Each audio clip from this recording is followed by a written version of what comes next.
stories. "Hello, below there." When he heard a voice thus calling to him, he was standing at the door of his box with a flag in his hand, furled round its short pole. One would have thought, considering the nature of the ground, that he could not have doubted from what quarter the voice came. But instead of looking up to where I stood on the top of the steep cutting nearly over his head, he turned himself about and looked down the line. There was something remarkable in his manner of doing so, though I could not have said for my life what. But I know it was remarkable enough to attract my notice, even though his figure was foreshortened and shadowed down the deep trench, and mine was high above him, so steeped in the glow of an angry sunset that I had shaded my eyes with my hand before I saw him at all. "Hello, below." From looking down the line, he turned himself about again, and raising his eyes, saw my figure high above him. "Is there any path by which I can come down and speak to you?" He looked up at me without replying, and I looked down at him without pressing him too soon with the repetition of my idle question. Just then there came a vague vibration in the earth and air, quickly changing into a violent pulsation and an oncoming rush that caused me to start back as though it had force to draw me down. When such vapor as rose to my height from the rapid train had passed me and was skimming away over the landscape, I looked down again and saw him refurling the flag he had shown while the train went by. I repeated my inquiry. After a pause, during which he seemed to regard me with fixed attention, he motioned with his rolled-up flag towards a point on my level some 200 or 300 yards distant. I called him "all right," and made for that point. There, by dint of looking closely about me, I found a rough zigzag descending path, notched out, which I followed. The cutting was extremely deep and unusually precipitate. It was made through a clammy stone that became oozier and wetter as I went down. For these reasons, I found the way long enough to give me time to recall a singular air of reluctance or compulsion with which he had pointed out the path. When I came down low enough upon the zigzag descent to see him again, I saw that he was standing between the rails on the way by which the train had lately passed, in an attitude as if he were waiting for me to appear. He had his left hand at his chin, and that left elbow rested on his right hand, crossed over his breast. His attitude was one of such expectation and watchfulness that I stopped a moment, wondering at it. I resumed my downward way, and stepping out upon the level of the railroad and drawing near to him, saw that he was a dark, sallow man, with a dark beard and rather heavy eyebrows. His post was in as solitary and dismal a place as ever I saw. On either side a dripping wet wall of jagged stone, excluding all view but a strip of sky. The perspective one way, only a crooked prolongation of this great dungeon, the shorter perspective in the other direction, terminating in a gloomy red light, and the gloomier entrance to a black tunnel in whose massive architecture there was a barbarous, depressing, and forbidding air. So little sunlight ever found its way to this spot that it had an earthy, deadly smell, and so much cold wind rushed through it that it struck chills in me as if I had left the natural world. Before he stirred, I was near enough to him to have touched him. Not even then removing his eyes from mine, he stepped back one step and lifted his hand. "This was a lonesome post to occupy," I said, and it had riveted my attention when I looked down from up yonder. A visitor was a rarity, I should suppose, not an unwelcome rarity, I hoped. In me, he merely saw a man who had been shut up within narrow limits all his life, and who, being at last set free, had a newly awakened interest in these great works. To such purpose I spoke to him, but I am far from sure of the terms I used, for besides that I am not happy in opening any conversation, there was something in the man that daunted me. He directed a most curious look towards the red light near the tunnel's mouth and looked all about as if something were missing from it, and then looked at me. That light was part of his charge, was it not? He answered in a low voice, "Don't you know it is?" The monstrous thought came into my mind as I perused the fixed eyes and the saturnine face that this was a spirit, not a man. I have speculated since whether there may have been infection in his mind. In my turn, I stepped back, but in making the action I detected in his eyes some latent fear of me. This put the monstrous thought to flight.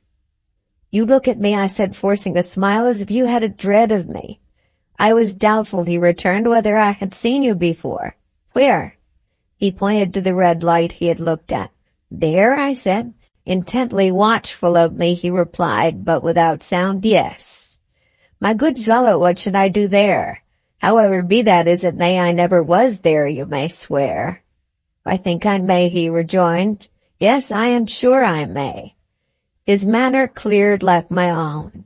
He replied to my remarks with readiness and in well-chosen words. Had he much to do there? Yes, that was to say, he had enough responsibility to bear, but exactness and watchfulness was what was required of him, and of actual work, manual labor, he had next to none. To change that signal, to trim those lights, and to turn this iron handle now and then, was all he had. Regarding those many long and lonely hours of which I seemed to make so much, he could only say that the routine of his life had shaped itself into that form, and he had grown used to it. He had taught himself a language down here, if only to know it by sight, and to have formed his own crude ideas of its pronunciation could be called learning it. He had also worked at fractions and decimals, and tried little algebra, but he was, and had been as a boy, a poor hand at figures. Was it necessary for him when on duty always to remain in that channel of damp air, and could he never rise into the sunshine between those high stone walls? Why, that depended upon times and circumstances. Under some conditions there would be less upon the line than under others, and the same held good as to certain hours of the day and night. In bright weather he did choose occasions for getting a little above these lower shadows, but being at all times liable to be called by his electric bell, and at such times listening for it with redoubled anxiety, the relief was less than I would suppose. He took me into his box, where there was a fire, a desk for an official book in which he had to make certain entries, a telegraphic instrument with its dial, face, and needles, and the little bell of which he had spoken. Excused the remark that he had been well educated, and, I hoped, might say without offense, perhaps educated above that station.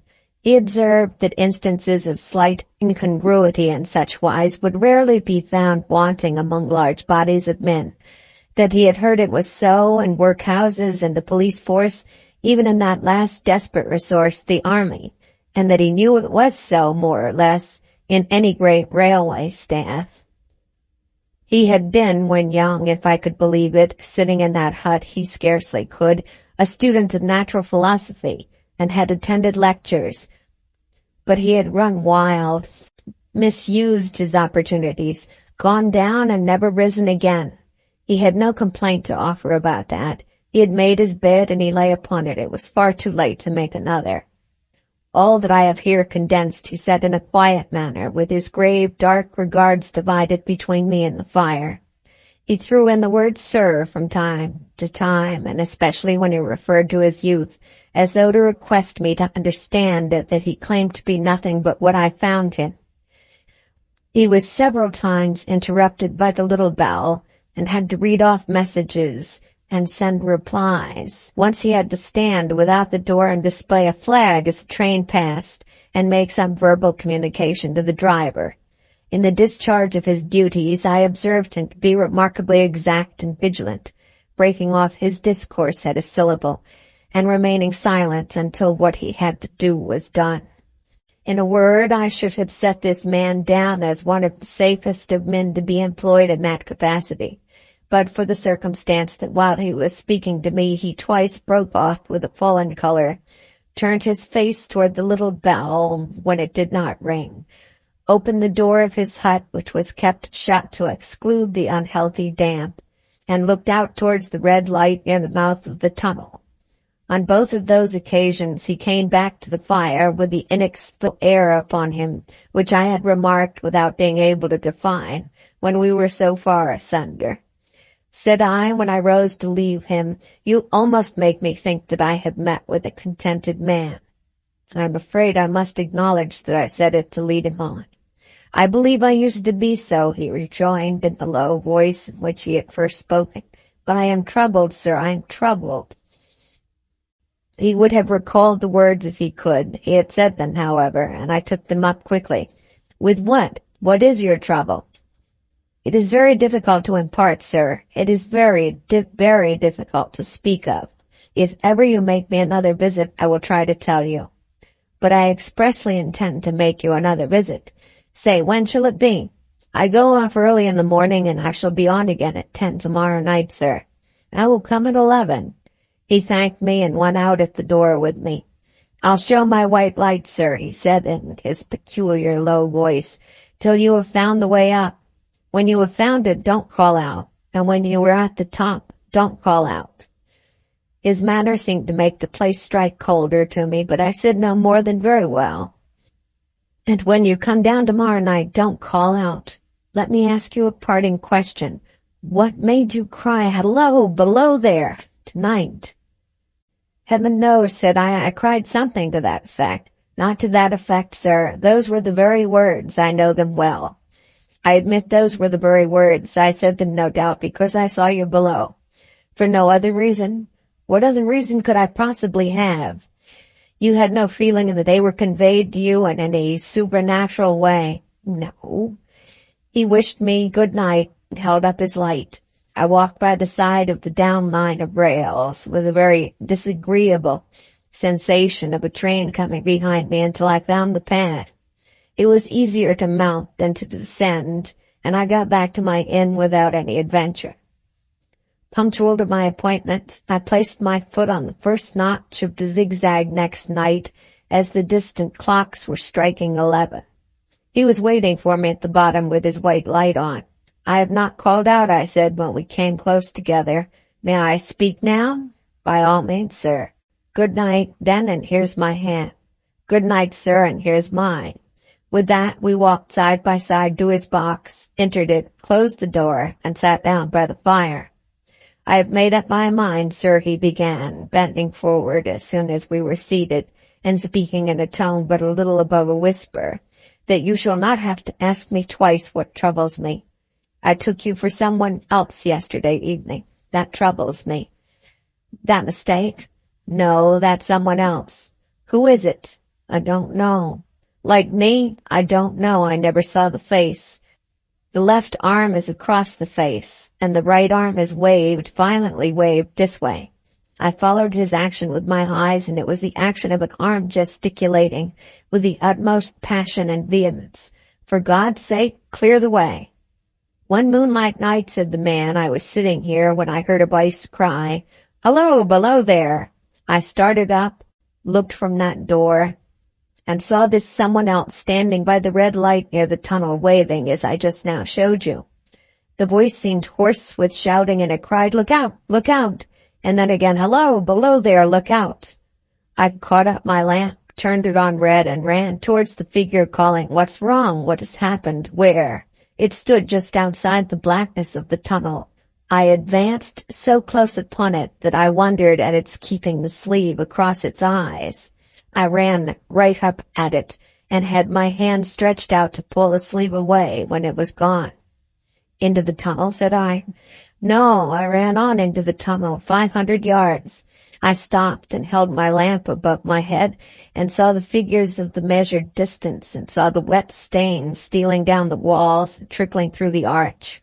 I ran out again faster than I had run in, for I had a mortal abhorrence of the place upon me, and I looked all around the red light with my own red light, and I went up the iron ladder to the gallery atop of it, and I came down again, ran back here. I telegraphed both ways. An alarm has been given. Is anything wrong?"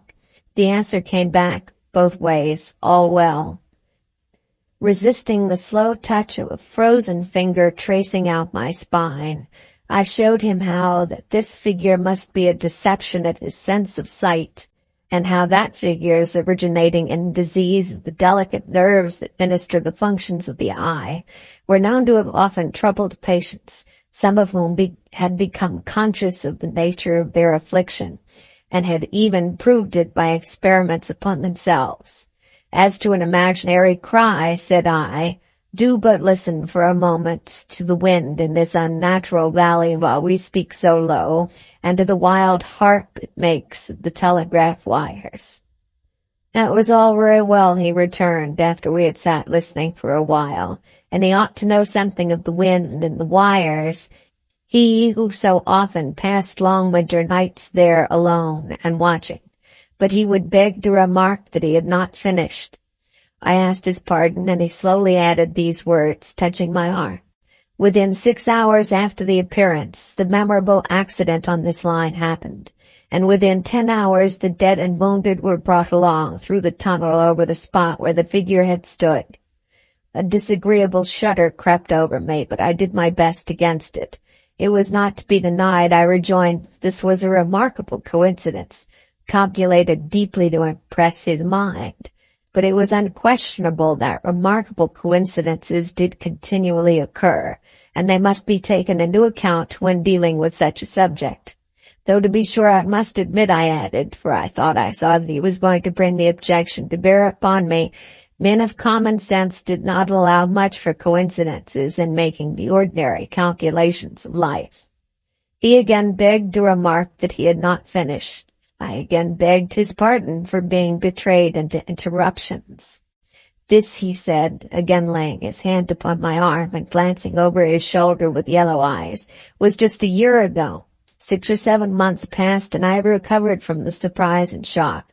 When one morning, as the day was breaking, I, standing at the door, looked toward the red light and saw the spectre again. He stopped with a fixed look at me. Did it cry out? No, it was silent. Did it wave its arm?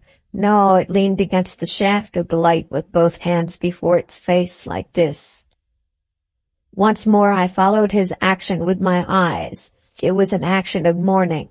I have seen such an attitude in stone figures on tombs. Did you go up to it? I came in and sat down, partly to collect my thoughts, partly because it had turned me faint. When I went to the door again, daylight was above, and the ghost was gone. But nothing followed, nothing came of this. He touched me on the arm with his forefinger twice or thrice, giving a ghastly nod each time. That very day, as the train came out of the tunnel, I noticed at a carriage window on my side what looked like a confusion of hands and heads, and something waved. I saw it just in time to signal the driver stop. He shut off and put his brake on, but the train drifted past here 150 yards or more. I ran after it, and as I went along heard terrible screams and cries. A beautiful young lady had died instantaneously in one of the compartments, and was brought to here, and laid down on this floor between us. Involuntarily I pushed my chair back as I looked from the boards at which he pointed to himself. True, sir, true, precisely as it happened, so I tell it you. I could think of nothing to say to any purpose, and my mouth was very dry. The wind and the wires took up the story with a long lamenting wail. He resumed, Now, sir, mark this, and judge how my mind is troubled. The spectre came back a week ago. Ever since it has been there, now and again, by fits and starts. At the light, at the danger light. What does it seem to do? He repeated, if possible with increased passion and vehemence, that former gesticulation of for God's sakes clear the way. Then he went on, I have no peace or rest from it. It calls to me for many minutes together in an agonized manner. Below there, look out, look out. It stands waving to me. It rings my little bell. I caught at that. Did it ring your bell yesterday evening when I was here? And he went to the door. Twice. Why, see, said I, how your imagination misleads you. My eyes were on the bell and my ears were open to the bell. And if I am a living man, it did not ring at those times. No, nor at any other time, except when it was wrung in the natural course of physical things by the station communicating with you. He shook his head. I have never made a mistake as to that yet, sir. I have never confused the spectre's ring with the man's. The ghost's ring is a strange vibration in the bell that it derives from nothing else, and I have not asserted that the bell stirs to the eye. I don't wonder that you failed to hear it, but I heard it. And did the spectre seem to be there when you looked out? It was there, both times, he repeated firmly, both times. Will you come to the door with me and look for it now? He bit his underlip, as though he were somewhat unwilling, but arose. I opened the door and stood on the step while he stood in the doorway. There was the danger light. There was the dismal mouth of the tunnel. There were the high, wet stone walls of the cutting. There were the stars above them. Do you see it? I asked him, taking particular note of his face. His eyes were prominent and strained, but not very much more so, perhaps, than my own had been when I had directed them earnestly toward the same spot. No, he answered, it is not there. Agreed, said I. We went in again, shut the door, and resumed our seats. I was thinking how best to improve this advantage, if it might be called one, when he took up the conversation in such matter-of-course way, so assuming that there could be no serious question of fact between us, that I felt myself placed in the weakest of positions. By this time you will fully understand, sir, he said, that what troubles me so dreadfully is the question, what does the spectre mean? I was not sure, I told him, that I did fully understand. What is its warning against, he said, ruminating, with his eyes on the fire and only by times turning them on me. What is the danger? Where is the danger? There is danger overhanging somewhere on this line. Some dreadful calamity will happen. It is not to be doubted this third time after what has gone before. But surely this is a cruel haunting of me. What can I do? He pulled out his handkerchief and wiped the drops from his heated forehead. If I telegraphed danger on either side of me or on both, I can give no reason for it, he went on, wiping the palms of his hands. I should to get into trouble and do no good. They would think I was mad. This is the way it would work. Message, danger, take care. Answer, what danger? Where? Message, don't know, but for God's sake, take care. They would displace me. What else could they do? His pain of mind was most pitiable to see. It was the mental torture of a conscientious man, oppressed beyond endurance by an unintelligible responsibility. So to prepare me for the third, why not warn me plainly now? And I, Lord help me, a mere poor signalman on this solitary station, why not go to somebody with credit to be believed and power to act? When I saw him in this state, I saw that for the poor man's sake, as well as for the public safety, what I had to do for the time was to compose his mind. Therefore, setting aside all question of reality or unreality between us, I represented to him that whoever thoroughly discharged his duty must do well, and that at least it was his comfort that he understood his duty, though he did not understand these confounding appearances. In this effort I succeeded far better than in the attempt to reason him out of his conviction. He became calm. The occupations incidental to his post as the night advanced began to make larger demands on his attention, and I left him at 2 a.m. I had offered to stay through the night, but he would not hear of it. That I more than once looked back at the red light as I ascended the pathway, that I did not like the red light, and that I should have slept but poorly if my bed had been under it, I see no reason to conceal. Nor did I like the 2 sequences of the accident and the dead girl. I see no reason to conceal that either. But what ran most in my thoughts was the consideration, how ought I to act, having become the recipient of this disclosure? I had proved the man to be intelligent, vigilant, painstaking, and exact. But how long might he remain so in his state of mind? Though in a subordinate position, still he held a most important trust. And would I, for instance, like to stake my own life on the chances of his continuing to execute it with precision? unable to overcome a feeling that there would be something treacherous in my communicating what he had told me to his superiors in the company, without first being plain with himself and proposing a middle course to him. I ultimately resolved to offer to accompany him, otherwise keeping a secret for the present, to the wisest medical practitioner we could hear of in those parts, and to take his opinion. A change in his time of duty would come round next night, he had apprised me, and he would be off an hour or two after sunrise, and on again soon after sunset. I had appointed to return accordingly. Next evening was a lovely evening, and I walked out early to enjoy it. The sun was not yet quite down when I traversed the field path near the top of the deep cutting. I would extend my walk for an hour, I said to myself, half an hour on and half an hour back, and it would then be time to go to my signalman's box. Before pursuing my stroll, I stepped to the brink and mechanically looked down from the point from which I had first seen him. I cannot describe the thrill that seized upon me when close at the mouth of the tunnel I saw the appearance of a man with his left sleeve across his eyes, passionately waving his right arm. The nameless horror that oppressed me passed in a moment, for in a moment I saw that this appearance of a man was a man indeed, and that there was a little group of other men standing at a short distance, to whom he seemed to be rehearsing the gesture he made. The danger light was not yet lighted. Against its shaft, a little low hut, entirely new to me, had been made of some wooden supports and tarpaulin. It looked no bigger than a bed.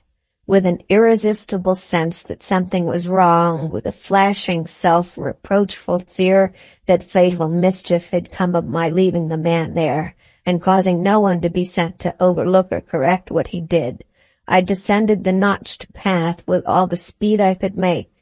"What's the matter?" I asked the men. "Signalman killed this morning, sir." "Not the man belonging to that box?" "Yes, sir." "Not the man I know." "You will recognize him, sir, if you knew him," said the man who spoke for the others, solemnly uncovering his own head and raising the end of the tarpaulin, for his face is quite composed.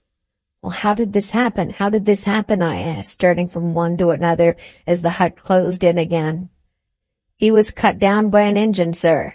No man in England knew of his work better, but somehow he was not clear of the outer rail. It was just at broad day. He had struck the light and had the lamp in his hand. As the engine came out of the tunnel, his back was towards her and she cut him down. That man drove her, and was showing how it happened. Show the gentleman, Tom." The man who wore rough dark dress stepped back to his former place at the mouth of the tunnel. "Coming round the curve in the tunnel, sir," he said, "I saw him at the end, like as if I saw him down a perspective glass. There was no time to check speed, and I knew I'd be very careful.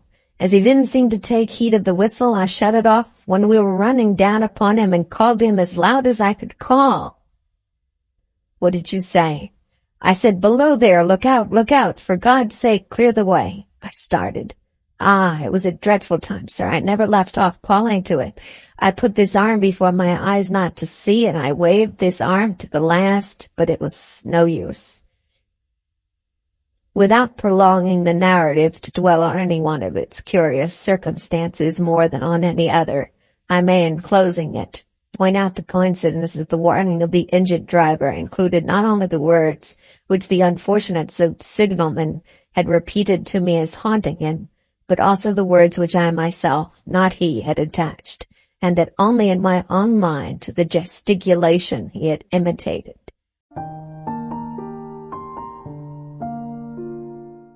The end. Thank you very much for watching. Please don't forget to subscribe our channel for more stories.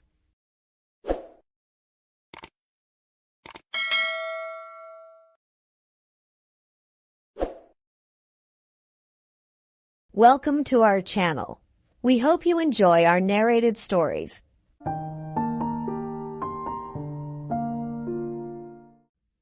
For the most wild yet most homely narrative which I am about to pen, I neither expect nor solicit belief. Mad indeed would I be to expect it, in a case where my very senses reject their own evidence.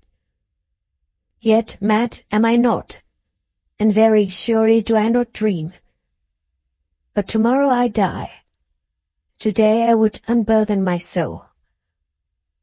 My immediate purpose is to place before the world, plainly, succinctly, and without comment, a series of mere household events. And the consequences, these events have terrified, have tortured, have destroyed me.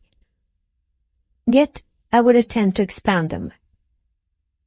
To me they have presented little but horror. To many they will seem less terrible than baroque.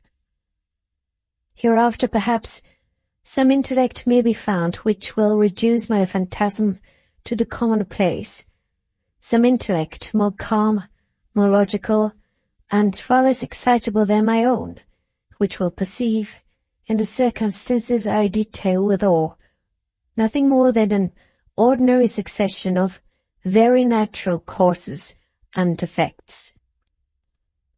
From my infancy, I was noted for the docility and humanity of my disposition. My tenderness of heart was even so conspicuous as to make me the jest of my companions. I was especially fond of animals, and was indulged by my parents with a great variety of pets. With these I spent most of my time, and never was so happy as when feeding and caressing them. This peculiarity of character grew with my growth, and, in my manhood, I derived from it one of my principal sources of pleasure. To those who have cherished an affection for a faithful and sagacious dog, I need hardly be at the trouble of explaining the nature or the intensity of the gratification thus derivable. There is something in the unselfish and self-sacrificing love of a brute which goes directly to the heart of him who has had frequent occasions to test the paltry friendship and gossamer fidelity of mere man. I married early, and was happy to find in my wife a disposition not uncongenial with my own. Observing my partiality for domestic pets, she lost no opportunity of procuring those of the most agreeable kind. We had birds, goldfish, a fine dog, rabbits, a small monkey, and a cat. This latter was a remarkably large and beautiful animal, entirely black, and sagacious to an astonishing degree. In speaking of his intelligence, my wife, who at heart was not a little tinctured with superstition, made frequent allusions to the ancient popular notion which regarded all black cats as witches in disguise. Not that she was ever serious upon this point, and I mention the matter at all for no better reason than that it happens just now to be remembered. Pluto, this was the cat's name, was my favorite pet and playmate. I alone fed him, and he attended me wherever I went about the house. It was even with difficulty that I could prevent him from following me through the streets. Our friendship lasted in this manner for several years, during which my general temperament and character, through the instrumentality of the fiend intemperance, had, I blush to confess it, experienced a radical alteration for the worse. I grew day by day more moody, more irritable, more regardless of the feelings of others. I suffered myself to use intemperate language to my wife. At length, I even offered her personal violence. My pets, of course, were made to feel a change in my disposition. I not only neglected, but ill-used them.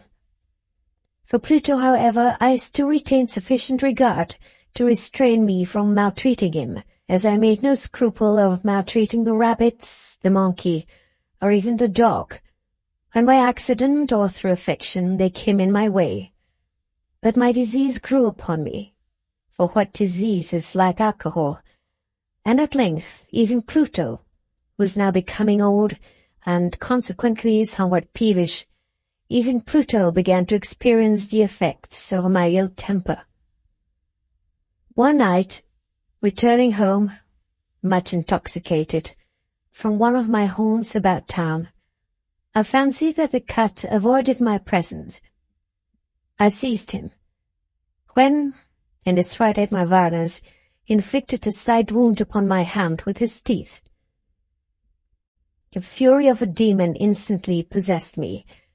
I knew myself no longer. Our original soul seemed at once to take its flight from my body, and a more than fiendish malevolence, gin-nurtured, thrilled every fibre of my frame. I took from my waistcoat pocket a penknife, opened it, grasped the poor beast by the throat, and deliberately cut one of its eyes from the socket. I blush, I burn, I shudder, while I pen the damnable atrocity. When reason returned with the morning, when I had slept off the fumes of the night's debauch, I experienced a sentiment half of horror, half of remorse for the crime of which I had been guilty. But it was, at best, a feeble and equivocal feeling, and the soul remained untouched. I again plunged into excess, and soon drowned in wine all memory of the deed. In the meantime, the cat slowly recovered. The socket of the lost eye presented, 'tis true, a frightful appearance, but he no longer appeared to suffer any pain. He went about the house as usual, but, as might be expected, fled in extreme terror at my approach. I had so much of my old heart left as to be at first grieved by this evident dislike on the part of a creature which had once so loved me. But this feeling soon gave place to irritation, and then came, as if to my final and irrevocable overthrow, a spirit of perverseness. Of this spirit, philosophy takes no account.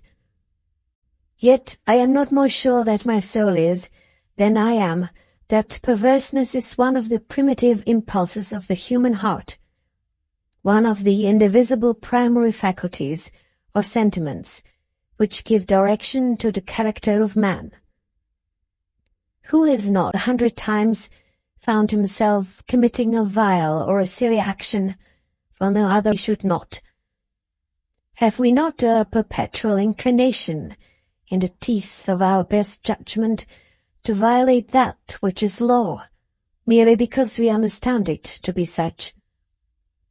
This spirit of perverseness, I say, came to my final overthrow. It was this unfathomable longing of the soul to vex itself, to offer violence to its own nature, to do wrong for the wrong's sake only, that urged me to continue, and finally to consummate the injury I had inflicted upon the unoffending brute. One morning, in cool blood, I slipped a noose about its neck, and hung it to the limb of a tree, hung it with the tears streaming from my eyes, and with the bitterest remorse at my heart. Hung it because I knew that it had loved me, and because I felt it had given me no reason of offense. Hung it because I knew that in so doing I was committing a sin, a deadly sin, that would so jeopardize my immortal soul as to place it, if such a thing were possible, even beyond the reach of the infinite mercy of the most merciful and most terrible God. On the night of the day on which this cruel deed was done, I was aroused from sleep by the cry of fire. The curtains of my bed were in flames. The whole house was blazing. It was with great difficulty that my wife, a servant, and myself made our escape from the conflagration. The destruction was complete. My entire worldly wealth was swallowed up, and I resigned myself thenceforward to despair. I am above the weakness of seeking to establish a sequence of cause and effect between the disaster and the atrocity, but I am detailing a chain of facts, and wish not to leave even a possible link imperfect. On the day succeeding the fire, I visited the ruins. The walls, with one exception, had fallen in. This exception was found in a compartment wall, not very thick, which stood about the middle of the house, and against which addressed the head of my bed. The plastering had here, in great measure, resisted the action of the fire, a fact which I attributed to its having been recently spread. About this wall, a dense crowd were collected, and many persons seemed to be examining a particular portion of it with very minute and eager attention. The words strange, singular, and other similar expressions excited my curiosity. I approached and saw, as if graven in bas-relief upon the white surface, the figure of a gigantic cat. The impression was given with an accuracy truly marvelous. There was a rope about the animal's neck. When I first beheld this apparition, for I could scarcely regard it as less, my wonder and my terror were extreme, but at length reflection came to my aid. The cat, I remembered, had been hung in a garden adjacent to the house. Upon the alarm of fire, this garden had been immediately filled by the crowd, by some one of whom the animal must have been cut from the tree and thrown, through an open window, into my chamber. This had probably been done with the view of arousing me from sleep. The falling of other walls had compressed the victim of my cruelty into the substance of the freshly spread plaster, the lime of which, with the flames, and the ammonia from the carcass, had then accomplished the portraiture as I saw it. Although I thus readily accounted to my reason, if not altogether to my conscience, for the startling fact just detailed, it did none the less fail to make a deep impression upon my fancy. For months I could not rid myself of the phantasm of the cat, and during this period there came back into my spirit a half-sentiment that seemed, but was not, remorse. I went so far as to regret the loss of the animal, and to look about me, among the vile haunts which I now habitually frequented, for another pet of the same species, and of somewhat similar appearance, with which to supply its place. One night, as I sat half stupefied in a den of more than infamy, my attention was suddenly drawn to some black object, reposing upon the head of one of the immense hogsheads of gin or of rum, which constituted the chief furniture of the apartment. I had been looking steadily at the top of this hogshead for some minutes, and what now caused me surprise was the fact that I had not sooner perceived the object thereupon. I approached it and touched it with my hand. It was a black cat, a very large one, fully as large as Pluto, and closely resembling him in every respect but one. Pluto had not a white hair upon any portion of his body, but this cat had a large, although indefinite splotch of white, covering nearly the whole region of the breast. Upon my touching him, he immediately arose, purred loudly, rubbed against my hand, and appeared delighted with my notice. This, then, was the very creature of which I was in search. I at once offered to purchase it of the landlord, but this person made no claim to it, knew nothing of it, had never seen it before. I continued my caresses, and, when I prepared to go home, the animal evinced a disposition to accompany me. I permitted it to do so, occasionally stooping and patting it as I proceeded. When I reached the house, it domesticated itself at once, and became immediately a great favorite with my wife. For my own part, I soon found a dislike to it rising within me. This was just the reverse of what I had anticipated, but I know not how or why it was. Its evident fondness for myself rather disgusted and annoyed. By slow degrees, these feelings of disgust and annoyance rose into the bitterness of hatred. I avoided the creature. A certain sense of shame and the remembrance of my former deed of cruelty preventing me from physically abusing it. I did not, for some weeks, strike or otherwise violently ill-use it. But gradually, very gradually, I came to look upon it with unutterable loathing, and to flee silently from its odious presence as from the breath of a pestilence. What added, no doubt, to my hatred of the beast was a discovery on the morning after I brought it home, that, like Pluto, it also had been deprived of one of its eyes. The circumstance, however, only endeared it to my wife, who, as I have already said, possessed in a high degree that humanity of feeling which had once been my distinguishing trait, and the source of many of my simplest and purest pleasures. With my aversion to this cat, however, its partiality for myself seemed to increase. It followed my footsteps with a pertinacity which it would be difficult to make the reader comprehend. Whenever I sat, it would crouch beneath my chair, or spring upon my knees, covering me with its loathsome caresses. If I arose to walk, it would get between my feet, and thus nearly throw me down, or, fastening its long and sharp claws in my dress, clamber in this manner to my breast. At such times, although I longed to destroy it with a blow, I was yet withheld from so doing, partly by a memory of my former crime, but chiefly, let me confess it at once, by absolute dread of the beast. This dread was not exactly a dread of physical evil, and yet I should be at a loss how otherwise to define it.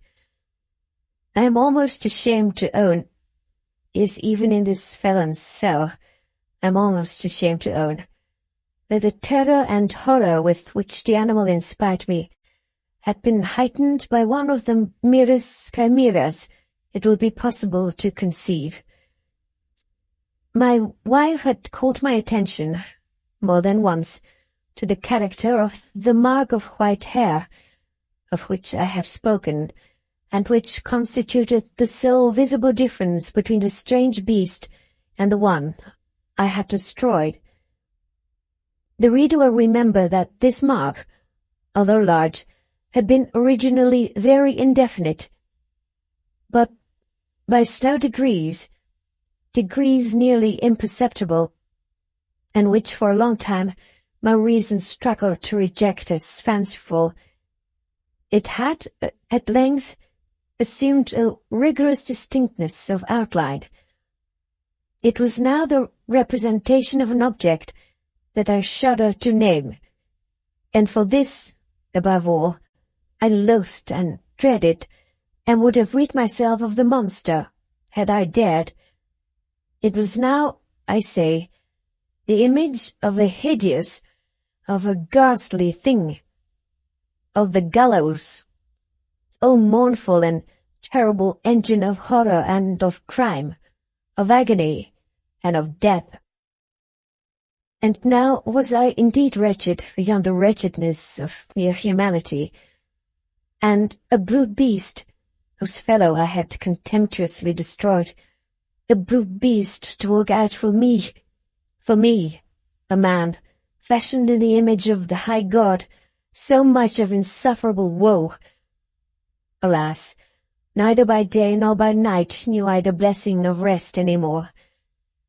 During the former, the creature left me no moment alone, and in the latter, I started hourly from dreams of unutterable fear to find the hot breath of the thing upon my face, and its vast weight, an incarnate nightmare that I had no power to shake off, incumbent eternally upon my heart.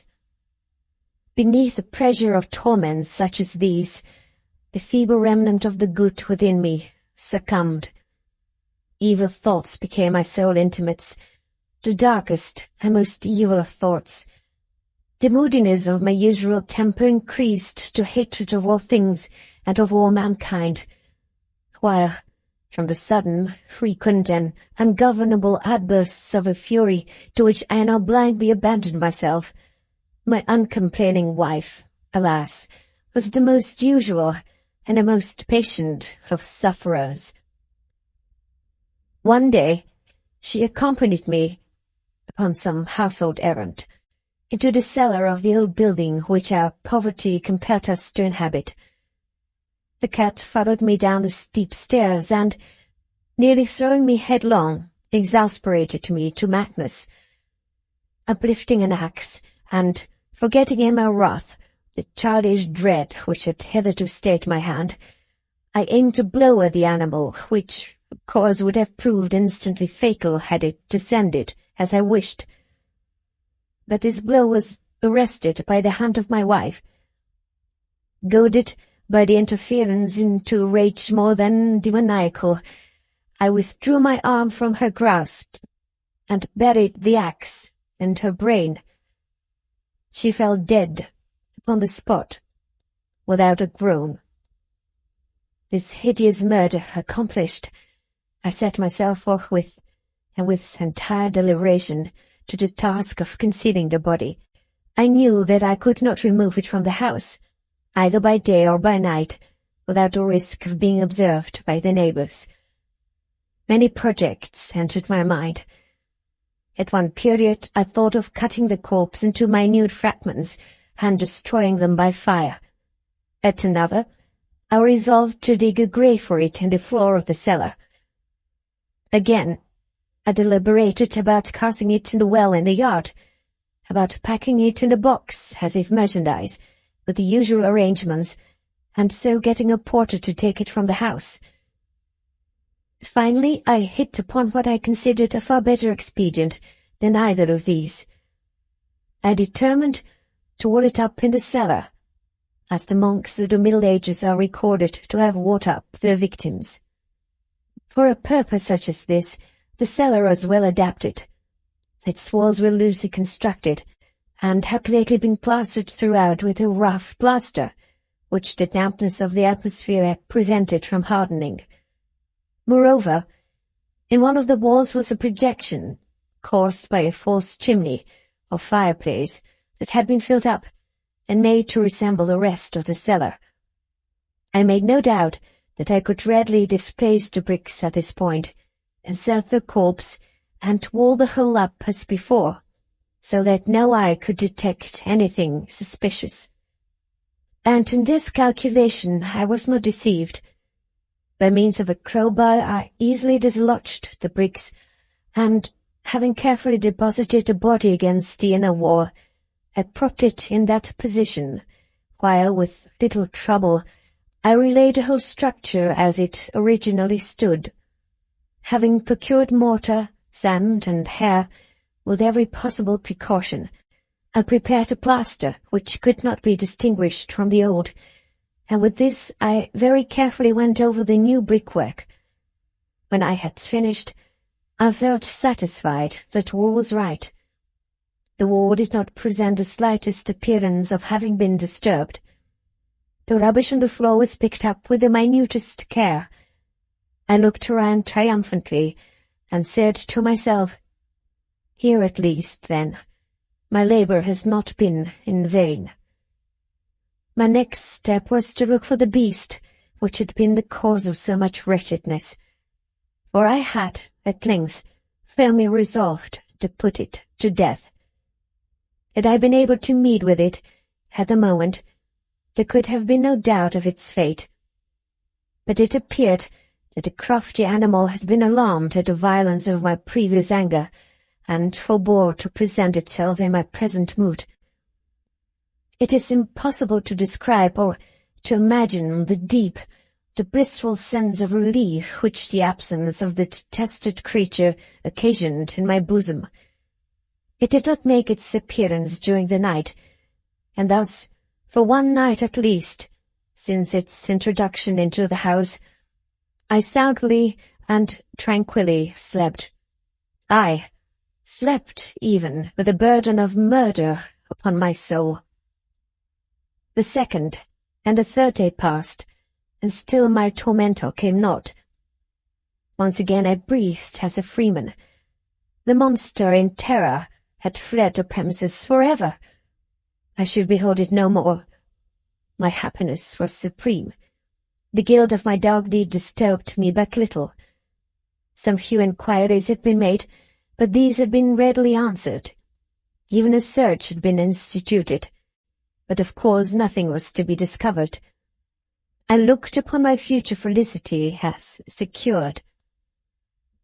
Upon the fourth day of the assassination, a party of the police came, very unexpectedly, into the house, and proceeded again to make rigorous investigation of the premises. Secure, however, in the inscrutability of my place of concealment, I felt no embarrassment whatever. The officers bade me accompany them in their search. They left no nook or corner unexplored. At length, for the third or fourth time, they descended into the cellar.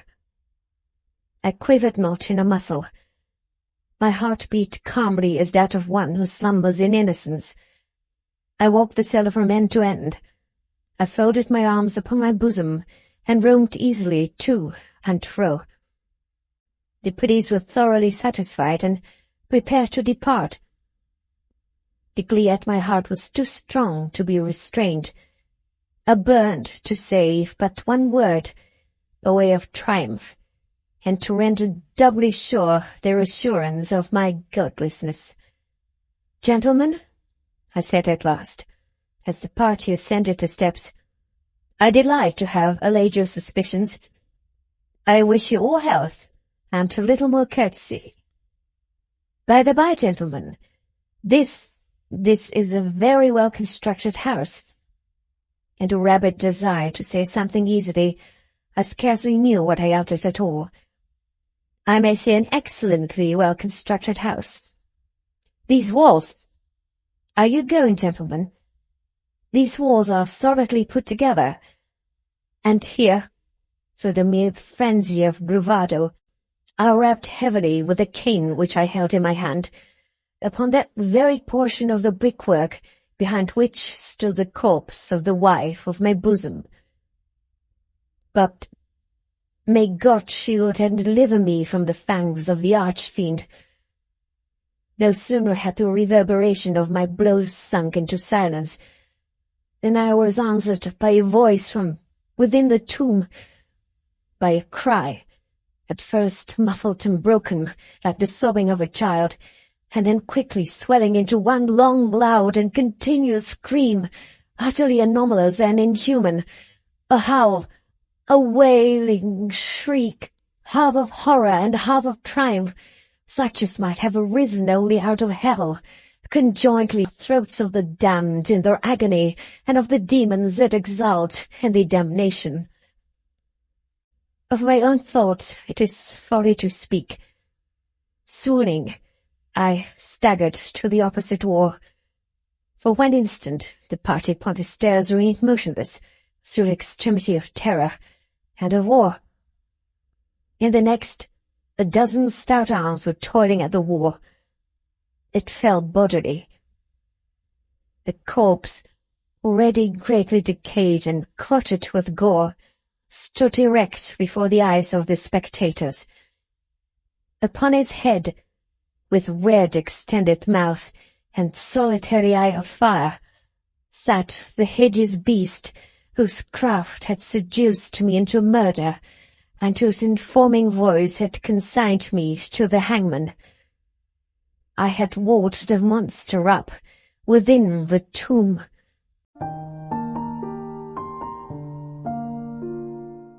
The end.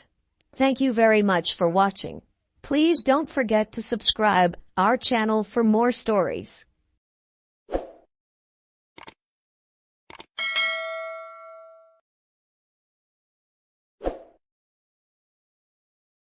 Welcome to our channel. We hope you enjoy our narrated stories. Ernest clutched the doll to his chest. His Nana had given it to him for his 8th birthday. The doll, which he'd named Kevin, was a ventriloquist dummy. It was also his best friend.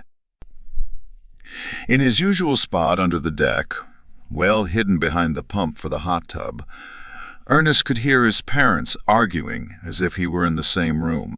His parents often went out to the deck to argue, completely unaware that Ernest was tucked away listening in. It had become a habit for both parties. "You don't find it the least bit creepy," his father said. The clink of ice against the glass as it was set down on the railing made Ernest's teeth chatter, and he had a bad feeling.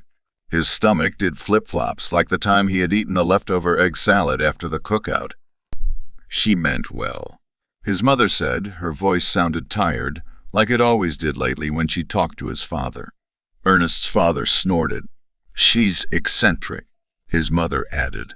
Ernest didn't know what that meant, but assumed it wasn't good. That's the understatement of the year. Now she's trying to get her hooks into Ernest and color him with her own brand of crazy. That's harsh. Come on, Linda. The kid is already awkward enough without giving him a ventriloquist dummy. What's next? An accordion. Geez, Pete. Great sensitivity. Ernest isn't awkward. The doctor said it's just a phase, a normal part of growing up. Fancy doctor speak for weird. I can't talk to you. Footsteps. Then the sound of the sliding glass door opening, and then forcibly shut. His father didn't follow. He finished his drink. Ernest could picture him downing it in one gulp before going inside. He heard him mumble something that sounded like, "Ought to burn it when he's asleep," and then sighed heavily before going back inside the house. Ernest stayed where he was, held his breath, and waited. When they didn't return, he breathed out. "It's going to be right, Kevin.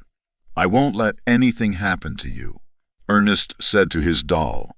He peeked out of the small hole in the wood frame. The coast was clear. After another minute had passed, he crawled out from his hiding spot only to bump into Penelope, his older sister. "Hey, weirdo, what are you doing in there?" Ernest scowled at her but said nothing. It was none of her business, then started to walk away. "Boys don't play with dolls," she called. Unless what? He whipped around to face her, daring her to say it. "Maybe you think you're a girl. Do not. Do too," she said in a sing-song voice. "Let me see it." She made to grab Kevin from him. That's when he heard a creak and then a rip. "You broke his arm," Ernest said. "What are you going to do about it? You going to cry? Cry like a little baby? I heard you talking to your doll." "They don't talk back, dummy." She pointed and laughed. "Dummy 1 and dummy 2. Ernest swallowed his tears. He couldn't let her see him cry. "You're stupid," Ernest yelled, his face red with the effort, and he clutched Kevin even tighter to his chest and ran away. That night, Ernest's mother came to tuck him in for the night. She sat down on the edge of his bed and stroked his hair. She was all made up and wearing a pretty dress. She and Daddy must be going out tonight. "Would you like me to read you a story? Do you have time?" "Yes, darling, I always have time for a story." Ernest scrunched up his face like he was concentrating. "Let me ask Kevin." He turned to his new pal, whispered, then leaned his left ear toward the doll as if waiting for an answer. "Are you sure?" he asked the doll. "Okay," he said, then turned back to his mom. "Not tonight, Mama. Kevin is tired. but he thinks you look real pretty." The corners of her mouth turned up. "Why, thank you, Kevin," she said, addressing the doll directly, then turned to her son. "That was very kind of him." The warmth in her voice genuine. "I think so too," Ernest said. His mother leaned over and kissed him on his forehead. "Don't forget, Kevin." At this she raised her brows, but then pecked his forehead too. A dark silhouette filled the doorway, blocking the hall light. "Let's go, Linda. It's getting late." His father didn't enter Ernest's room. "The babysitter is here, Jackie." Ernest perked up a bit. "She was nice." Dad thought so too. "No, dear," his mother said. "Mrs. Humboldt." Ernest frowned. He didn't like her. She was mean. She never let him have his favorites like Oreos or shallot chip ice cream. "Just go to sleep. When you wake up in the morning, we'll be here. No funny business," his dad said, shutting the door behind his mother. Ernest had no idea what kind of funny businesses his father expected him to get up to, especially at this hour, but he rolled over careful not to squash Kevin's bandaged arm. Ernest's mom had sewed it for him after seeing all the duct tape, which Ernest had learned was not made from ducks, after trying to patch the rip himself. When his mother asked him what happened, Ernest didn't squeal on Penelope, even though it was her fault that Kevin's arm had nearly been torn off, and she deserved to be punished for what she'd done. Ernest's eyes snapped open. He was wide awake, but he wasn't in his room. A strip of moonlight carved a long swath across his sister's bed. Something gleamed on the floor. Scissors. Bits of hair, too. His heart sped up, but to Ernest it felt as if a tiny gremlin inside his chest was banging against his ribcage, demanding to be let out. Something was wrong. He stepped closer to Penelope to get a better look and then clamped his hand over his mouth when he saw her. Someone had cut off 2 large hunks of her long blonde hair. It was the thing she was most proud of, brushing it 100 strokes every night. Kevin was lying on the floor at the foot of her bed. Like tiny fingers crawling up his spine, an odd sensation crept over Ernest. His pajamas felt damp. His skin was clammy, covered in a sheen of cold sweat, and he had a sudden urge to pee. I've never walked in my sleep before. But that wasn't what bothered him, and he pushed the uneasy thought aside. How would he explain what happened? He reached for Kevin, careful not to make a sound, and scooped him up. Should I pick up the hair too? Not daring to take his eyes off his sister, he slowly backed out of her room. Terrified she'd wake, and yet, afraid of being alone too, he had 1 foot over the threshold when the hallway filled with light. Ernest froze. A woman's laugh. Shushing sounds. Then more laughter as his parents made their way up the stairs, just now returning from their evening out. Ernest had no idea how late it was, but knew he wasn't supposed to be out of bed, and there was no time to run back to his room. "Ernie, sweetheart," his mother called gently. "What are you doing out of bed? Tell them you were going to the bathroom." But Ernest couldn't seem to find the words, and before he could answer, his father brushed past him and entered Penelope's room. "What the hell happened in here?" his father said. Ernest squeezed his eyes shut. If only he could just disappear. "Honey, what's wrong?" His mother's voice concerned, but not alarmed, and Ernest wasn't sure if she was speaking to him or his father, until he felt meaty fingers grip his arm. "Did you do this?" his father demanded, yanking Ernest back into Penelope's bedroom with one hand, the scissors in his other. At the same time, his sister stirred awake and his mother gasped. Ernest shook his head hard enough that he made himself dizzy. "Daddy," Penelope called, rubbing the sleep from her eyes. With a glance at Ernest, his mother rushed over to Penelope. "Well, if you didn't do it, who did?" his father hollered, brandishing the scissors. Ernest shrugged and kept his eyes on the floor. "I don't know." But that was a lie. Ernest knew. His stomach tightened and he tried to hide Kevin behind his back, even though his father towered over him and could see what he was doing. "Gimme that thing." His father made a grab for Kevin. "Ouch!" his father yelped and pulled his hand back, dropping Kevin on the floor. "What's the matter?" his mother said. "I cut my hand on something sharp." A sudden scream cut him off. Penelope had seen the hair. His mother sat on the bed to soothe her, but her attention was drawn back to his father. "For heaven's sake, Pete, you're getting blood on the carpet," she said. And Ernest wondered if his mother was more upset about a ruined carpet than his father's injury. In response, his father stuck his finger in his mouth and sucked the blood. Gross. But Ernest knew better than to make a face. Instead, he kept real still, willing himself to become invisible. "Stay here," his father said, then stomped toward the bathroom. Where would Ernest go? Though he had the urge to bolt down the stairs and out the door. The sound of the tap, and then Linda. His father shouted, "What's wrong?" His mother called in exasperation. Penelope's cries had dissolved into quiet whimpers. Kevin was still lying on the hallway floor, and Ernest bent to pick him up as his mother ran past him. "You're in big trouble," Penelope said, coming up behind him, her voice laced with menace, her tear-stained face full of anger. Though she was eyeing Kevin, Ernest took a step back, both afraid for and afraid of Kevin. "I didn't do it," Ernest said. His voice was weak. She advanced on him, made to grab Kevin, but Ernest held him tight. They struggled. Penelope cried out, and Kevin landed on the floor between them. Both parents came running. "Now what?" his mother said. His sister was sobbing and clutching her hand to her chest. "Let me see, Pen."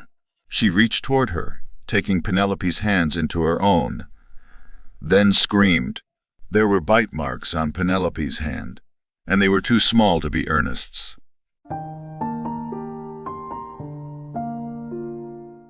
The end. Thank you very much for watching. Please don't forget to subscribe our channel for more stories.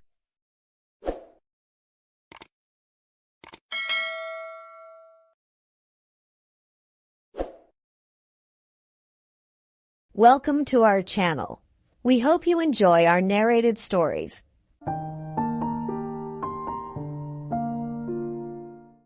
The heart of the Five Towns, that undulating patch of England covered with mean streets and dominated by tall smoking chimneys, whence are derived your cups and saucers and plates, some of your coal, and a portion of your iron, is Hanbridge, a borough larger and busier than its four sisters, and even more grimy and commonplace than they. In the heart of Hanbridge is probably the offices of the Five Towns Banking Company, where the last trace of magic and romance is beaten out of human existence, and the meaning of life is expressed in balances, deposits, percentages, and overdrafts, especially overdrafts. In a fine suite of rooms on the first floor of the bank building resides Mr. Lionel Woolley, the manager, with his wife May and their children. Yet Mr. Woolley was once brought into contact with the things which cannot be defined and assessed. Once he stood face to face with some strange forces the human ken. And moreover, the adventure affected the whole of his domestic life. The wonder and the pathos of the story lie in the fact that nature, prodigal though she is known to be, should have wasted the rare and beautiful visitation on just Mr. Woolley. Mr. Woolley was bathed in romance of the most singular kind, and the precious fluid ran off him like water off a duck's back. 10 years ago, on a Thursday afternoon in July, Lionel Woolley, as he walked up through the new park at Bursley to his celibate rooms in Park Terrace, was making addition sums out of various items connected with the institution of marriage. Bursley is next door to Hanbridge, and Lionel happened to be the cashier of the Bursley branch of the bank. He had in mind 2 possible wives, each of whom possessed advantages which appealed to him, and he was unable to decide between them by any mathematical process. Suddenly, from a glazed shelter near the empty bandstand, there emerged in front of him one of the delectable creatures who had excited his fancy. May Lawton was 28, an orphan, and a schoolmistress. She too had celibate rooms in Park Terrace, and it was owing to this coincidence that Lionel had made her acquaintance 6 months previously. She was not pretty, but she was tall, straight, well-dressed, well-educated, and not lacking in experience, and she had a little money of her own. "Well, Mr. Woolley," she said easily, stopping for him as she raised her sunshade, "how satisfied you look." "It's the sight of you," he replied without a moment's hesitation. He had a fine, assured way with women. He need not have envied a curate accustomed to sewing meetings. And May Lawton belonged to the type of girl whose demeanor always challenges the masculine in a man.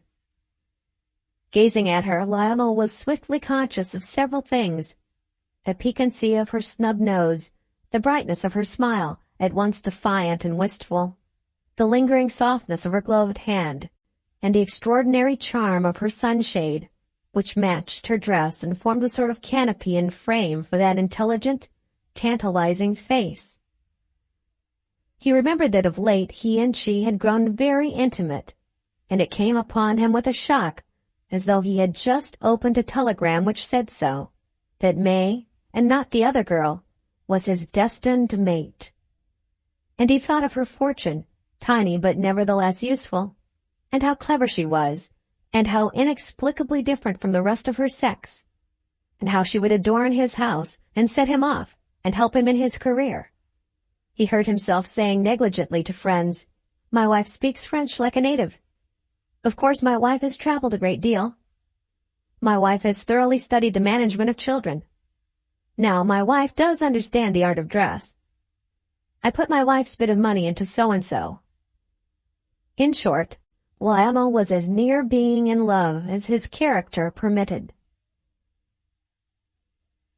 And while he walked by May's side past the bowling greens at the summit of the hill, she lightly quizzing the raw newness of the park and its appurtenances, he honestly wondered that he could ever have hesitated between May Lawton and the other. Her superiority was too obvious. She was a woman of the world. In a flash he knew that he would propose to her that very afternoon, and when he had suggested a stroll towards Moorthorne, and she had deliciously agreed, he was conscious of a tumultuous, uplifting, and splendid carelessness of spirits. "Imagine me bringing it to a climax today," he reflected, profoundly pleased with himself. "Ah, well, it will be settled once for all." He admired his own decision. He was quite struck by it.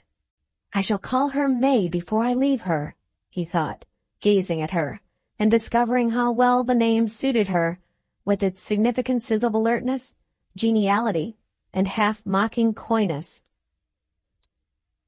"So, school is closed," he said, and added humorously, "Broken up is the technical term, I believe." "Yes," she answered, "and I had walked out into the park to meditate seriously upon the question of my holiday." She caught his eye in a net of bright glances, and romance was in the air.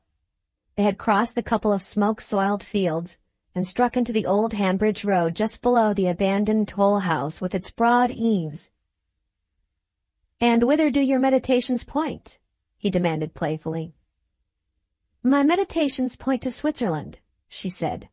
"I have friends in Lausanne." The reference to foreign climes impressed him. "Would that I could go to Switzerland too," he exclaimed, and privately, "Now for it, I'm about to begin." "Why?" she questioned with elaborate simplicity. At the moment, as they were passing the toll house, the other girl appeared surprisingly from round the corner of the toll house, where the lane from Toft End joins the high road. This second creature was smaller than Miss Lawton, less assertive, less intelligent, perhaps, but much more beautiful. Everyone halted, and everyone blushed. "May," the interrupter at length stammered. "May," responded Miss Lawton lamely. The other girl was named May, too, May Dean, the child of the well-known Majolica manufacturer, who lived with his sons and daughters in a solitary and ancient house at Toft End. Lionel Woolley said nothing until they had all shaken hands. His famous way with women seemed to have deserted him. And then he actually stated that he had forgotten an appointment and must depart. He had gone before the girls could move. When they were alone, the two Mays fronted each other, confused, hostile, almost homicidal. "I hope I didn't spoil a tete-a-tete," said May Dean stiffly and sharply, in a manner quite foreign to her soft and yielding nature. The schoolmistress, abandoning herself to an inexplicable but overwhelming impulse, took breath for a proud lie. "No," she answered, "but if you had come 3 minutes earlier—" She smiled calmly. "Oh," murmured May Dean after a pause. That evening May Dean returned home at 9:30. She had been with her 2 brothers to a lawn tennis party at Hillport, and she told her father, who was reading the Staffordshire Signal in his accustomed solitude, that the boys were staying later for cards, but that she had declined to stay because she felt tired. She kissed the old widower good night and said that she should go to bed at once. But before retiring, she visited the housekeeper in the kitchen in order to discuss certain household matters: Jim's early breakfast, the proper method of washing Herbert's new flannels — Herbert would be very angry if they were shrunk — and the dog biscuits for Carlo. These questions settled, she went to her room, drew the blind, lighted some candles, and sat down near the window. She was 22, and she had about her that strange and charming nun-like mystery which often comes to a woman who lives alone and unguessed at among male relatives. Her room was her bower. No one save the servants and herself ever entered it. Mr. Dean and Jim and Bertie might glance carelessly through the open door in passing along the corridor. But had they chanced in idle curiosity to enter, the room would have struck them as unfamiliar, and they might perhaps have exclaimed with momentary interest, "So this is May's room," and some hint that May was more than a daughter and sister, a woman, withdrawn, secret, disturbing, living her own inner life side by side with the household life, might have penetrated their obtuse paternal and fraternal masculinity. Her beautiful face, the nose and mouth were perfect, and at either extremity of the upper lip grew a soft down. Her dark hair, her quiet voice, and her gentle acquiescence, diversified by occasional outbursts of sarcasm, appealed to them and won them. But they accepted her as something of course, as something which went without saying. They adored her, and did not know that they adored her. May took off her hat, stuck the pins into it again, and threw it on the bed, whose white and green counterpane hung down nearly to the floor on either side. Then she lay back in the chair and, pulling away the blind, glanced through the window. The moon, rather dim behind the furnace lights of Red Cow Ironworks, was rising over Moorthorne. May dropped the blind with a wearied gesture, and turned within the room, examining its contents as if she had not seen them before. The wardrobe, the chest of drawers which was also a dressing-table, the washstand, the dwarf bookcase with its store of Edna Lyalls, Elizabeth Gaskells, Thackeray's, Charlotte Young's, Charlotte Bronte's, a Thomas Hardy or so, and some old school books. She looked at the pictures, including a sampler worked by a deceased aunt, at the loud ticking Swiss clock on the mantelpiece, at the higgledy-piggledy photographs there, at the new Axminster carpet, the piece of linoleum in front of the washstand, and the bad joining of the wallpaper to the left of the door. She missed none of the details which she knew so well, with such long, monotonous intimacy, and sighed. Then she got up from the chair, and, opening a small drawer in the chest of drawers, put her hand familiarly to the back and drew forth a photograph.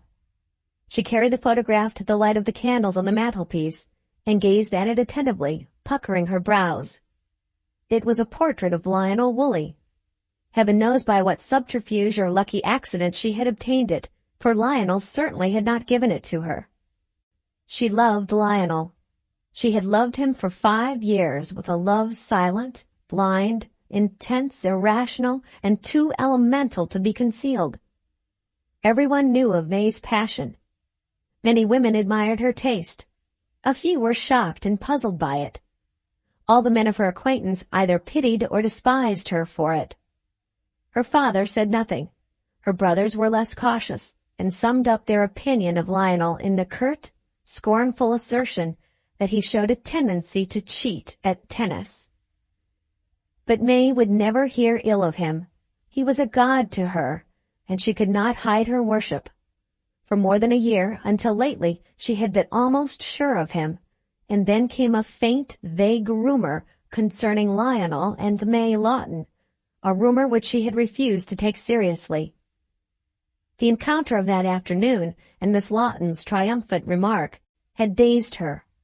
For 7 hours she had existed in a kind of semi-conscious delirium in which she could perceive nothing but the fatal fact, emerging more clearly every moment from the welter of her thoughts, that she had lost Lionel. Lionel had proposed to May Lawton, had been accepted just before she surprised them together, and Lionel, with a man's excusable cowardice, had left his betrothed to announce the engagement.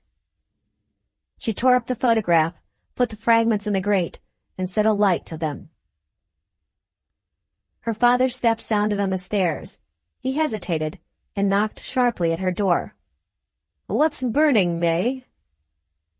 "It's all right, Father," she answered calmly. "I'm only burning some papers in the fire grate." "Well, see you don't burn the house down." He passed on. Then she found a sheet of notepaper and wrote on it in pencil, using a mantelpiece for a desk. "Dear home, good night, goodbye." She cogitated and wrote further. "Forgive me, May." She put the message in an envelope and wrote on the envelope, "Jim," and placed it prominently in front of the clock. But after she had looked at it for a minute, she wrote, "Father," above Jim, and then "Herbert," below. There were noises in the hall. The boys had returned earlier than she expected. As they went along the corridor and caught a glimpse of her light under the door, Jim cried gaily, "Now, Dan, out with that light. A little thing like you ought to be asleep hours since." She listened for the bang of their door, and then, very hurriedly, she removed her pink frock and put on an old black one, which was rather tight in the waist. And she donned her hat, securing it carefully with both pins, extinguished the candles, and crept quietly downstairs, and so by the back door into the garden. Carlo, the retriever, came halfway out of his kennel and greeted her in the moonlight with a yawn. She patted his head and ran stealthily up the garden, through the gate, and up the waste greenland toward the crown of the hill. The top of Toft End is the highest land in the 5 towns, and from it may be clearly seen all the lurid evidences of manufacture which sweep across the borders of the sky on north, east, west, and south. Northeastwards lie the moorlands, and far off Manifold, the metropolis of the moorlands, as it is called. On this night the furnaces of Red Cow Ironworks in the hollow to the east were in full blast. Their fluctuating yellow light illuminated queerly the grass of the fields above Dean's house, and the regular roar of their breathing reached that solitary spot like the distant rumor of some leviathan beast angrily fuming. Further away to the southwest, the Cauldron Bar Ironworks reproduced the same phenomena, and round the whole horizon, near and far, except to the northeast, the lesser fires of labor leapt and flickered and glinted in their mists of smoke, burning ceaselessly, as they burned every night and every day at all seasons of all years. The town of Bursley slept in the deep valley to the west, and vast Hanbridge in the shallower depression to the south, like two sleepers accustomed to rest quietly amid great disturbances. The beacons of their town halls and churches kept watch, and the whole scene was dominated by the placidity of the moon, which had now risen clear of the red cow furnace clouds and was passing upwards through tracts of stars. Into this scene, climbing up from the direction of Manifold, came Lionel Woolley, nearly at midnight, having walked some 18 miles in a vain effort to re-establish his self-satisfaction by a process of reasoning and ingenious excuses. Lionel felt that in the brief episode of the afternoon he had scarcely behaved with dignity. In other words, he was fully and painfully aware that he must have looked a fool, a coward, an ass, a contemptible and pitiful person, in the eyes of at least one girl, if not two. He did not like this. No man would have liked it, and to Lionel the memory of an undignified act was acute torture. Why had he bidden the girls adieu and departed? Why had he, in fact, run away? What precisely would May Lawton think of him? How could he explain his conduct to her and to himself?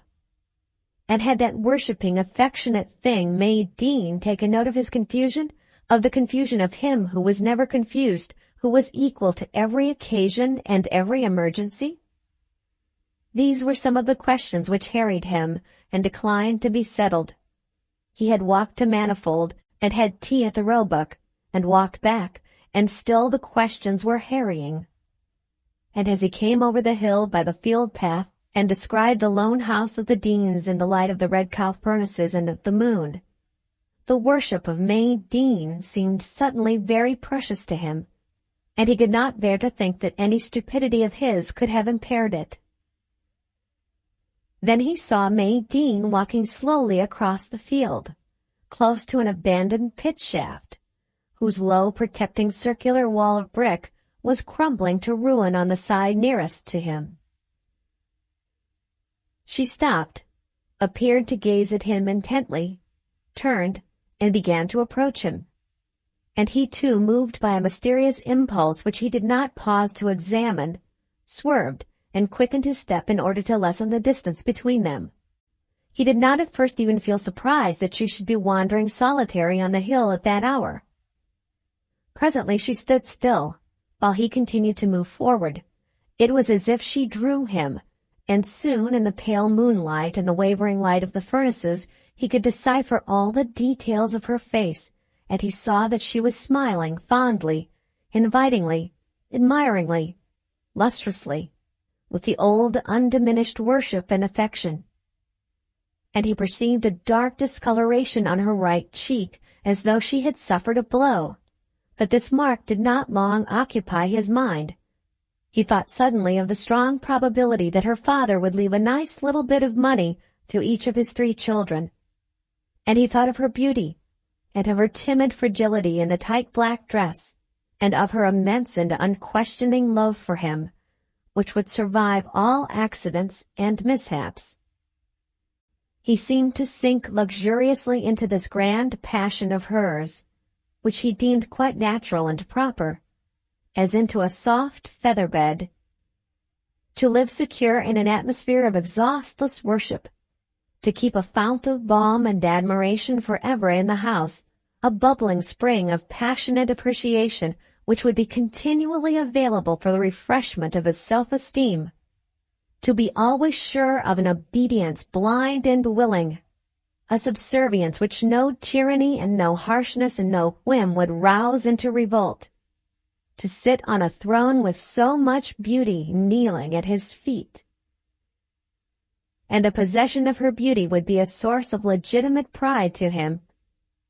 People would often refer to the beautiful Mrs. Woolley. He felt that in sending May Dean to interrupt his highly emotional conversation with May Lawton, Providence had watched over him and done him a good turn. May Lawton had advantages, and striking advantages, but he could not be sure of her. The suspicion that if she married him, she would marry him for her own ends caused him a secret disquiet, and he feared that one day, perhaps one morning at breakfast, she might take it into her intelligent head to mock him, to exercise upon him her gift of irony, and to intimate to him that if he fancied she was his slave, he was deceived. That she sincerely admired him he never for an instant doubted, but And moreover, the unfortunate episode of the afternoon might have cooled her ardor to the freezing point. He stood now in front of his worshipper, and the notion crossed his mind that in after years he could say to his friends, "I proposed to my wife at midnight under the moon. Not many men have done that." "Good evening," he ventured to the girl, and he added with bravado, "We've met before today, haven't we?" She made no reply, but her smile was more affectionate, more inviting than ever. "I'm glad of this opportunity, very glad," he proceeded. "I've been wanting to. You must know, my dear girl, how I feel." She gave a gesture, charming in its sweet humility, as if to say, "Who am I that I should dare?" And then he proposed to her, asked her to share his life, and all that sort of thing. And when he had finished, he thought, "It's done now, anyway." Strange to relate, she offered no immediate reply, but she bent a little towards him with shining, happy eyes. He had an impulse to seize her in his arms and kiss her, but prudence suggested that he should defer the rite. She turned and began to walk slowly and meditatively towards the pit shaft. He followed almost at her side, but a foot or so behind, waiting for her to speak. And as he waited, expectant, he looked at her profile and reflected how well the name May suited her, with its significances of shyness and dreamy hope, and hidden fire and the modesty of spring. And while he was thus savoring her face, and they were still 10 yards from the pit shaft, she suddenly disappeared from his vision, as it were by a conjuring trick. He had a horrible sensation in his spinal column. He was not the man to mistrust the evidence of his senses, and he knew, therefore, that he had been proposing to a phantom. The next morning, early because of Jim's early breakfast, when Maydine's disappearance became known to the members of the household, Jim had the idea of utilizing Carlo in the search for her. The retriever went straight, without a fault, to the pit shaft, and May was discovered alive and unscathed, save for a contusion of the face and a sprain in the wrist. Her suicidal plunge had been arrested at only a few feet from the top of the shaft by a cross stay of timber upon which she lay prone. There was no reason why the affair should be made public, and it was not. It was suppressed into one of those secrets which embed themselves in the histories of families, and after 2 or 3 generations blossom into romantic legends of appropriate circumstantial detail. Lionel Woolley spent a woeful night at his rooms. He did not know what to do, and on the following day May Lawton encountered him again, and proved by her demeanor that the episode of the previous afternoon had caused no estrangement. Lionel vacillated. The sway of the schoolmistress was almost restored, and it would have been restored fully had he not been preoccupied by a feverish curiosity, the curiosity to know whether or not May Dean was dead. He felt that she must indeed be dead, and he lived through the day expectant of the news of her sudden decease. Towards night his state of mind was such that he was obliged to call at the Deans. May heard him and insisted upon seeing him. More, she insisted on seeing him alone in the breakfast-room, where she reclined, interestingly white, on the sofa. Her father and brothers objected strongly to the interview, but they yielded, afraid that a refusal might induce hysteria and worse things. And when Lionel Woolley came into the room, May, steeped in felicity, related to him the story of her impulsive crime. "I was so happy," she said, "when I knew that Miss Lawton had deceived me."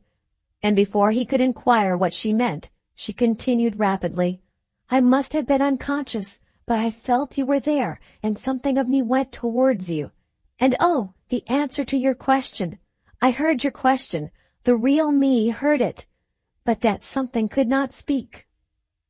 "My question?" "You asked the question, didn't you?" she faltered, sitting up. He hesitated, and then surrendered himself to her immense love and sank into it, and forgot May Lawton. "Yes," he said. "The answer is yes. Oh, you must have known the answer would be yes. You did know, didn't you?" He nodded grandly. She sighed with delicious and overwhelming joy. In the ecstasy of the achievement of her desire, the girl gave little thought to the psychic aspect of the possibly unique wooing.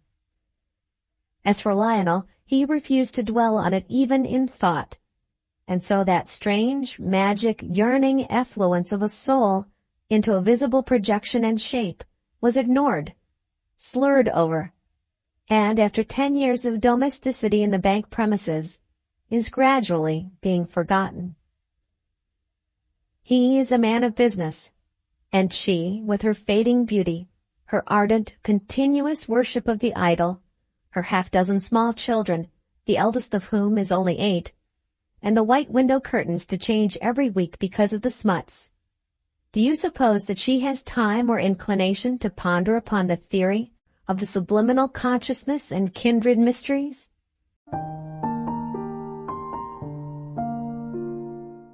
The end. Thank you very much for watching. Please don't forget to subscribe our channel for more stories.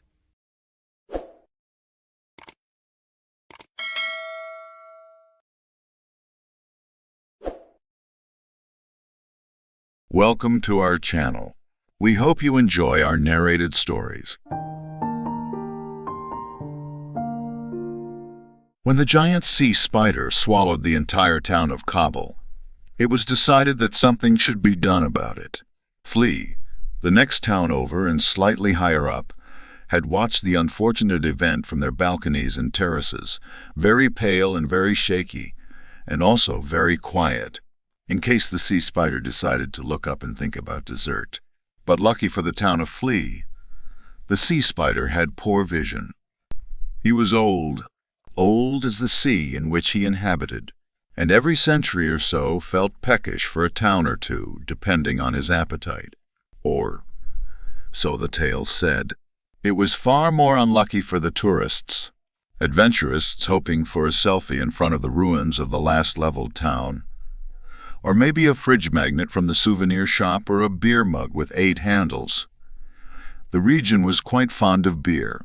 It wasn't the tourists' fault they were in the wrong place at the wrong time. They'd just chosen the worst weekend to visit. No one really knew when the sea spider would strike. Rumor had it he took very long sleeps, and when he awoke felt a certain grumbling in the belly. "We need to do something about the sea spider," the town of Flea declared, "or we'll be next." Many meetings followed. Speeches were given, some more rousing than others, like the antiques dealer from Green Street who managed to lull even the colicky baby into the deepest of slumbers. Others, like the brewer of Scram Brewery and Blood Sausage, got everyone up and yelling and talking over one another all at once. It was only many hours and days of golden ales and nutty stouts and fruity shandies came to an almost unanimous decision. Someone should kill the sea spider. The only problem was no one could figure out who that someone was exactly. Thus was born the choosing of the stones, which is really just a more distinguished name for the unlucky lottery. Here, the able-bodied and unwed men and women were to plunge their hand in a barrel of stones, blindfolded of course, and select a stone of their choosing. Now there was only one red stone out of all black, and old George the Drunk was the unlucky picker of said red stone. Naturally, he chose that very moment to suffer heart failure and collapse dead in the town square, so that the entire stone-picking business had to be redone. This became quite tedious, as cheaters abounded. Most had magically procured black stones of their own, wedged in a fist or tucked up a sleeve. After everyone had picked a stone for the second round, the red stone somehow remained at the bottom of the barrel. By the time the third picking of the stones was underway, night had fallen, and this made organizing more complicated. A third of the people in line slipped off down a dark alley or into a bush and were never seen again. There were simply not enough lanterns to go around and not enough guards to maintain the order of things. Besides, the guards didn't really want to chase after anybody because what would happen once they caught them? It was becoming rather uncomfortable for everyone.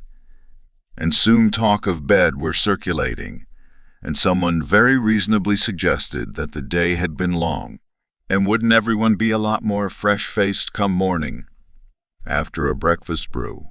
You might be starting to gather what sort of town this is. How can so many cowards exist in one place? There are 1,046. The town of Flea was in fact founded by cowards. In the Great Battle of the Desert Snakes of 1746, a small cluster of soldiers quietly slipped off before the fighting and snake-slaying had begun. They traveled many miles until they found a nice little spot overlooking the sea where they could settle, brew beer and drink it shamelessly for the rest of their days. And so it was, as the town of cowardly Flea residents started to disperse, that a boy came forward, hardly as tall as a horse's knee and just as bony, to announce in a surprisingly loud and strong voice that he would like to volunteer to kill the sea spider.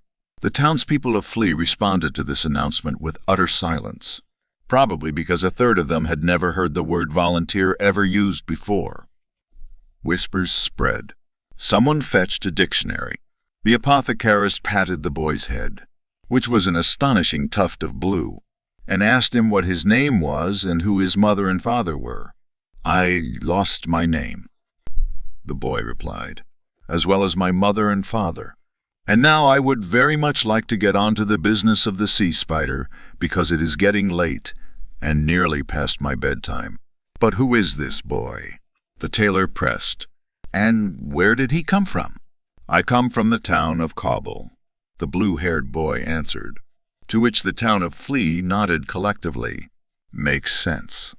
And so it was decided that the boy should go, as there were no other objections. And, they added, he did sound rather eager. Who were they to stand in his way? The blue-haired boy was supplied with all the tools that could be used as weapons. The butcher supplied his best cleaver. The church sweeper offered his rake. The baker gave her favorite rolling pin. The blacksmith forged a custom suit of armor, complete with a helmet and chainmail.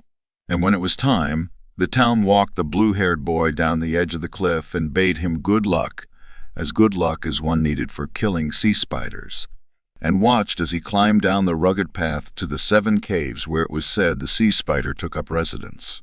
The blue-haired boy did not wish to offend anyone, so as soon as he was out of sight and quite alone, he left behind the suit of armor and the wheelbarrow of weapons, and kept only the transcriber's penknife. He thought of his dead mother and father and sisters as he picked his way down into the caves that were steep and jagged and slick with salt spray. The cave was wet and cold. The ocean raged against the rocks.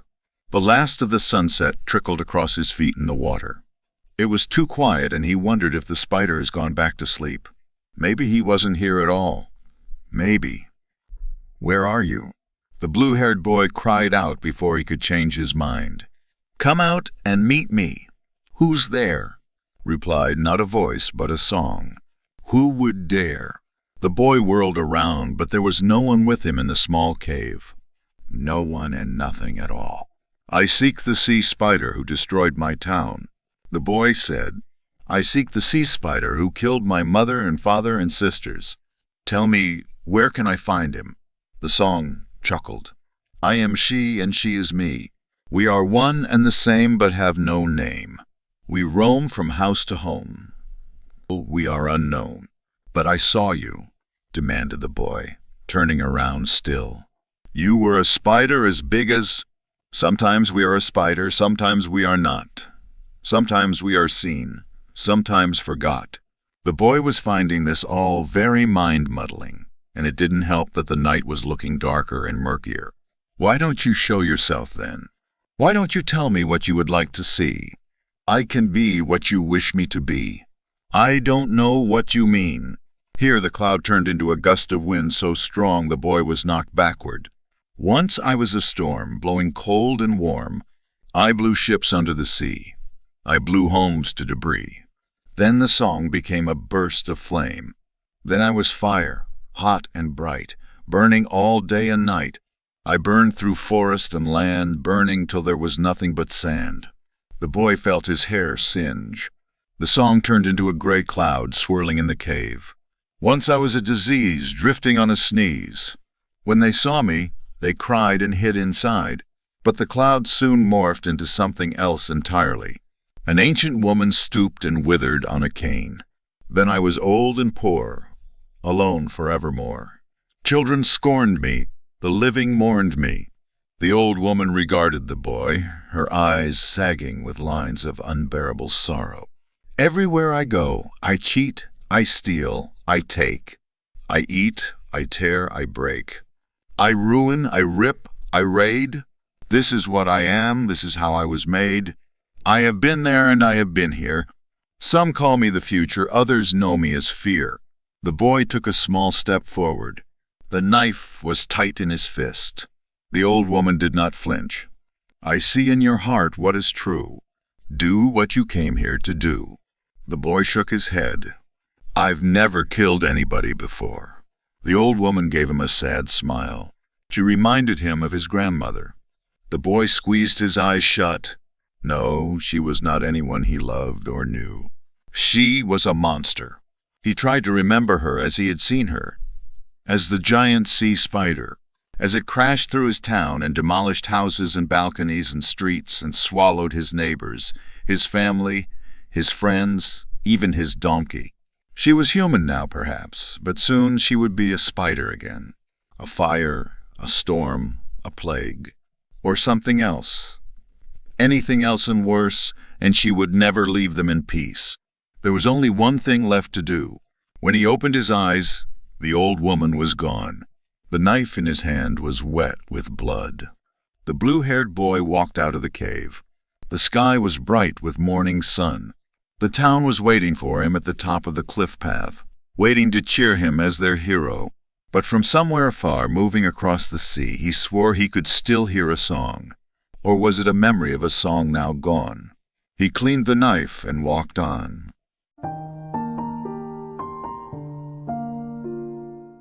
The end. Thank you very much for watching. Please don't forget to subscribe our channel for more stories.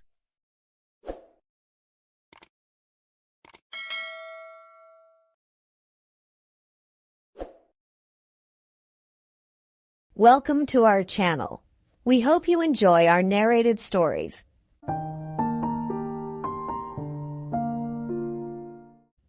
I took a large room far up Broadway in a huge old building whose upper stories had been wholly unoccupied for years until I came. The place had long been given up to dust and cobwebs, to solitude and silence. I seemed groping among the tombs and invading the privacy of the dead. That first night I climbed up to my quarters. For the first time in my life, a superstitious dread came over me, and as I turned a dark angle of the stairway, and an invisible cobweb swung its lazy woof in my face and clung there, I shuddered as one who had encountered a phantom. I was glad enough when I reached my room and locked out the mold and darkness. A cheery fire was burning in the grate, and I sat down before it with a comforting sense of relief. For 2 hours I sat there thinking of bygone times, recalling old scenes and summoning half-forgotten faces out of the mists of the past. Listening, in fancy, to voices that long ago grew silent for all time, and to once familiar songs that nobody sings now. And as my reverie softened down to a sadder and sadder pathos, the shrieking of the winds that sighed softened to a wail. The angry beating of the rain against the panes diminished to a tranquil patter, and one by one the noises in the street subsided until the hurrying footsteps of the last belated straggler died away in the distance and left no sound behind. The fire had burned low. A sense of loneliness crept over me. I arose and undressed, moving on tiptoe about the room, doing stealthily what I had to do, as if I were environed by sleeping enemies whose slumbers it would be fatal to break. I covered up in bed and lay listening to the rain and wind and the faint creak of distant shutters till they lulled me to sleep. I slept profoundly, but how long I do not know. All at once I found myself awake and filled with a shuddering expectancy. All was still. All but my own heart. I could hear it beat. Presently, the bedclothes began to slip away slowly towards the foot of the bed, as if someone were pulling them. I could not stir, I could not speak. Still, the blanket slipped deliberately away till my breast was uncovered. Then, with great effort, I seized them and drew them over my head. I waited, listened, waited.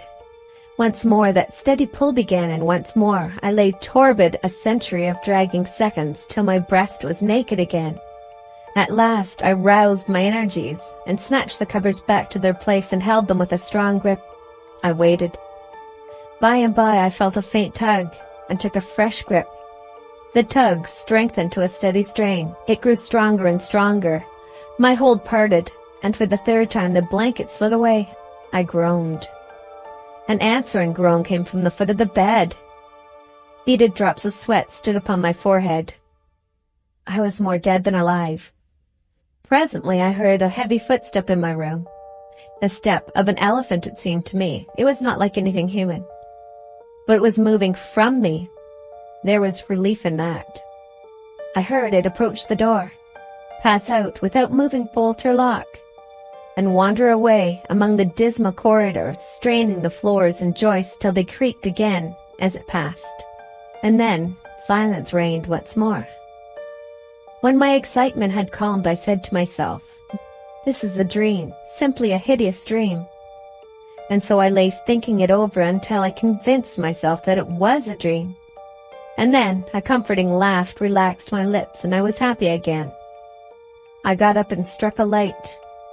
When I found the locks and bolts were just as I had left them, another soothing laugh welled in my heart and rippled from my lips. I took my pipe and lit it, and was just sitting down before the fire when down went the pipe out of my nerveless fingers. The blood forsook my cheeks, and my placid breathing was cut short with a gasp. In the ashes on the hearth, side by side with my own bare footprint, was another, so vast that in comparison mine was but an infant's. That I had had a visitor. The elephant tread was explained. I put out the light and returned to bed, palsied with fear. I lay a long time, peering into the darkness and listening. Then I heard a grating noise overhead, like the dragging of a heavy body across the floor. Then the throwing down of the body, and the shaking of my windows in response to the concussion. In distant parts of the building I heard the muffled slamming of doors. I heard at intervals stealthy footsteps creeping in and out among the corridors and up and down the stairs. Sometimes these noises approached my door, hesitated, and went away again. I heard the clanking of chains faintly in remote passages, and listened while the clanking grew nearer, while it wearily climbed the stairways, marking each move by the loose surplus of chain that fell with an accented rattle upon each succeeding step as the goblin that bore it advanced.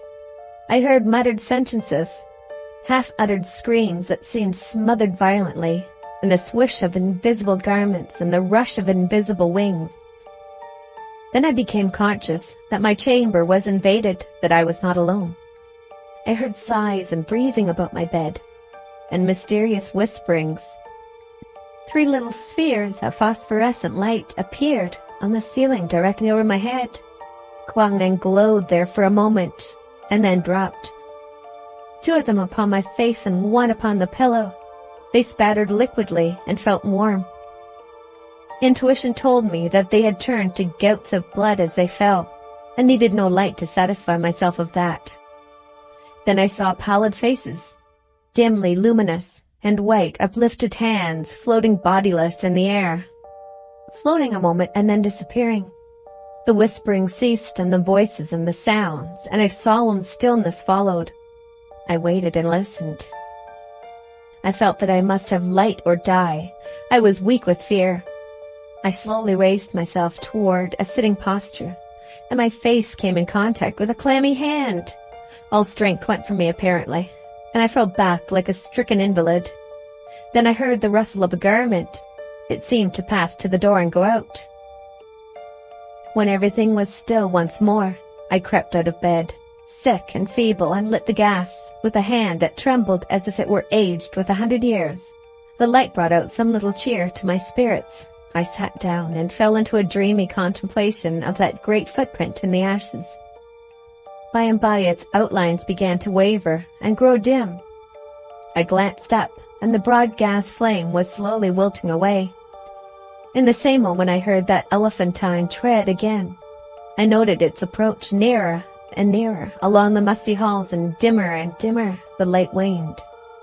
The tread reached my very door and paused. The light had dwindled to a sickly blue, and all things about me were in a spectral twilight.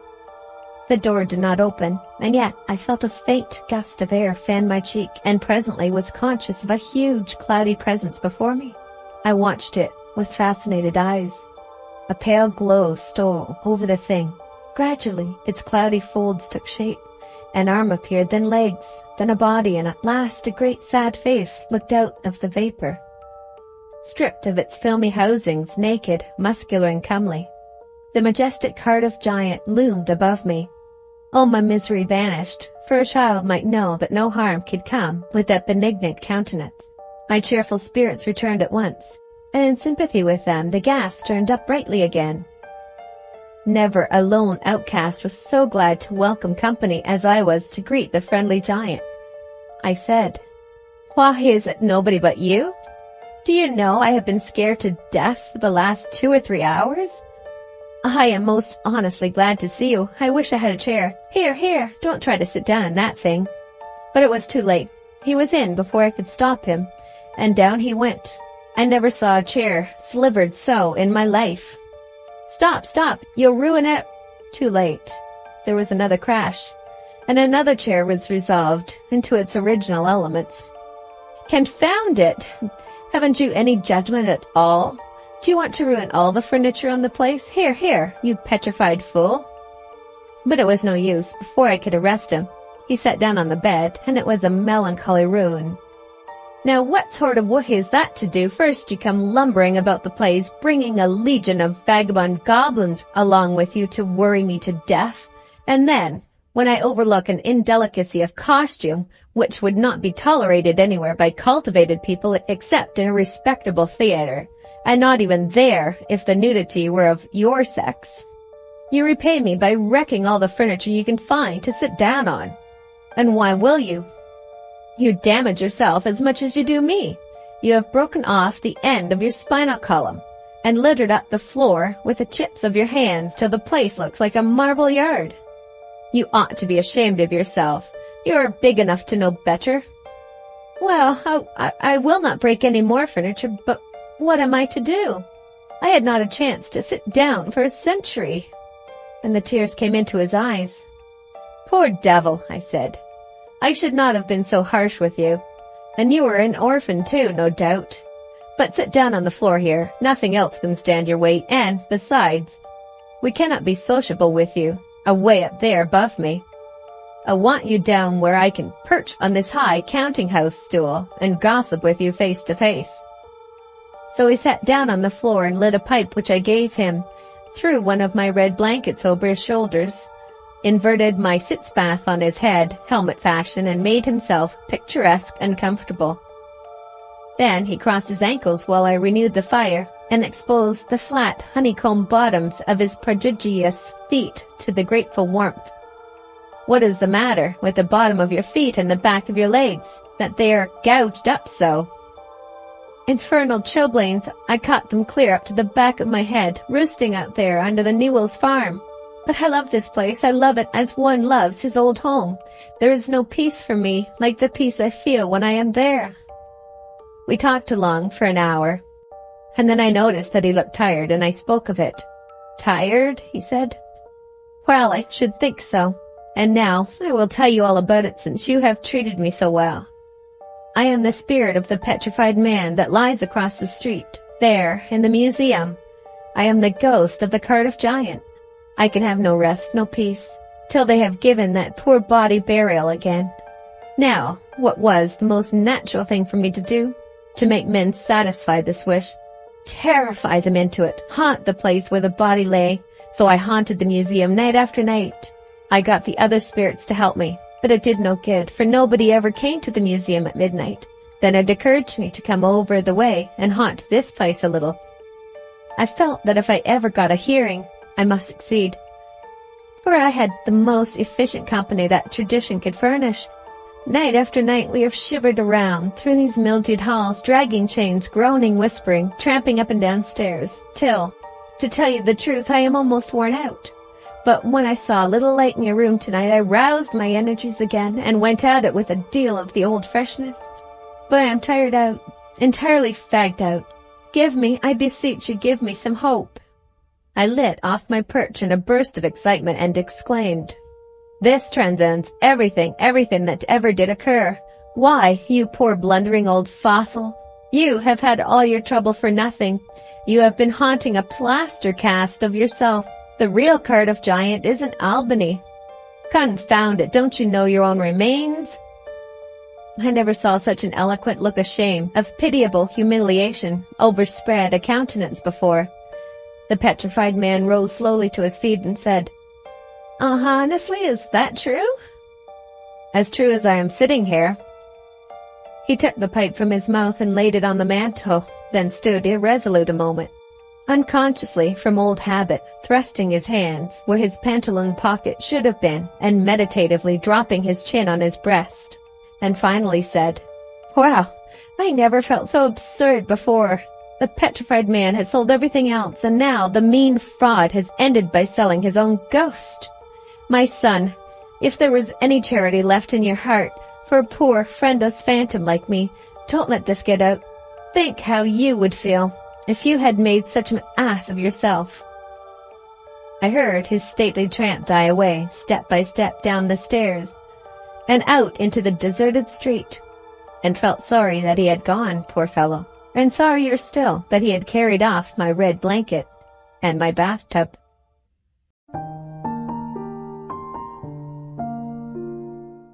The end. Thank you very much for watching. Please don't forget to subscribe our channel for more stories.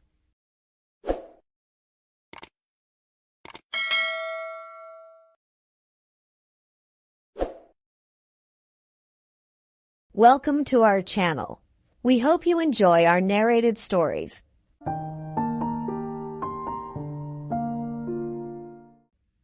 Sedibus ut soltem placidis in morte quiscam. Virgil. In relating the circumstances which have led to my confinement within this refuge for the demented, I am aware that my present position will create a natural doubt of the authenticity of my...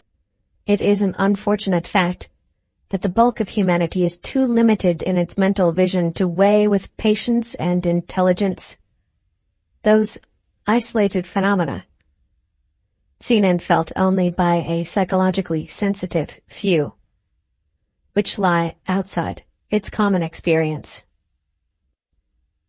Men of broader intellect know that there is no sharp distinction betwixt the real and the unreal, that all things appear as they do only by virtue of the delicate individual physical and mental media through which we are made conscious of them.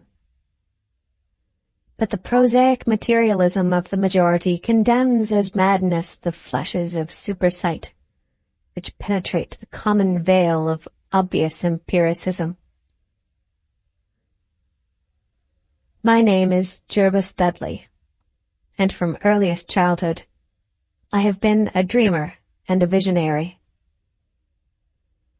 Wealthy beyond the necessity of a commercial life and temperamentally unfitted for the formal studies and social recreations of my acquaintances, I have dwelt ever in realms apart from the visible world, spending my youth and adolescence in ancient and little-known books, and in roaming the fields and groves of the region near my ancestral home. I do not think that what I read in these books or saw in these fields and groves was exactly what other boys read and saw there. But of this I must say little, since detailed speech would but confirm those cruel slanders upon my intellect which I sometimes overhear from the whispers of the stealthy attendants around me. it is sufficient for me to relate events without analyzing causes. I have said that I dwelt apart from the visible world, but I have not said that I dwelt alone. This no human creature may do, for lacking the fellowship of the living, he inevitably draws upon the companionship of things that are not, or are no longer, living. Close to my home there lies a singular wooded hollow, in whose twilight deeps I spent most of my time, reading, thinking, and dreaming. Down its moss-covered slopes my first steps of infancy were taken, and around its grotesquely gnarled oak trees my first fancies of boyhood were woven. Well did I come to know the presiding dryads of those trees, and often have I watched their wild dances in the struggling beams of waning moon. But of these things I must not now speak. I will tell only of the lone tomb in the darkest of the hillside thickets. The deserted tomb of the Hydes, an old and exalted family whose last direct descendant had been laid within its black recesses many decades before my birth. The vault to which I refer is an ancient granite, weathered and discolored by the mists and dampness of generations. Excavated back into the hillside, the structure is visible only at the entrance.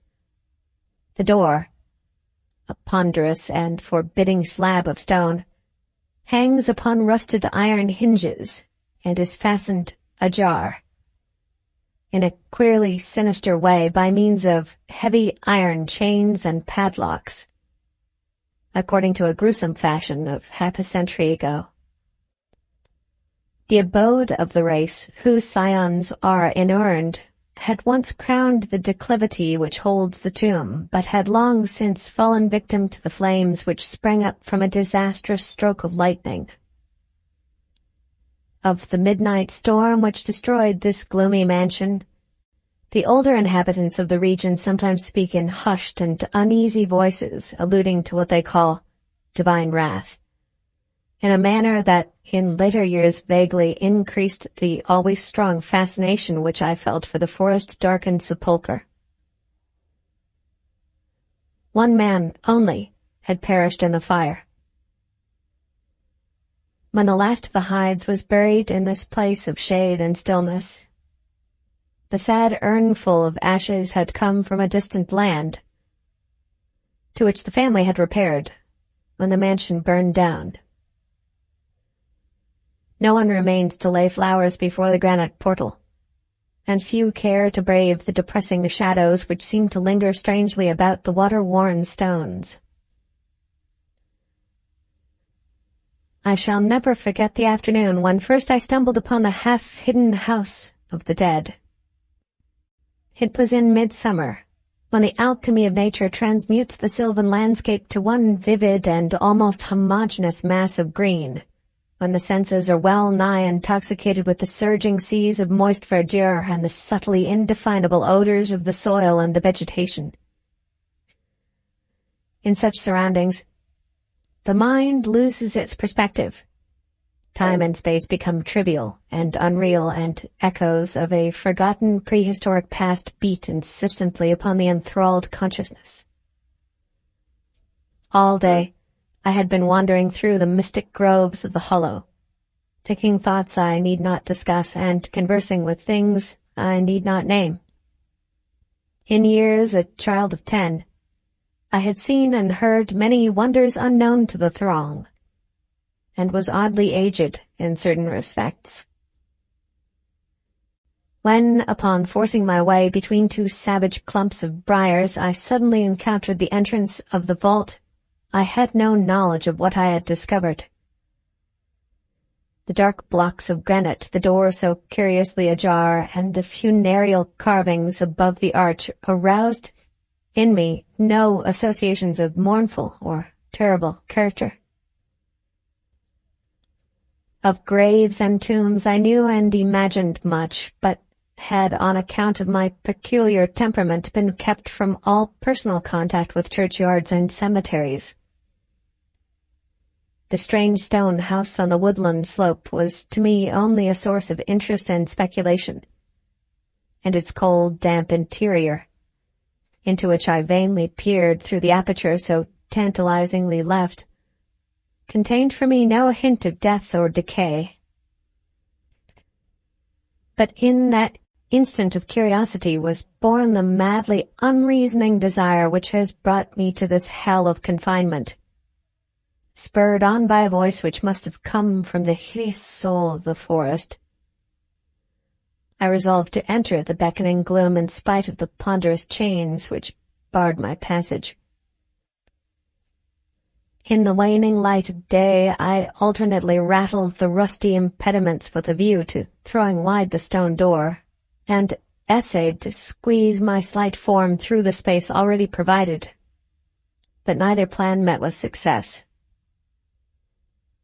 At first curious, I was not frantic, and when in the thickening twilight I returned to my home, I had sworn to the 100 gods of the grove that at any cost I would some day force an entrance to the black, chilly depths that seemed calling out to me. The physician with the iron-gray beard who comes each day to my room once told a visitor that this decision marked the beginnings of a pitiful monomania. But I will leave final judgment to my readers when they shall have learned all. The months following my discovery were spent in futile attempts to force the complicated padlock of the slightly open vault, and in carefully guarded inquiries regarding the nature and history of the structure. With the traditionally receptive ears of the small boy, I learned much, though an habitual secretiveness caused me to tell no one of my information or my resolve. It is perhaps worth mentioning that I was not at all surprised or terrified on learning of the nature of the vault. My rather original ideas regarding life and death had caused me to associate the cold clay with the breathing body in a vague fashion, and I felt that the great sinister family of the burned-down mansion was in some way represented within the stone space I sought to explore. Mumbled tales of the weird rites and godless revels of bygone years in the ancient hall gave to me a new, before whose door I would sit for hours at a time each day. Once I thrust a candle within the nearly closed entrance, but could see nothing save steps leading downward. The odor of the place repelled yet bewitched me. I felt I had known it before, in a past remote beyond all recollection, beyond even my tenancy of the body I now possess. The year after I first beheld the tomb, I stumbled upon a worm-eaten translation of Plutarch's Lives in the book-filled attic of my home. Reading the life of Theseus, I was much impressed by that passage telling of the great stone beneath which the boyish hero was to find his tokens of destiny, whenever he should become old enough to lift its enormous weight. This legend had the effect of dispelling my keenest impatience to enter the vault, for it made me feel that the time was not yet ripe.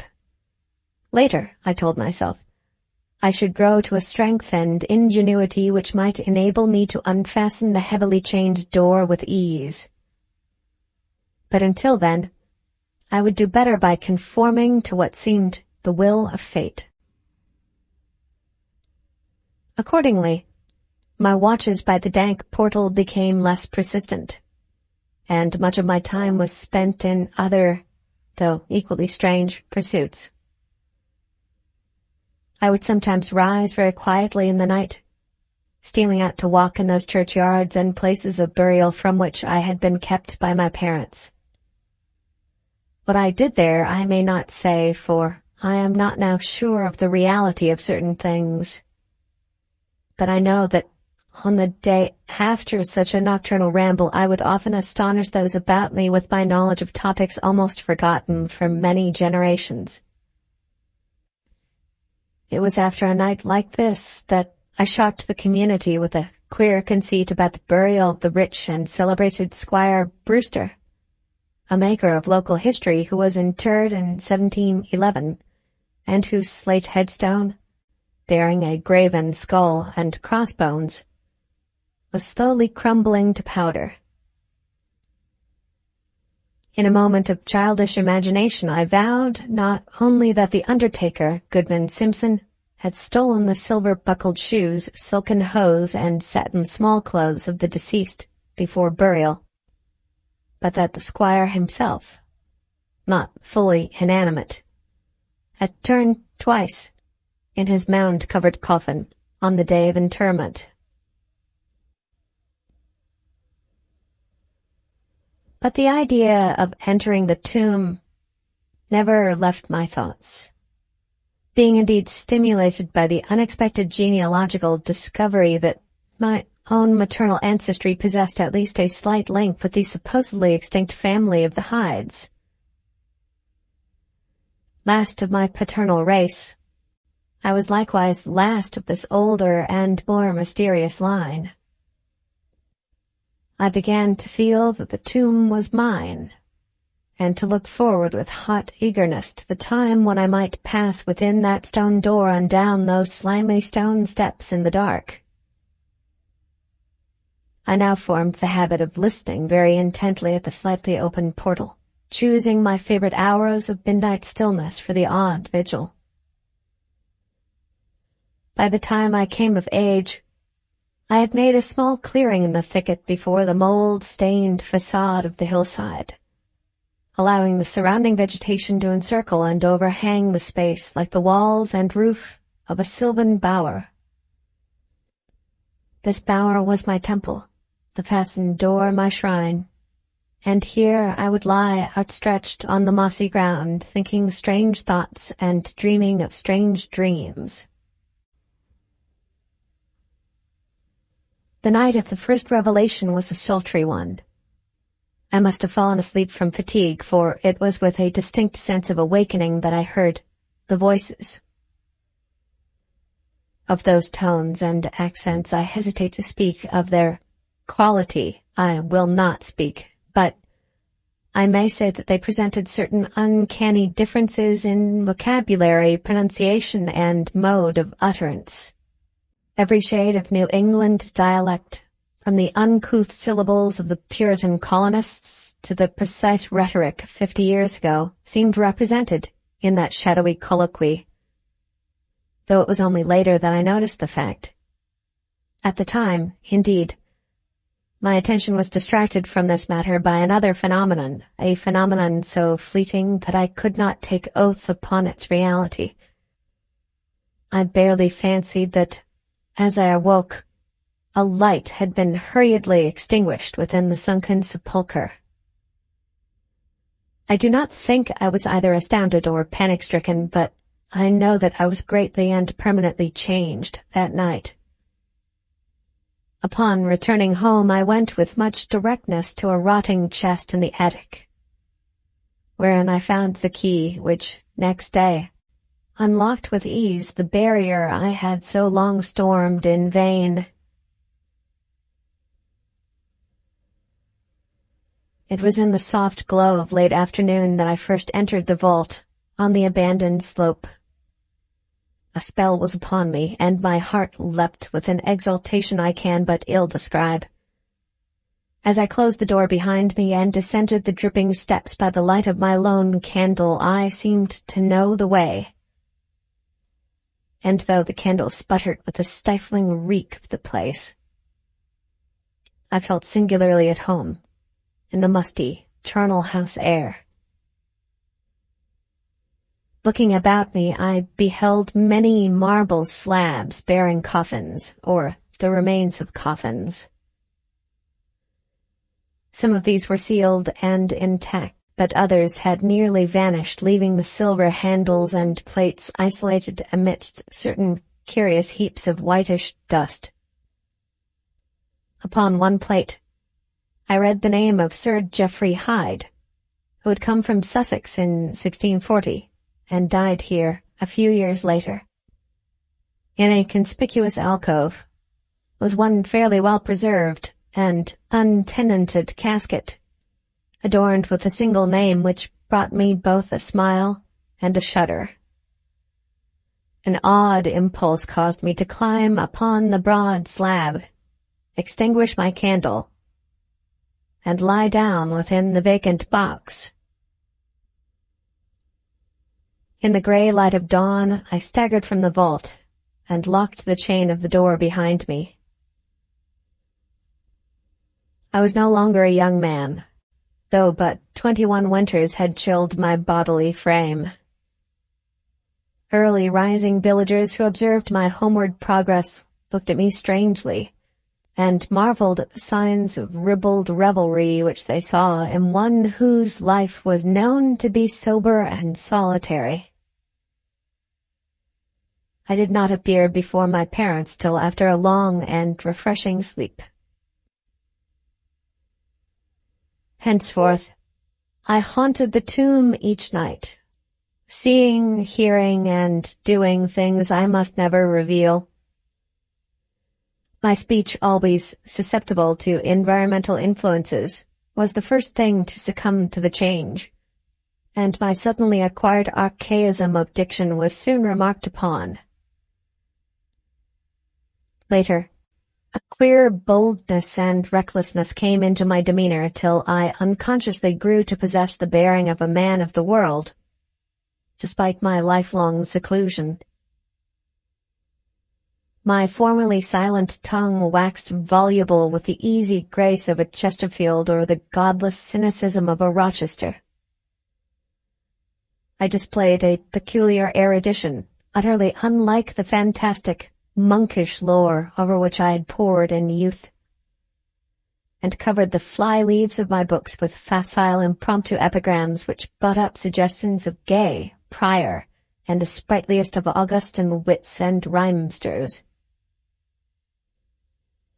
One morning at breakfast I came close to disaster by declaiming in palpably licorice accents an effusion of 18th-century bacchanalian mirth, a bit of Georgian playfulness never recorded in a book. It read something like this. Come hither, my lads, with your tankards of ale, and drink to the present before it shall fail. Pile each on your platter a mountain of beef, for 'tis eating and drinking that bring us relief. So fill up your glass, so life will soon pass. When you're dead, you'll ne'er drink to your king or your lass. Anacreon had a red nose, so they say, but what's a red nose if you're happy and gay? Gad split me, I'd rather be red whilst I'm here than white as a lily and dead half a year. So Betty, my miss, come give me a kiss, in hell there's no innkeeper's daughter like this.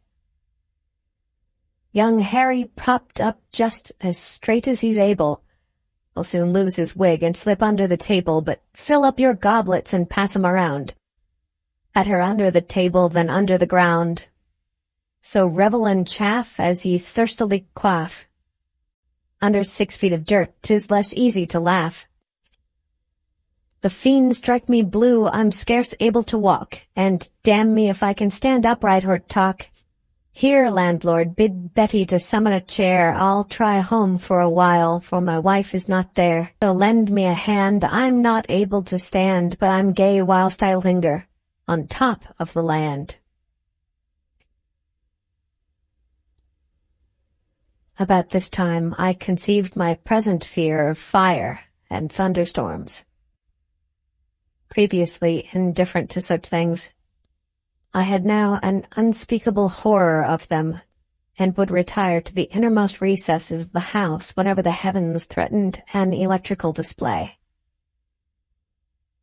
A favorite haunt of mine during the day was the ruined cellar of the mansion that had burned down, and in fancy I would picture the structure as it had been in its prime.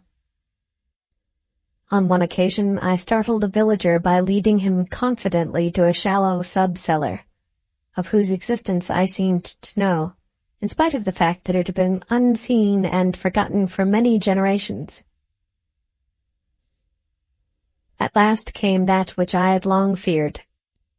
My parents, alarmed at the altered manner and appearance of their only son, commenced to exert over my movements a kindly espionage which threatened to result in disaster. I had told no one of my visits to the tomb, having guarded my secret purpose with religious zeal since childhood.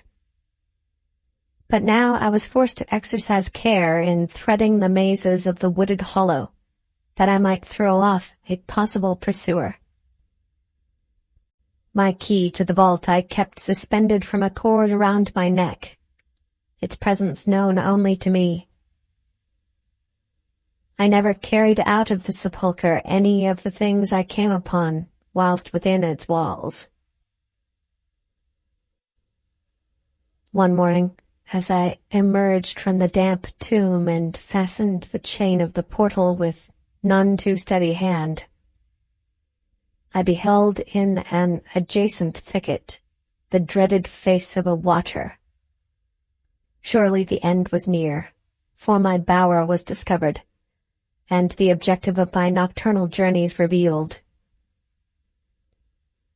The man did not accost me, so I hastened home in an effort to overhear what he might report to my careworn father. Were my sojourns beyond the chained door about to be proclaimed to the world? Imagine my delighted astonishment on hearing the spy inform my parent in cautious whisper that I had spent the night in the bower outside the tomb.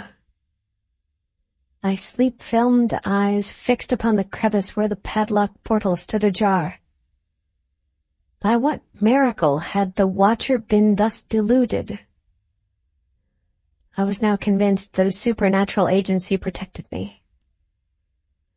Made bold by this heaven-sent circumstance, I began to resume perfect openness in going to the vault, confident that no one could witness my entrance. For a week I tasted to the full the joys of that charnel conviviality which I must not describe. When the thing happened, and I was borne away to this accursed abode of sorrow and monotony, I should not have ventured out that night, for the taint of thunder was in the clouds, and hellish phosphorescence rose from the rank swamp at the bottom of the hollow. The call of the dead, too, was different.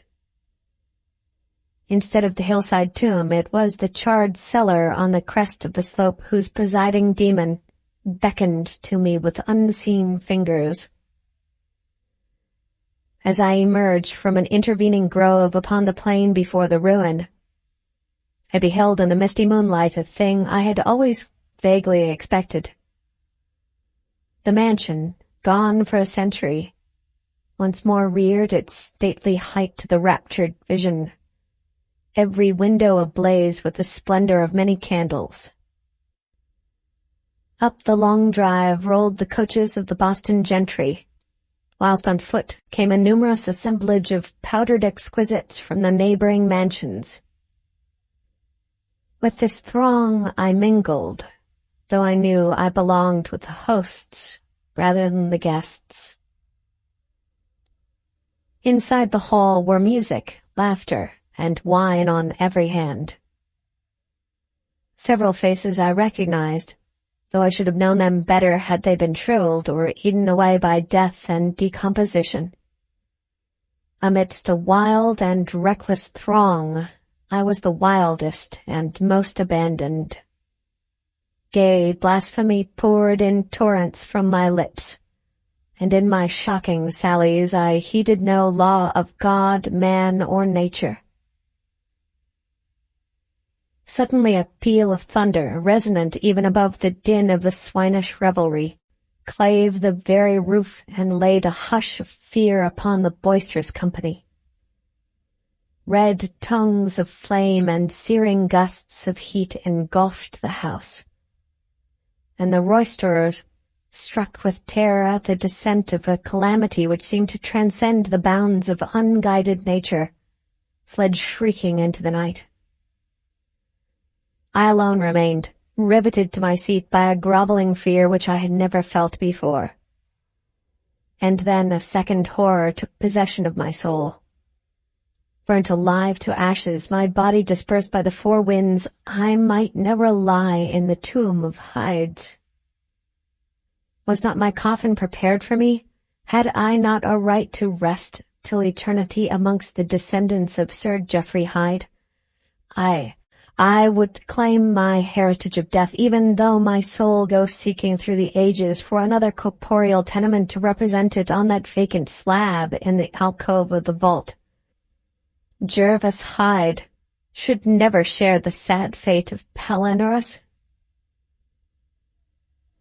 As the phantom of the burning house faded, I found myself screaming and struggling madly in the arms of two men, one of whom was the spy who had followed me to the tomb. Rain was pouring down in torrents, and upon the southern horizon were flashes of the lightning that had so lately passed over our heads. My father, his face lined with sorrow, stood by as I shouted my demands to be laid within the tomb, frequently admonishing my captors to treat me gently as they could. A blackened circle on the floor of the ruined cellar told of a violent stroke from the heavens. And from this spot, a group of curious villagers with lanterns were prying a small box of antique workmanship which the thunderbolt had brought to light. Ceasing my futile and now objectless writhing, I watched the spectators as they viewed the treasure trove, and was permitted to share in their discoveries. The box, whose fastenings were broken by the stroke which had unearthed it, contained many papers and objects of value. But I had eyes for one thing alone. It was the porcelain miniature of a young man in a smartly curled bagwig, and bore the initials J.H. The face was such that as I gazed I might as well have been studying my mirror. On the following day I was brought to this room with the barred windows. But I have been kept informed of certain things through an aged and simple-minded servitor, for whom I bore a fondness in infancy, and who, like me, loves the churchyard. What I have dared relate of my experiences within the vault has brought me only pitying smiles. My father, who visits me frequently, declares that at no time did I pass the chained portal, and swears that the rusted padlock had not been touched for 50 years when he examined it. He even says that all the village knew of my journeys to the tomb, and that I was often watched as I slept in the bower outside the grim facade, my half-open eyes fixed on the crevice that leads to the interior. Against these assertions I have no tangible proof to offer, since my key to the padlock was lost in the struggle on that night of horrors. The strange things of the past which I learnt during those nocturnal meetings with the dead he dismisses as the fruits of my lifelong and omnivorous browsing amongst the ancient volumes of the family library. Had it not been for my old servant Hiram, I should have by this time become quite convinced of my madness. But Hiram, loyal to the last, has held faith in me, and has done that which impels me to make public at least a part of my story. A week ago, he burst open the lock which chained the door of the tomb perpetually ajar, and descended with a lantern into the murky depths.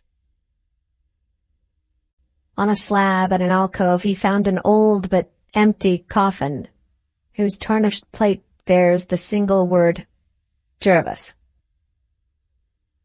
In that coffin, and in that vault, they have promised me I shall be buried.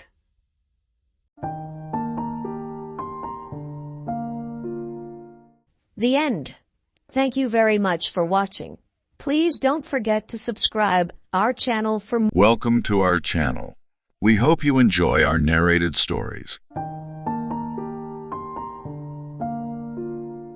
Anand knew the snake wanted to eat him, even if his mother said it only ate the cats and dogs scurrying over the trash pile. Anand held up one open hand, and then a single finger on the other, examining the years of his life in nicked and dirty scars. His family was Dale, the untouchables, only suited to garbage collection or cleaning toilets, as anything they touched turned to trash. He wanted to get to 2 full hands, and then he could join the men picking up the trash in town and not battle against the snake for its treasures. Slithering scales moved just under the surface. The trash shifted beneath his bare feet. Eyes wide, his body froze. A movement against his leg caused a lightning bolt of fear to erupt into a scream. "Anand, you fool!" The slap on the back of his head knocked him down into the trash pile. "Maya!" Anand cried. "I saw the snake. You spend too much time in dreams?" His mother's bright eyes glared at him under her green hijab. "Show me what you found." Lost in his battle against the snake, he hadn't even looked for treasures. One hand buried in the pile, pressed on something hard. He offered it up. The sun glinted off the tarnished metal cup, big in his tiny hand with a flat, thin handle. "I found this." He hoped it would be enough to make her happy. His mother snatched it, brought it to her eyes to squint at it. "Is it for a candle? Like a lamp?" Anne's eyes went wide. "A lamp, maybe it is magic." He remembered the story his father told him of a magic lamp that gave out 3 wishes. He imagined himself a prince in shoes and a glittering gold suit, riding an elephant. He wished to be off this pile and safe from the snake. His mother's fingers, with better vision than her eyes, turned it around, found scratched letters on the thin handle.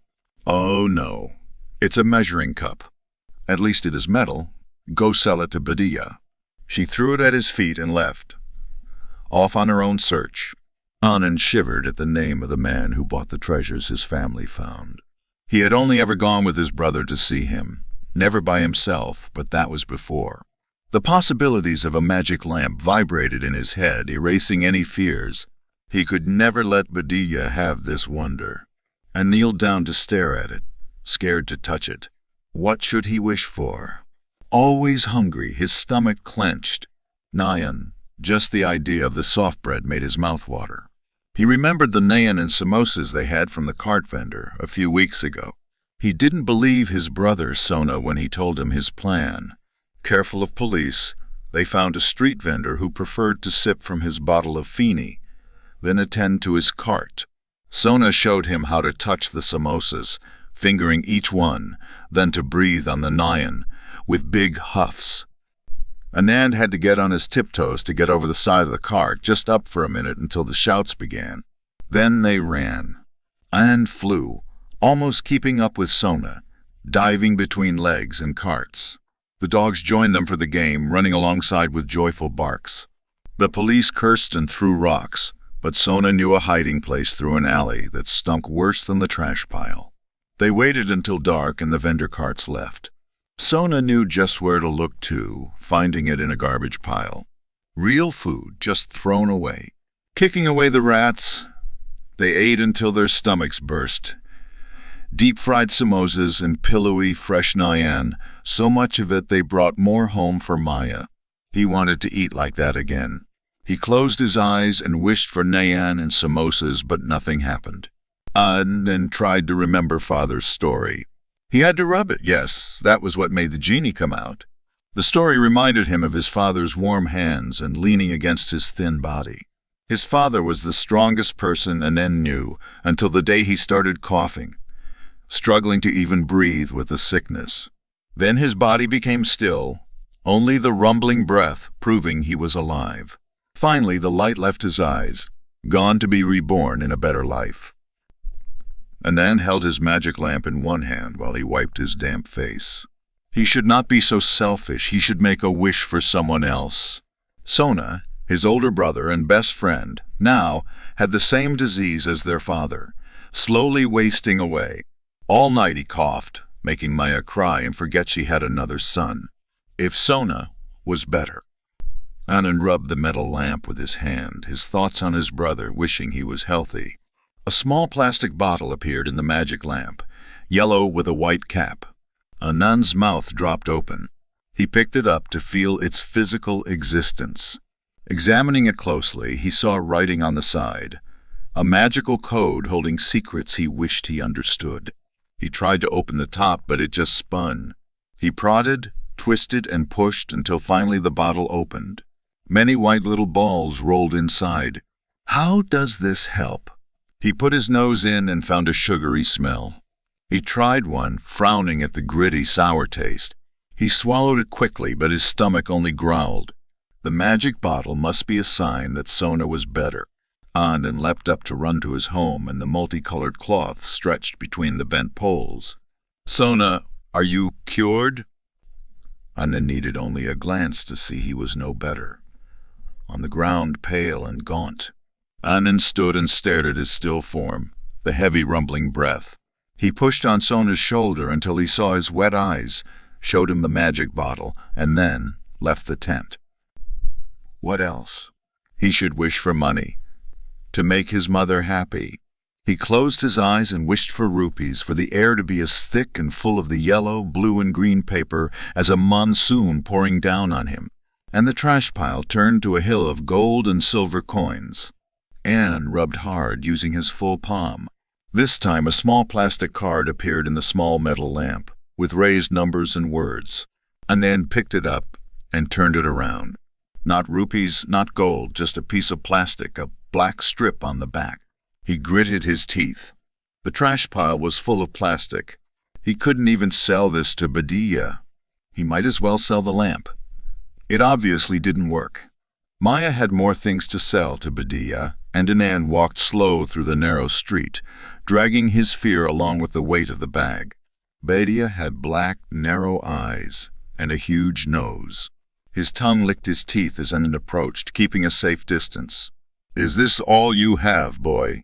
Bedtime picked through the Anand's bag of treasures, each dark finger ending in a sharp claw.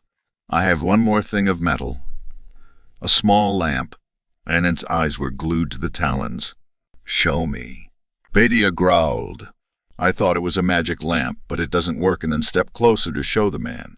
Bedtime sneered, his black eyes glancing at the small object before going Anand, moving up and down. "It is only a cup for measuring rice or flour." Bedtime snatched Anand's arm in a vice grip and held him tight. "I do have need of a boy, though. One with a pretty face." A single claw caressed Anand's cheek. "I have a very important buyer who would like you very much." Bedtime bared his teeth. Anand knew of boys who went with Bedtime, like his cousin PK, who left and never came back. Anand closed his eyes and rubbed the magic lamp, his fingers desperate. He had one last wish. Anand felt the power course through his body, changing him. He leapt toward Bedtime to touch him, his fangs tasting Bedtime's neck.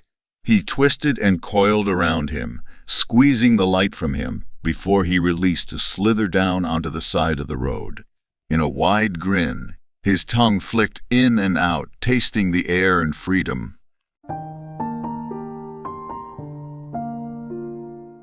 The end. Thank you very much for watching. Please don't forget to subscribe our channel for more stories.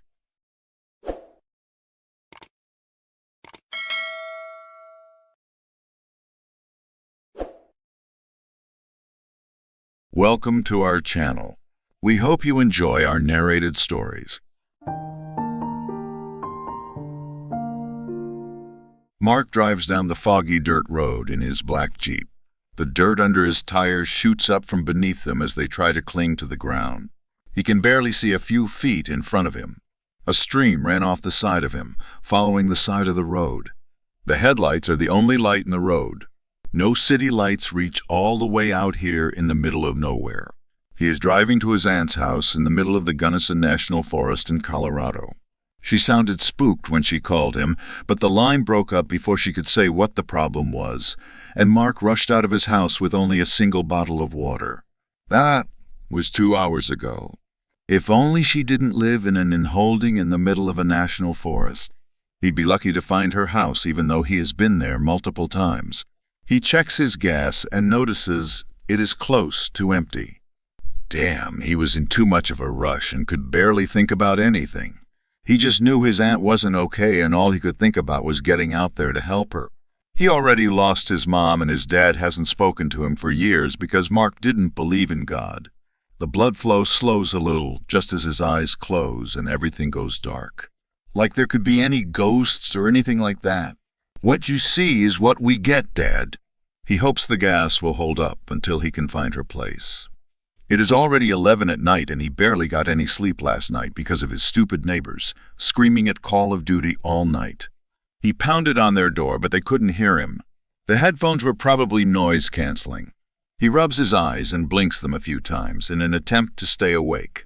He hasn't seen a single car for at least the past hour, just his own headlights in the road in front of him. Where was he? He hasn't seen that broken-down shed the last time he came up here, albeit it has been a while. The road continues to get more and more broken down. Grass starts to seep into it, making it one with nature. The dirt is mixed with a sandy substance now as well. Mark shoots his head to his right as something glows out of the corner of his eye. He strains his eyes to see what it was, but nothing is there. The only thing he can see past the darkness is the first line of tall trees. He shakes his head and continues driving down the road. He expects, hopes. Any minutes he will turn a corner and pull into his aunt's property, but something in the pit of his stomach tells him he took the wrong turn a long ways back. And ever since he suspected this, he has tried to get a map on his phone, but the service is terrible out here. He remembers his father's words like he had just said them yesterday. God will show you the way. Follow his light and you will come out on top. Yeah, well, if he would show me the way, I wouldn't even be in this mess in the first place. He would have just let me go to bed in peace. With a thud and a last gasp, his car comes slowly to a halt. Mark hits the steering wheel and grabs his phone and turns on the flashlight. The gas tank is empty. Warren steps out into the cold night. A chill runs down his spine, planting him in that spot, cementing him to the floor. He brings his arms together for a hug to make himself warm, and then he looks out into the forest and spots another glow for a split second before it disappears again. A cougar. A bear. Mark moves again and pushes towards the back of his car for the gas tank he always keeps in it. He aims the flashlight in the trunk of the car through the window and sees nothing. Confused, he opens the trunk and the lights turn on. Nothing is back there. Just what I needed. He kicks the car's tire and immediately regrets it when he gets a big throb of pain. Damn it. He checks around himself once again as the needles on his neck shoot out. He can feel a presence watching him. It has to be some sort of animal. Hopefully, it isn't hungry. Mark walks back to the front of the car as a breeze picks up, sending his t-shirt to flap in the wind against his belly. Where the hell is your house, Auntie? He screams into the night, hoping someone would hear him, or at least scare off the predators in the dark. Who was he kidding? Nobody is crazy enough to live out here in the middle of nowhere, except his God-loving family, who think God will save them on a whim. Suddenly, a dark shadow flies past Mark's head, scaring him, as he falls backwards and trips on a stone. His elbow smashes the window to the front driver's seat. Glass falls all over the seat and blood streams from Mark's arm. The blood falls onto the seat and dirt ground when he pulls it back out. He grits his teeth and holds his arm, trying to stop the blood flow, but it won't stop. His breathing is faster as his heart beats in his chest. The blood pushes out from his arm in time with his heart. Does that mean it's an artery? Mark's vision fades in and out. He falls to his knees as the world around him starts to turn upside down. He pulls his shirt off, fumbling with his shaky hands, and rips it, creating a rag and ties it around his arm where the wound is. The blood flow slows a little just as his eyes close and everything goes dark. Darker than a forest in the middle of nowhere with no light pollution. Darker than the devil's soul. Darker than the dirt he sits on, hoping he did enough. Mark shoots awake as something in the darkness scurries off into the forest, shooting dirt up at his face as it runs. Mark, still dizzy, feels his arm. pain shoots throughout it as he feels the blood-soaked shirt. This won't last. He pulls himself up by grabbing onto the door handle and looks around. It is still dark out and even colder now, as he can feel the chill creep deep inside his bones.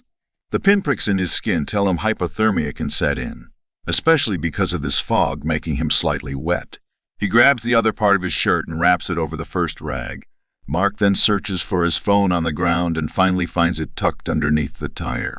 He tries to call 911, but once again it says, "No service." Aren't these damn things supposed to work anywhere? Mark almost throws the phone off into the trees, but then decides against it and turns on the flashlight on the phone. The feeling of terror comes back to him, but just for a moment as he looks into the trees surrounding him. He has to go find help, maybe even stumble upon his aunt's house. She can't be too far away.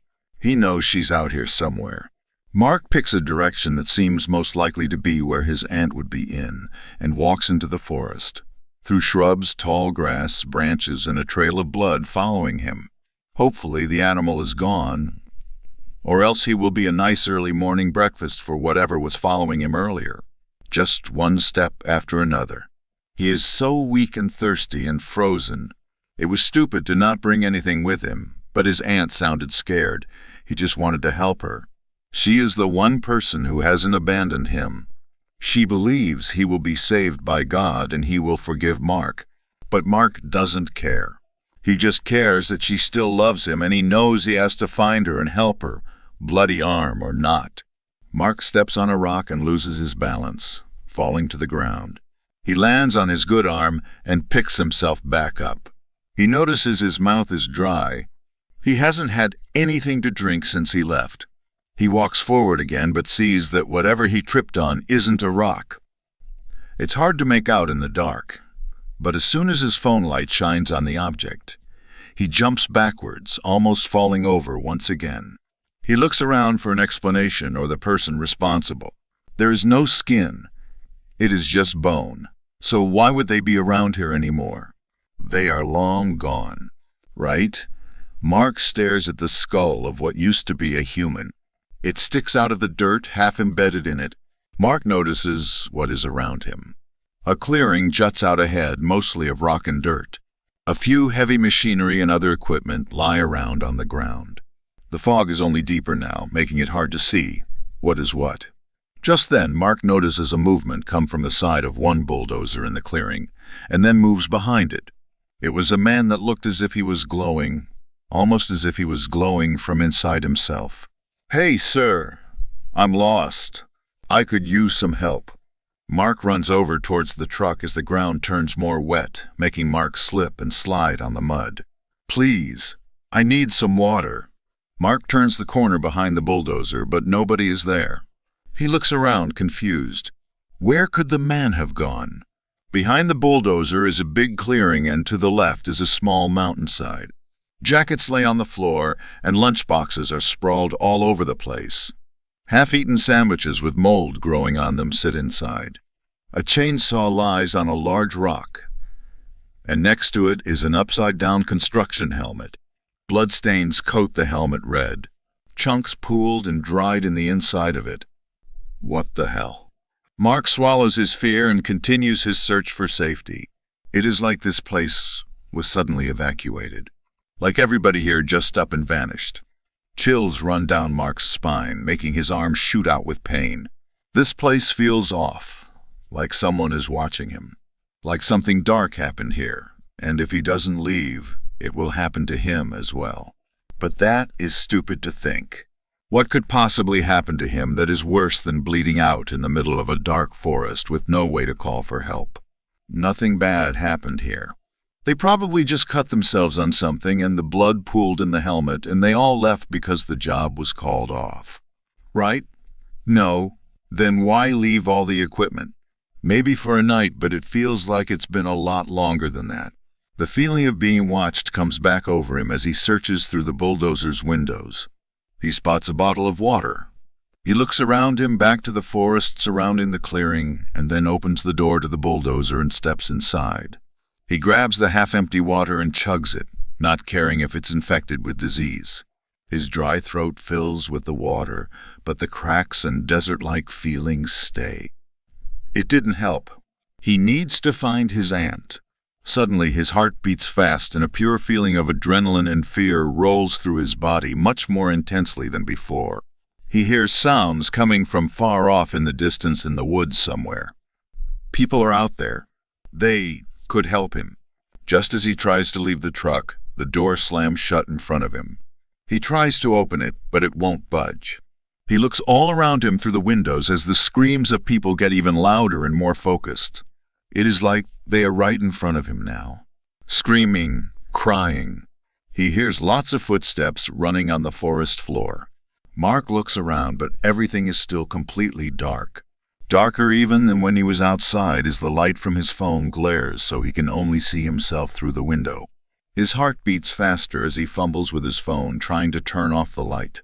This isn't funny. Someone better let me out of here. Mark's chest feels as if it will explode. His bandaged arm starts to bleed all over the inside of the bulldozer. He has to calm down or else he will bleed out in here, but he can't. His breathing is rapid, like he just ran 10 miles. His head is on fire, every neuron firing. Finally, his shaky hands turn off the light. Outside stand these white figures in mining clothes from a long time ago. They are covered in dust and dirt. The screaming is even louder now as Mark tries to cover his ears, but it only makes it louder. His head feels like it is going to explode. An army of white, almost see-through. People surround the bulldozer. "Who are you?" Mark screams. They just stare at Mark with frowns. Mark just then notices some of them have missing arms. Some have parts of their face missing, chunks just gone. This has to be a joke, right? He searches the cabin of the truck for a secret screen or camera when all the ghosts take one step forward towards Mark at the same time. The screaming and crying persists. Mark's heart has never beat faster as his vision goes in and out. Save us. Our land. Let us rest in peace. A hand appears on the side of the truck's window, making Mark jump out of the seat and move away from it. Mark looks around him in a circle, back and forth from each ghost to the next. He doesn't know what to do. He can feel the fear in chest, his imminent death. The screaming, the crying, the pain. Mark starts to recite the Hail Mary as best as he can remember it. Suddenly, a loud explosion sounds out, and he hides down below the windows as a bright flash lights up the outside. The truck shakes. He can't see anything for a few seconds, and then it is dark again. Everything is quiet. No sounds. No movement. The fear has been released. Mark looks up and over the console of the truck and sees nothing but the clearing of mud and dirt. He can hear the insects chirp away through the truck. The night sky is clear and vibrant with stars. Mark grabs his shoulder and, without thought, opens the door to the bulldozer and jumps out. He is still shaking. What just happened to him? A light turns on above the small mountaintop, and he can slightly see an older woman standing on the porch of a house. He smiles, "Auntie." When he reaches the top of the mountainside, he is still shaking and his arm hurts like hell. But he made it. Mark, what happened? Come inside. His aunt grabs him and helps him inside her small cabin. He sits in a living room with shelves of pictures of family. Books line one of the walls, one of them being the Bible. A fire is going, lighting up the room, a nice, glowing orange. Mark's aunt hands him a glass of tea and puts a blanket over his back. He just stares ahead at the wall, not blinking. I called an ambulance. They are on their way. Mark doesn't move, Mark. Mark looks towards her at the floor. There were so many of them. I could see through their bodies, young men, older men, missing limbs. I could barely breathe. It was so loud. What do you mean? What happened? His aunt sits down next to him on the sofa and puts an arm around him. Is this about the site they are digging up? I told them not to. They are not letting the dead rest in peace. His aunt smiles. He just stares ahead at the wall. A long time ago, there was a mining accident down there. Plenty of people died in a large explosion. Mark shudders in fear. Are you okay? I believe, Auntie. I believe in God. Mark puts down his tea on the table in front of him and suddenly looks worried. Why did you call me earlier? Is everything all right? His aunt looks at him, confused, and then shines with a smile. Oh, yes. I just wanted to share an amazing cookie recipe I found. Mark looks at her with a blank stare and then smiles and laughs. I came all the way through that, just for cookies. They both laugh and hug each other as the ghosts watch from the canyon below, knowing that Mark will help them find peace. He did.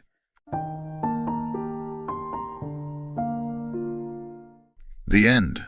Thank you very much for watching. Please don't forget to subscribe our channel for more stories.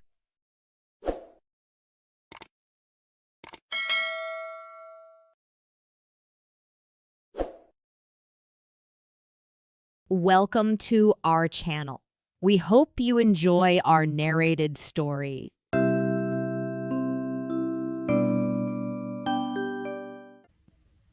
I have always noticed a prevalent want of courage, even among persons of superior intelligence and culture, as to imparting their own psychological experiences when those have been of a strange sort. Almost all men are afraid that what they could relate in such wise would find no parallel or response in a listener's internal life, and might be suspected or laughed at.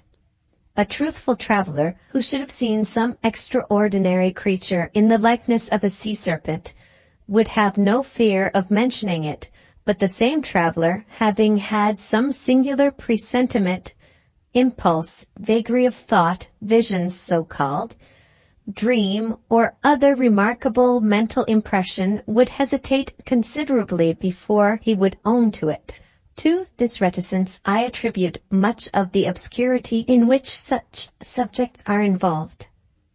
We do not habitually communicate our experiences of these subjective things as we do our experiences of objective creation. The consequence is that the general stock of experience in this regard appears exceptional, and really is so, in respect of being miserably imperfect. In what I am going to relate, I have no intention of setting up, opposing, or supporting any theory whatever. I know the history of the bookseller of Berlin. I have studied the case of the wife of a late astronomer royal, as related by Sir David Brewster, and I have followed the minutest details of a much more remarkable case of spectral illusion occurring within my private circle of friends. It may be necessary to state, as to this last, that the sufferer, a lady, was in no degree, however distant, related to me. A mistaken assumption on that head might suggest an explanation of a part of my own case, but only a part, which would be wholly without foundation. I cannot be referred to my inheritance of any developed peculiarity, nor had I ever before any at all similar experience, nor have I ever had any at all similar experience since. It does not signify how many years ago, or how few, a certain murder was committed in England, which attracted great attention. We hear more than enough of murderers as they rise in succession to their atrocious eminence, and I would bury the memory of this particular brute, if I could, as his body was buried in Newgate jail. I purposely abstain from giving any direct clue to the criminal's individuality. When the murder was first discovered, no suspicion fell, or I ought to say, for I cannot be too precise in my facts, it was nowhere publicly hinted that any suspicion fell on the man who was afterwards brought to trial. As no reference was at that time made to him in the newspapers, it is obviously impossible that any description of him can at that time have been given in the newspapers. It is essential that this fact be remembered. Unfolding at breakfast my morning paper containing the account of that first discovery, I found it to be deeply interesting, and I read it with close attention. I read it twice, if not 3 times. The discovery had been made in a bedroom, and when I laid down the paper, I was aware of a flash, rush, flow. I do not know what to call it. No word I can find is satisfactorily descriptive, in which I seemed to see that bedroom passing through my room, like a picture impossibly painted on a running river. Though almost instantaneous in its passing, it was perfectly clear, so clear that I distinctly, and with a sense of relief, observed the absence of the dead body from the bed. It was in no romantic place that I had this curious sensation, but in chambers in Piccadilly, very near the corner of St. James Street. It was entirely new to me. I was in my easy chair at the moment, and the sensation was accompanied with a peculiar shiver which started the chair from its position. But it is to be noted that the chair ran easily on casters. I went to one of the windows. There are 2 in the room, and the room is on the 2nd floor, to refresh my eyes with the moving objects down in Piccadilly. It was a bright autumn morning, and the street was sparkling and cheerful. The wind was high. As I looked out, it brought down from the park a quantity of fallen leaves, which a gust took and whirled into a spiral pillar.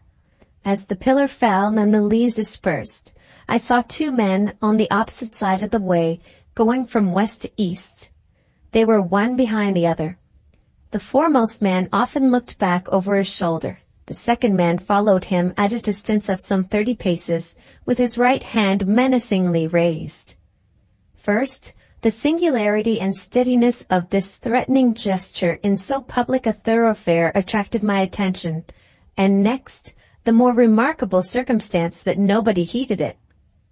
Both men threaded their way among the other passengers with a smoothness hardly consistent even with the action of walking on a pavement, and no single creature that I could see gave them place, touched them, or looked after them.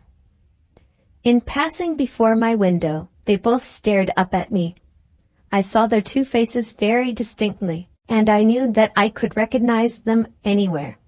Not that I had consciously noticed anything very remarkable in either face, except that the man who went first had an unusually lowering appearance, and that the face of the man who followed him was of the color of impure wax. I am a bachelor, and my valet and his wife constitute my whole establishment. My occupation is in a certain branch bank, and I wish that my duties as head of a department were as light as they are popularly supposed to be. They kept me in town that autumn when I stood in need of change. I was not ill, but I was not well.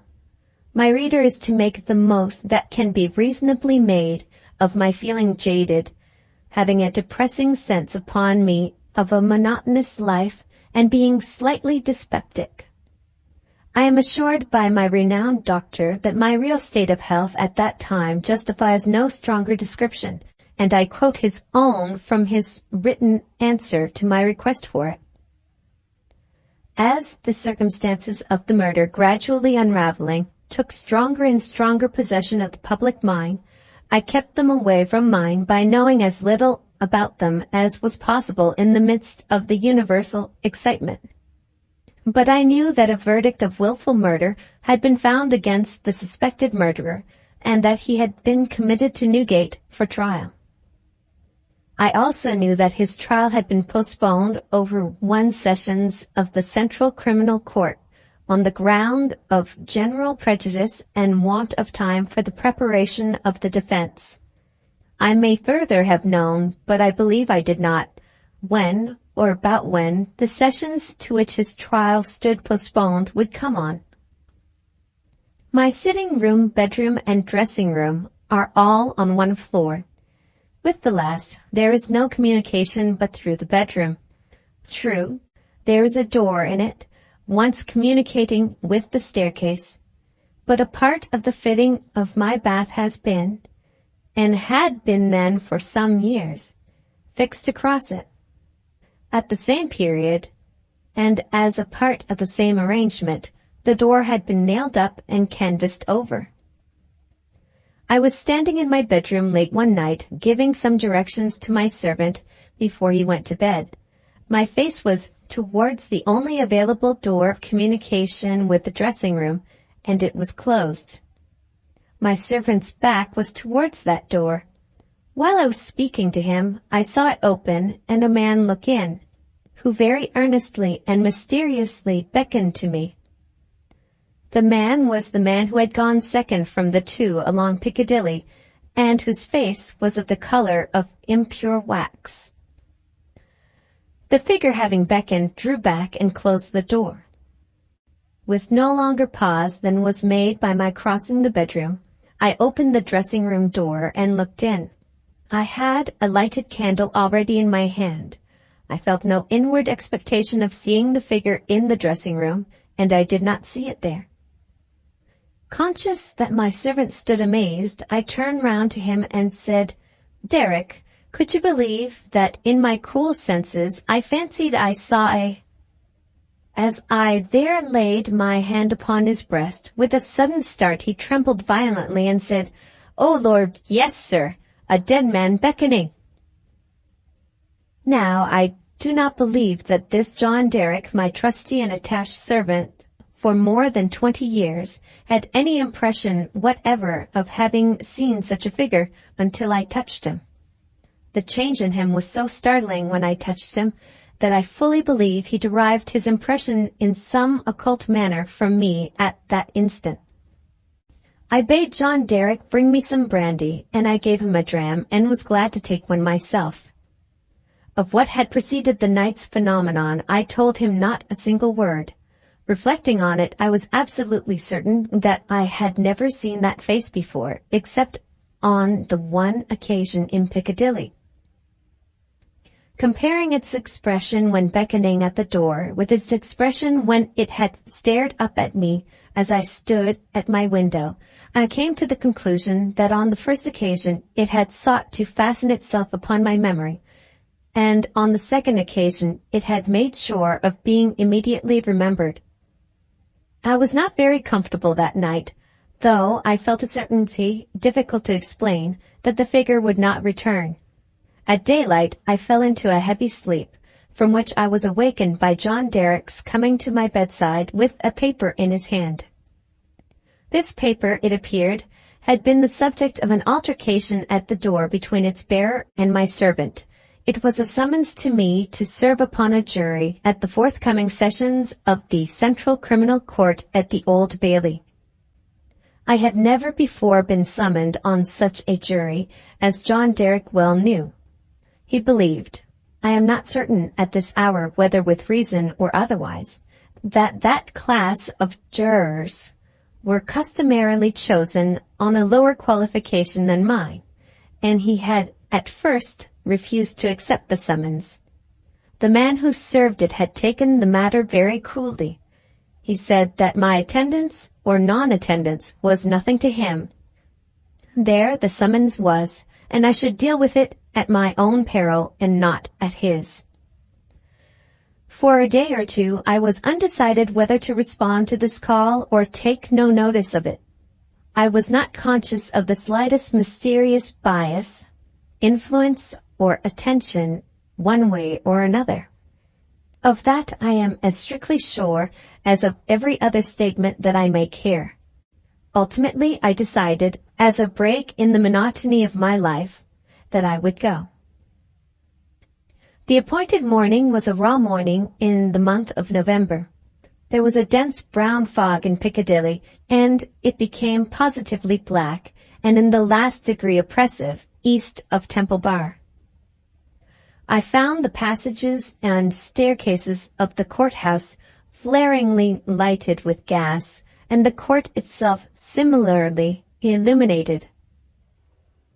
I think that until I was conducted by officers into the old court and saw its crowded state, I did not know that the murderer was to be tried that day. I think that until I was so helped into the old court with considerable difficulty, I did not know into which of the two courts sitting my summons would take me. But this must not be received as a positive assertion, for I am not completely satisfied in my mind on either point. I took my seat in the place appropriated to jurors in waiting, and I looked about the court as well as I could through the cloud of fog and breath that was heavy in it. I noticed the black vapor hanging like a murky curtain outside the great windows, and I noticed the stifled sound of wheels on straw or tan that was littered in the street. Also, the hum of the people gathered there, which a shrill whistle or a louder song or hail than the rest occasionally pierced. Soon afterwards, the judges, 2 in number, entered and took their seats. The buzz in the court was awfully hushed. The direction was given to put the murderer to the bar. He appeared there, and in that same instant I recognized in him the first of the 2 men who had gone down Piccadilly. If my name had been called then, I doubt if I could have answered to it audibly.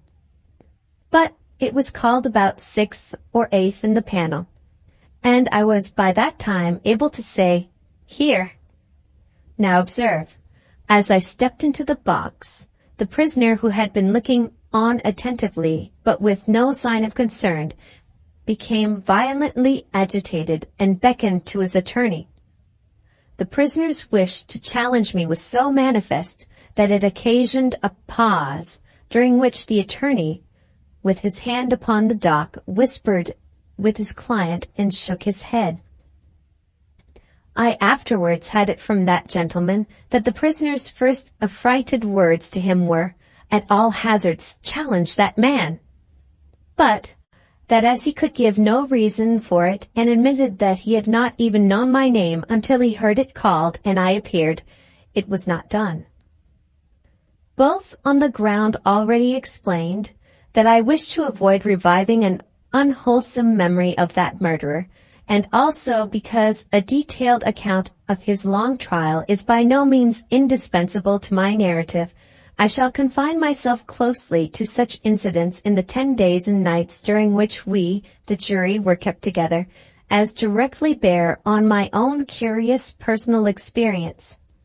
It is to that, and not to a page of the Newgate calendar, that I beg attention.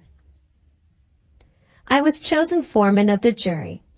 On the second morning of the trial, after evidence had been taken for 2 hours, I heard the church clock strike. Happening to cast my eyes over my brother jurymen, I found an inexplicable difficulty in counting them. I counted them several times, yet always with the same difficulty. In short, I made them 1 too many. I touched the brother juryman whose place was next me, and I whispered to him, "Oblige me by counting us." He looked surprised by the request, but turned his head and counted. "Why," says he suddenly, "we are but no, that is not possible. No, we are 12. According to my counting that day, we were always right in detail, but in the gross we were always 1 too many. There was no appearance, no figure to account for it. But I had an inward foreshadowing of the figure that was surely coming. The jury were housed at the London Tavern.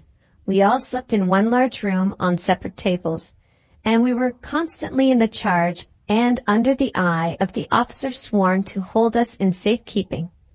I see no reason for suppressing the real name of that officer. He was intelligent, highly polite and obliging, and, I was glad to hear, much respected in the city.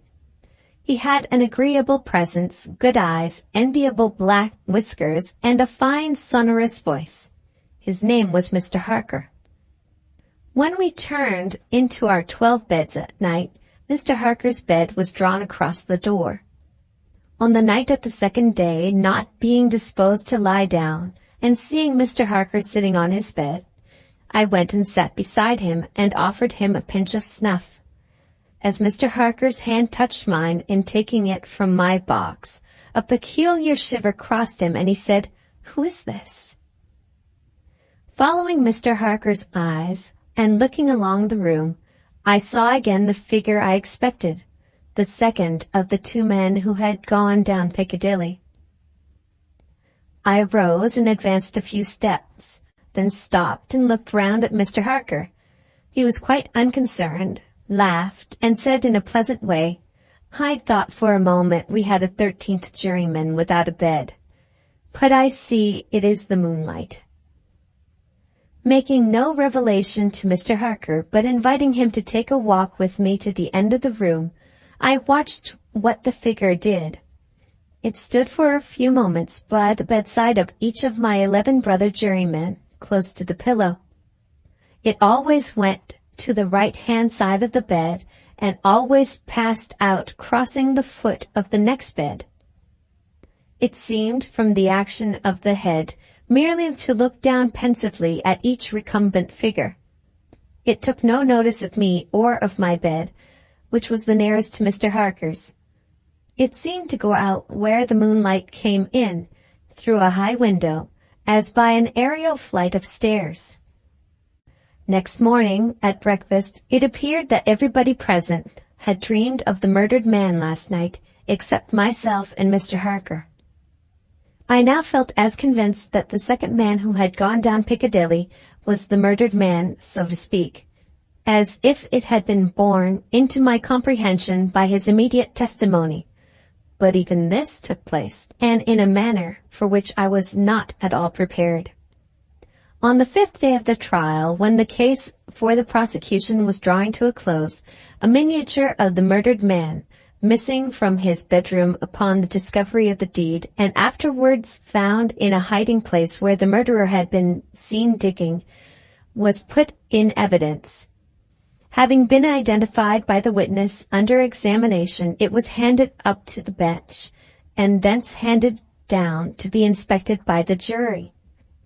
As an officer in a black gown was making his way with it across to me, the figure of the second man, who had gone down Piccadilly, impetuously stared from the crowd, caught the miniature from the officer, and gave it to me in his own hands, at the same time saying in a low and hollow tone, before I saw the miniature, which was in a locket, "I was younger then, and my face was not then drained of blood." It also came between me and the brother juryman, to whom I would have given the miniature, and between him and the brother juryman, to whom he would have given it.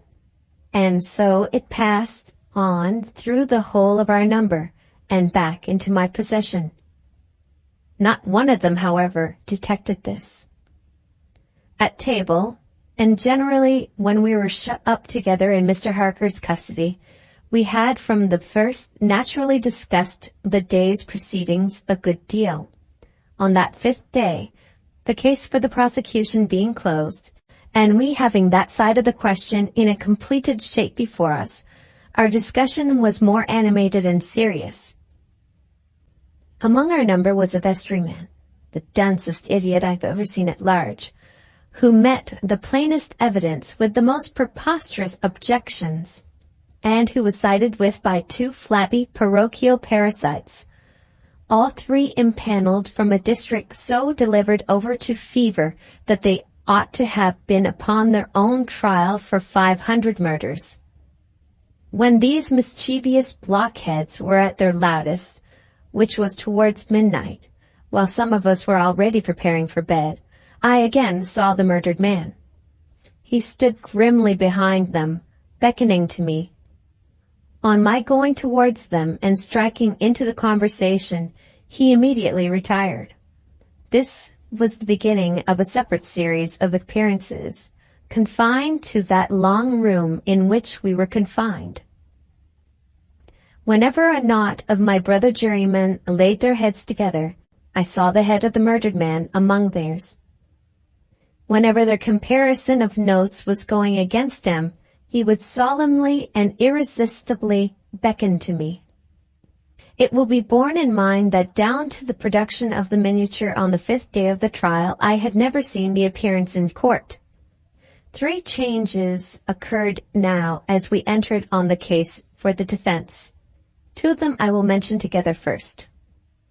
The figure was now in court continually, and it never there addressed itself to me, but always to the person who was speaking at the time. For instance, the throat of the murdered man had been cut straight across. In the opening speech for the defense, it was suggested that the deceased might have cut his own throat. At that very moment, the figure, with its throat in the dreadful condition referred to, this it had concealed before, stood at the speaker's elbow, motioning across its windpipe, now with the right hand, now with the left, vigorously suggesting to the speaker himself the impossibility of such a wound having been self-inflicted by either hand. For another instance, a witnessed character, a woman, deposed to the prisoners being the most amiable of mankind. The figure at that instant stood on the floor before her, looking her full in the face and pointing out the prisoner's evil countenance with an extended arm and an outstretched finger. The 3rd change now to be added impressed me strongly as the most marked and striking of all. I do not theorize upon it. I accurately state it and there leave it. Although the appearance was not itself perceived by those whom it addressed, its coming close to such persons was invariably attended by some trepidation or disturbance on their part. It seemed to me as if it were prevented by laws to which I was not amenable from fully revealing itself to others, and yet as if it could invisibly, dumbly, and darkly overshadow their minds. When the leading counsel for the defense suggested that hypothesis of suicide, and the figure stood at the learned gentleman's elbow frightfully sawing at its severed throat, it is undeniable that the counsel faltered in his speech, lost for a few seconds the thread of his ingenious discourse, wiped his forehead with his handkerchief, and turned extremely pale. When the witness to the character was confronted by the appearance, her eyes most certainly did follow the direction of its pointed finger, and rest with great hesitation and trouble upon the prisoner's face. 2 additional illustrations will suffice. On the 8th day of the trial, after the pause which was every day made early in the afternoon for a few minutes' rest and refreshment, I came back into court with the rest of the jury some little time before the return of the judges. Standing up in the box and looking about me, I thought the figure was not there until, chancing to raise my eyes to the gallery, I saw it bending forward and leaning over a very decent woman, as if to assure itself whether the judges had resumed their seats or not. Immediately afterwards, the woman screamed, fainted, and was carried out. So with the venerable, sagacious, and patient judge who conducted the trial. When the case was over, and he settled himself and his papers sum up, the murdered man, entering by the judge's door, advanced to his lordship's desk and looked eagerly over his shoulder at the pages of his notes which he was turning. A change came over his lordship's face. His hand stopped. The peculiar shiver that I knew so well passed over him. He faltered, "Excuse me, gentlemen, for a few minutes. I am somewhat oppressed by the vitiated air," and did not recover until he had drunk a glass of water. Through all the monotony of 6 of those interminable 10 days, the same judges and others on the bench, the same murderer in the dock, the same lawyers at the table, the same tones of questions and answers rising to the roof of the court, the same scratching of the judge's pen, the same ushers going in and out, the same lights kindled at the same hour when there had been any natural light of day, the same foggy curtain outside the great windows when it was foggy, the same rain pattering and dripping when it was rainy, the same footmarks of turnkeys and prisoners day after day on the same sawdust, the same keys locking and unlocking the same heavy doors. Through all the wearisome monotony, which made me feel as if I had been foreman of the jury for a vast period of time, and Piccadilly had flourished coevally with Babylon, the murdered man never lost one trace of his distinctness in my eyes. Nor was he at any moment less distinct than anybody else. I must not omit, as a matter of fact, that I never once saw the appearance, which I call by the name of the murdered man, look at the murderer. Again and again I wondered, why does he not? But he never did. Nor did he look at me after the production of the miniature until the last closing minutes of the trial arrived. We retired to consider at 7 minutes before 10 at night. The idiomatic vestryman and his 2 parochial parasites gave us so much trouble that we twice returned into court to beg to have certain extracts from the judge's notes reread. 9 of us had not the smallest doubt about those passages. Neither, I believe, had anyone in the court. The dunder-headed triumvirate, having no idea but obstruction, disputed them for that very reason. At length we prevailed, and finally the jury returned into court at 10 minutes past 12. The murdered man at that time stood directly opposite the jury box, on the other side of the court. As I took my place, his eyes rested on me with great attention. He seemed satisfied, and slowly shook a great gray veil, which he carried on his arm for the first time, over his head and whole form. As I gave in our verdict, guilty, the veil collapsed, all was gone, and his place was empty. The murderer, being asked by the judge according to usage whether he had anything to say before sentence of death should be passed upon him, indistinctly muttered something which was described in the leading newspapers the following day as a few rambling, incoherent, and half-audible words in which he was understood to complain that he had not had a fair trial because the foreman of the jury was prepossessed against him. The remarkable declaration that he really made was this: "My lord, I knew I was a doomed man when the foreman of my jury came into the box. My lord, I knew he would never let me off, because before I was taken, he somehow got to my bedside in the night, woke me, and put a rope round my neck."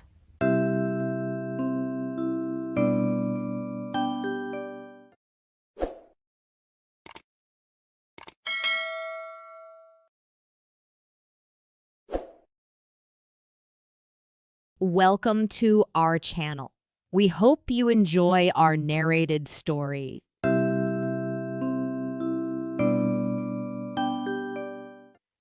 For he is not a man as I am, that we should come together.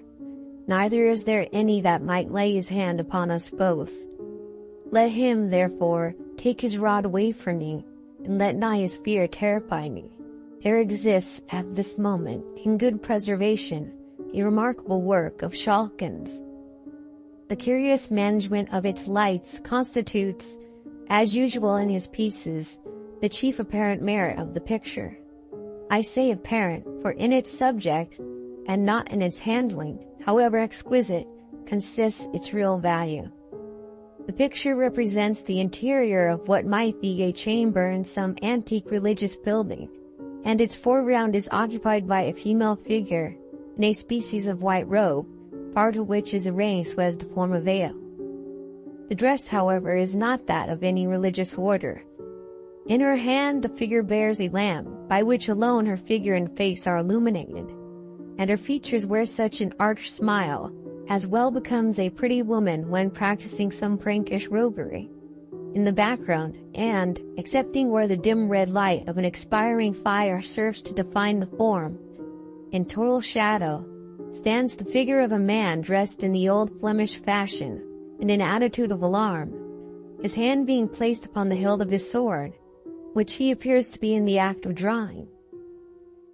There are some pictures which impress one, I know not how, with a conviction that they represent not the mere ideal shapes and combinations which have floated through the imagination of the artist, but scenes, faces, and situations which have actually existed. There is in that strange picture something that stamps it as the representation of a reality. And such in truth it is, for it faithfully records a remarkable and mysterious occurrence, and perpetuates in the face of the female figure which occupies the most prominent place in the design, an accurate portrait of Rose Velderkaust, the niece of Gerard Dow, the first and I believe the only love of Godfrey Schalken. My great-grandfather knew the painter well, and from Schalken himself he learned the fearful story of the painting, and from him too he ultimately received the picture itself as a bequest. Story and the picture have become heirlooms in my family, and having described the latter, I shall, if you please, attempt to relate the tradition which has descended with the canvas.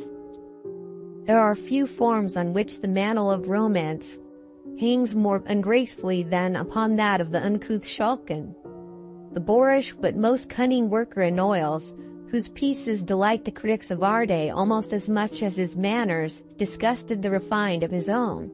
And yet this man, so rude, so dogged, so slovenly, in the midst of his celebrity, had in his obscure but happier days played the hero in a wild romance of mystery and passion. When Schalken studied under the immortal Gerard Dow, he was a very young man, and in spite of his phlegmatic temperament, he at once fell over head and ears in love with the beautiful niece of his wealthy master. Rose Velderkaus was still younger than he, having not yet attained her 17th year, and, if tradition speaks truth, possessed all the soft and dimpling charms of the fair, light-haired Flemish maidens. The young painter loved honestly and fervently. His frank adoration was rewarded. He declared his love, and extracted a faltering confession in return. He was the happiest and proudest painter in all Christendom. But there was somewhat to dash his elation. He was poor and undistinguished. He dared not ask old Gerard for the hand of his sweet ward. He must first win a reputation and a competence. There were, therefore, many dread uncertainties and cold days before him. He had to fight his way against sore odds. But he had won the heart of dear Rose Velderkaust, and that was half the battle. It is needless to say his exertions were redoubled, and his lasting celebrity proves that his industry was not unrewarded by success. These ardent labors, and worse still, the hopes that elevated and beguiled them, were, however, destined to experience a sudden interruption of a character so strange and mysterious as to baffle all inquiry, and to throw over the events themselves a shadow of preternatural horror. Schalken had one evening outstayed all his fellow pupils, and still pursued his work in the deserted room. As the daylight was fast falling, he laid aside his colors, and applied himself to the completion of a sketch in which he had expressed extraordinary pains. It was a religious composition, and represented the temptations of a pot-bellied Saint Anthony. The young artist, however destitute of elevation, had, nevertheless, discernment enough to be dissatisfied with his own work, and many were the patient erasures and improvements which saint and devil underwent, yet all in vain. Large, old-fashioned room was silent, and, with the exception of himself, quite emptied of its usual inmates. An hour had thus passed away, nearly two, without any improved result.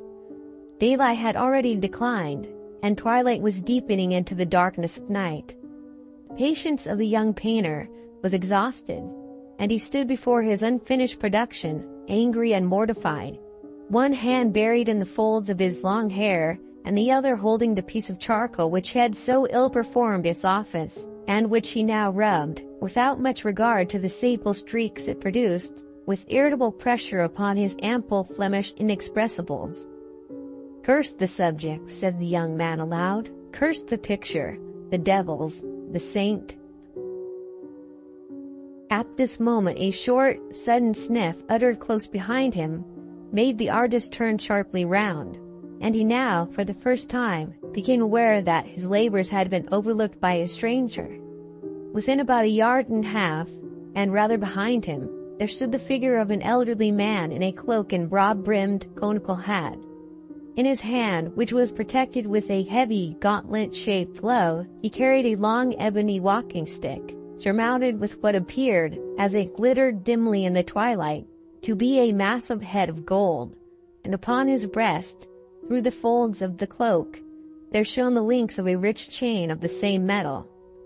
The room was so obscure that nothing further of the appearance of the figure could be ascertained, and his hat threw his features into profound shadow. It would not have been easy to conjecture the age of the intruder, but a quantity of dark hair escaping from beneath his somber hat, as well as his firm and upright carriage, served to indicate that his years could not yet exceed 60 or thereabouts.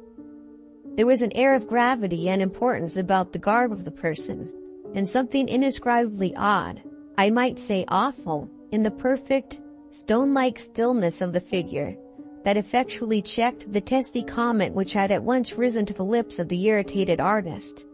He therefore, as soon as he had sufficiently recovered his surprise, asked the stranger civilly to be seated and desired to know if he had any message to leave for his master. "Tell Gerard Dow," said the unknown, without altering his attitude in the smallest degree, "that Mynheer Vanderhausen of Rotterdam desires to speak with him on tomorrow evening at this hour, and if he please, in this room, upon matters of weight, that is all." The stranger, having finished this message, turned abruptly and, with a quick but silent step, quitted the room, before Schalken had time to say a word in reply. The young man felt a curiosity to see in what direction the burgher of Rotterdam would turn on quitting the studio, and for that purpose he went directly to the window which commanded the door. A lobby of considerable extent intervened between the inner door of the painter's room and the street entrance, so that Schalken occupied the post of observation before the old man could possibly have reached the street. He watched in vain, however. There was no other mode of exit. Had the queer old man vanished, or was he lurking about the recesses of the lobby for some sinister purpose?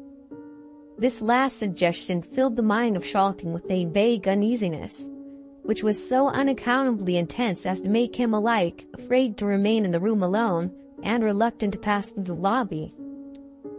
However, with an effort which appeared very disproportioned to the occasion, he summoned resolution to leave the room, and, having locked the door and thrust the key in his pocket, without looking to the right or left, he traversed the passage which had so recently, perhaps still, contained the person of his mysterious visitant, scarcely venturing to breathe till he had arrived in the open street.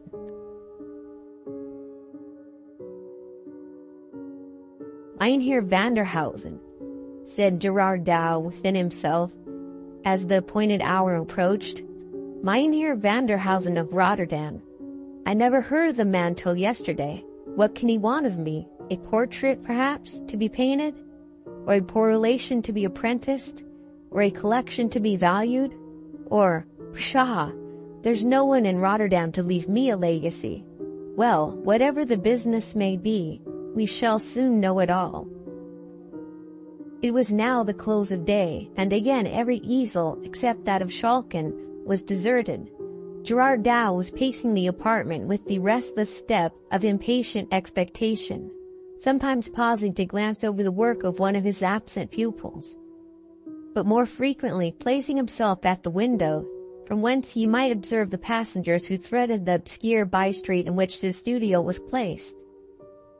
"Said you not, Godfrey," exclaimed Dow, after a long and fruitful gaze from his post of observation, and turning to Schalken, that the hour he appointed was about 7 by the clock of the Stadthouse?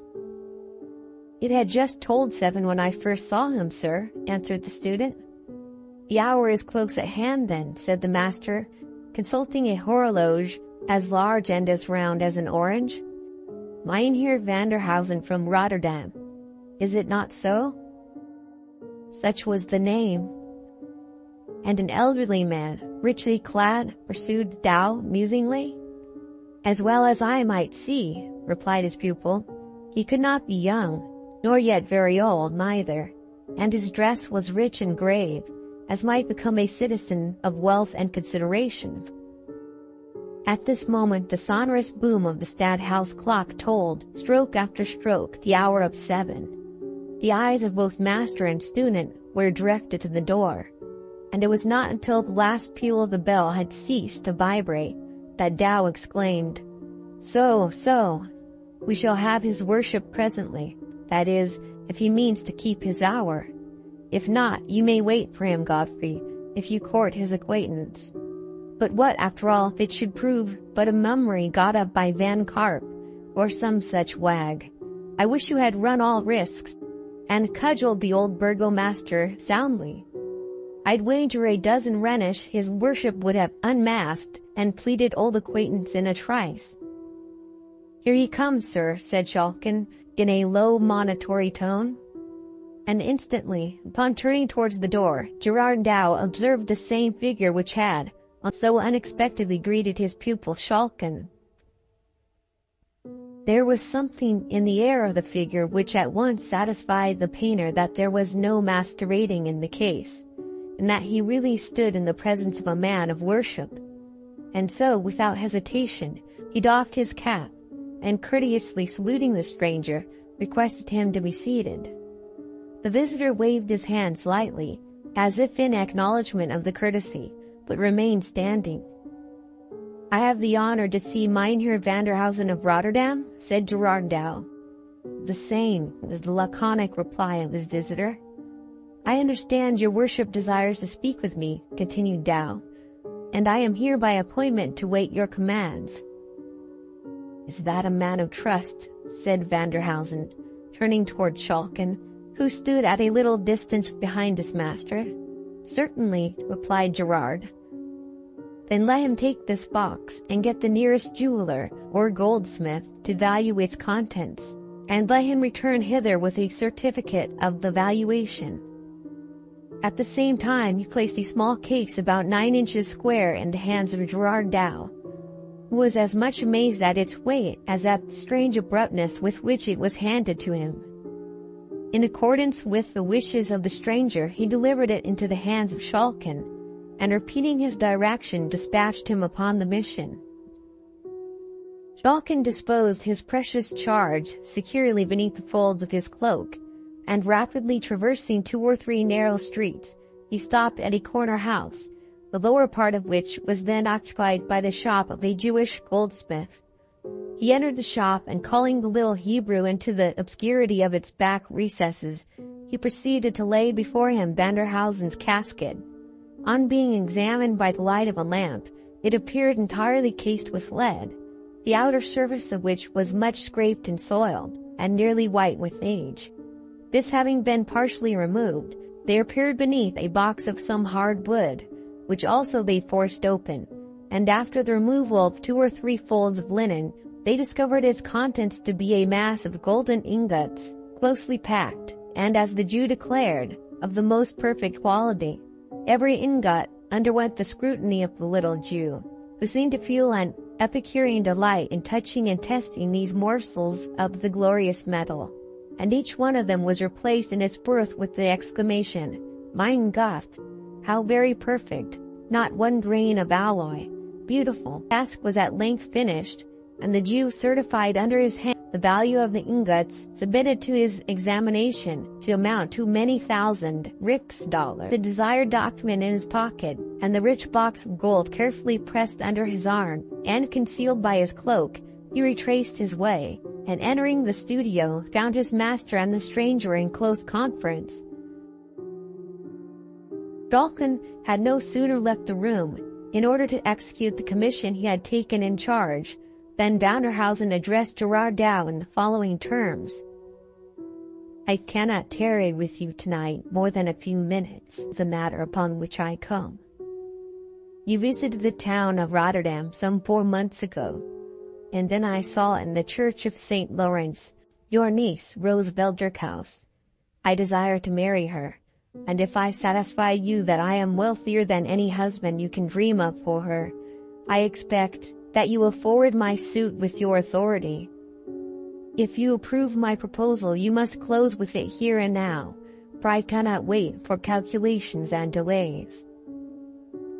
Gerard Dow was hugely astonished by the nature of Mynheer Vanderhausen's communication, but he did not venture to express surprise, for besides the motives supplied by prudence and politeness, the painter experienced a kind of chill and oppression like that which is said to intervene when one is placed in unconscious proximity with the object of a natural antipathy, an undefined but overpowering sensation, while standing in the presence of the eccentric stranger, which made him very unwilling to say anything which might reasonably offend him.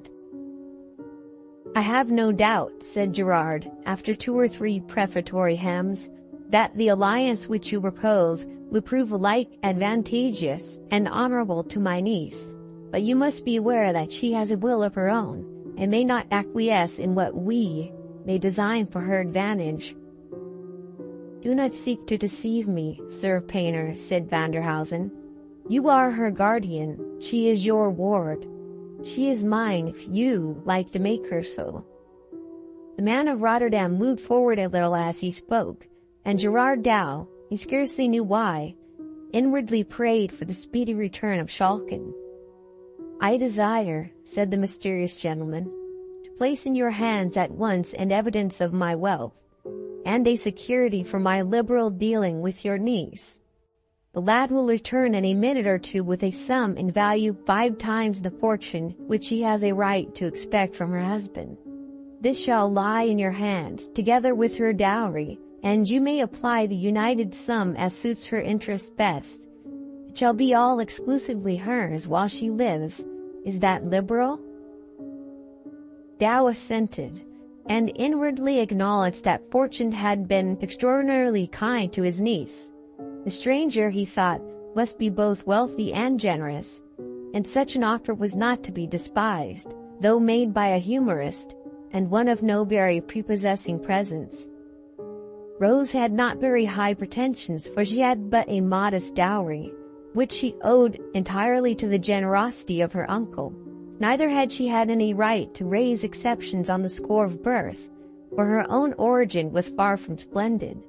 And as the other objections, Gerard resolved, and indeed, by the usages of the time, was warranted in resolving not to listen to them for a moment. "Sir," said he, addressing the stranger, "your offer is liberal, and whatever hesitation I may feel in closing with it immediately arises solely from my not having the honor of knowing anything of your family or station. Upon these points you can, of course, satisfy me without difficulty." "As to my respectability," said the stranger dryly, "you must take that for granted at present. Pester me with no inquiries. You can discover nothing more about me than I choose to make known. You shall have sufficient security for my respectability. My word if you are honorable. If you are sordid, my gold." A testy old gentleman, thought Dow. He must have his own way, but, all things considered, I am not justified to declining his offer. I will not pledge myself unnecessarily, however. "You will not pledge yourself unnecessarily," said Vanderhausen, strangely uttering the very words which had just floated through the mind of his companion. "But you will do so if it is necessary, I presume, and I will show you that I consider it indispensable. If the gold I mean to leave in your hands satisfy you, and if you don't wish my proposal to be at once withdrawn, you must, before I leave this room, write your name to this engagement." Having thus spoken, he placed a paper in the hands of the master, the contents of which expressed an engagement entered into by Gerard Dow to give to Wilken Vanderhausen of Rotterdam, in marriage, Rose Velterkous, and so forth, within 1 week of the date thereof. While the painter was employed in reading this covenant, by the light of a twinkling oil lamp in the far wall of the room, Schalken, as we have stated, entered the studio, and having delivered the box and the valuation of the Jew into the hands of the stranger, He was about to retire, to him to wait, and, presenting the case and the certificate to Gerard Dow, he paused in silence until he had satisfied himself by an inspection of both, respecting the value of the pledge left in his hands. At length he said, "Are you content?" Painter said he would fain have another day to consider. "Not an hour," said the suitor apathetically. "Well then," said Dow with a sore effort, "I am content. It is a bargain." "Then sign at once," said Vanderhausen, "for I am weary." At the same time he produced a small case of writing materials, and Gerard signed the important document. "Let this youth witness the covenant," said the old man. And Godfrey Schalken unconsciously attested the instrument which forever bereft him of his dear Rose Veldrickhaus. The compact being thus completed, the strange visitor folded up the paper and stowed it safely in an inner pocket. "I will visit you tomorrow night at 9 o'clock at your own house, Gerard Dow, and will see the object of our contract." And so saying, Wilken Vanderhausen moved stiffly but rapidly out of the room. Schalken, eager to resolve his doubts, had placed himself by the window in order to watch the street entrance. But the experiment served only to support his suspicions, for the old man did not issue from the door. This was very strange, odd, nay, fearful. He and his master returned together, and talked but little on the way, for each had his own subjects of reflection, of anxiety, and of hope. Schalken, however, did not know the ruin which menaced his dearest projects. Gerard Dow knew nothing of the attachment which had sprung up between his pupil and his niece, and even if he had, it is doubtful whether he would have regarded its existence as any serious obstruction to the wishes of Mynheer Vanderhausen. Marriages were then and there matters of traffic and calculation, and it would have appeared as absurd in the eyes of the guardian to make a mutual attachment an essential element in a contract of the sort, as it would have been to draw up his bonds and receipts in the language of romance. The painter, however, did not communicate to his niece the important step which he had taken in her behalf, a forbearance caused not by any anticipated opposition on her part, but solely by a ludicrous consciousness that if she were to ask him for a description of her destined bridegroom, he would be forced to confess that he had not once seen his face, and if called upon, would find it absolutely impossible to identify him.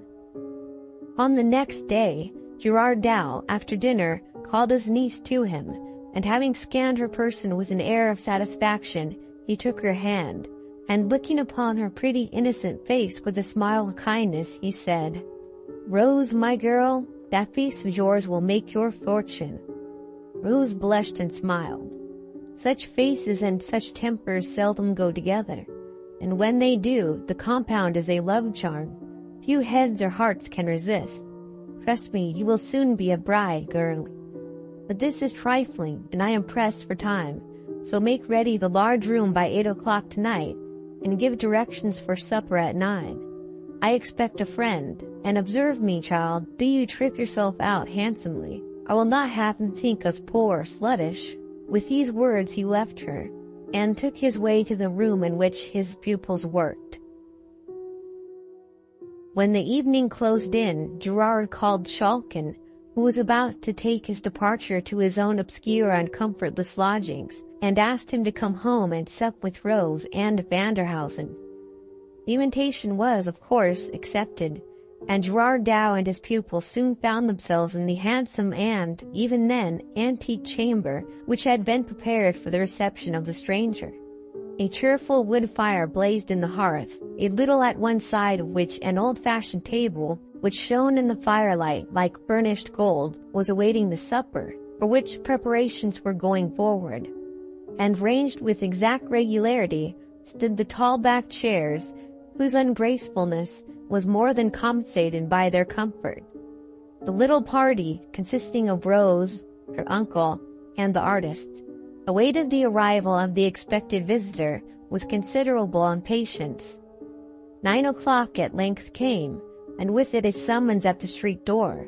which being speedily answered, was followed by a slow and emphatic tread upon the staircase. Steps moved heavily across the lobby. The door of the room in which the party we have described were assembled slowly opened, and there entered a figure which startled, almost appalled, the phlegmatic Dutchman, and nearly made Rose scream with terror. It was the form, and arrayed in the garb of Mynheer Vanderhausen. The air, the gait, the height were the same, but the features had never been seen by any of the party before. The stranger stopped at the door of the room, and displayed his form and face completely. He wore a dark-colored cloth cloak, which was short and full, not falling quite to his knees.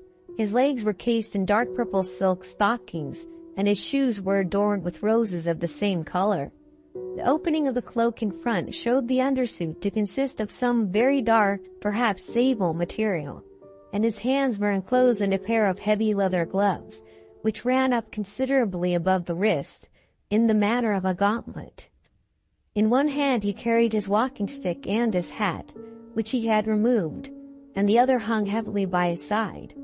A quantity of grizzled hair descended in long tresses from his head, and rested upon the plaits of a stiff ruff, which effectually concealed his neck. So far all was well, but the face, all the flesh of the face was colored with the bluish leaden hue, which is sometimes produced by metallic medicines administered in excessive quantities. The eyes showed an undue proportion of muddy white, and had a certain indefinable character of insanity. The hue of the lips, bearing the usual relation to that of the face, was, consequently, nearly black, and the entire character of the face was sensual, malignant, and even satanic. It was remarkable that the worshipful stranger suffered as little as possible of his flesh to appear, and that during his visit he did not once remove his gloves. Having stood for some moments at the door, Gerard Dow at length found breath and collectedness to bid him welcome, and with a mute inclination of the head, the stranger stepped forward into the room. There was something indescribably odd, even horrible, about all his motions, something undefinable, that was unnatural, unhuman. It was as if the limbs were guided and directed by a spirit unused to the management of bodily machinery. The stranger spoke hardly at all during his visit, which did not exceed half an hour, and the host himself could scarcely muster courage enough to utter the few necessary salutations and courtesies. And indeed, such was the nervous terror which the presence of Vanderhausen inspired, that very little would have made all his entertainers fly in downright panic from the room. They had not so far lost all self-possession, however, as to fail to observe two strange peculiarities of their visitor. During his stay his eyelids did not once close, or, indeed, move in the slightest degree. And farther, there was a death-like stillness in his whole person. The little party heard the street door close after him. "Dear uncle," said Rose, "what a frightful man! I would not see him again for the wealth of the States." "Hush, foolish girl," said Dow, whose sensations were anything but comfortable. "A man may be as ugly as the devil, and yet, if his heart and actions are good, he is worth all the pretty-faced perfumed puppies that walk the mall.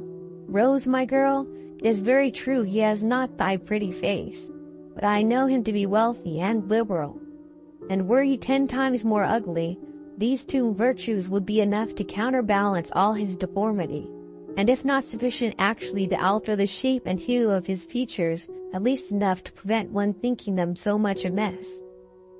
"Do you know, uncle," said Rose, "when I saw him standing at the door, I could not get it out of my head that I saw the old painted wooden figure that used to frighten me so much in the church of St. Lawrence at Rotterdam." Gerard laughed, though he could not help inwardly acknowledging the justness of the comparison.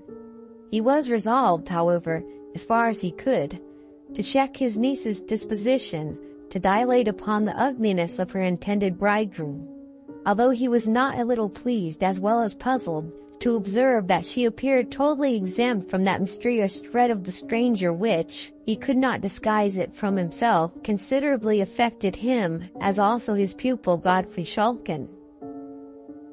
Early on the next day there arrived, from various quarters of the town, rich presents of silks, velvets, jewelry, and so forth for Rose, and also a packet directed to Gerard Dow, which on being opened was found to contain a contract of marriage formally drawn up between Wilken Vanderhausen of the Boom Quay in Rotterdam and Rose Velderkaust of Leiden, niece to Gerard Dow, master in the art of painting, also of the same city, and containing engagements on the part of Vanderhausen to make settlements upon his bride far more splendid than he had before led her guardian to believe likely, and which were to be secured to her use in the most unexceptionable manner possible, the money being placed in the hand of Gerard Dow himself. I have no sentimental scenes to describe, no cruelty of guardians, no magnanimity of words, no agonies or transport of lovers. The record I have to make is one of sordidness, levity, and heartlessness. In less than a week after the first interview, which we have just described, the contract of marriage was fulfilled, and Schalken saw the prize which he would have risked existence to secure, carried off in solemn pomp by his repulsive rival. For 2 or 3 days he absented himself from the school. He then returned and worked, if with less cheerfulness, with far more dogged resolution than before. The stimulus of love had given place to that of ambition. Months passed away, and, contrary to his expectation, and, indeed, to the direct promise of the parties, Gerard Dow heard nothing of his niece or her worshipful spouse. The interest of the money, which was to have been demanded in quarterly sums, lay unclaimed in his hands. He began to grow extremely uneasy. Mynheer Vanderhausen's direction in Rotterdam he was fully possessed of. After some irresolution he finally determined to journey thither, a trifling undertaking and easily accomplished, and thus to satisfy himself of the safety and comfort of his ward, for whom he entertained an honest and strong affection. His search was in vain, however. No one in Rotterdam had ever heard of Mynheer Vanderhausen. Gerard Dow left not a house in the Boom Quay untried, but all in vain. No one could give him any information whatever regarding the object of his inquiry, and he was obliged to return to Leiden nothing wiser, and far more anxious than when he had left it. On his arrival he hastened to the establishment from which Vanderhausen had hired the lumbering, though considering the times, most luxurious vehicle which the bridal party had employed to convey them to Rotterdam. From the driver of this machine he learned that, having proceeded by slow stages, they had late in the evening approached Rotterdam, but that before they entered the city, and while yet nearly a mile from it, a small party of men, soberly clad, and after the old fashion with peaked beards and mustaches, standing in the center of the road, obstructed the further progress of the carriage. The driver reined in his horses, much fearing, from the obscurity of the hour and the loneliness of the road, that some mischief was intended. His fears were, however, somewhat allayed by his observing that these strange men carried a large litter of an antique shape, and which they immediately set down upon the pavement, whereupon the bridegroom, having opened the coach door from within, descended, and having assisted his bride to do likewise, led her, weeping bitterly, and wringing her hands, to the litter, which they both entered. It was then raised by the men who surrounded it, and speedily carried towards the city, and before it had proceeded very far the darkness concealed it from the view of the Dutch coachman. In the inside of the vehicle he found a purse, whose contents more than thrice paid the hire of the carriage and man. He saw and could tell nothing more of Mynheer Vanderhausen and his beautiful lady. This mystery was a source of profound anxiety and even grief to Gerard Dow. There was evidently fraud in the dealing of Vanderhausen with him, though for what purpose committed he could not imagine. He greatly doubted how far it was possible for a man possessing such a countenance to be anything but a villain, and every day that passed without his hearing from or of his niece, instead of inducing him to forget his fears, on the contrary, tended more and more to aggravate them. The loss of her cheerful society tended also to depress his spirits, and in order to dispel the gloom which often crept upon his mind after his daily occupations were over, he was wont frequently to ask Schalken to accompany him home, and share his otherwise solitary supper.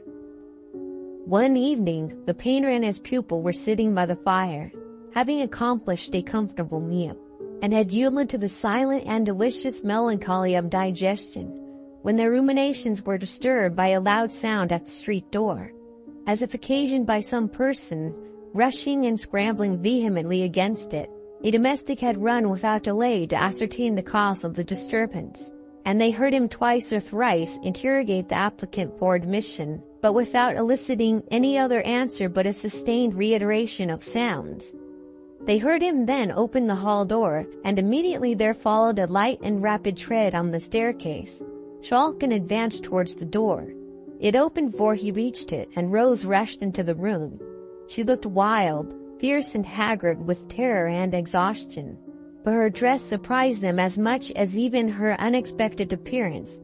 It consisted of a kind of white woolen wrapper, made close about the neck, and descending to the very ground. It was much deranged and travel-soiled.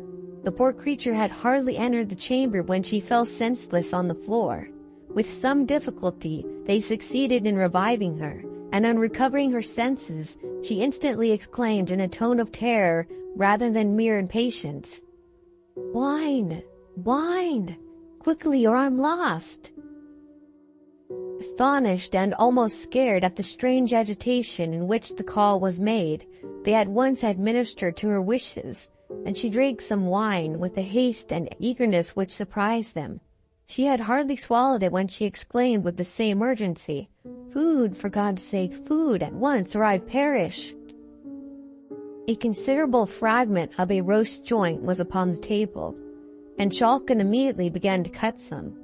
But he was anticipated, for no sooner did she see it than she caught it, a more than mortal image of famine, and with her hands and even with her teeth she tore off the flesh and swallowed it.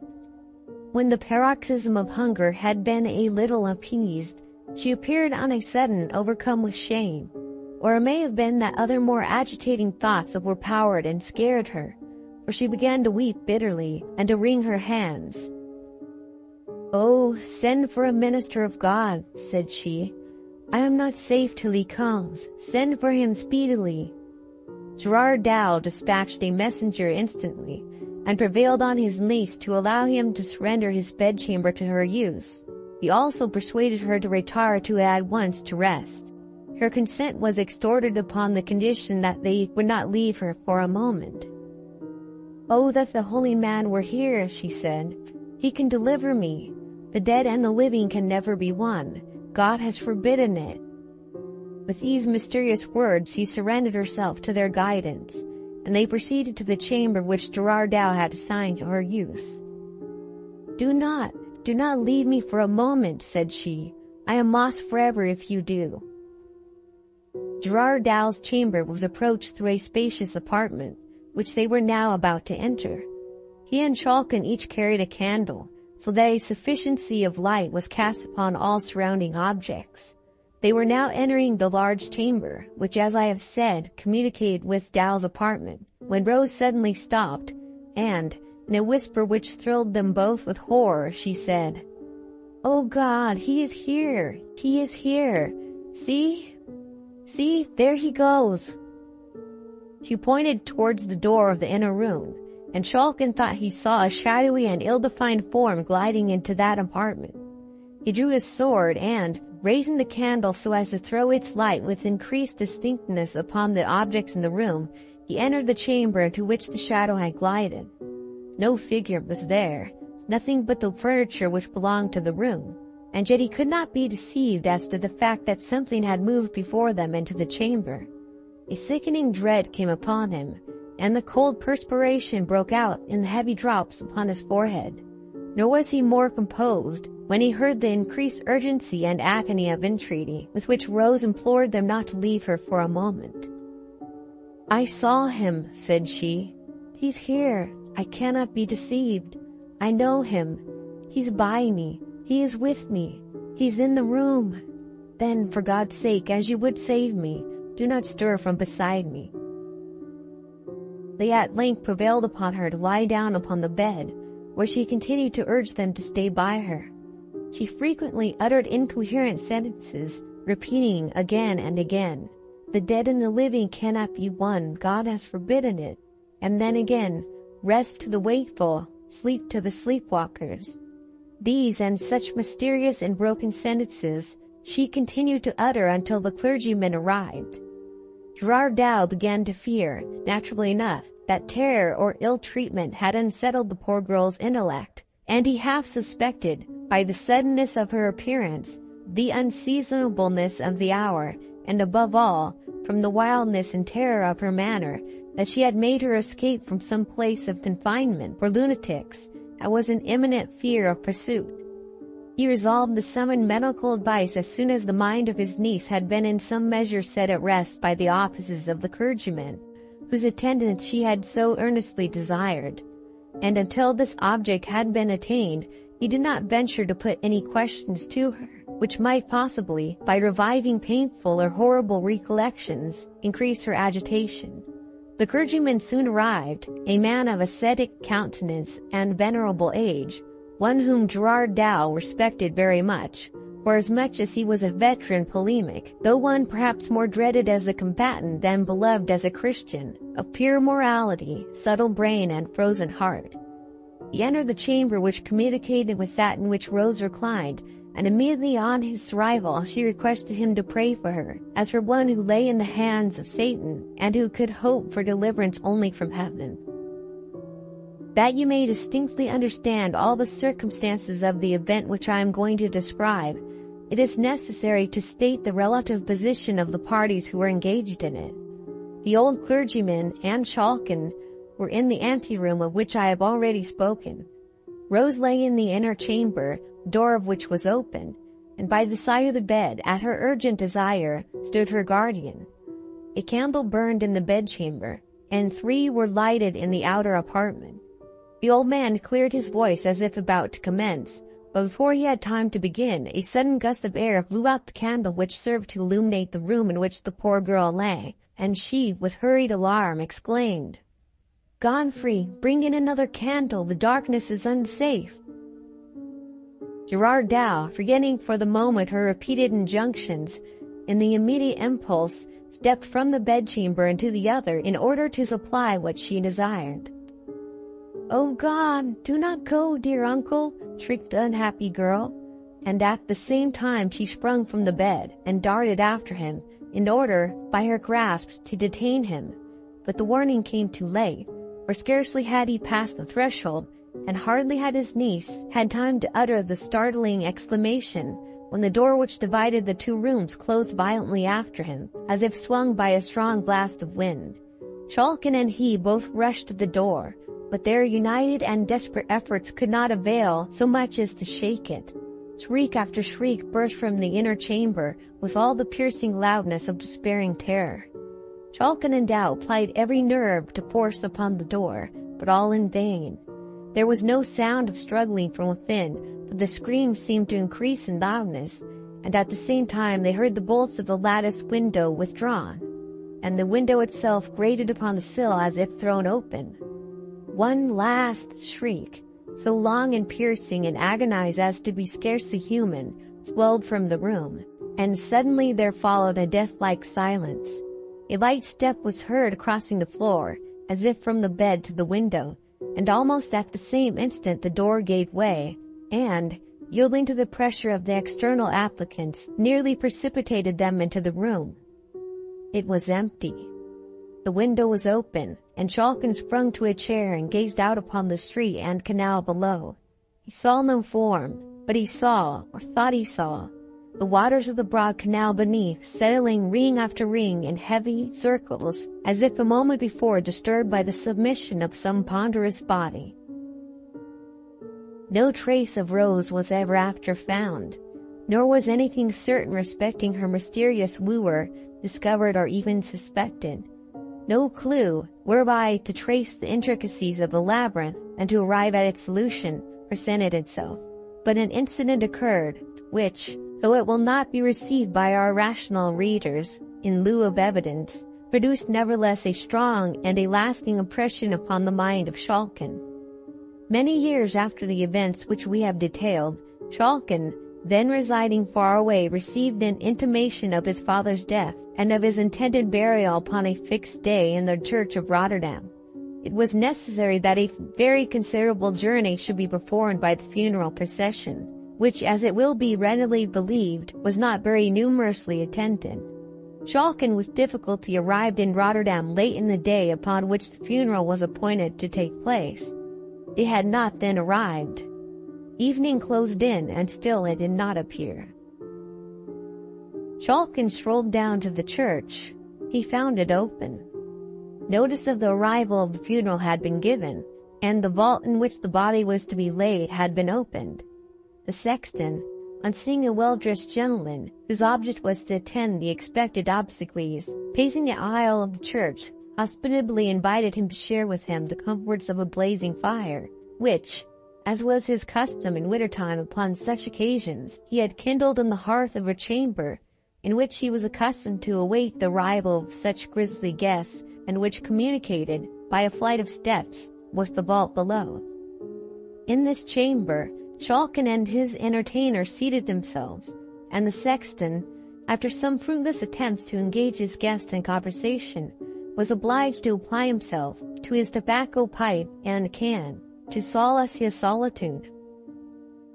In spite of his grief and cares, the fatigues of a rapid journey of nearly 40 hours gradually overcame the mind and body of Godfrey Schalken, and he sank into a deep sleep, from which he awakened by someone's shaking him gently by the shoulder. He first thought that the old sexton had called him, but he was no longer in the room. He roused himself, and as soon as he could clearly see what was around him, he perceived a female form, clothed in a kind of light robe of white, part of which was so disposed as to form a veil, and in her hand she carried a lamp. She was moving rather away from him, in the direction of the flight of steps which conducted towards the vaults. Schalken felt a vague alarm at the sight of this figure, and at the same time an irresistible impulse to follow its guidance. He followed it towards the vaults, but when it reached the head of the stairs he paused. The figure paused also, and, turning gently round, displayed, by the light of the lamp it carried, the face and features of his first love, Rose Velderkaust. There was nothing horrible, or even sad, in the countenance. On the contrary, it wore the same arch smile which used to enchant the artist long before in his happy days. A feeling of awe and interest, too intense to be resisted, prompted him to follow the spectre, if spectre it were.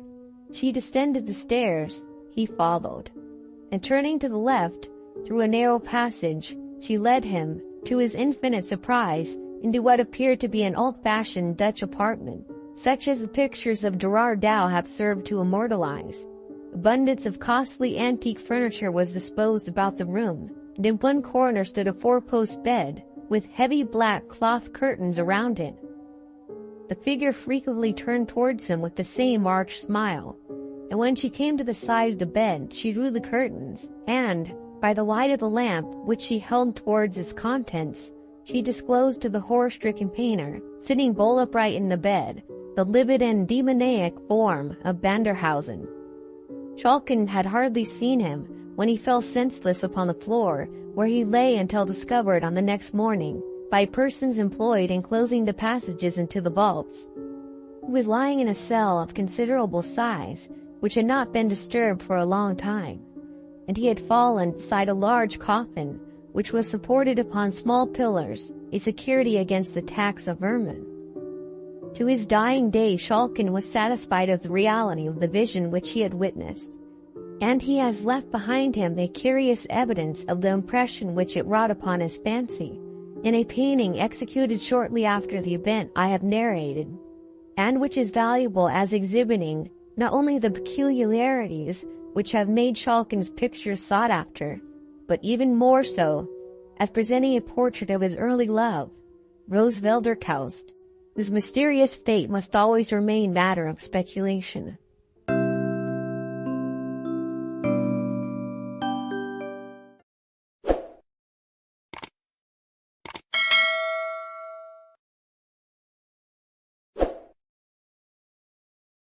Welcome to our channel. We hope you enjoy our narrated stories.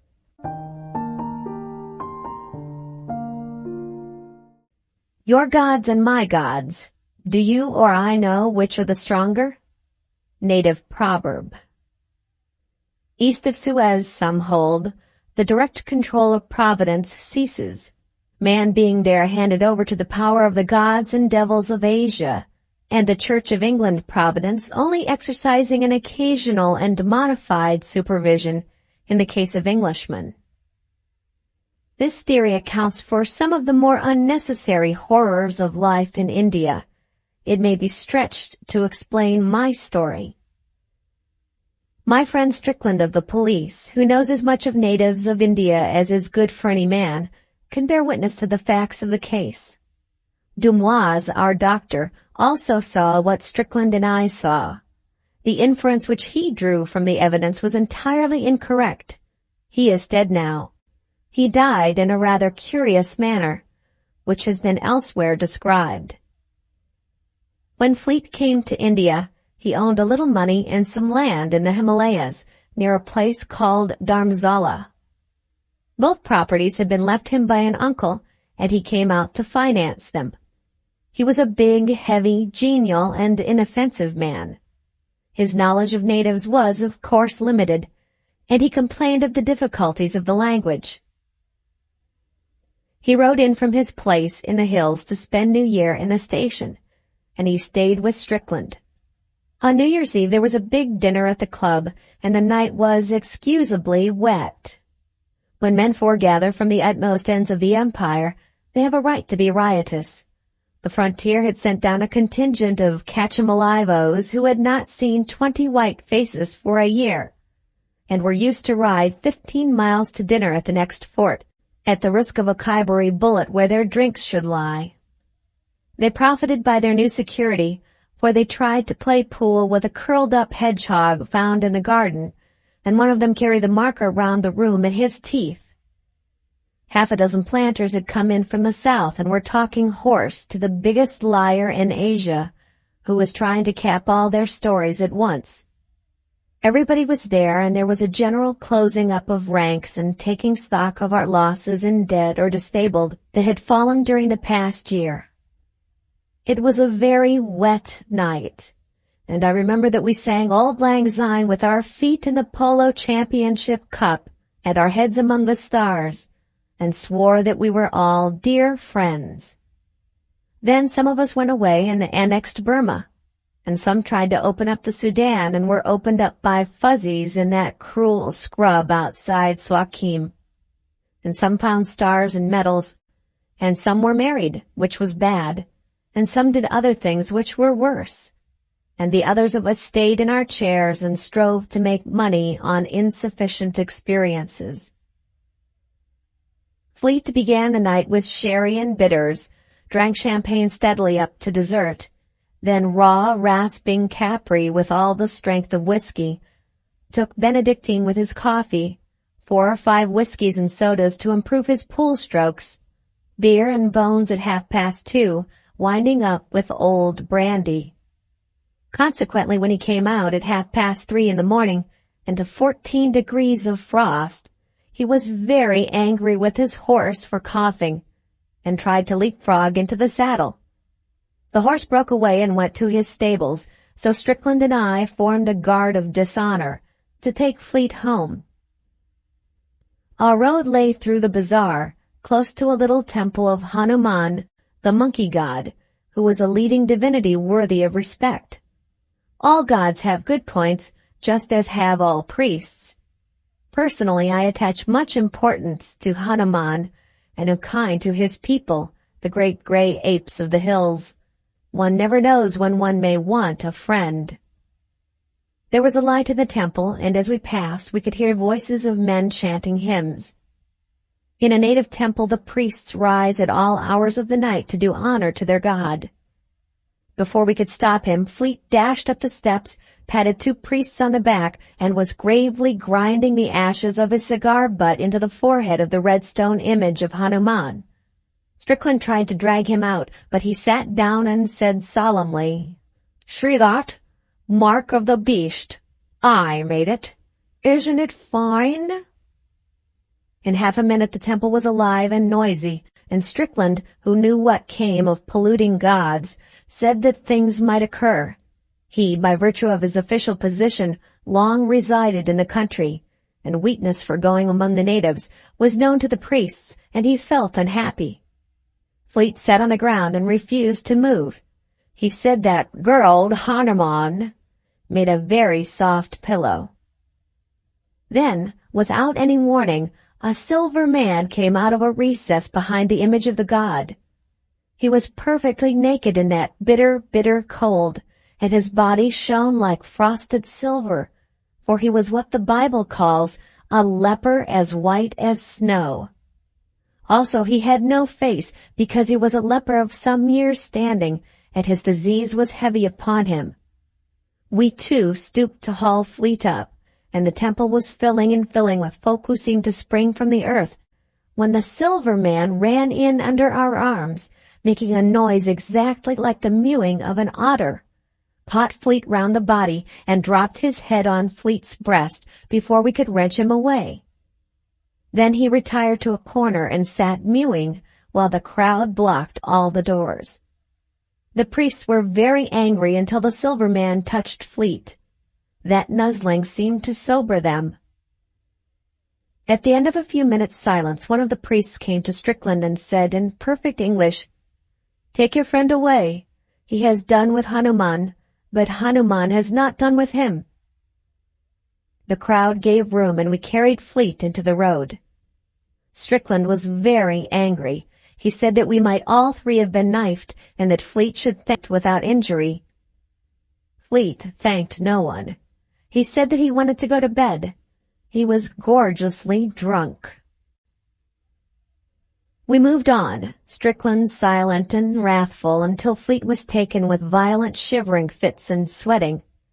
He said that the smells of the bazaar were overpowering, and he wondered why slaughterhouses were permitted so near English residences. "Can't you smell the blood?" said Fleet. We put him to bed at last, just as the dawn was breaking, and Strickland invited me to have another whiskey and soda. While we were drinking, he talked of the trouble in the temple, and admitted that it baffled him completely. Strickland hates being mystified by natives, because his business in life is to overmatch them with their own weapons. He has not yet succeeded in doing this, but in 15 or 20 years he will have made some small progress. "They should have mauled us," he said, "instead of mewing at us. I wonder what they meant. I don't like it one little bit." I said that the managing committee of the temple would in all probability bring a criminal action against us for insulting their religion. There was a section of the Indian Penal Code which exactly met Fleet's offense. Strickland said he only hoped and prayed that they would do this. Before I left, I looked into Fleet's room and saw him lying on his right side, scratching his left breast. Then I went to bed, cold, depressed, and unhappy, at 7 o'clock in the morning. At 1 o'clock I rode over to Strickland's house to inquire after Fleet's head. I imagined that it would be a sore one. Fleet was breakfasting and seemed unwell.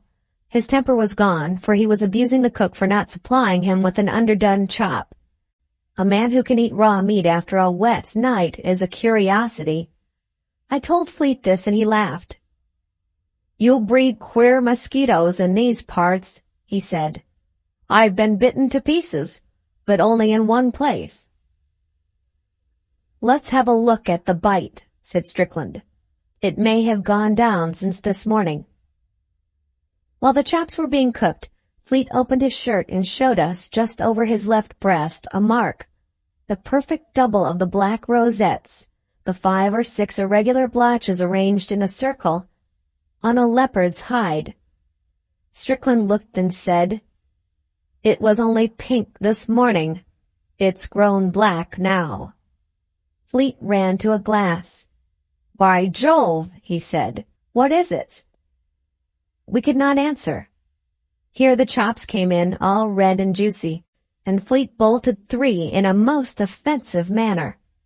He ate on his right grinders only, and threw his head over his right shoulder as he snapped the meat. When he had finished, it struck him that he had been behaving strangely, for he said apologetically, I don't think I ever felt so hungry in my life. I've bolted like an ostrich." After breakfast, Strickland said to me, "Don't go. Stay here, and stay for the night." Seeing that my house was not 3 miles from Strickland's, this request was absurd. But Strickland insisted and was going to say something when Fleet interrupted by declaring in a shamefaced way that he felt hungry again. Strickland sent a man to my house to fetch over my bedding and a horse, and we 3 went down to Strickland's stables to pass the hours until it was time to go out for a ride. The man who has a weakness for horses never wearies of inspecting them, and when 2 men are killing time in this way, they gather knowledge and lies the one from the other. There were 5 horses in the stables, and I shall never forget the scene as we tried to look them over. They seemed to have gone mad. They reared and screamed and nearly tore up their pickets. They sweated and shivered and lathered and were distraught with fear.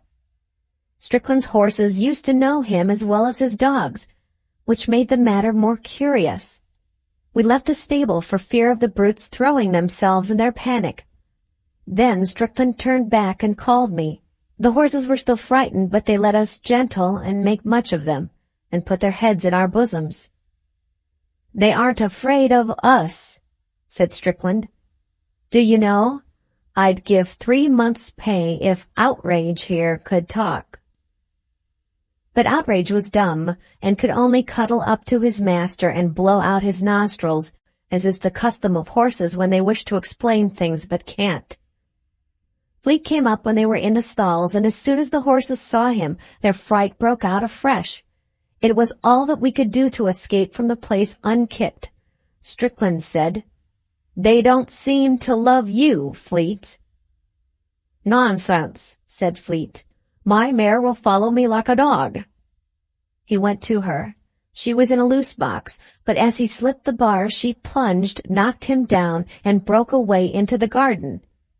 I laughed, but Strickland was not amused. He took his mustache in both fists and pulled at it till it nearly came out.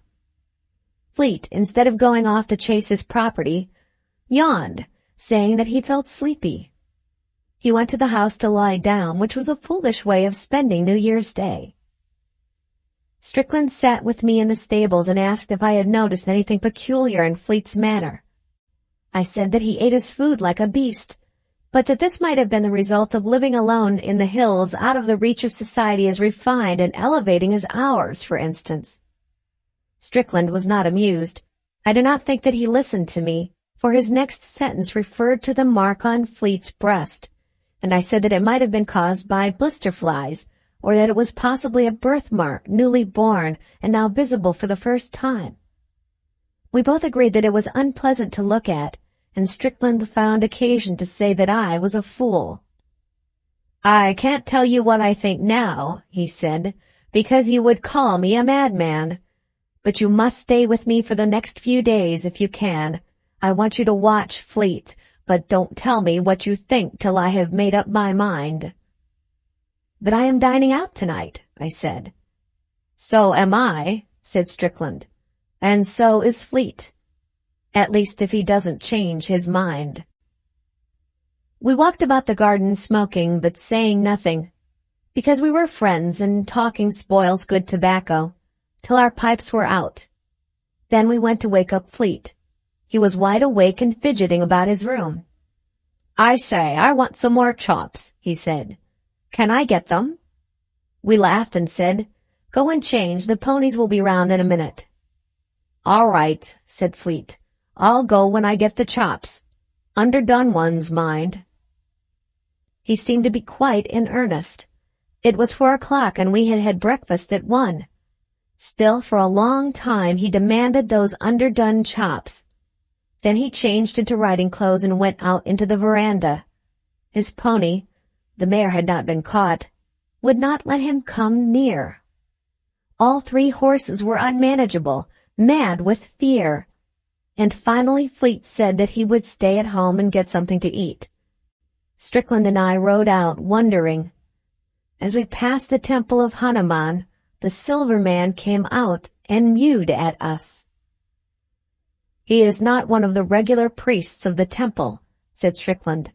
"I think I should peculiarly like to lay my hands on him." There was no spring in our gallop on the racecourse that evening. The horses were stale and moved as though they had been ridden out. "The fright after breakfast has been too much for them," said Strickland. That was the only remark he made through the remainder of the ride. Once or twice I think he swore to himself, but that did not count. We came back in the dark at 7 o'clock and saw that there were no lights in the bungalow. "Careless ruffians my servants are," said Strickland. My horse read it something on the carriage drive, and Fleet stood up under its nose. "What are you doing groveling about the garden?" said Strickland. But both horses bolted and nearly threw us. We dismounted by the stables and returned to Fleet, who was on his hands and knees under the orange bushes. "What the devil's wrong with you?" said Strickland. Nothing in the world," said Fleet, speaking very quickly and thickly. "I've been gardening, botanizing, you know. The smell of the earth is delightful. I think I'm going for a walk. A long walk. All night." Then I saw that there was something excessively out of order somewhere, and I said to Strickland, "I am not dining out." "Bless you," said Strickland. "Here, Fleet, get up. You'll catch fever there. Come in to dinner and let's have the lamps lit. We'll all dine at home." Fleet stood up unwillingly and said, no lamps, it's much nicer here. Let's dine outside and have some more chops. Lots of 'em and underdone, bloody ones with gristle." Now a December evening in northern India is bitterly cold, and Fleet's suggestion was that of a maniac. "Come in," said Strickland sternly. "Come in at once." Fleet came, and when the lamps were brought, we saw that he was literally plastered with dirt from head to foot. He must have been rolling in the garden. He shrank from the light and went to his room. His eyes were horrible to look at. There was a green light behind them, not in them, if you understand, and the man's lower lip hung down. Strickland said, "There is going to be trouble, big trouble, tonight. Don't you change your writing things." We waited and waited for Fleet's reappearance, and ordered dinner in the meantime. We could hear him moving about his own room, but there was no light there. Presently from the room came the long-drawn howl of a wolf. People write and talk lightly of blood running cold and hair standing up and things of that kind. Both sensations are too horrible to be trifled with. My heart stopped as though a knife had been driven through it, and Strickland turned as white as the tablecloth. The howl was repeated, and was answered by another howl far across the fields. That set the gilded roof on the horror. Strickland dashed into Fleet's room. I followed, and we saw Fleet getting out of the window. He made beast noises in the back of his throat. He could not answer us when we shouted at him. He spat.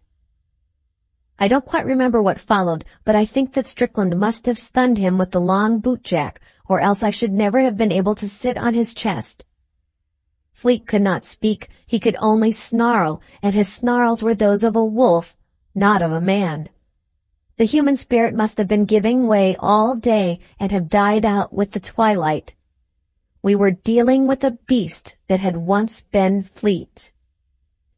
The affair was beyond any human and rational experience. I tried to say hydrophobia, but the word wouldn't come, because I knew that I was lying. We bound this beast with leather thongs of the punka rope, and tied its thumbs and big toes together, and gagged it with a shoehorn, which makes a very efficient gag if you know how to arrange it. Then we carried it into the dining room and sent a man to Demoise, the doctor, telling him to come over at once. After we had dispatched the messenger and were drawing breath, Strickland said, "It's no good. This isn't any doctor's work." I also knew that he spoke the truth.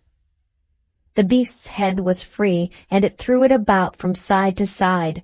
Anyone entering the room would have believed that we were carrying a wolf's pelt. That was the most loathsome accessory of all. Strickland sat with his chin in the heel of his fist, watching the beast as it wriggled on the ground, but saying nothing. The shirt had been torn open in the scuffle and showed the black rosette mark on the left breast. It stood out like a blister. In the silence of the watching, we heard something without, mewing like a she-otter. We both rose to our feet, and I answer for myself, not Strickland, felt sick. Actually and physically sick. We told each other, as did the men in Pinafore, that it was the cat. Dumois arrived, and I never saw a little man so unprofessionally shocked. He said that it was a heart-rending case of hydrophobia, and that nothing could be done. At least any palliative measures would only prolong the agony. The beast was foaming at the mouth. Fleet, as we told Dumois, had been bitten by dogs once or twice. Any man who keeps half a dozen terriers must expect a nip now and again. Dumois could offer no help. He could only certify that Fleet was dying of hydrophobia. The beast was then howling, for it had managed to spit out the shoehorn. Dumois said that he would be ready to certify to the cause of death, and that the end was certain. He was a good little man, and he offered to remain with us, but Strickland refused the kindness. He did not wish to poison Dumois' New Year. He would only ask him not to give the real cause of Fleet's death to the public. So Dumois left, deeply agitated, and as soon as the noise of the cartwheels had died away, Strickland told me in a whisper his suspicions. They were so wildly improbable that he dared not say them out aloud, and I, who entertained all Strickland's beliefs, was so ashamed of owning to them that I pretended to disbelieve. Even if the silver man had bewitched Fleet for polluting the image of Hanuman, the punishment could not have fallen so quickly. As I was whispering this, the cry outside the house rose again, and the beast fell into a fresh paroxysm of struggling until we were afraid that the thongs that held it would give way. "Watch," said Strickland. "If this happens 6 times, I shall take the law into my own hands. I order you to help me." He went into his room and came out in a few minutes with the barrels of an old shotgun, a piece of fishing line, some thick cord, and his heavy wooden bedstead. I reported that the convulsions had followed the cry by 2 seconds in each case, and the beast seemed perceptibly weaker. Strickland muttered, "But he can't take away the life. He can't take away the life." I said, though I knew that I was arguing against myself, "It may be a cat. It must be a cat. If the silver man is responsible, why does he dare to come here?" Strickland arranged the wood on the hearth, put the gun barrels into the glow of the fire, spread the twine on the table, and broke a walking stick in 2. There was 1 yard of fishing line, gut, lapped with wire, such as is used for manseer fishing, and he tied the 2 ends together in a loop. Then he said, "How can we catch him? He must be taken alive and unhurt." I said that we must trust in Providence and go out softly with polo sticks into the shrubbery at the front of the house.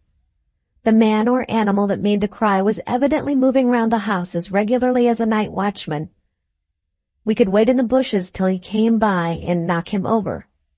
Strickland accepted the suggestion, and we slipped out from a bathroom window into the front veranda, and then across the carriage drive into the bushes. In the moonlight we could see the leper coming round the corner of the house. He was perfectly naked, and from time to time he mewed and stopped to dance with his shadow. It was an unattractive sight, and thinking of poor Fleet, brought to such degradation by so foul a creature, I put away all my doubts and resolved to help Strickland from the heated gun barrels to the loop of twine, from the loins to the head and back again, with all tortures that might be needful. The leper halted in the front porch for a moment, and we jumped out on him with the sticks. He was wonderfully strong, and we were afraid that he might escape or be fatally injured before we caught him. We had an idea that lepers were frail creatures, but this proved to be incorrect. Strickland knocked his legs from under him, and I put my foot on his neck. He mewed hideously, and even through my riding boots I could feel that his flesh was not the flesh of a clean man. He struck at us with his hand and feet stumps. We looped the lash of a dog whip around him, under the armpits, and dragged him backwards into the hall, and so into the dining room where the beast lay. There we tied him with trunk straps. He made no attempt to escape, but mewed. When we confronted him with the beast, the scene was beyond description. The beast doubled backwards into a bow as though he had been poisoned with strychnine, and moaned in the most pitiable fashion. Several other things happened also, but they cannot be put down here. "I think I was right," said Strickland. "Now we will ask him to cure this case." But the leper only mewed. Strickland wrapped the towel round his hand and took the gun barrels out of the fire. I put the half of the broken walking stick through the loop of the fishing line and buckled the leper comfortably to Strickland's bedstead. I understood then how men and women and little children can endure to see a witch burnt alive, for the beast was moaning on the floor, and though the silver man had no face, you could see horrible feelings passing through the slab that took its place, exactly as waves of heat play across red-hot iron. Gun barrels, for instance. Strickland shaded his eyes with his hands for a moment, and we got to work. This part is not to be printed. The dawn was beginning to break when the leper spoke. His mewings had not been satisfactory up to that point. The beast had fainted from exhaustion, and the house was very still. We unstrapped the leper and told him to take away the evil spirit. He crawled to the beast and laid his hand upon the left breast. That was all. Then he fell face down and whined, drawing in his breath as he did so. We watched the face of the beast and saw the soul of Fleet coming back into the eyes. Then a sweat broke out on the forehead, and the eyes, they were human eyes, closed. We waited for an hour, but Fleet still slept. We carried him to his room and bade the leper go, giving him the bedstead and the sheet on the bedstead to cover his nakedness, the gloves and the towels with which we had touched him, and the whip that had been hooked around his body. He put the sheet about him and went out into the early morning without speaking or mewing. Strickland wiped his face and sat down. A night gong, far away in the city, made 7 o'clock. "Exactly 24 hours, said Strickland, "and I've done enough to ensure my dismissal from the service, besides permanent quarters in a lunatic asylum. Do you believe that we are awake?" The red-hot gun barrel had fallen on the floor and was singeing the carpet. The smell was entirely real. That morning at 11 we two together went to wake up Fleet. We looked and saw that the black leopard rosette on his chest had disappeared. He was very drowsy and tired, but as soon as he saw us he said, "Oh, confound you fellows! Happy New Year to you! Never mix your liquors. I'm nearly dead." "Thanks for your kindness, but you're over time," said Strickland. "Today is the morning of the 2nd. You slept the clock round with a vengeance." The door opened, and little Dumoise put his head in. He had come on foot and fancied that we were laying out Fleet. "I brought a nurse," said Dumoise. "I suppose that she can come in for what is necessary?" "By all means," said Fleet cheerily, sitting up in bed. "Bring on your nurses." Dumoise was dumb. Strickland led him out and explained that there must have been a mistake in the diagnosis. Dumoise remained dumb and left the house hastily. He considered that his professional reputation had been injured and was inclined to make a personal matter of the recovery. Strickland went out too. When he came back, he said that he had been to call on the temple of Hanuman to offer redress for the pollution of the god, and had been solemnly assured that no white man had ever touched the idol, and that he was an incarnation of all the virtues laboring under a delusion. "What do you think?" said Strickland. I said, There are more things, but Strickland hates that quotation. He says that I have worn it threadbare. One other curious thing happened which frightened me as much as anything in all the night's work. When Fleet was dressed, he came into the dining room and sniffed. He had a quaint trick of moving his nose when he sniffed. "Horrid doggy smell here," said he. "You should really keep those terriers of yours in better order. Try sulphur, Strick." But Strickland did not answer. He caught hold of the back of a chair and, without warning, went into an amazing fit of hysterics. It is terrible to see a strong man overtaken with hysteria. Then it struck me that we had fought for Fleet's soul with the silver man in that room, and had disgraced ourselves as Englishmen forever. And I laughed and gasped and gurgled just as shamefully as Strickland, while Fleet thought that we had both gone mad. We never told him what we had done. Some years later, when Strickland had married and was a church-going member of society for his wife's sake, we reviewed the incident dispassionately, and Strickland suggested that I should put it before the public. I cannot myself see that this step is likely to clear up the mystery, because, in the first place, no one will believe a rather unpleasant story, and, in the second, it is well known to every right-minded man that the gods of the heathen are stone and brass, and any attempt to deal with them otherwise is justly condemned. The end. Thank you very much for watching. Please don't forget to subscribe our channel for more stories.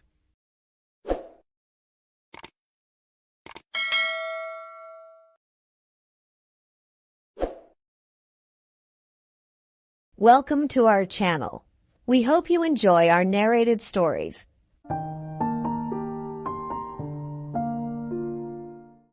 When I drew nigh the nameless city, I knew it was accursed. I was traveling in a parched and terrible valley under the moon, and afar I saw it protruding uncannily above the sands, as parts of a corpse may protrude from an ill-made grave. Fear spoke from the age-worn stones of this hoary survivor of the deluge, this great-grandfather of the eldest pyramid. And a viewless aura repelled me, and bade me retreat from antique and sinister secrets that no man should see, and no man else had dared to see. Remote in the desert of Araby lies the nameless city, crumbling and inarticulate, its low walls nearly hidden by the sands of uncounted ages. It must have been thus before the first stones of Memphis were laid, and while the bricks of Babylon were yet unbaked. There is no legend so old as to give it a name, or to recall that it was ever alive. But it is told of in whispers around campfires, and muttered about by grandams in the tents of sheiks, so that all the tribes shun it without wholly knowing why.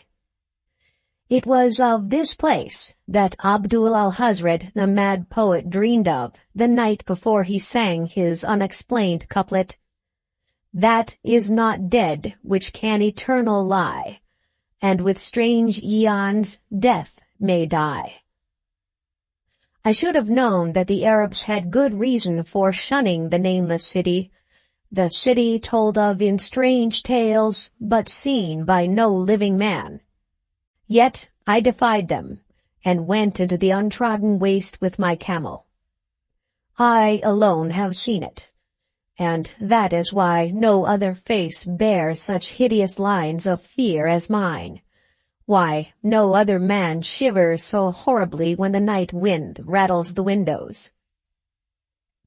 When I came upon it in the ghastly stillness of unending sleep, it looked at me, chilly from the rays of a cold moon amidst the desert's heat.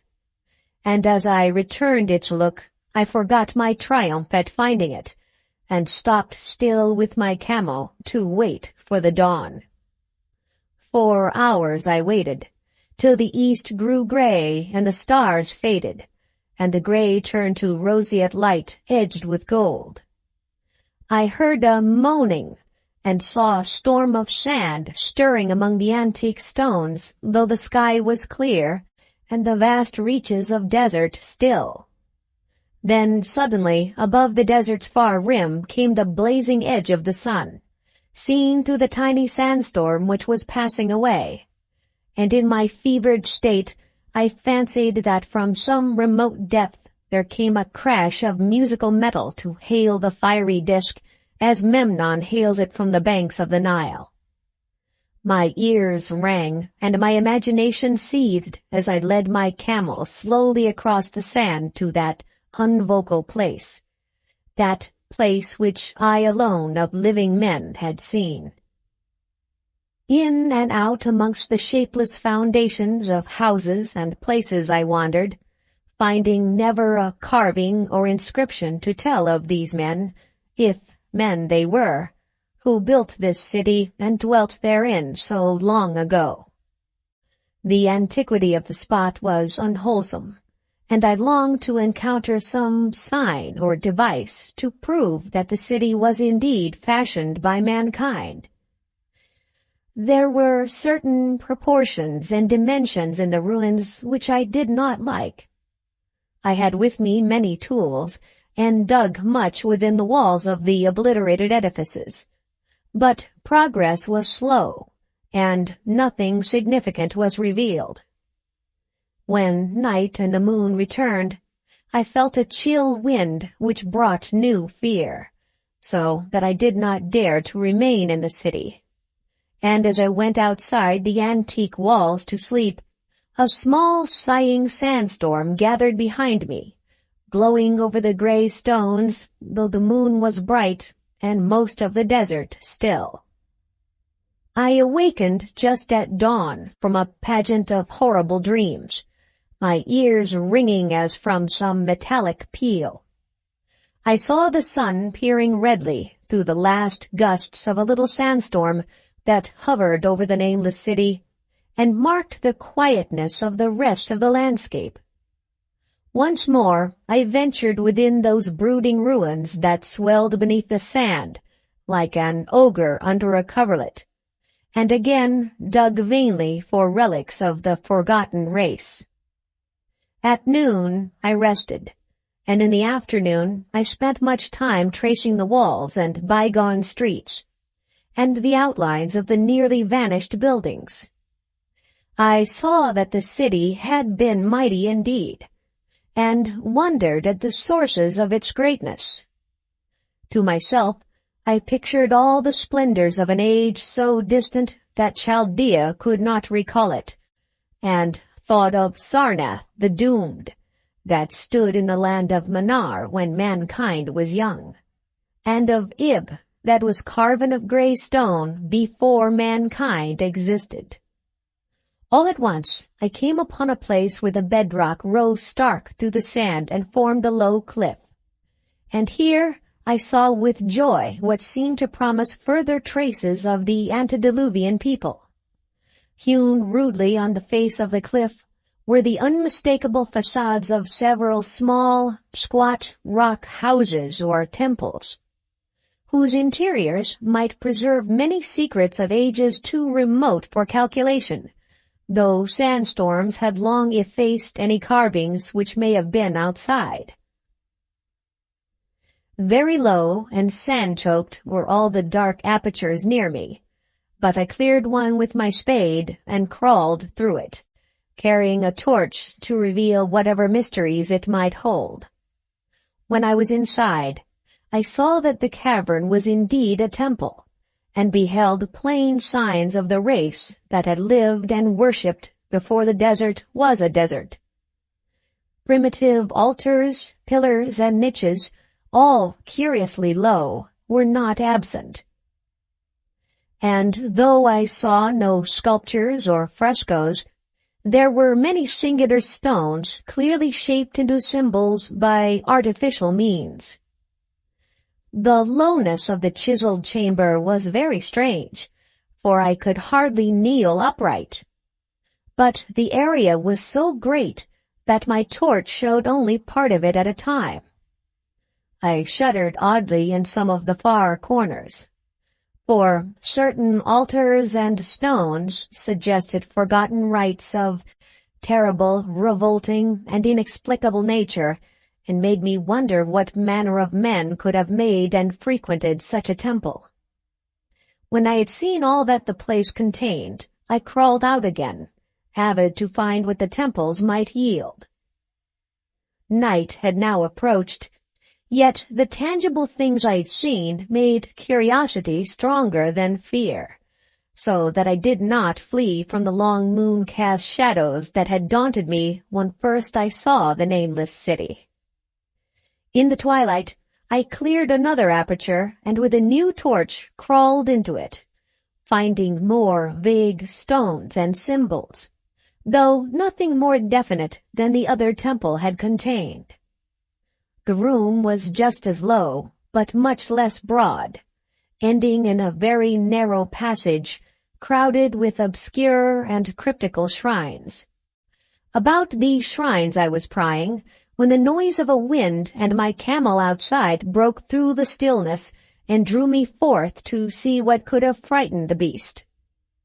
The moon was gleaming vividly over the primitive ruins, lighting a dense cloud of sand that seemed blown by a strong but decreasing wind from some point along the cliff ahead of me. I knew it was this chilly, sandy wind which had disturbed the camel, and was about to lead him to a place of better shelter, when I chanced to glance up and saw that there was no wind atop the cliff. This astonished me and made me fearful again, but I immediately recalled the sudden local winds that I had seen and heard before at sunrise and sunset, and judged it was a normal thing. I decided it came from some rock fissure leading to a cave, and watched the troubled sand to trace it to its source, soon perceiving that it came from the black orifice of a temple a long distance south of me, almost out of sight. Against the choking sand cloud I plodded toward this temple, which, as I neared it, loomed larger than the rest, and showed a doorway far less clogged with caked sand. I would have entered had not the terrific force of the icy wind almost quenched my torch. It poured madly out of the dark door, sighing uncannily as it ruffled the sand and spread among the weird ruins. Soon it grew fainter, and the sand grew more and more still, till finally all was at rest again. But a presence seemed stalking among the spectral stones of the city, and when I glanced at the moon, it seemed to quiver, as though mirrored in unquiet waters. I was more afraid than I could explain, but not enough to dull my thirst for wonder. So as soon as the wind was quite gone, I crossed into the dark chamber from which it had come. This temple, as I had fancied from the outside, was larger than either of those I had visited before, and was presumably a natural cavern, since it bore winds from some region beyond. Here I could stand quite upright, but saw that the stones and altars were as low as those in the other temples.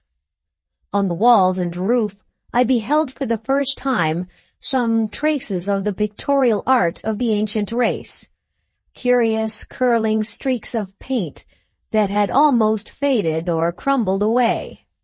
And on two of the altars I saw with rising excitement a maze of well-fashioned curvilinear carvings. As I held my torch aloft, it seemed to me that the shape of the roof was too regular to be natural, and I wondered what the prehistoric cutters of stone had first worked upon. Their engineering skill must have been vast. Then a brighter flare of the fantastic flame showed that form which I had been seeking, the opening to those remoter abysses whence the sudden wind had blown. and I grew faint when I saw that it was a small and plainly artificial door chiseled in the solid rock. I thrust my torch within, beholding a black tunnel with the roof arching low over a rough flight of very small, numerous, and steeply descending steps. I shall always see those steps in my dreams, for I came to learn what they meant. At the time, I hardly knew whether to call them steps or mere footholds in a precipitous descent. My mind was whirling with mad thoughts, and the words and warning of Arab prophets seemed to float across the desert from the land that men know to the nameless city that men dare not know. Yet I hesitated only for a moment before advancing through the portal and commencing to climb cautiously down the steep passage, feet first, as though on a ladder. It is only in the terrible phantasms of drugs or delirium that any other man can have such a descent as mine. The narrow passage led infinitely down like some hideous haunted well, and the torch I held above my head could not light the unknown depths towards which I was crawling. I lost track of the hours and forgot to consult my watch, though I was frightened when I thought of the distance I must be traversing. There were changes of direction and of steepness, and once I came to a long, low, level passage where I had to wriggle my feet first along the rocky floor, holding torch at arm's length beyond my head. The place was not high enough for kneeling. After that were more of the steep steps, and I was still scrambling down interminably when my failing torch died out.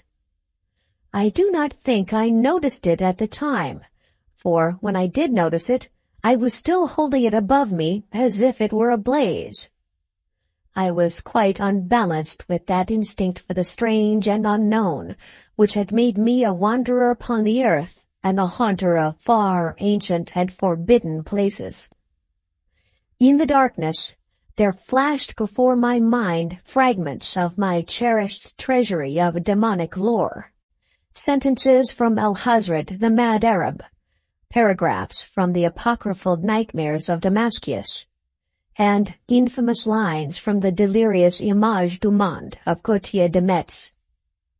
I repeated queer extracts, and muttered of Afrasiab and the demons that floated with him down the Oxus. Later, chanting over and over again a phrase from one of Lord Dunsany's tales, the unreverberate blackness of the abyss.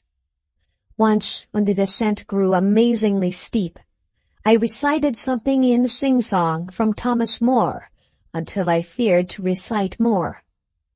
A reservoir of darkness black, as witches' cauldrons are when filled, with moon-drugs in the clips distilled, leaning to look if foot might pass.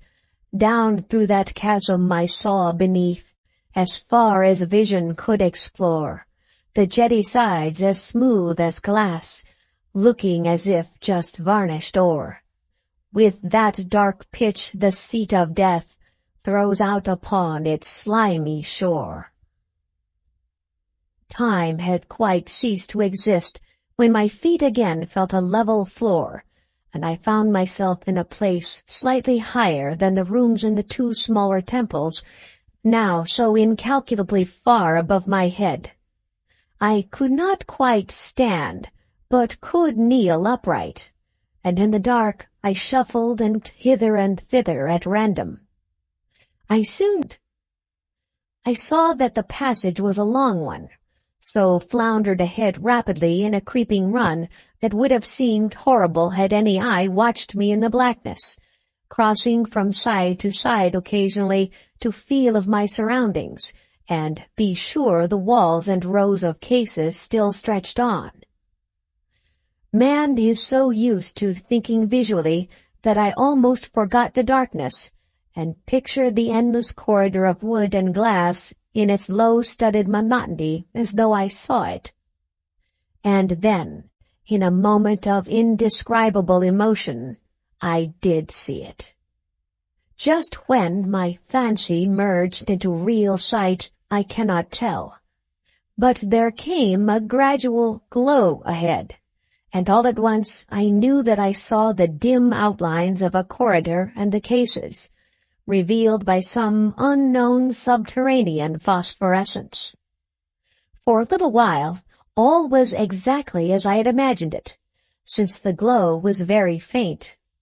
But as I mechanically kept stumbling ahead into the stronger light, I realized that my fancy had been but feeble.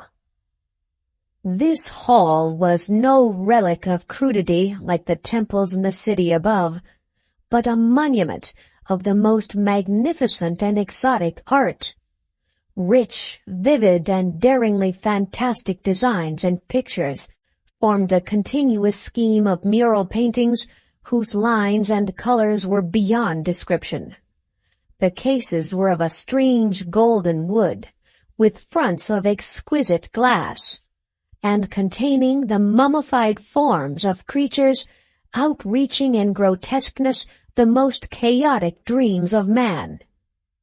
To convey any idea of these monstrosities is impossible. They were of the reptile kind, with body lines suggesting sometimes the crocodile, sometimes the seal, and more often nothing of which either the naturalist or the paleontologist ever heard.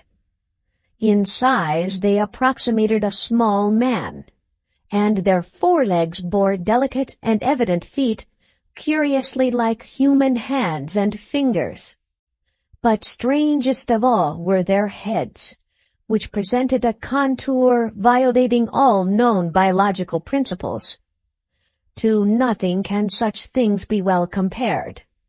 In one flash, I thought of comparisons as varied as the cat, the bullfrog, the mythic satyr, and the human being. Not Jove himself had had so colossal and protuberant a forehead. Yet the horns and the noselessness and the alligator-like jaw placed things outside all established categories.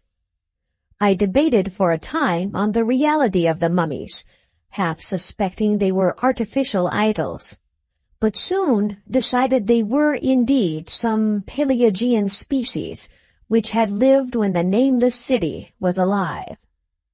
To crown their grotesqueness, most of them were gorgeously enrobed in the costliest of fabrics, and lavishly laden with ornaments of gold, jewels, and unknown shining metals. The importance of these crawling creatures must have been vast, for they held first place among the wild designs on the frescoed walls and ceiling. With matchless skill had the artists drawn them in a world of their own, wherein they had cities and gardens fashioned to suit their dimensions.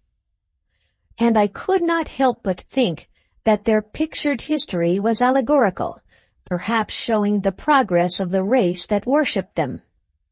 These creatures, I said to myself, were to men of the nameless city what the she-wolf was to Rome, or some totem beast is to a tribe of Indians. Holding this view, I could trace roughly a wonderful epic of the nameless city, the tale of a mighty sea-coast metropolis that ruled the world before Africa rose out of the waves, and of its struggles as the sea shrank away and the desert crept into the fertile valley that held it. I saw its wars and triumphs, its troubles and defeats, and afterwards its terrible fight against the desert when thousands of its people, here represented in allegory by the grotesque reptiles, were driven to chisel their way down through the rocks in some marvelous manner to another world whereof their prophets had told them. It was all vividly weird and realistic, and its connection with the awesome descent I had made was unmistakable. I even recognized the passages. As I crept along the corridor toward the brighter light, I saw later stages of the painted epic. the leave-taking of the race that had dwelt in the nameless city and the valley around for 10 million years. The race whose souls shrank from quitting scenes their bodies had known so long, where they had settled as nomads in the earth's youth, hewing in the virgin rock those primal shrines at which they had never ceased to worship. Now that the light was better, I studied the pictures more closely, and, remembering that the strange reptiles must represent the unknown men, pondered upon the customs of the nameless city. Many things were peculiar and inexplicable. The civilization, which included a written alphabet, had seemingly risen to a higher order than those immeasurably later civilizations of Egypt and Chaldea. Yet, there were curious omissions. I could, for example, find no pictures to represent deaths or funeral customs, save such as were related to wars, violence, and plagues. And I wondered at the reticence shown concerning natural death. It was as though an ideal of immortality had been fostered as a cheering illusion. Still nearer the end of the passage was painted scenes of the utmost picturesqueness and extravagance, contrasted views of the nameless city in its desertion and growing ruin, and of the strange new realm of paradise to which the race had hewed its way through the stone. In these views, the city and the desert valley were shown always by moonlight, golden nimbus hovering over the fallen walls, and half revealing the splendid perfection of former times, shown spectrally and elusively by the artist. The paradisal scenes were almost too extravagant to be believed, portraying a hidden filled with glorious cities and ethereal hills and valleys. At the very last, I thought I saw signs of an artistic anticlimax. The paintings were less skillful and much more bizarre than even the wildest of the earlier scenes. They seemed to record a slow decadence of the ancient stock, coupled with a growing ferocity toward the outside world from which it was driven by the desert. The forms of the people, always represented by the sacred reptiles, appeared to be gradually wasting away, though their spirit, as shown hovering above the ruins by moonlight, gained in proportion. Emaciated priests, displayed as reptiles in ornate robes, cursed the upper air and all who breathed it, and one terrible final scene showed a primitive-looking man, perhaps a pioneer of ancient Iram, the city of pillars, torn to pieces by members of the elder race. I remembered how the Arabs fear the nameless city, and was glad that beyond this place the gray walls and ceiling were bare. As I viewed the pageant of mural history, I had approached very closely to the end of the low-ceiled hall, and was aware of a gate through which came all of the illuminating phosphorescence. Creeping up to it, I cried aloud in transcendent amazement at what lay beyond. For instead of other and brighter chambers, there was only an illimitable void of uniform radiance, such one might fancy when gazing down from the peak of Mount Everest upon a sea of sunlit mist. Behind me was a passage so cramped that I could not stand upright in it. Before me was an infinity of subterranean effulgence. Reaching down from the passage into the abyss was the head of a steep flight of steps, small, numerous steps like those of black passages I had traversed. But after a few feet, the glowing vapors concealed everything. Swung back open against the left-hand wall of the passage was a massive door of brass, incredibly thick and decorated with fantastic bas-reliefs, which could, if closed, shut the whole inner world of light away from the vaults and passages of rock. I looked at the steps, and for the nonce dared not try them. I touched the open brass door and could not move it. Then I sank prone to the stone floor, my mind aflame with prodigious reflections which not even a death-like exhaustion could banish. As I lay still with closed eyes, free to ponder, many things I had lightly noted in the frescoes came back to me with new and terrible significance.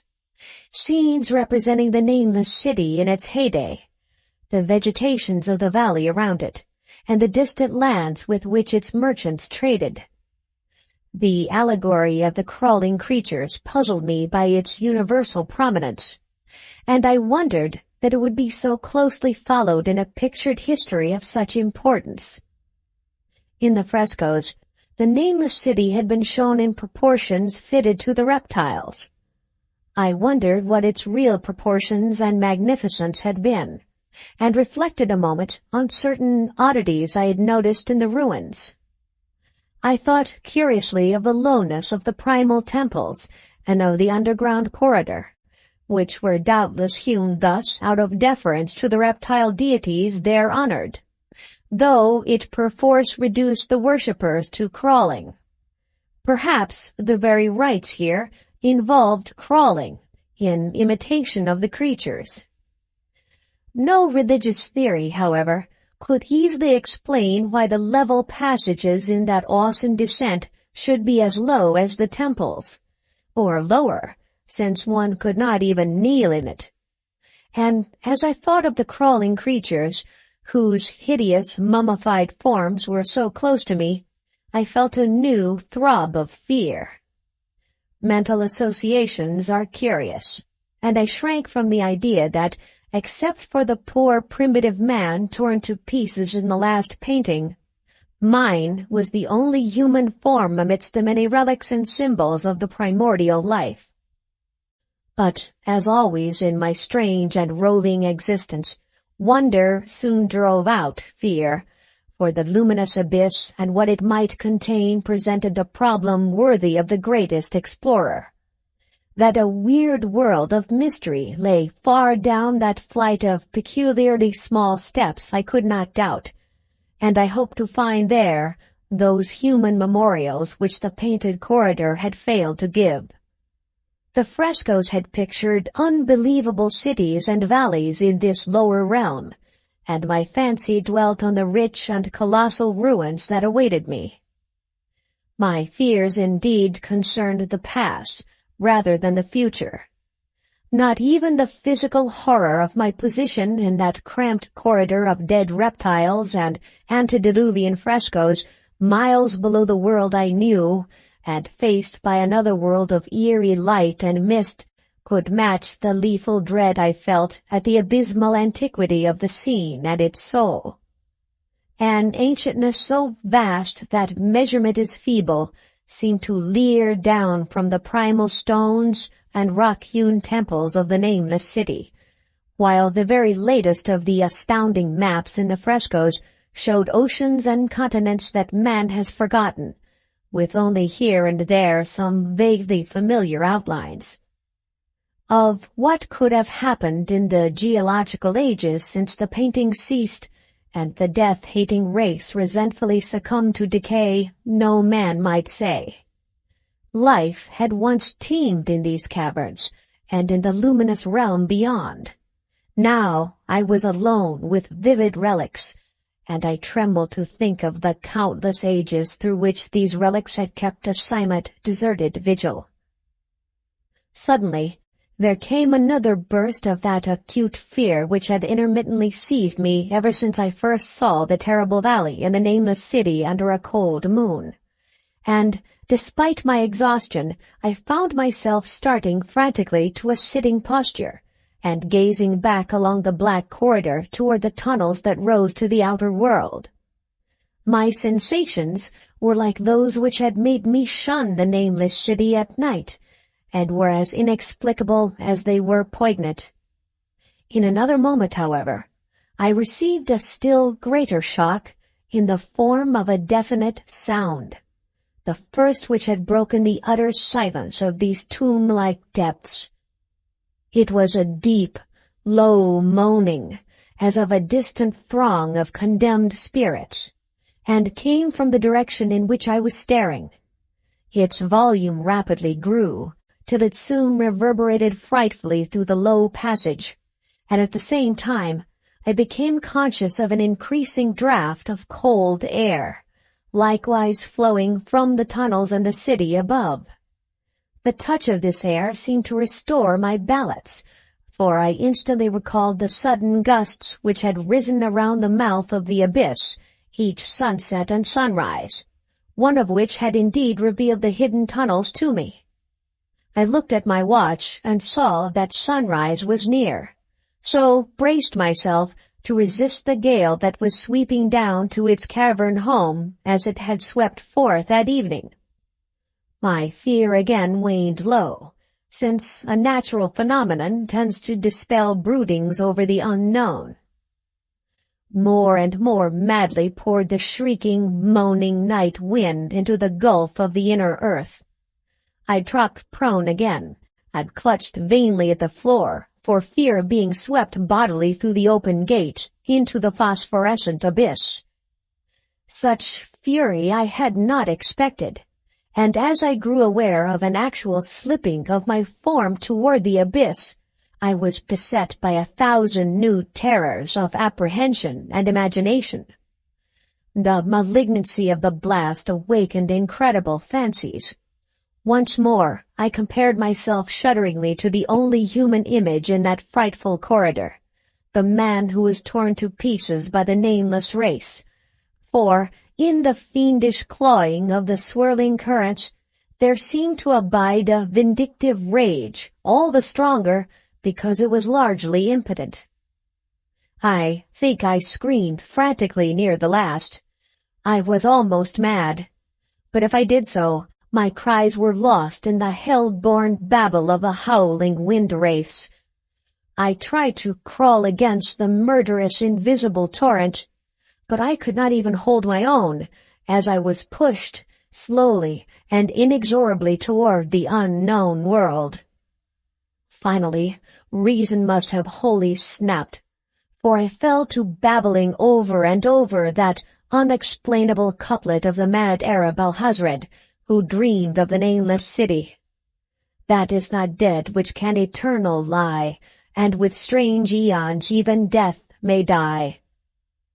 Only the grim, brooding desert gods know what really took place, what indescribable struggles and scrambles in the dark I endured, or what Abaddon guided me back to life, where I must always remember and shiver in the night wind till oblivion, or worse, claims me. Monstrous, unnatural, colossal was the thing, too far beyond all the ideas of man to be believed, except in the silent, damnable small hours of the morning when one cannot sleep. I have said that the fury of the rushing blast was infernal, cacodemoniacal, that its voices were hideous with the pent-up viciousness of desolate eternities. Presently these voices, while still chaotic before me, seemed to my beating brain to take articulate form behind me, and down there in the grave of unnumbered eon-dead antiquities, leagues below the dawn-lit world of men, I heard the ghastly cursing and snarling of strange-tongued fiends. Turning, I saw, outlined against the luminous ether of the abyss, what could not be seen against the dusk of the corridor.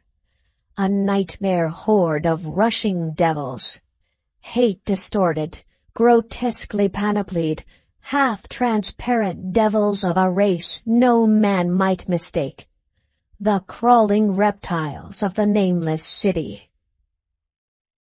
And as the wind died away, I was plunged into the ghoul-pooled darkness of earth's bowels. For, behind the last of the creatures, the great brazen door clanged shut, with a deafening peal of metallic music, whose reverberation swelled out to the distant world to hail the rising sun, as Memnon hails it from the banks of the Nile.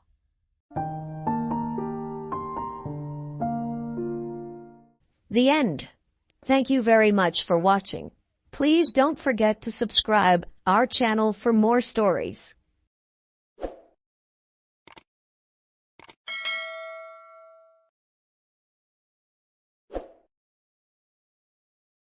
Welcome to our channel.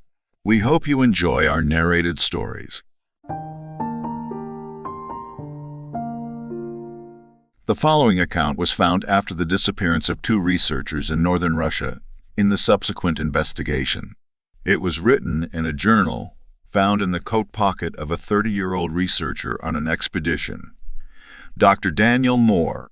The investigation has affirmed that the entries in the journal were written by Dr. Moore, whose body was discovered in a forest near Lake Taimyr by local law enforcement. Entry 1E97-2008. Tim and I arrived in Sandasco today. We're on a research expedition to search for signs of climate change in the Arctic. I was very excited when the project was approved. Tim and I earned our PhD in geoscience in the same year at K-State and have been researching there together since then. Sandasco is a small settlement of about 500 people, supposedly one of the northernmost villages here in Russia, and will serve as our final checkpoint before going offline for a month. About half of the villagers are Russian. The other half are indigenous Siberian. We are staying the night here in the only inn and pub. Thankfully, it's nice enough. Tim and I intend to set out early in the morning to head further into the peninsula, but that didn't stop us from stopping for a drink downstairs. I met the most interesting local at the bar, and when I told him I was traveling north across the strait to Lake Taimyr, he seemed to grow almost wary. He told me about a commune by the lake up north who moved supplies, though the Sandasco. The man described the settlers on the lake as withdrawn and odd, clearly united by a distinct religious doctrine. This was odd indeed, as we had previously been told that the entire peninsula was uninhabited. Intriguing. I hope that Tim and I can find a way to see their village should we have any spare time during our data collection expedition. We will cross the Katanga River and go north toward the lake tomorrow to set up camp. Entry 299-2008. We have set up our base camp for the month and started our data collection. Tim and I set up our respective tents and a veritable marquee for our equipment. We started by taking soil, ice, and groundwater samples, as well as temperature and atmospheric data. I suppose it's redundant to mention it here. It is bitterly cold for this early in the year, just barely creeping above 7 degrees Celsius at the peak of the day. The landscape is fascinating. We've left the mountains and the Siberian taiga to the south, and the whole terrain is a grassy, brambly tundra dotted with several thousand tiny ponds. I suspect they are remnants of long-gone glaciers from the last ice age. Regardless, the Russian tundra is utterly unique. I'm excited. Entry 3911-2008. On our excursion to the shore of Lake Taimyr today, we encountered the village that the local I met in Sandasco mentioned. It was surprisingly well established, and parts of it were very old. Their buildings are constructed out of thick pine and spruce logs, and another type of wood I learned is called the Siberian larch. The exterior walls are dotted with paintings done in a red paint that seems unperturbed by the elements. I'm guessing they repaint regularly. Barns and pastures take up the majority of the land around a small town center. Everything slopes downward toward the shore that houses a row of docks. The villagers emerged to greet our vehicle as we approached, but as they realized that we did not speak their indigenous language or good Russian, they sent a man to speak with us. The man's name was Vasily, and he was originally from Krasnoyarsk and spoke decent English.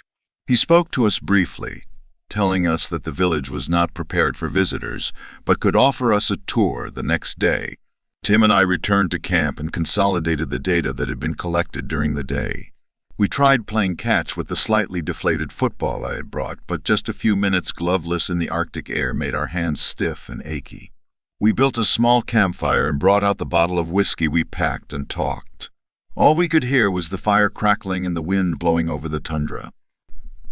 It was nice. Entry 42912-2008. Vasily is much younger than he looks. He told us he's 25, but he has some deeply set wrinkles in his face and very dark circles under his eyes. He looks almost 40. I suspect this is because he grew up during the industrialization of Krasnoyarsk. A myriad of pollutants was pumped into the air and water during the years when he grew up there. But I digress. Vasily greeted us at the entrance to the settlement and offered to show us around. He told us that the village is called Komur. The people in the village have separate huts to sleep in, but everything else is done as a community. He showed us a small hall full of tables where the villagers eat, the town hall where the villagers meet, and the temple. Interestingly, the temple was surrounded by a considerable ring of rocks painted with the same vibrant red paint the rest of the village used. The building itself was entirely red and covered in delicate murals done in black. They were scenes of war, banishment, cannibalism, and other interesting aspects of what I expect is the settlement's mythology. Vasily told Tim and I that we are not to cross into any area surrounded by red rocks. They designate an area only accessible to the village elders. I asked Vasily what they did in the temple, and he told us the elders kept relics inside and did some private rituals. This piqued my interest indeed, but I didn't press him anymore. We moved on to see the docks on the lake shore, each one sporting a collection of nice wooden skiffs and canoes. All of the food that is not delivered to the village must be raised as livestock or caught from the lake. I expect it is much too cold up here to grow anything. I asked Vasily how the village made money to afford supplies, and he told me that they had some very successful and loyal investors. Finally, we came to a large grove of trees a little way out of the village. The whole thing was surrounded by red rocks, with some trails running into the thicket, also lined with red. He told us this was the amphitheater where village-wide ceremonies are held. I scooted around, trying to catch a glimpse inside of the arena. The only thing I was able to see was a few large wooden T-shaped posts, each constructed with 2 perpendicular logs. Vasily moved us along before I could see anything more.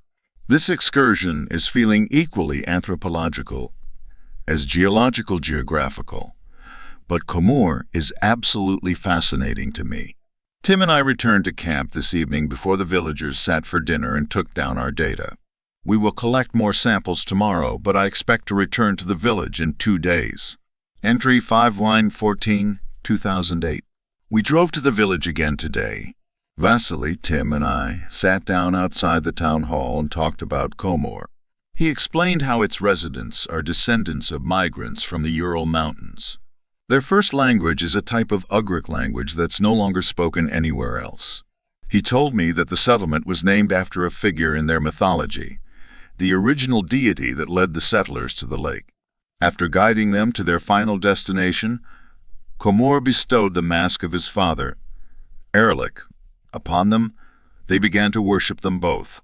There is a ceremony celebrating Komur's origins coming up in a week. When I asked if they still had the mask, he told me that it is kept in the temple. I had to see it.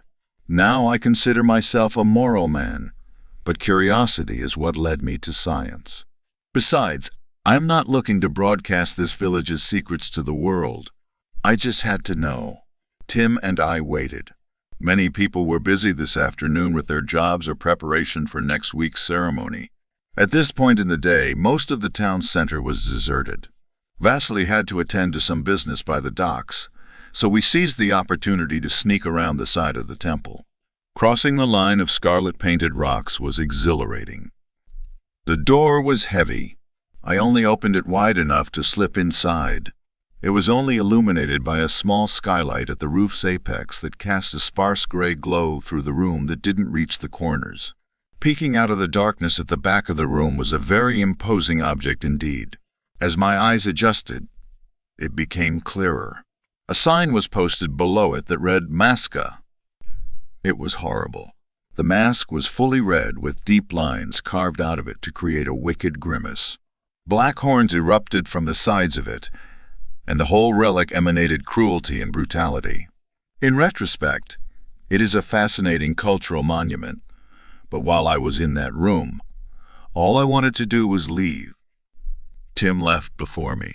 He told me as he left the room, he saw an man across the road watching him, whose eyes seemed to bore into him. It's an effect that's likely a product of his own guilt. I left the room just after Tim and the man was gone, so we went down to the docks to see where Vasily had gone. Tim is understandably still nervous about that man watching him. We're going to keep our distance from the village for now. We have a good amount of research to attend to over the next few days. We're here for work, to do research, bonus. Entry 6, 9/21/2008. Vasily met Tim and I as we approached Khumur this evening and told us they had been anticipating our arrival. After a week of nothing but data and sample collection and analysis with Tim, I was itching to get back to different human interaction. As we were walking through the main part of the village, Vasily informed the both of us that we had been invited by the elders to attend tomorrow night's ceremony. This was very exciting news to me, but Tim seemed apprehensive. I get the feeling that he doesn't completely trust Khumur's hospitality, or at least Vasily's. The streets have been lined with torches and red banners. Elaborately painted shields and drums are hung from buildings and posts and trees. The whole scene is very festive. Small fire rings with wooden teepees have been set up along the trail to the ceremony ring, and the villagers are very lively, passing around beer and wine and spirits. When the sun sets this far north, it never gets darker than dusk.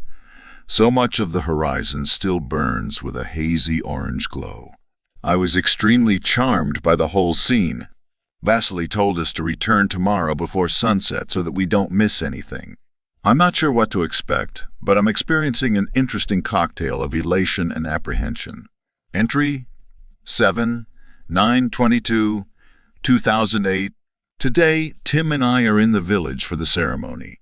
I brought my journal and I'm going to jot down notes and impressions at different points throughout the evening. The village is having a nice feast ahead of the ceremony. The village elders are seated at the front of the hall at the high table. They've donned beautiful ceremonial garments covered in ornate patterns and fur. The striking red of the fabric matches the banners, drums, and shields hung around the inside of the hall. The juxtaposition of the scarlet and the wooden interior is magical. Each elder is wearing a different headdress. One has a fur hood. One is wearing the horns of a bighorn sheep, and one is wearing some kind of beaver pelt. Vasily tells me they're significant of their ranks. Torches and braziers and candles on the tables illuminate the hall warmly. Everyone was given an entire whitefish and a healthy amount of an interesting liquor. It's positively euphoric. I'm sitting in the amphitheater. After the feast was complete, the elders rose from their table and filed out of the hall. Each table then began to leave, one at a time. It would be about 15 minutes before the next table got up and left. Tim and Vasily and I got up and began making our way toward the amphitheater. The small fires that had been built the night before were lit. Green spruce branches have been placed on them, and the smell of conifer smoke has been drifting across the valley. Thick rugs, scarves, and cushions are draped around each fire. Each one is tended by one of the elders. Some are playing carved wooden and bone flutes and sending soothing music that mingles with the smoke in the air. Vasily told me everyone receives a blessing before the ceremony. I was directed to a man a little ways off the trail. I sat down on a cushion in front of him. The fire made his face glow orange and his blue eyes amber. He was wearing an ornate red tunic and fur pants, and a large necklace beaded with claws that were tipped in red paint. He put his hands on my shoulders and spoke to me in a gruff singing language before putting his forehead to mine. He dipped his finger in a bowl of red mud and traced it across my cheeks. We looked at each other for a little longer before he gestured for me to leave. I walked down the red rock-lined trail with a group of villagers into the amphitheater. There are 4 small T-shaped posts arranged around a much larger one and a large bonfire. A separate seating area is situated on the opposite side of the ring, I assume for the elders. I haven't seen Tim since dinner. I've looked around the whole council ring but can't spot him. The elders came in bearing 4 shields and the mask of Erlich. The mask looks even more hideous in the dusky light of the fire, and the 4 posts around the larger one now bear the shields carried by the elders as they took their seats. All of the villagers and elders have the same red mud on their faces. The man wearing the headdress with the bighorn sheep horns is speaking now in the same indigenous language as the man who blessed me. I cannot communicate with anyone, so all I can do is record what happened. I feel nauseous. They brought Tim into the council ring, bound and gagged. He was clearly intoxicated.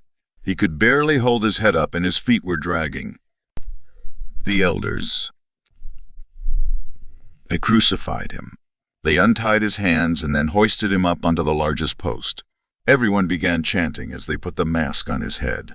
It was so loud and I didn't even know what was happening, but the man in horns pulled out a knife and drove it into Tim's stomach and dragged it sideways. I screamed, but no one stopped their chanting. The fire turned red and all sounds from the trees or lakes stopped and they just kept chanting. I couldn't hear it, but I saw when Tim's intestines hit the gravel. Trees behind the elders began creaking as a creature emerged from the forest. I've never seen anything like it in my most horrifying nightmares.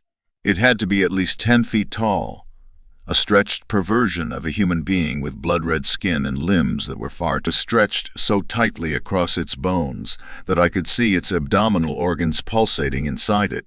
It was so hideously thin and long that it was almost insectile. Its ropey muscles whipped beneath its skin, mechanically jerking its limbs around. Its face was emaciated and wrinkled. Black eyes were deeply set in bony sockets. The whole arena let out a sick wailing sound as the creature took the mask off of Tim's head and put its mouth to his. It sucked his viscera out of him. I watched him get thinner and thinner as his organs fell out his gaping wound and hit the ground one after another.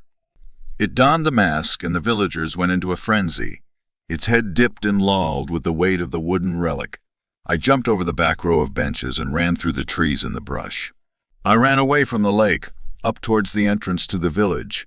I couldn't find my car. They took the car. They crucified Tim, and they took the car. What are they going to do to me? How could they revere that abomination? I kept running, out into the tundra. I found another patch of trees where they might not find me. I'm writing this down. Someone has to find this. I can hear them coming. What are they going to?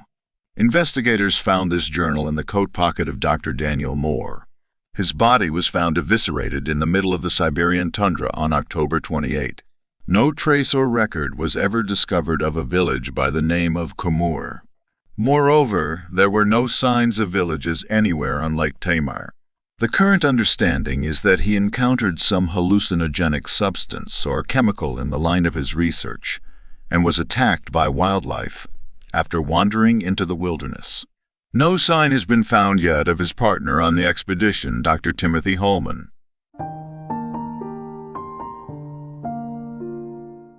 The end. Thank you very much for watching. Please don't forget to subscribe our channel for more stories.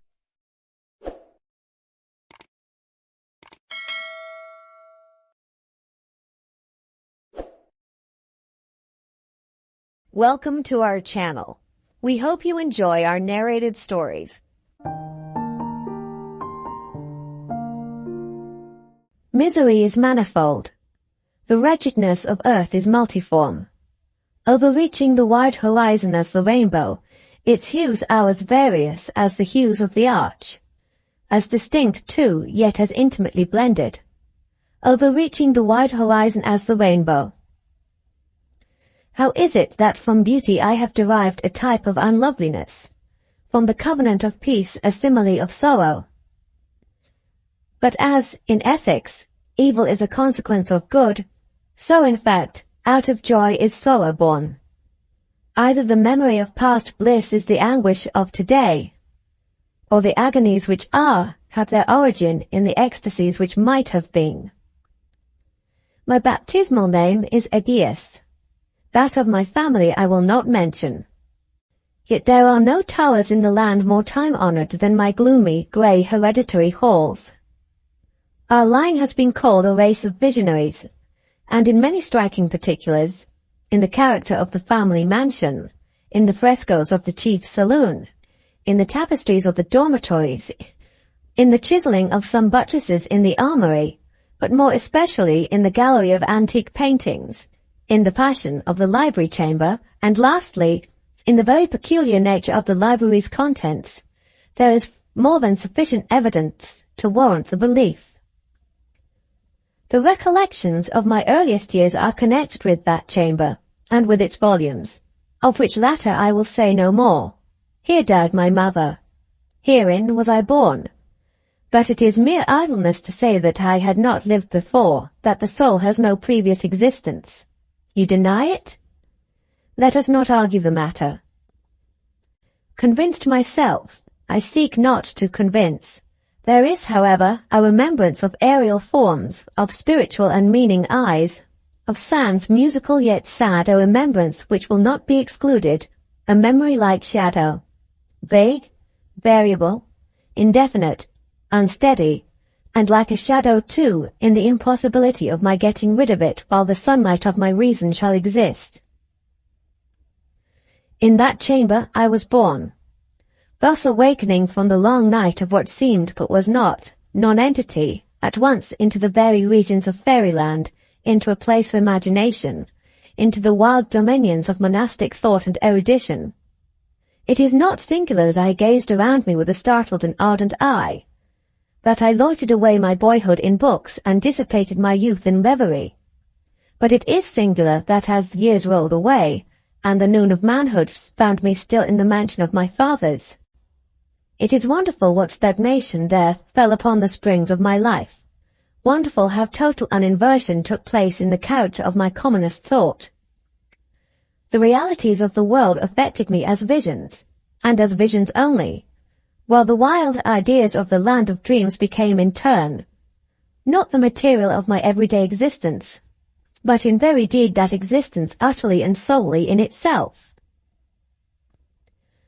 Berenice and I were cousins, and we grew up together in my paternal halls. Yet differently we grew, I ill of health and buried in gloom, she agile, graceful, and overflowing with energy.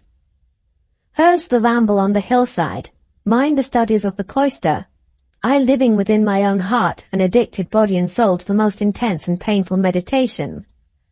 She, roaming carelessly through life with no thought of the shadows in her path, or the silent flight of the raven-winged hours.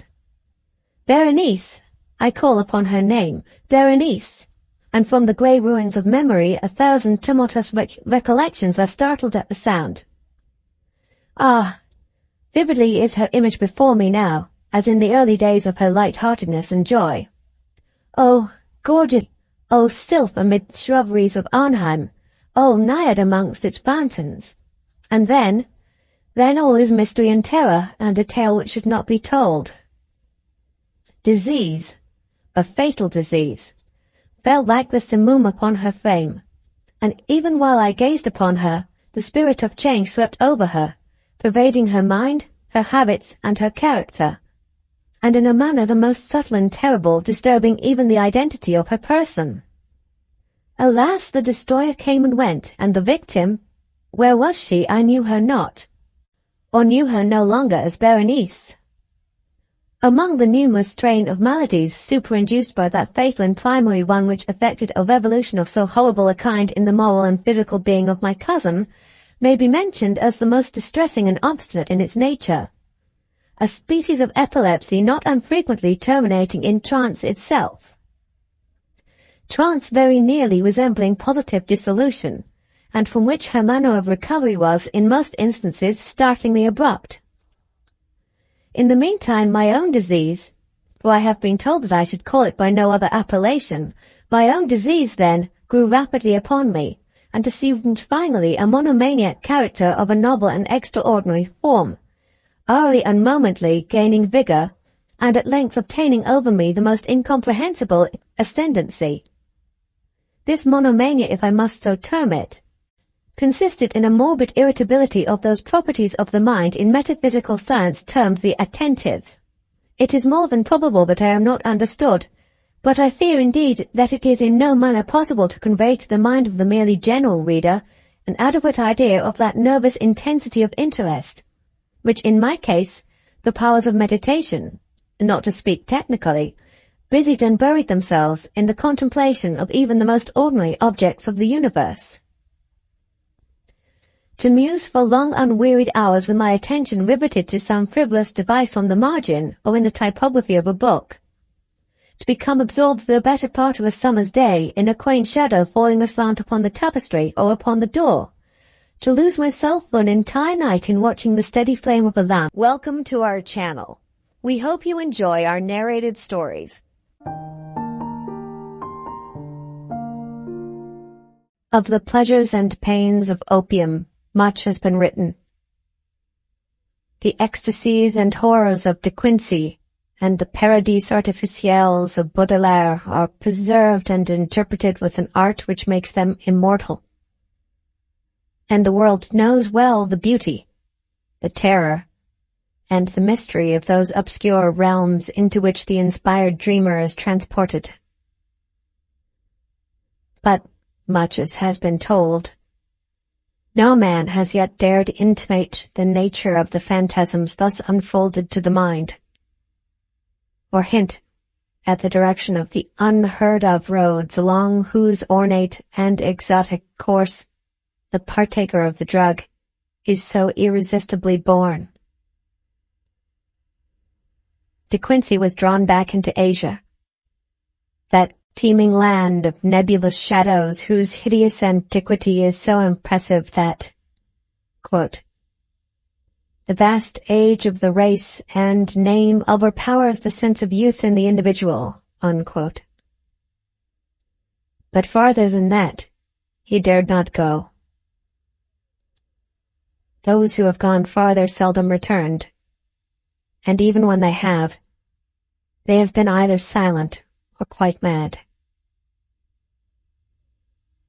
I took opium but once, in the year of the plague, when doctors sought to deaden the agonies they could not cure. There was an overdose. My physician was worn out with horror and exertion, and I traveled very far indeed.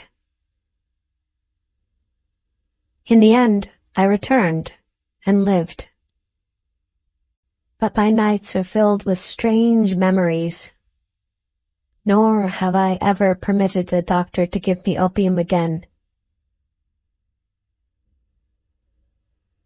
The pain and pounding in my head had been quite unendurable when the drug was administered. Of the future I had no heed. To escape, whether by cure, unconsciousness, or death, was all that concerned me. I was partly delirious, so that it is hard to place the exact moment of transition. But I think the effect must have begun shortly before the pounding ceased to be painful. As I've said, there was an overdose, so my reactions were probably far from normal. The sensation of falling, curiously dissociated from the idea of gravity or direction, was paramount. Though there was subsidiary impression of unseen throngs in incalculable profusion, throngs of infinitely diverse nature, but all more or less related to me. Sometimes it seemed less as though I were falling than as though the universe or the ages were falling past me. Suddenly, my pains ceased, and I began to associate the pounding with an external rather than internal force. The falling had ceased also, giving place to a sensation of uneasy, temporary rest. And when I listened closely, I fancied the pounding was that of the vast, inscrutable sea, as its sinister, colossal breakers lacerated some desolate shore after a storm of titanic magnitude. Then I opened my eyes. For a moment, my surroundings seemed confused, like a projected image hopelessly out of focus.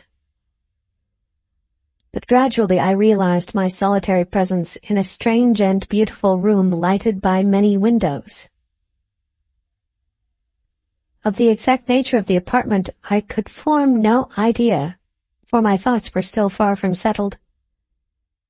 But I noticed van-colored rugs and draperies, elaborately fashioned tables, chairs, ottomans, and divans, and delicate vases and ornaments which conveyed a suggestion of the exotic, without being actually alien. these things I noticed, yet they were not long uppermost in my mind. Slowly but inexorably crawling upon my consciousness and rising above every other impression came a dizzying fear of the unknown. A fear all the greater because I could not analyze it, and seeming to concern a stealthily approaching menace, not death, but some nameless, unheard-of thing inexpressibly more ghastly and abhorrent. Presently, I realized that the direct symbol and excitant of my fear was the hideous pounding whose incessant reverberations throbbed maddeningly against my exhausted brain. It seemed to come from a point outside and below the edifice in which I stood, and to associate itself with the most terrifying mental images. I felt that some horrible scene or object lurked beyond the silk-hung walls and shrank from glancing through the arched, latticed windows that opened so bewilderingly on every hand. Perceiving shutters attached to these windows, I closed them all, averting my eyes from the exterior as I did so. Then, employing a flint and steel which I found on one of the small tables, I lit the many candles reposing about the walls in arabesque sconces. The added sense of security brought by closed shutters and artificial light calmed my nerves to some degree, but I could not shut out the monotonous pounding. Now that I was calmer, the sound became as fascinating as it was fearful, and I felt a contradictory desire to seek out its source despite my still powerful shrinking. Opening a portiere at the side of the room nearest the pounding, I beheld a small and richly draped corridor ending in a cavern door and large oriel window. To this window I was irresistibly drawn, though my ill-defined apprehensions seemed almost equally bent on holding me back. As I approached it, I could see a chaotic whirl of waters in the distance. Then, as I attained it and glanced out on all sides, the stupendous picture of my surroundings burst upon me with full and devastating force. I beheld such a sight as I had never beheld before, and which no living person can have seen save in the delirium of fever or the inferno of opium. The building stood on a narrow point of land, or what was now a narrow point of land, fully 300 feet above what must lately have been a seething vortex of mad waters. On either side of the house, there fell a newly washed-out precipice of red earth, whilst ahead of me the hideous waves were still rolling in frightfully, eating away the land with ghastly monotony and deliberation. Out a mile or more there rose and fell menacing breakers at least 50 feet in height, and on the far horizon ghoulish black clouds of grotesque contour were resting and brooding, like unwholesome vultures. The waves were dark and purplish, almost black, and clutched at the yielding red mud of the bank as if with uncouth, greedy hands. I could not but feel that some noxious marine mind had declared a war of extermination upon all the solid ground, perhaps abetted by the angry sky. Recovering at length from the stupor into which this unnatural spectacle had thrown me, I realized that my actual physical danger was acute. Even whilst I gazed, the bank had lost many feet, and it could not be long before the house would fall, undermined, into the awful pit of lashing waves. Accordingly, I hastened to the opposite side of the edifice, and finding a door, emerged at once, locking it after me with a curious key which had hung inside. I now beheld more of the strange region about me, and marked a singular division which seemed to exist in the hostile ocean and firmament. On each side of the jutting promontory, different conditions held sway. At my left, as I faced inland, was a gently heaving sea with great green waves rolling peacefully in under a brightly shining sun. Something about that sun's nature and position made me shudder, but I could not then tell and cannot tell now what it was. At my right also was the sea, but it was blue, calm and only gently undulating, while the sky above it was darker, and the washed-out bank more nearly white than reddish. I now turned my attention to the land, and found occasion for fresh surprise, for the vegetation resembled nothing I had ever seen or read about. It was apparently tropical, or at least subtropical, a conclusion borne out by the intense heat of the air. Sometimes I thought I could trace strange analogies with the flora of my native land, fancying that the well-known plants and shrubs might assume such forms under a radical change of climate. But the gigantic and omnipresent palm trees were plainly foreign. The house I had just left was very small, hardly more than a cottage, but its material was evidently marble, and its architecture was weird and composite, involving a quaint fusion of Western and Eastern forms. At the corners were Corinthian columns, but the red tile roof was like that of a Chinese pagoda. From the door inland there stretched a path of singularly white sand, about 4 feet wide, and lined on either side with stately palms and unidentifiable flowering shrubs and plants. It lay toward the side of the promontory, where the sea was blue and the bank rather whitish. Down this path I felt impelled to flee, as if pursued by some malignant spirit from the pounding ocean.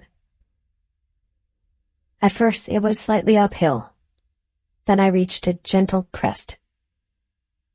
Behind me, I saw the scene I had left.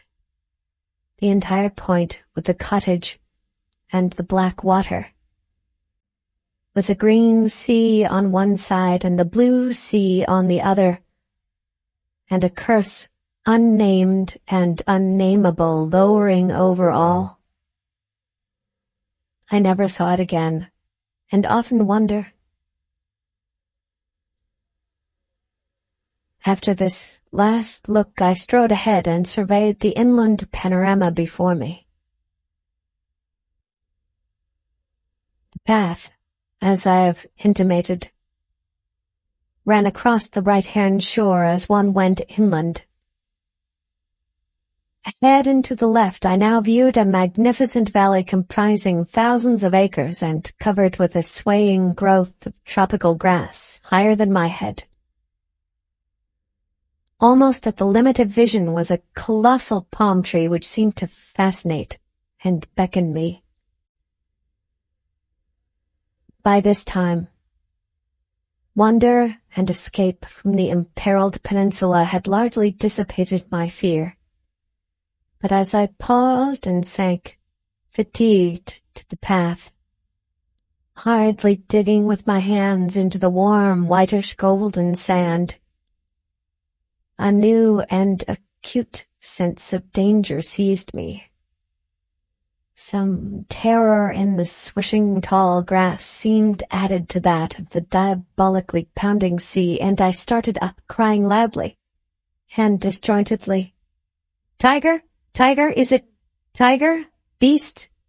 Beast? Is it a beast that I'm afraid of?"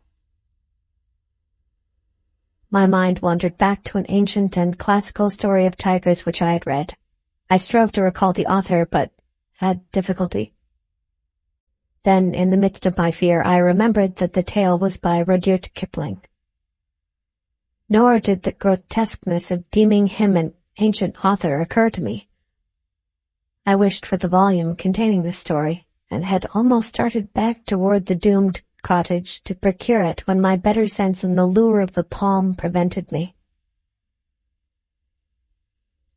Whether or not I could have resisted the backward beckoning, without the counter-fascination of the vast palm tree, I do not know. This attraction was now dominant, and I left the path and crawled on hands and knees down the valley's slope. Despite my fear of the grass and of the serpents it might contain, I resolved to fight for life and reason as long as possible against all menaces of sea or land, though I sometimes feared defeat as the maddening swish of the uncanny grasses joined the still audible and irritating pounding of the distant breakers. I would frequently pause and put my hands to my ears for relief, but could never quite shut out the detestable sound. It was, as it seemed to me, only after ages that I finally dragged myself to the beckoning palm tree and lay quiet beneath its protecting shade. There now ensued a series of incidents which transported me to the opposite extremes of ecstasy and horror, incidents which I trembled to recall and dare not seek to interpret. No sooner had I crawled beneath the overhanging foliage of the palm than there dropped from its branches a young child of such beauty as I never beheld before. Though ragged and dusty, this being bore the features of a faun or demigod, and seemed almost to diffuse a radiance in the dense shadow of the tree. It smiled and extended its hand, but before I could arise and speak, I heard in the upper air the exquisite melody of singing. Notes high and low blent with a sublime and ethereal harmoniousness. The sun had by this time sunk below the horizon, and in the twilight I saw an aureole of lambent light encircled the child's head. Then in a tone of silver it addressed me. It is the end. They have come down through the gloaming from the stars. Now all is over, and beyond the Aranurian streams we shall dwell blissfully in Teloi. As the child spoke, I beheld a soft radiance through the leaves of the palm tree and, rising, greeted a pair whom I knew to be the chief singers among those I had heard. A god and goddess they must have been, for such beauty is not mortal. And they took my hands, saying, "Come, child, you have heard the voices, and all is well. In Teloi, beyond the Milky Way and the Aranurian streams, are cities, all of amber and chalcedony, and upon their domes of many facets glisten the images of strange and beautiful stars. Under the ivory bridges of Teloi flow rivers of liquid gold, bearing pleasure barges bound for blossomy Cytherean of the seven suns. And in Teloi and Cytherean abide only youth, beauty, and pleasure, nor are any sounds heard save of laughter, song, and the lute.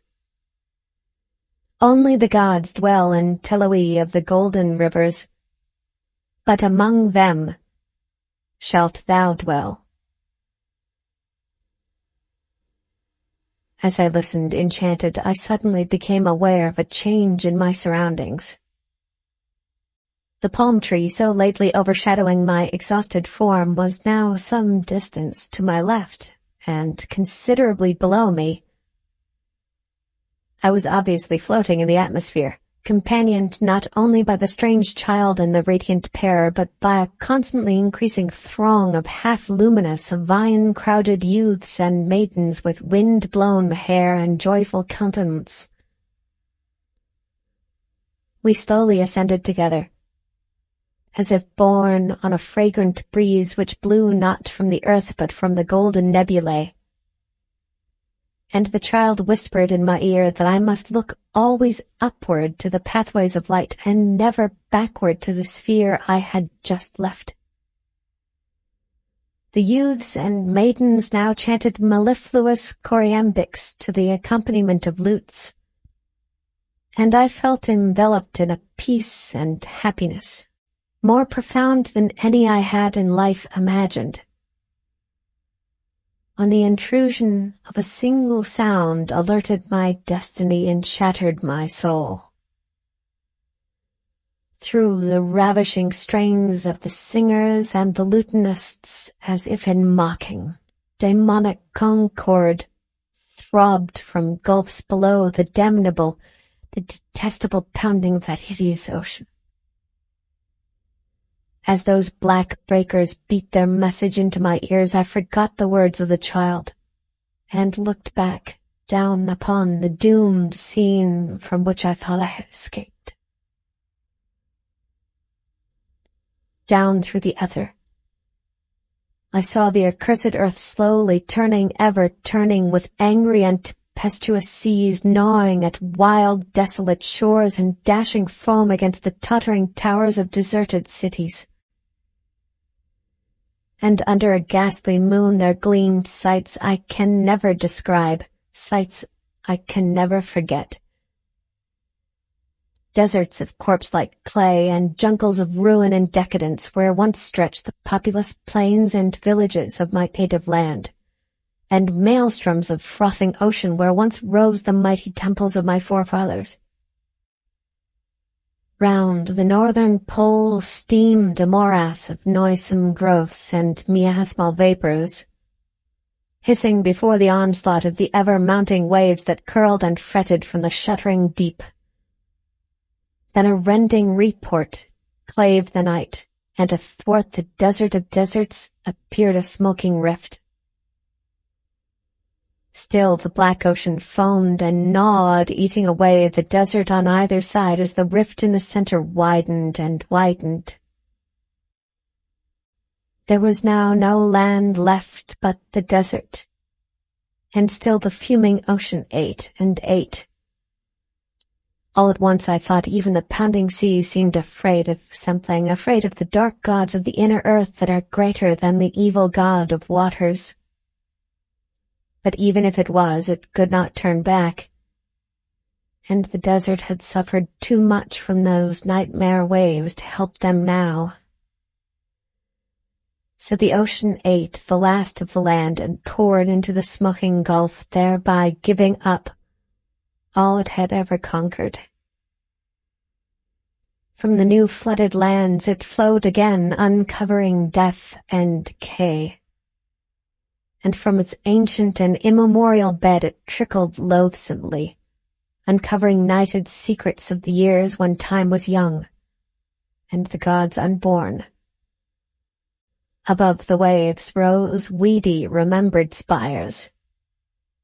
The moon laid pale lilies of light on dead London, and Paris stood up from its damp grave to be sanctified with stardust.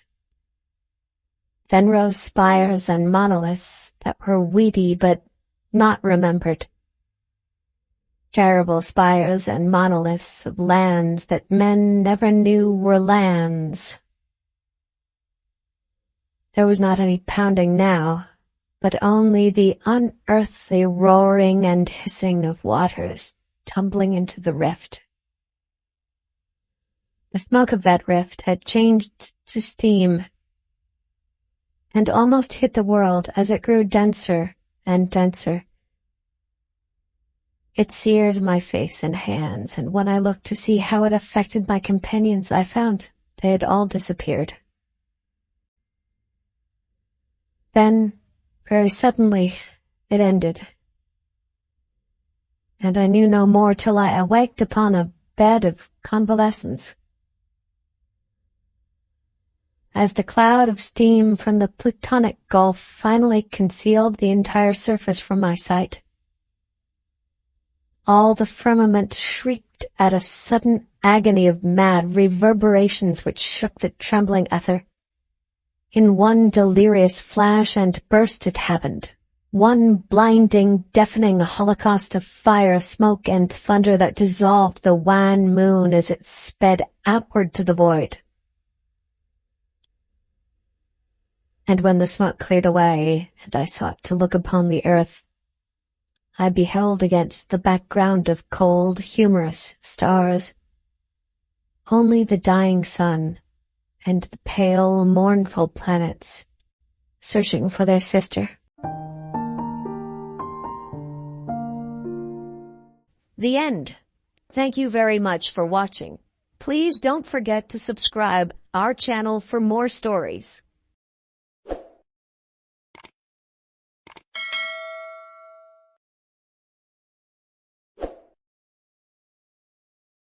Welcome to our channel.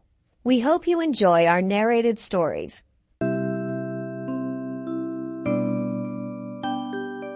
The trouble with Harrowby Hall was that it was haunted.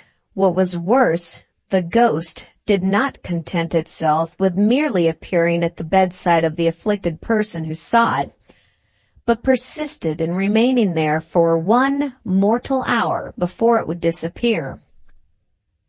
It never appeared except on Christmas Eve, and then as the clock was striking 12, in which respect alone was it lacking in that originality which in these days is a sine qua non of success in spectral life. The owners of Harrowby Hall had done their utmost to rid themselves of the damp and dewy lady who rose up out of the best bedroom floor at midnight, but without avail. They had tried stopping the clock so that the ghost would not know when it was midnight, but she made her appearance just the same, with that fearful, miasmatic personality of hers. And there she would stand until everything about her was thoroughly saturated. Then the owners of Harrowby Hall caulked up every crack in the floor with the very best quality of hemp, and over this were placed layers of tar and canvas.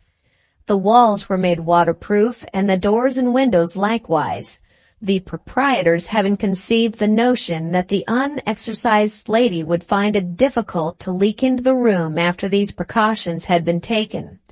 But even this did not suffice. The following Christmas Eve she appeared as promptly as before, and frightened the occupant of the room quite out of his senses by sitting down alongside of him and gazing with her cavernous blue eyes into his. And he noticed, too, that in her long, aqueously bony fingers bits of dripping seaweed were entwined, the ends hanging down, and these ends she drew across his forehead until he became like one insane. And then he swooned away and was found unconscious in his bed the next morning by his host, simply saturated with seawater and fright, from the combined effects of which he never recovered, dying 4 years later of pneumonia and nervous prostration at the age of 78. The next year, the master of Harrowby Hall decided not to have the best spare bedroom opened at all, thinking that perhaps the ghost's thirst for making herself disagreeable would be satisfied by haunting the furniture. But the plan was as unavailing as the many that had preceded it. The ghost appeared as usual in the room. That is, it was supposed she did, for the hangings were dripping wet the next morning, and in the parlor below the haunted room a great damp spot appeared on the ceiling. Finding no one there, she immediately set out to learn the reason why, and she chose none other to haunt than the owner of the Harrowby himself. She found him in his own cozy room, drinking whiskey undiluted, and felicitating himself upon having foiled her ghostship, when all of a sudden the curl went out of his hair, His whiskey bottle filled and overflowed, and he was himself in a condition similar to that of a man who has fallen into a water butt. When he recovered from the shock, which was a painful one, he saw before him the lady of the cavernous eyes and seaweed fingers. The sight was so unexpected and so terrifying that he fainted, but immediately came to, because of the vast amount of water in his hair, which, trickling down over his face, restored his consciousness. Now it so happened that the master of Harrowby was a brave man, and while he was not particularly fond of interviewing ghosts, especially such quenching ghosts as the one before him, he was not to be daunted by an apparition. He had paid the lady the compliment of fainting from the effects of his first surprise, and now that he had come to, he intended to find out a few things he felt he had a right to know. He would have liked to put on a dry suit of clothes first, but the apparition declined to leave him for an instant until her hour was up, and he was forced to deny himself that pleasure. Every time he would move, she would follow him, with the result that everything she came in contact with got a ducking. In an effort to warm himself up, he approached the fire. An unfortunate move, as it turned out, because it brought the ghost directly over the fire, which was immediately extinguished. The whiskey became utterly valueless as a comforter to his chilled system, because it was by this time diluted to a proportion of 90% of water. The only thing he could do to ward off the evil effects of his encounter he did, and that was to swallow 10 2-grain quinine pills, which he managed to put into his mouth before the ghost had time to interfere. Having done this, he turned with some asperity to the ghost and said, "Far be it from me to be impolite to a woman, madam, but I'm hanged if it wouldn't please me better if you'd stop these infernal visits of yours to this house. Go sit out on the lake if you like that sort of thing. Soak the water butt if you wish, but do not, I implore you, come into a gentleman's house and saturate him and his possessions in this way. It is damned disagreeable." "Henry Hartwick Oglethorpe," said the ghost in a gurgling voice, "you don't know what you are talking about."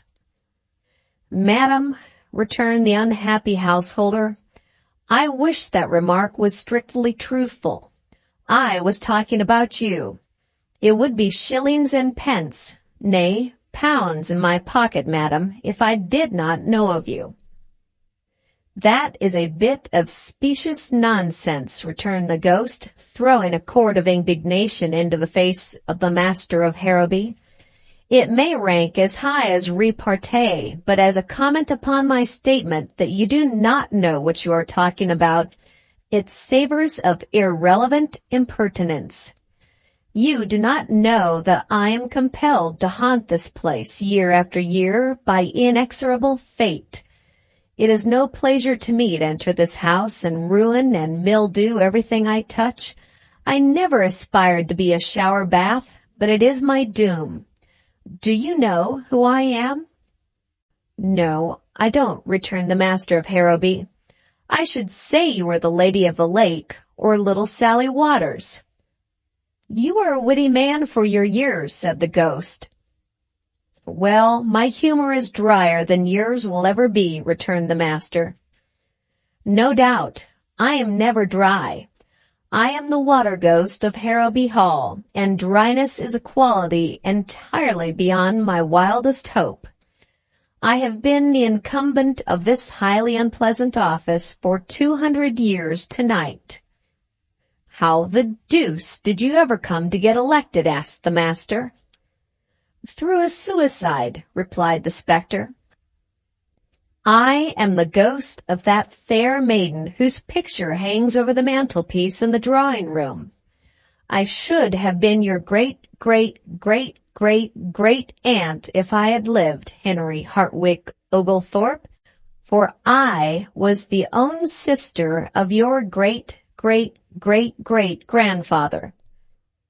"But what in induced you to get this house into such a predicament?" "I was not to blame, sir," returned the lady. "It was my father's fault. He it was who built Harrowby Hall, and the haunted chamber was to have been mine. My father had it furnished in pink and yellow, knowing well that blue and gray formed the only combination of color I could tolerate. He did it merely to spite me, and with what I deem a proper spirit, I declined to live in the room, whereupon my father said I could live there or on the lawn, he didn't care which. That night I ran from the house and jumped over the cliff into the sea." "That was rash," said the master of Harrowby. "So I've heard," returned the ghost. "If I had known what the consequences were to be, I should not have jumped. But I never really realized what I was doing until after I was drowned. I had been drowned a week when a sea nymph came to me and informed me that I was to be one of her followers forever afterwards, adding that it should be my doom to haunt Harrowby Hall for 1 hour every Christmas Eve throughout the rest of eternity. I was to haunt that room on such Christmas Eves as I found it inhabited, and if it should turn out not to be inhabited, I was and am to spend the allotted hour with the head of the house." "I'll sell the place." "That you cannot do, for it is also required of me that I shall appear as the deeds are to be delivered to any purchaser, and divulge to him the awful secret of the house." "Do you mean to tell me that on every Christmas Eve that I don't happen to have somebody in that guest chamber, you are going to haunt me wherever I may be, ruining my whiskey, taking all the curl out of my hair, extinguishing my fire, and soaking me through to the skin?" demanded the master. "You have stated the case, Oglethorpe, and what is more," said the water ghost, "it doesn't make the slightest difference where you are. If I find that room empty, wherever you may be, I shall douse you with my spectral pres—" Here the clock struck 1, and immediately the apparition faded away. It was perhaps more of a trickle than a fade, but as a disappearance it was complete. "By St. George and his dragon!" ejaculated the master of Harrowby, wringing his hands. "It is guineas to hot cross buns that next Christmas there's an occupant of the spare room, or I spend the night in a bathtub." But the master of Harrowby would have lost his wager had there been anyone there to take him up. For when Christmas Eve came again, he was in his grave, never having recovered from the cold contracted that awful night. Harrowby Hall was closed. The heir to the estate was in London, where to him in his chambers came the same experience that his father had gone through, saving only that, being younger and stronger, he survived the shock. Everything in his rooms was ruined. His clocks were rusted in the works, a fine collection of watercolor drawings was entirely obliterated by the onslaught of the water ghost, and what was worse, the apartments below his were drenched with the water floors, a damage for which he was compelled to pay, and which resulted in his being requested by his landlady to vacate the premises immediately. The story of the visitation inflicted upon his family had gone abroad, and no one could be got to invite him out. Nor would the maids themselves have aught to do with him, fearing the destruction by the sudden incursion of aqueous femininity of the costumes which they held most dear. So the heir of Harrowby Hall resolved, as his ancestors for several generations before him had resolved, that something must be done. His first thought was to make one of his servants occupy the haunted rooms at the crucial moment, but in this he tailed, because the servants themselves knew the history of that room and rebelled. None of his friends would consent to sacrifice their personal comfort to his, nor was there to be found in all of England a man so poor as to be willing to occupy the doomed chamber on Christmas Eve for pay. Then the thought came to the heir to have the fireplace so that he might evaporate the ghost at its first appearance, and he was felicitating himself upon the ingenuity of his plan when he remembered what his father had told him, how that no fire could withstand the lady's extremely contagious dampness. And then he bethought him of steam pipes. These here keep in water and still retain sufficient heat to drive the water away in a vapor, and as a result of this, thought the haunted room was heated by steam to a withering degree, and the heir for 6 months attended daily the Turkish baths, so that when Christmas Eve came he could himself withstand the awful temperature of the room. The scheme was only partially successful.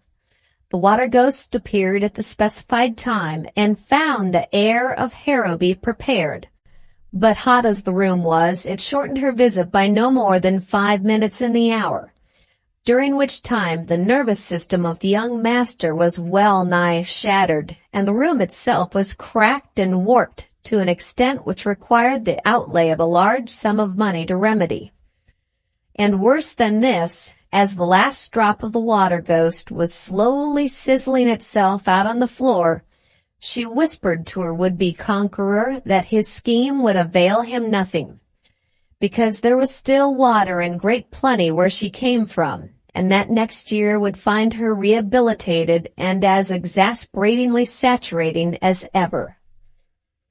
It was then that the natural action of the mind, in going from one extreme to the other, suggested to the ingenious heir of Harrowby the means by which the water ghost was ultimately conquered, and happiness once more came within the grasp of the house of Oglethorpe. The heir provided himself with a warm suit of fur underclothing. Donning this with the furry side in, he placed over it a rubber garment, tight-fitting, which he wore just as a woman wears a jersey.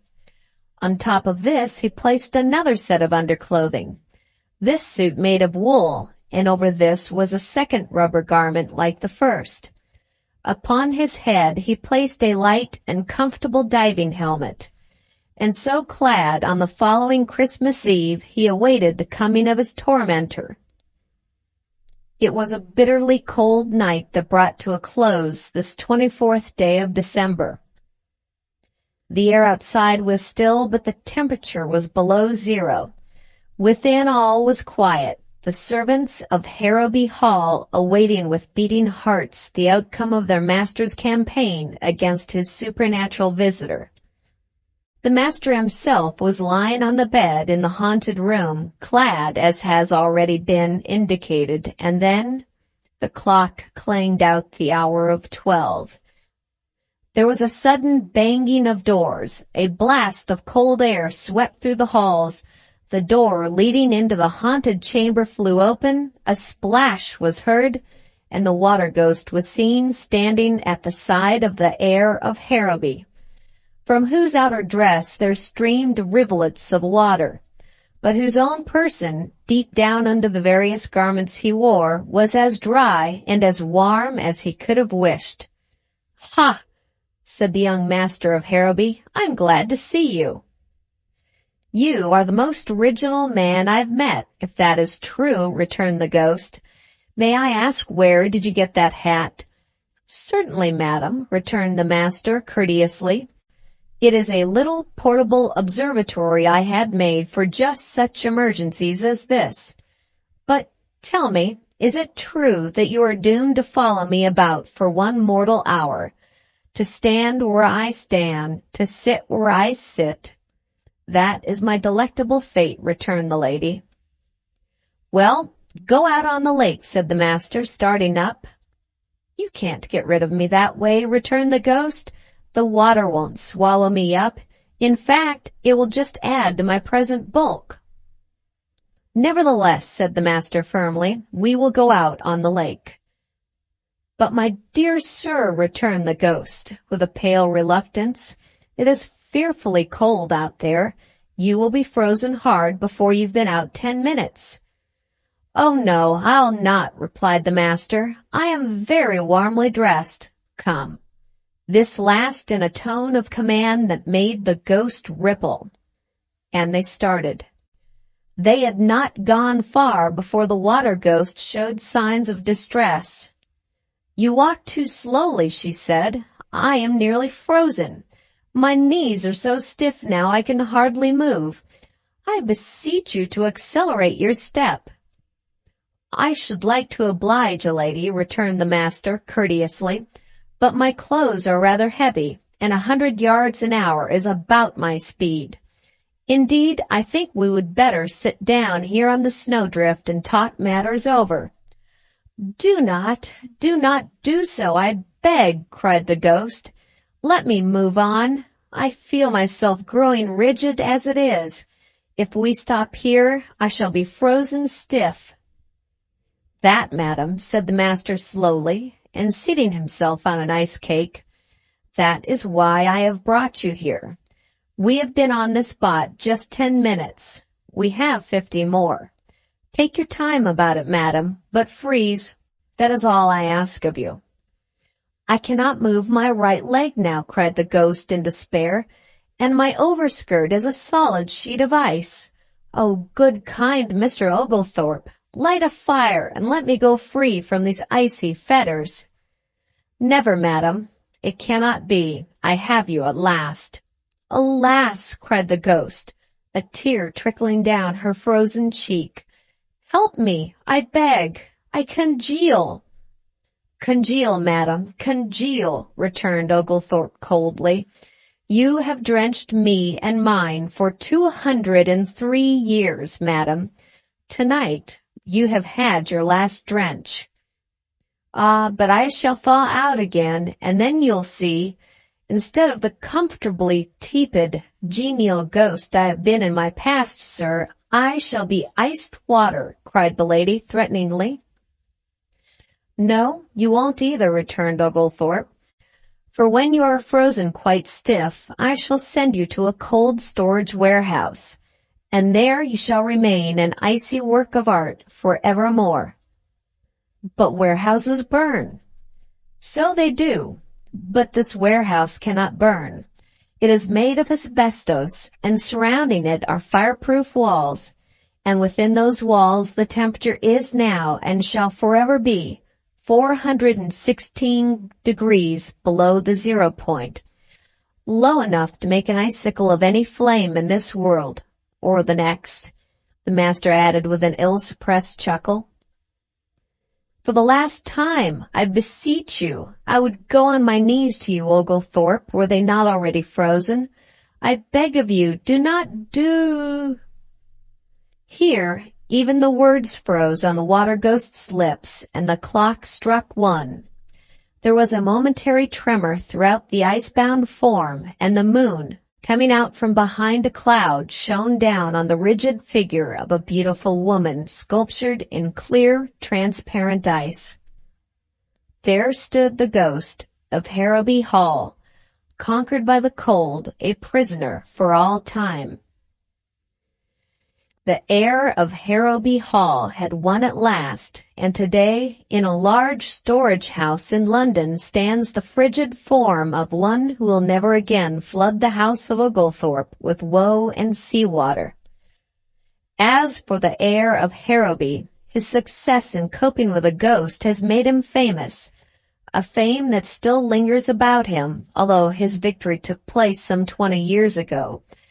And so, far from being unpopular with the fair sex, as he was when we first knew him, he has not only been married twice, but is to lead a third bride to the altar when the year is out.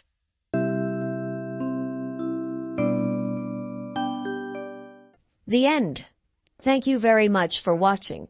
Please don't forget to subscribe our channel for more stories.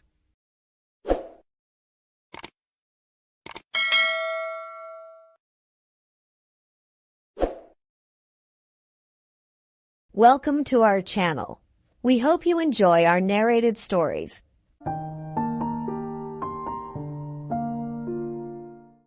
Willis had met Miss Hollister but once, and that, for a certain purpose, was sufficient. He was smitten. She represented in every way his ideal.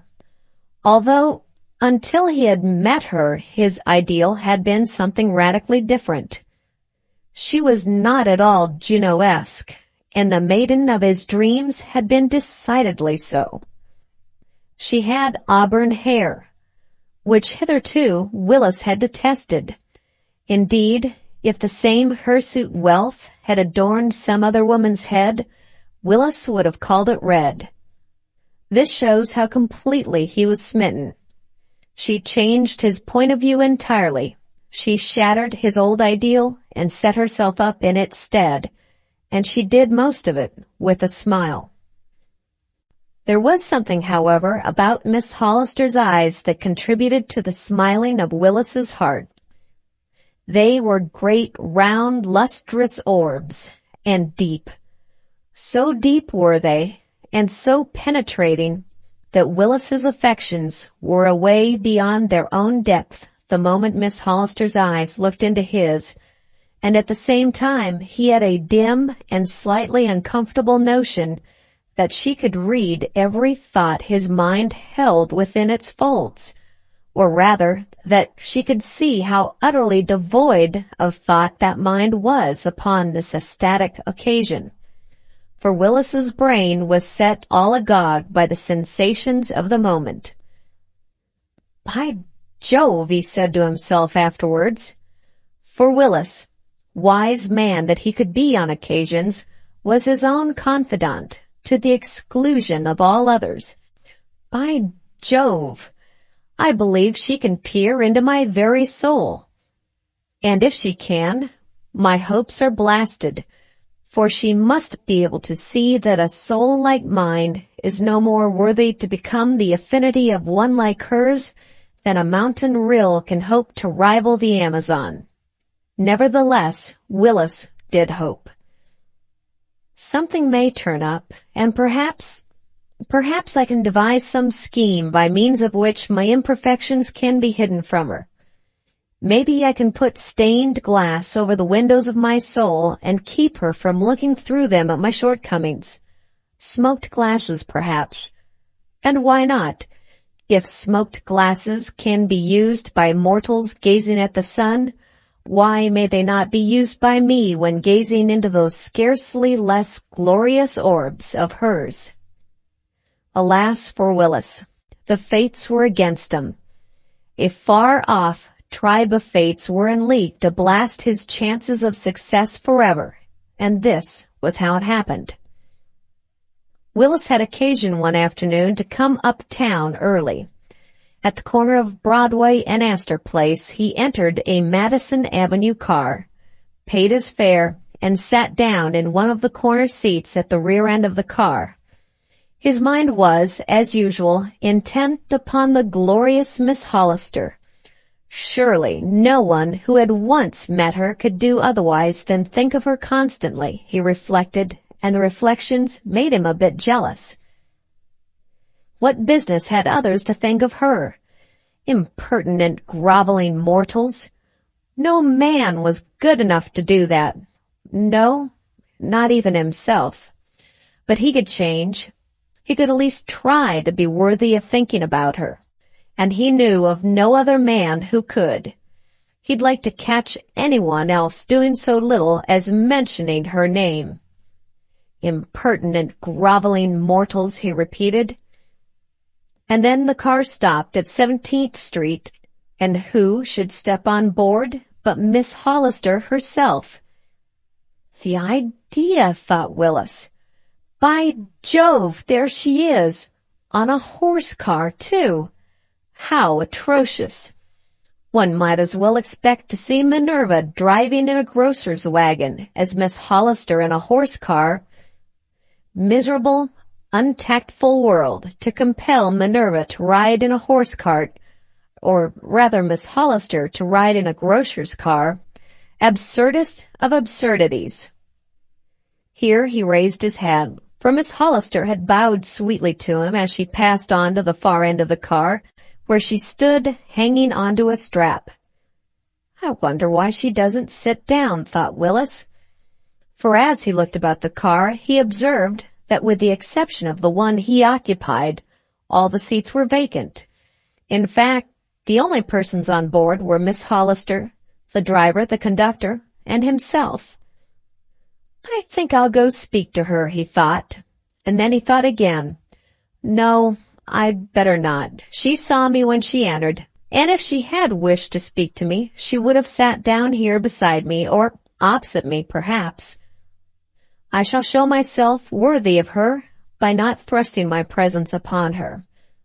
But I wonder why she stands. She looks tired enough." Here Miss Hollister indulged in a very singular performance. She bowed her head slightly at someone, apparently on the sidewalk, Willis thought, murmured something, the purport of which Willis could not catch, and sat down in the middle of the seat on the other side of the car, looking very much annoyed, in fact, almost unamiable. Willis was more mystified than ever, but his mystification was as nothing compared to his anxiety when, on reaching 42nd Street, Miss Hollister rose and, sweeping by him without a sign of recognition, left the car. "Cut, by thunder!" ejaculated Willis in consternation. "And why, I wonder? Most incomprehensible affair. Can she be a woman of whims, with eyes like those? Never. Impossible. And yet, what else can be the matter?" Try as he might, Willis could not solve the problem. It was utterly past solution as far as he was concerned.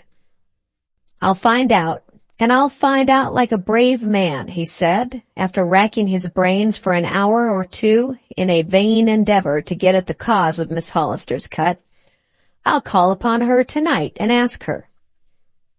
He was true to his first purpose, but not to his second. He called, but did not ask her, for Miss Hollister did not give him the chance to do so. Upon receiving his card, she sent down word that she was out. 2 days later, meeting him face to face upon the street, she gazed coldly at him and cut him once more. 6 months later, her engagement to a Boston man was announced, and in the autumn following, Miss Hollister of New York became Mrs. Barrows of Boston. There were cards, but Willis did not receive one of them. The cut was indeed complete and final. But why? That had now become one of the great problems of Willis's life. What had he done to be so badly treated? A year passed by, and Willis recovered from the dreadful blow to his hopes. But he often puzzled over Miss Hollister's singular behavior towards him. He had placed the matter before several of his friends, and with the exception of one of them, none was more capable of solving his problem than he. This one had heard from his wife, a school friend and intimate acquaintance of Miss Hollister, now Mrs. Barrows, that Willis's ideal had once expressed herself to the effect that she had admired Willis very much, until she had discovered that he was not always as courteous as he should be. "Courteous? Not as courteous as I should be," retorted Willis. "When have I ever been anything else? Why, my dear Bronson," he added, "you know my attitude towards womankind, as well as mankind, has always been. If there is a creature in the world whose politeness is his weakness, I am that creature. I am the most courteous man living. When I play poker in my own rooms, I lose money because I've made it a rule never to beat my guests in cards or anything else." "That isn't politeness," said Bronson. "That's idiocy." "It proves my point," retorted Willis. "I'm polite to the verge of insanity. Not as courteous as I should be. Great Scott! What did I ever do or say to give her that idea?" "I don't know," Bronson replied. "Better ask her. Maybe you overdid your politeness. Overdone courtesy is often worse than boorishness. You may have been so polite on some occasion that you made Miss Hollister think you considered her an inferior person.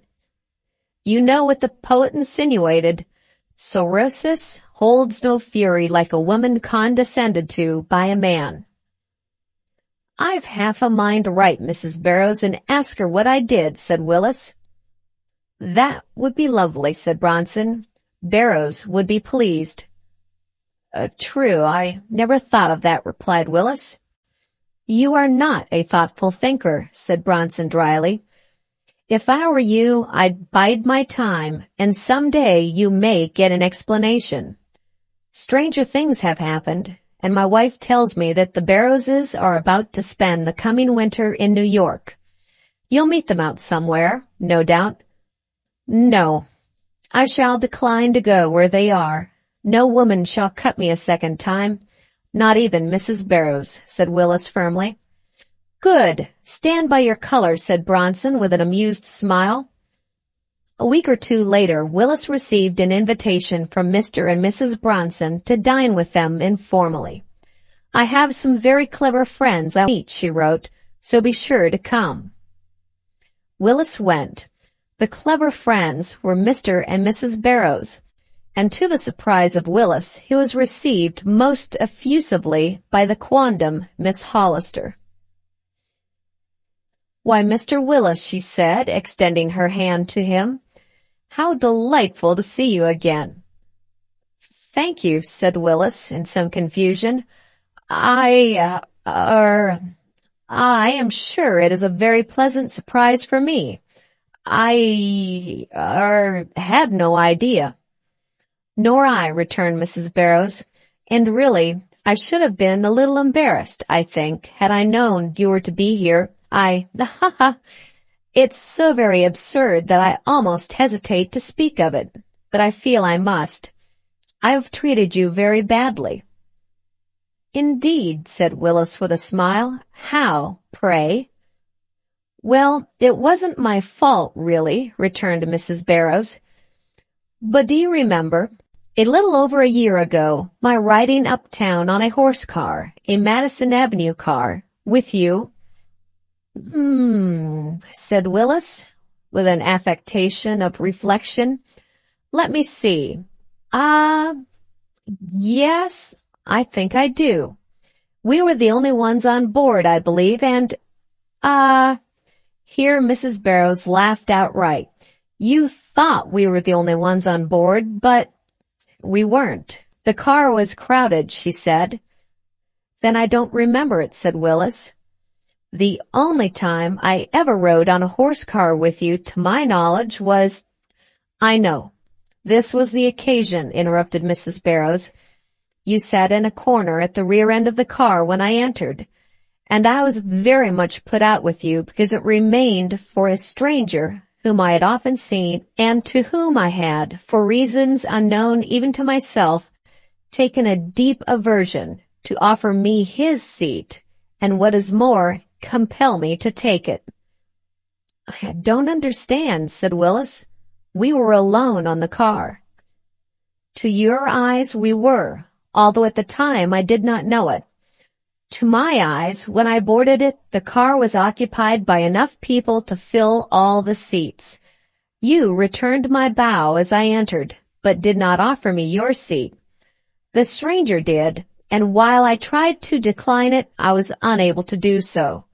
He was a man of about my own age, and he had a most remarkable pair of eyes. There was no resisting them. His offer was a command, and as I rode along and thought of your sitting motionless at the end of the car, compelling me to stand, and being indirectly responsible for my acceptance of courtesies from a total and disagreeable stranger, I became so very indignant with you that I passed you without recognition as soon as I could summon up courage to leave. I could not understand why you, who had seemed to me the soul of politeness, should upon this occasion have failed to do not what I should exact from any man, but what I had reason to expect of you. But Mrs. Barrows, remonstrated Willis, why should I give up a seat to a lady when there were 20 other seats unoccupied on the same car? There is no reason in the world why you should, replied Mrs. Barrows. But it was not until last winter that I discovered the trick that had been put upon us. Ah, said Willis, trick? Yes, said Mrs. Barrows, it was a trick. The car was empty to your eyes, but crowded to mine with the astral bodies of the members of the Boston Theosophical Society. "What?" roared Willis. "It is just as I have said," replied Mrs. Barrows with a silvery laugh. "They are all great friends of my husband's, and one night last winter he dined them at our house, and who do you suppose walked in first?" "Madame Blavatsky's ghost?" suggested Willis with a grin. "Not quite," returned Mrs. Barrows, "but the horrible stranger of the horse car. And do you know, he recalled the whole thing to my mind, assuring me that he and the others had projected their astral bodies over to New York for a week, and had a magnificent time unperceived by all save myself, who was unconsciously psychic, and so able to perceive them in their invisible forms." "It was a mean trick on me, Mrs. Barrows," said Willis ruefully, as soon as he had recovered sufficiently from his surprise to speak. "Oh, no," she replied, with a repetition of her charming laugh, which re-aroused in Willis's breast all the regrets of a lost cause. "They didn't intend it especially for you anyhow." "Well," said Willis, "I think they did. They were friends of your husband's, and they wanted to ruin me." "Ruin you? And why should the friends of Mr. Barrows have wished to do that?" asked Mrs. Barrows in astonishment. "Because," began Willis slowly and softly, "because they probably knew that from the moment I met you, But that is a story with a disagreeable climax, Mrs. Barrows, so I shall not tell it. How do you like Boston?"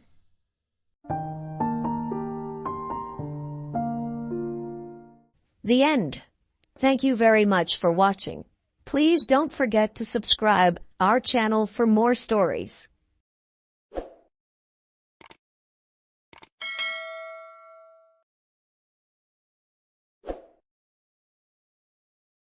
Welcome to our channel. We hope you enjoy our narrated stories.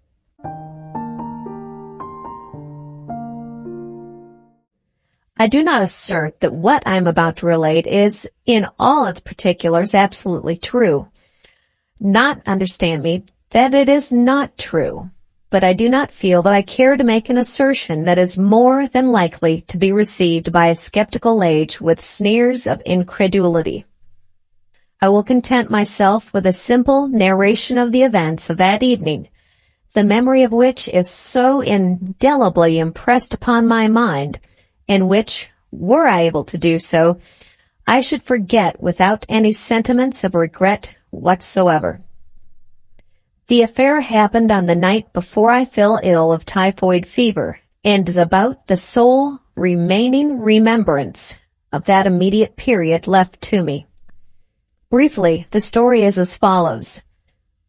Notwithstanding the fact that I was overworked in the practice of my profession, it was early in March, and I was preparing my contributions for the coming Christmas issues of the periodicals for which I write.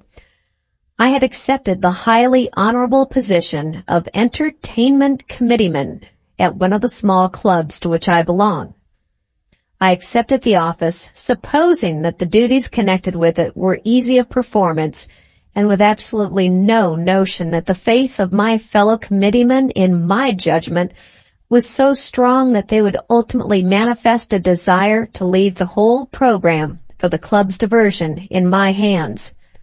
This, however, they did, and when the month of March assumed command of the calendar, I found myself utterly fagged out and at my wits' end to know what style of entertainment to provide for the club meeting to be held on the evening of the 15th of that month.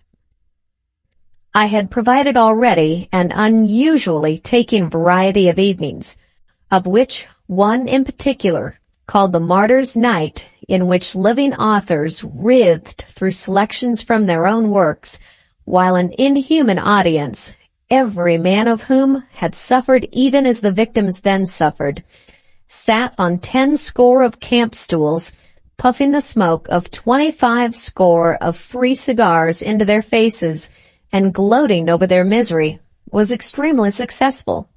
and had gained for me among my professional brethren the enviable title of Machiavelli Jr. This performance, in fact, was the one now uppermost in the minds of the club members, having been the most recent of the series, and it had been prophesied by many men whose judgment was unassailable that no man, not even I, could ever conceive of anything that could surpass it. Disposed at first to question the accuracy of a prophecy to the effect that I was, like most others of my kind, possessed of limitations, I came finally to believe that perhaps, after all, these male Cassandras with whom I was thrown were right. Indeed, the more I racked my brains to think of something better than Martyr's Night, the more I became convinced that in that achievement I had reached the zenith of my powers.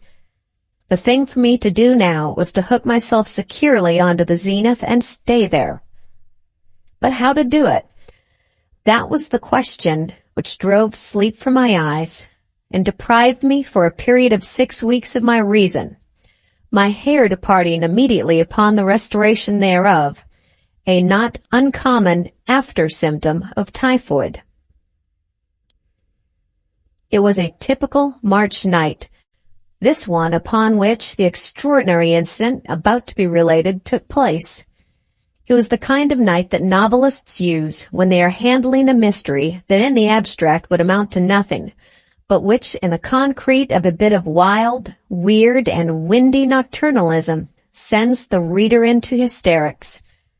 It may be, I shall not attempt to deny it, that had it happened upon another kind of an evening, a soft, mild, balmy June evening, for instance, my own experience would have seemed less worthy of preservation in the amber of publicity. But of that, the reader must judge for himself. The fact alone remains that upon the night when my uncanny visitor appeared, the weather department was apparently engaged in getting rid of its remnants. There was a large percentage of withering blast in the general makeup of the evening.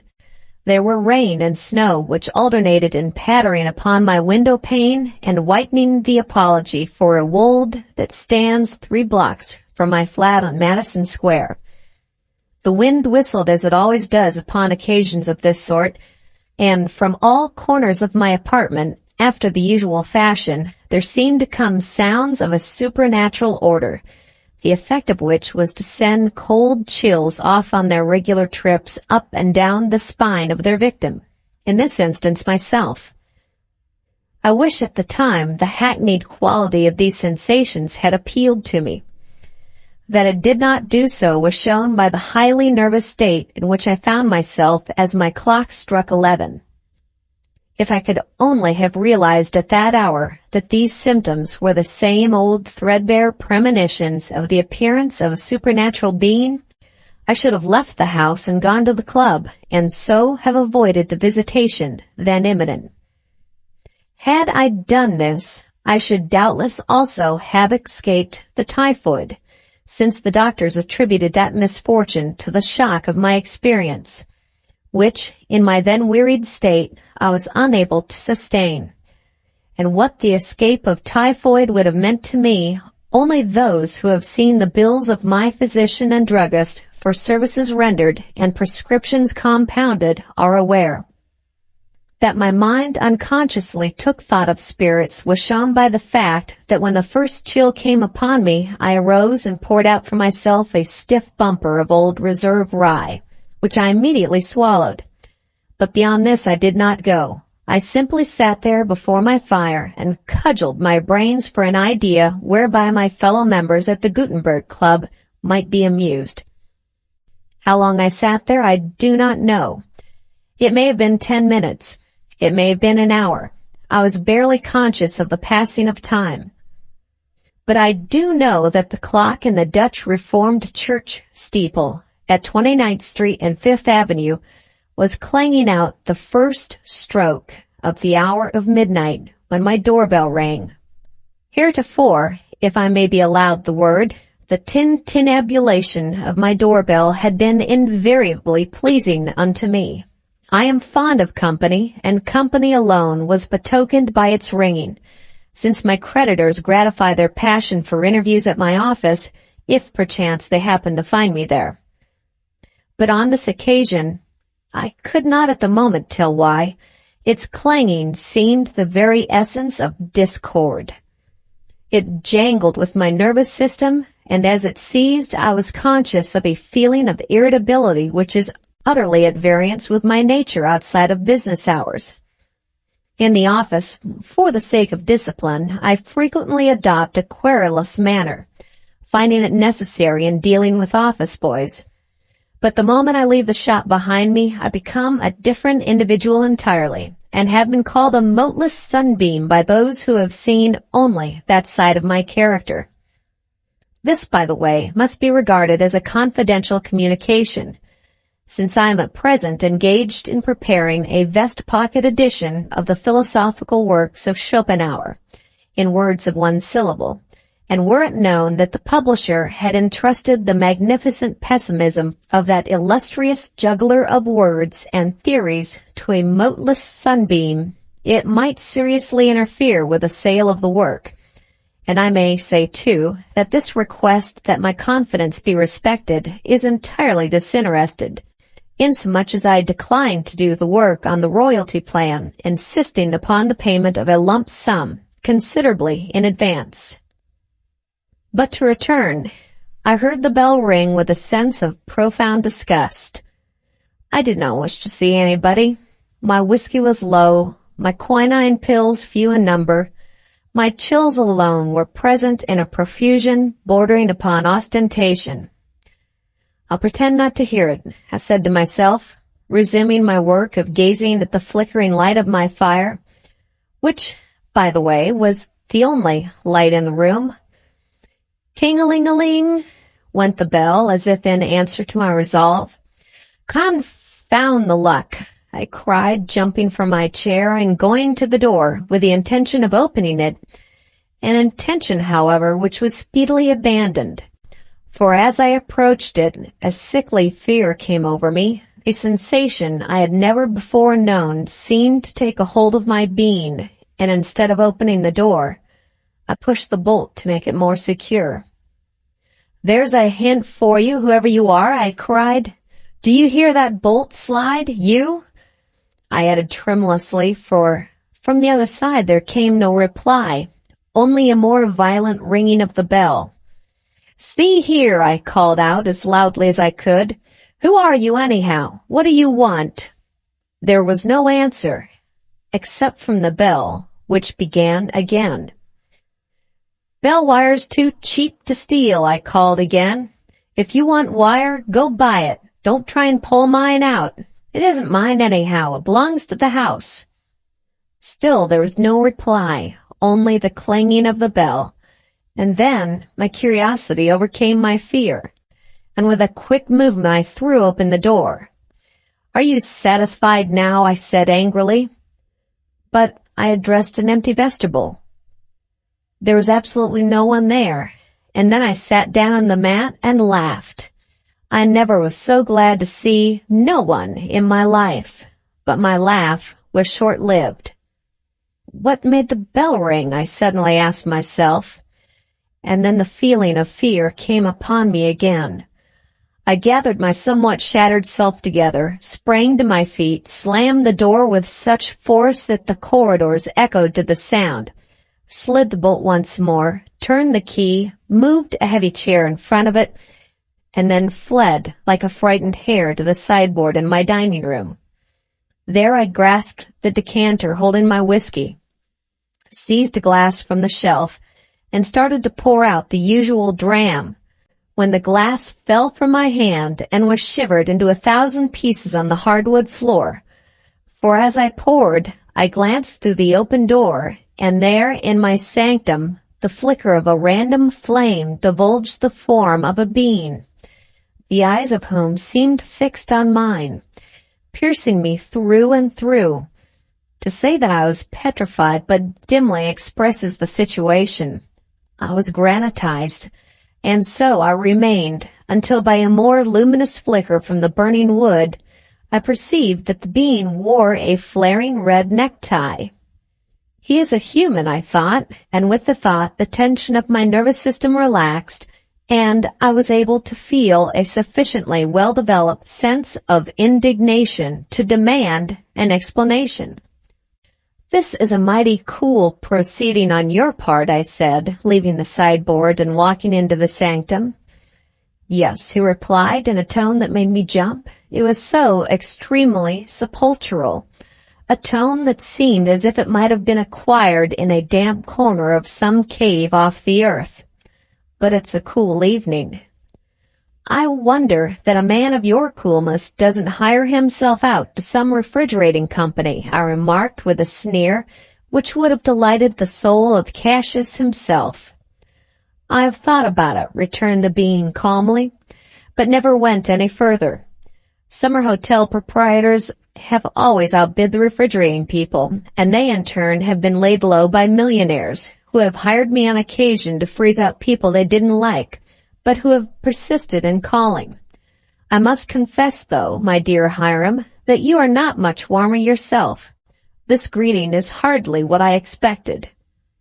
"Well, if you want to make me warmer," I retorted hotly, "just keep on calling me Hiram.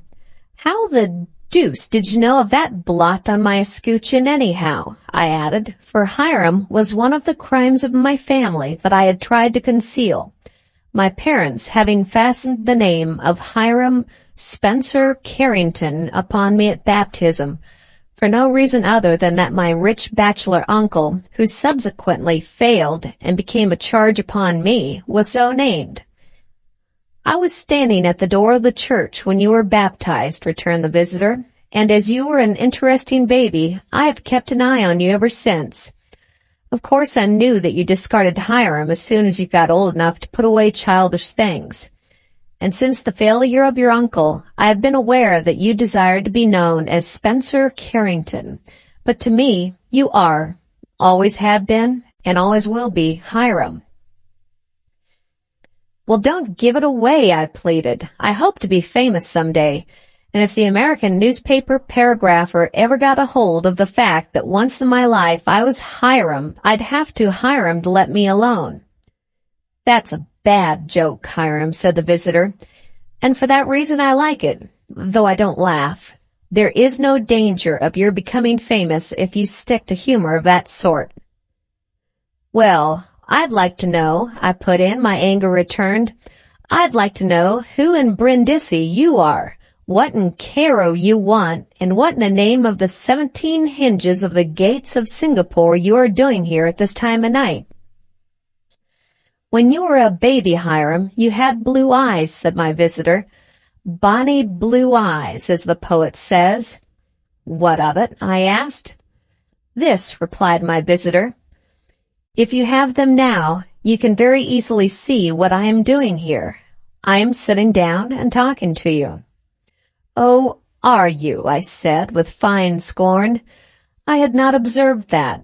The fact is, my eyes were so weakened by the brilliance of that necktie of yours that I doubt I could see anything, not even one of my own jokes. It's a scorcher, that tie of yours. In fact, I never saw anything so red in my life. "I do not see why you complain of my tie," said the visitor. "Your own is just as bad." "Blue is never so withering as red," I retorted, at the same time caressing the scarf I wore. "Perhaps not, but if you will look in the glass, Hiram, you will observe that your point is not well taken," said my vis-a-vis calmly. I acted upon the suggestion and looked upon my reflection in the glass, lighting a match to facilitate the operation. I was horrified to observe that my beautiful blue tie, of which I was so proud, had in some manner changed, and was now of the same aggressive hue as was that of my visitor, red even as a brick is red. To grasp it firmly in my hands and tear it from my neck was the work of the moment, and then in a spirit of rage I turned upon my companion. "See here," I cried, "I've had quite enough of you. I can't make you out, and I can't say that I want to. You know where the door is. You will oblige me by putting it to its proper use." "Sit down, Hiram," said he, "and don't be foolish and ungrateful. You are behaving in a most extraordinary fashion, destroying your clothing and acting like a madman generally. What was the use of ripping up a handsome tie like that?" "I despise loud hues. Red is a jockey's color," I answered. "But you did not destroy the red tie," he said with a smile. "You tore up your blue one. Look, there it is on the floor. The red one you still have on." Investigation showed the truth of my visitor's assertion. That flaunting streamer of anarchy still made my neck infamous, and before me, on the floor, an almost unrecognizable mass of shreds, lay my cherished cerulean tie. The revelation stunned me. Tears came into my eyes, and trickling down over my cheeks, fairly hissed with the feverish heat of my flesh. My muscles relaxed, and I fell limp into my chair. "You need stimulant," said my visitor kindly. "Go take a drop of your old reserve, and then come back here to me. I've something to say to you." "Will you join me?" I asked faintly. "No," returned the visitor. "I am so fond of whiskey that I never molest it. That act which is your stimulant is death to the rye. Never realized that, did you?"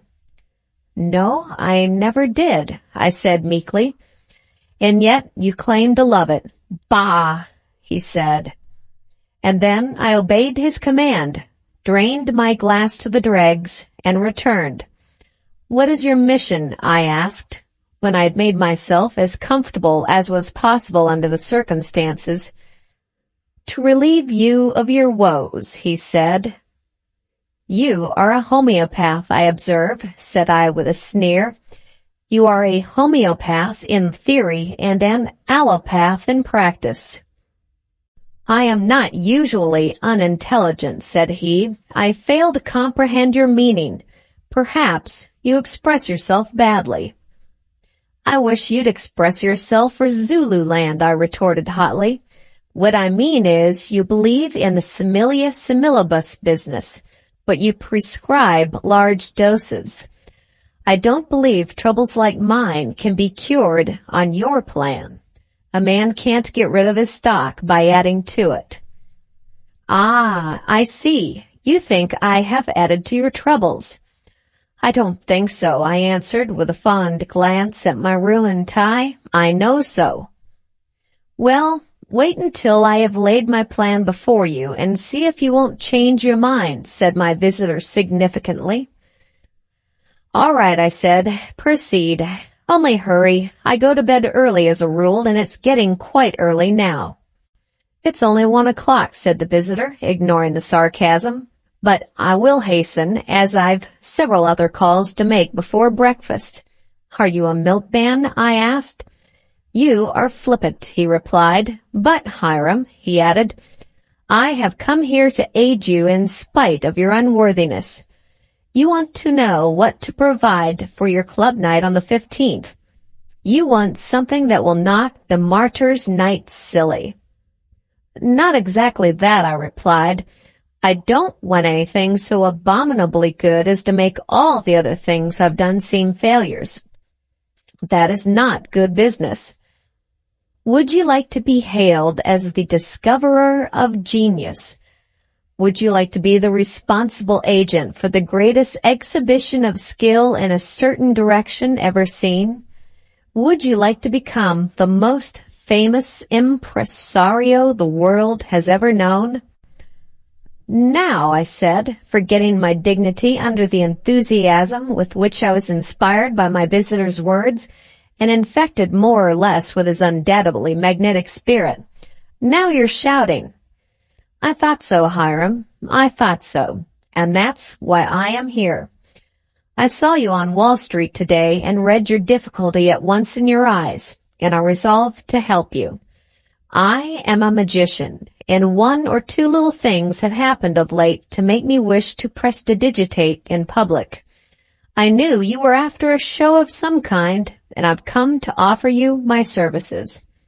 "Oh, pshaw," I said. The members of the Gutenberg Club are men of brains, not children. Card tricks are hackneyed, and sleight of hand shows Paul. Do they indeed, said the visitor. Well, mine won't. If you don't believe it, I'll prove to you what I can do. I have no paraphernalia, I said. Well, I have, said he, and as he spoke, a pack of cards seemed to grow out of my hands.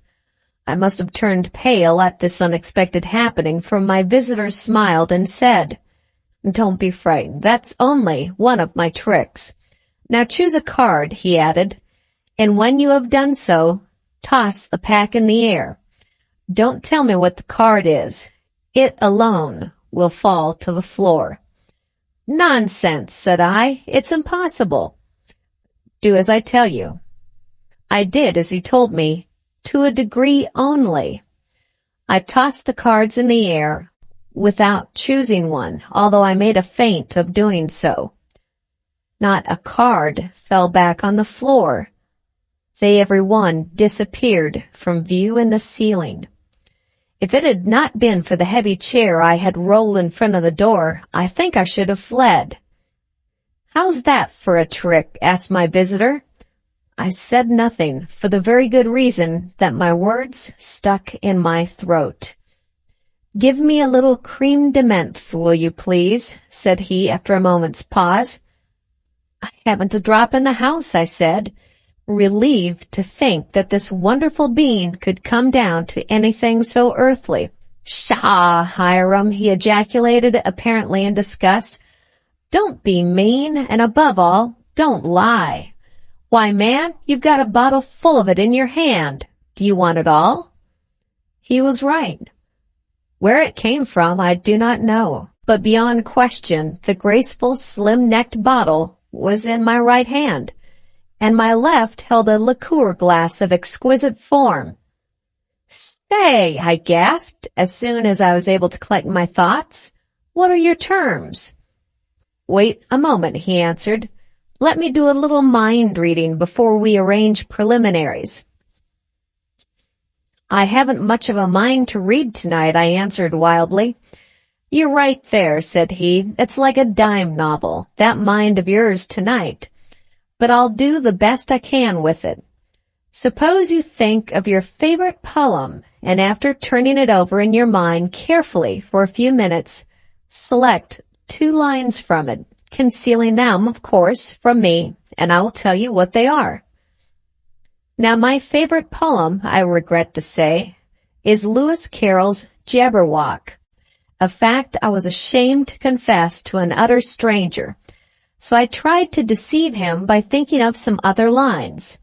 The effort was hardly successful, for the only other lines I could call to mind at the moment were from Rudyard Kipling's rhyme, The Post That Fitted, and which ran, Year by year, in pious patience, vengeful Mrs. Boffin sits, waiting for the Sleary babies to develop Sleary's fits.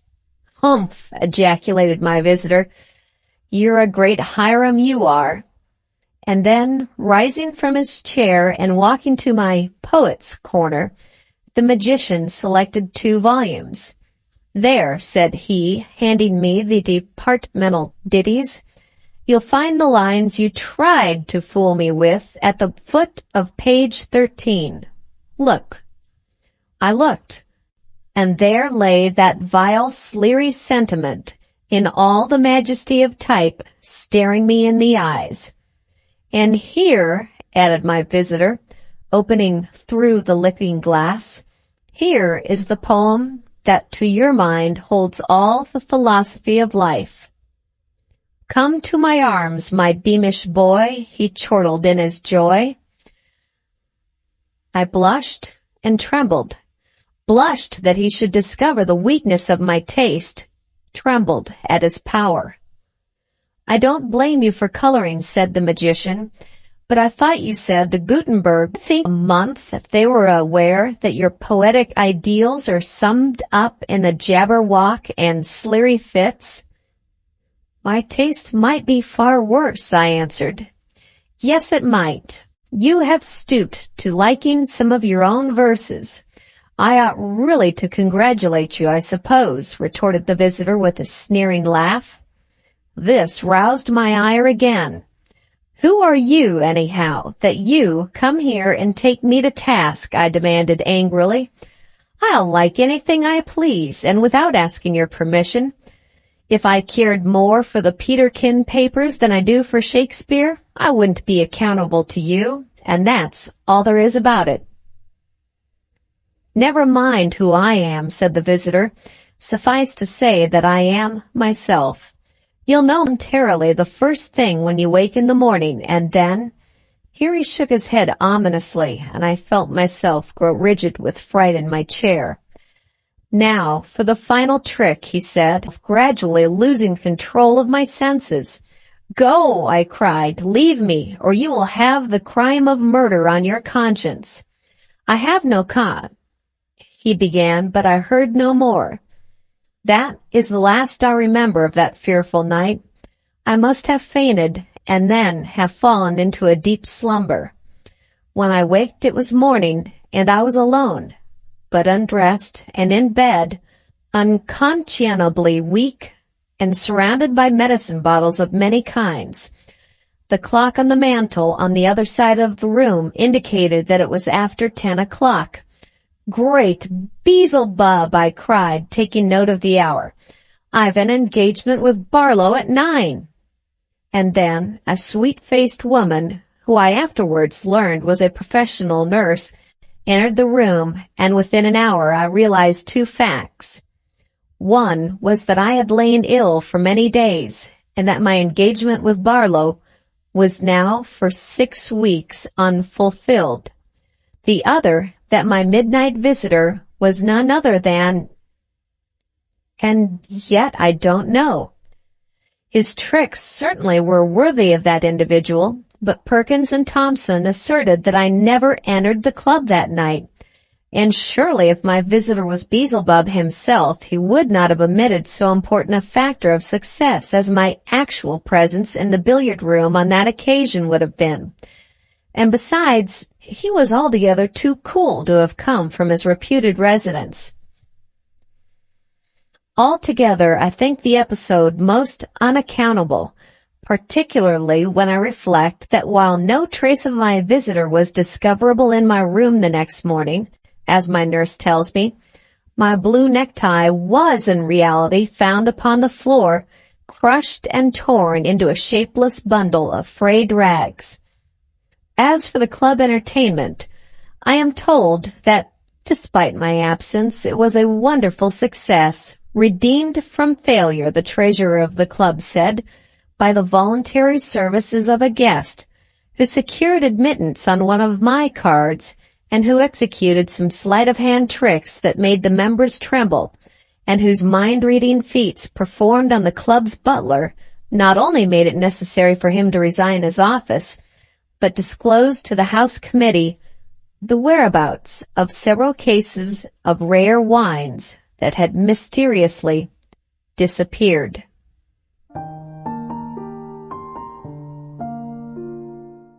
The end.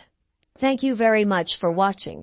Please don't forget to subscribe our channel for more stories.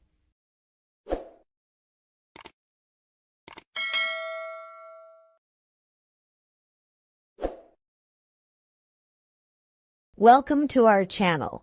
We hope you enjoy our narrated stories.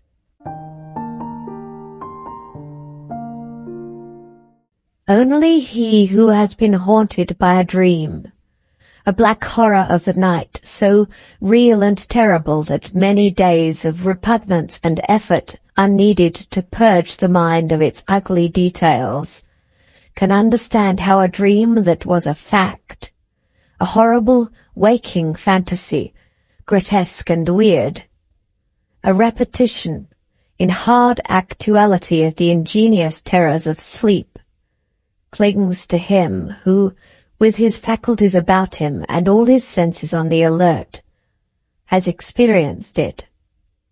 Some 5 years ago, I was hunting in the southwest corner of Colorado, where the great mountain spurs slope down in rocky ravines and gullies from the inland ranges towards the green plains, along the course of the Rio San Juan.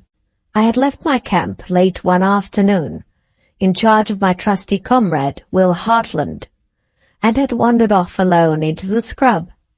Some 5 or 6 miles from the tents, I stalked and wounded a buck.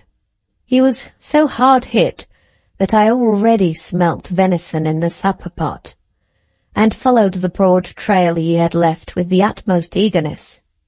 He crossed a couple of stony ridges with their deep intervening hollows, and came at last into a wild, desolate gorge, full of loose rocks and bushes, and ribboned with game tracks, but otherwise a most desolate and God-forsaken place, where no man had been, or might come for 50 years. Here I sighted my venison staggering down the glen, and dashed after him as fast as I could, through the bushy tangles and the dry, slippery summer grass. In a few 100 yards the valley became a pass, and in a score more, the steep, bare sides had drawn in until they were walls on either hand, and the way trailed along the bottom of what was little better than a knife cleft in the hills. I was a good runner, and the hunter blood was hot within me. My moccasins flashed through the yellow herbage, my cheeks burnt with excitement. I dropped my gun to be the freer. The quarry was plunging along only 10 yards ahead, and seemed a certain victim. In front was the outing of that narrow ravine. Long reaches of the silver San Juan, twining in countless threads through interminable leagues of green pasture and forest. I saw it all, like a beautiful picture, in the narrow black frame of the rocks. The evening wind was blowing softly up the canyon, and the sky was already gorgeous and livid with the streaks of sunset. Another 10 yards, and we were flying down the narrowest part of the defile, the beast path under our feet hardly a foot wide, and almost hidden by long, wiry, dead grass. Suddenly the wounded buck, now within my grasp, staggered up onto its hind legs in a mad fit of terror, just as, with a shout of triumph, I leapt up to it, and in half a breathing space, I and the stag were reeling on the very brink of a horrible funnel, a slippery yellow slope that had opened suddenly before us, leading down to a cavernous mouth, gaping, dark, and dreadful in the heart of the earth. With a scream louder than my shout of triumph, I threw up my hands and tried to stop. It was too late. I felt my feet slip from under me, and in a second, shouting and plunging and clutching at the rotten herbage, I was flying downwards. I caught a last glimpse of the San Juan and the blaze of sky overhead, and then I was spinning into darkness, horrible, Stygian darkness, through which I fell for a giddy, senseless moment or two, and then landed with a thud which ought to have killed me, bruised and nearly senseless, on a soft, quaggy mound of something that seemed to sink under me like a feather bed. I passed out. My first sensation on recovering consciousness was that of an overpowering smell, a sickly, deadly taint in the air that there was no growing accustomed to, and which, after a few gasps, seemed to have run its deadly venom into every corner of my frame, and, turning my blood yellow, to have transformed my constitution into keeping with its own accursed nature. It was a damp, musty, charnel house smell, sickly and wicked, with the breath of the slaughter pit in it, an aroma of blood and corruption. I sat up and glared, gasped about in the gloom, and then I carefully felt my limbs up and down. All was safe and sound, and I was unhurt, though as sore and bruised as if my body had stood a long day's pummeling. Then I groped about me in the pitch dark, and soon touched the still, warm body of the dead buck I had shot, and on which, indeed, I was sitting. Still feeling about, I found on the other side something soft and furry too. I touched and patted it, and in a minute recognized with a start that my fingers were deep in the curly mane of a bull bison. I pulled, and the curly mane came off in stinking tufts. That bull bison had been lying there 6 months or more. All about me, wherever I felt, was cold, clammy fur and hair and hoofs and bare ribs and bones mixed in wild confusion. And as that wilderness of death unfolded itself in the darkness to me, and the fetid, close atmosphere mounted to my head, my nerves began to tremble like harp strings in a storm, and my heart, that I had always thought terror-proof, to patter like a girl's. Plunging and slipping, I got upon my feet, and then became conscious of a dim circle of twilight far above, representing the hole through which I had fallen. The twilight was fading outside every moment, and it was already so faintly luminous that my hand, held in front of me, looked ghostly and scarcely discernible. I began to explore slowly round the walls of my prison. With a heart that grew sicker and sicker, and sensations that you can imagine better than I can describe, I traced the jagged but unbroken circle of a great chamber in the underground, 100 feet long perhaps, by 50 across, with cruel, remorseless walls that rose, sloping gently inward from an uneven, horrible floor of hides and bones to that narrow neck far overhead, where the stars were already twinkling in a cloudless sky. By this time I was fairly frightened, and the cold perspiration of dread began to stand in beads upon my forehead. A fancy then seized me that someone might be within hearing distance above. I shouted again and again, and listening acutely each time as the echoes of my shout died away, I could have sworn something like the clash of ghostly teeth on teeth, something like the rattle of jaws in an ague fit, fell on the silence behind. With beating heart and an unfamiliar dread creeping over me, I crouched down in the gloom and listened. There was water dripping out in the dark, monotonous and dismal, and something like the breath from a husky throat, away in the distance of the cavern, came fitfully to my ears, though so uncertain that at first I thought it might have been only the rustle of the wind in the grass far overhead.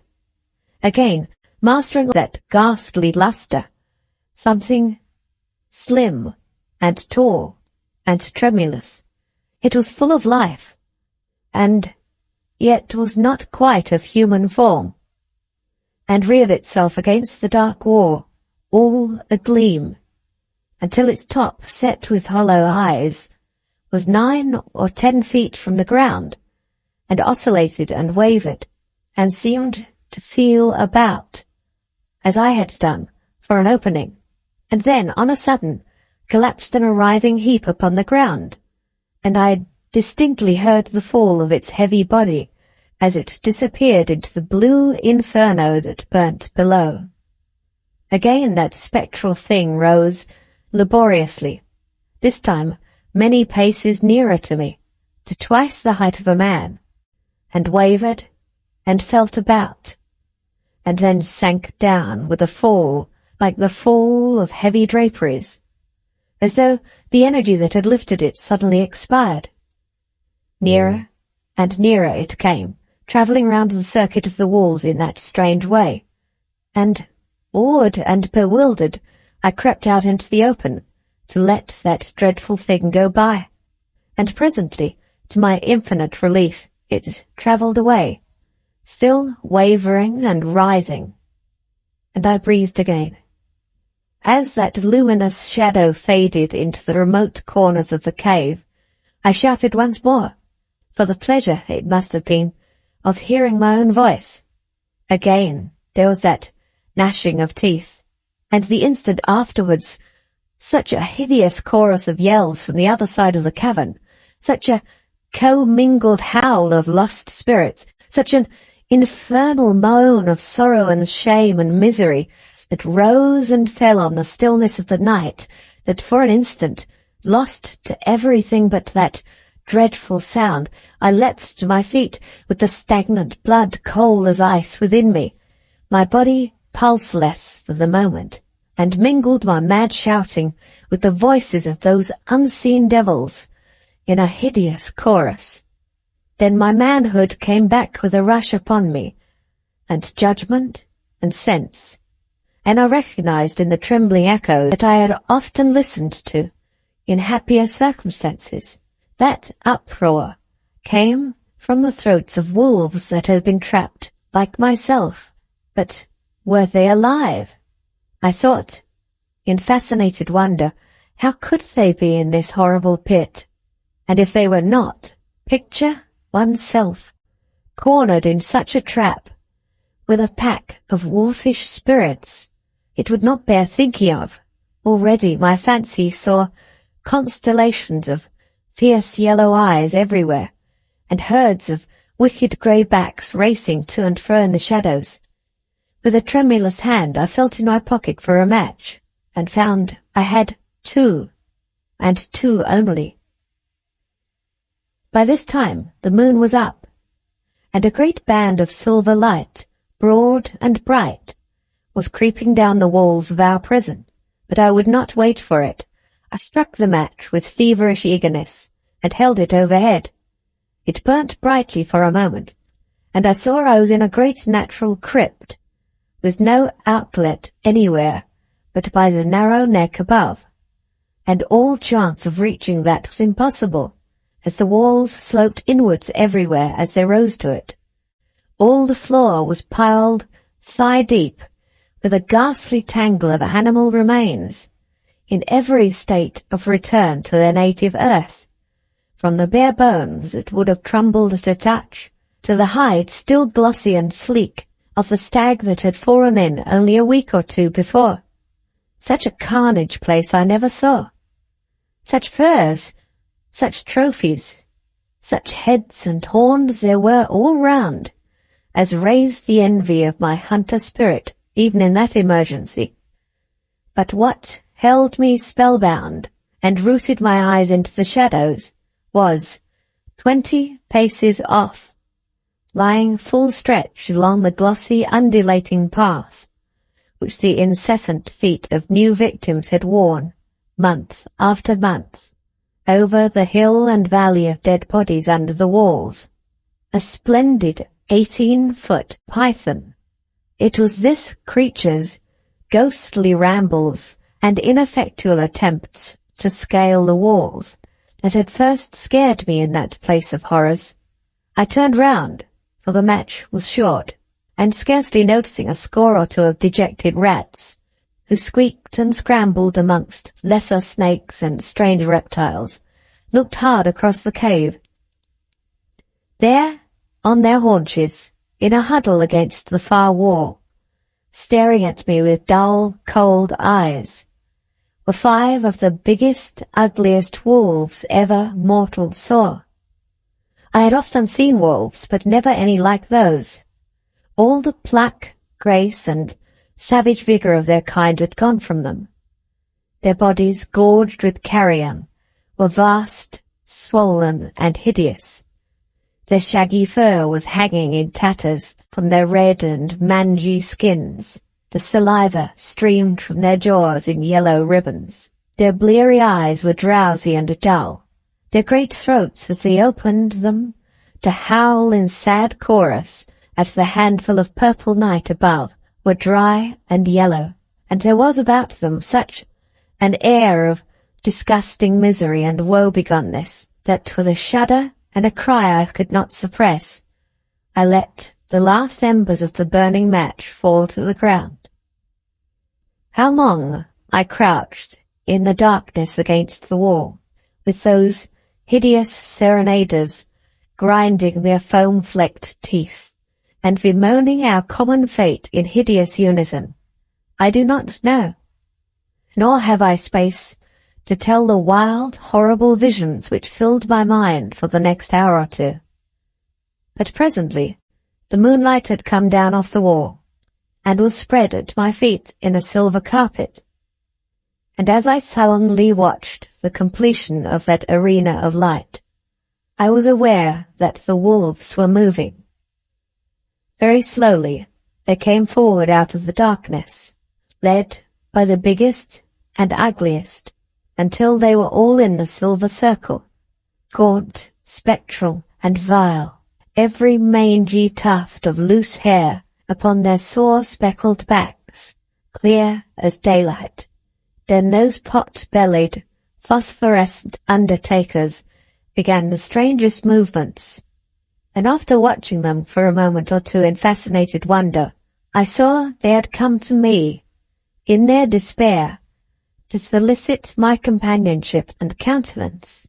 I could not have believed it possible that dumb brutes could have made their meaning so clear as those poor shaggy scoundrels did. They halted 10 yards off, and with humble heads sagged down, and averted eyes slowly wagged their mud-locked tails. Then they came a few steps further, and whined and fawned, and then another pace, and lay down upon their stomachs, putting their noses between their paws like dogs who watch and doze, while they regarded me steadfastly, with sad, great eyes, forlorn and terrible. Foot by foot, grey and silver in the moonlight, they advanced with the offer of their dreadful friendship, until at last I was fairly bewitched, and when the big wolf came forward, till he was at my knees, a horrible epitome of corruption, and licked my hand with his great burning tongue, I submitted to the caress as readily as though he were my favourite hound. Henceforth the pack seemed to think the compact was sealed, and thrust their odious company upon me, trotting at my heels, howling when I shouted, and muzzling down to me, putting their heavy paws upon my feet, and their great steaming jaws upon my chest, whenever, in despair and weariness, I tried to snatch a moment's sleep. But it would be impossible to go step by step through the infinitely painful hours of that night. Not only was the place full of spectral forms and strange cries, but presently legions of unclean things of 100 kinds that had lived on those dead beasts when they too were living, swarmed in thousands and assailed us, adding a new terror to the inferno, ravaging us who still kept body and soul together, till our flesh seemed burning on our bones. There was no rest for man or brute. The light was a mockery, and the silence hideous. Round and round we pattered, I and the gaunt wolves, over the dim tracks worn by the feet of disappointment and suffering. We waded knee-deep through a wavering sea of steamy blue flame that rose from the remains and bespattered us from head to heel, stumbling and tripping and groping and cursing our fates, each in his separate tongue.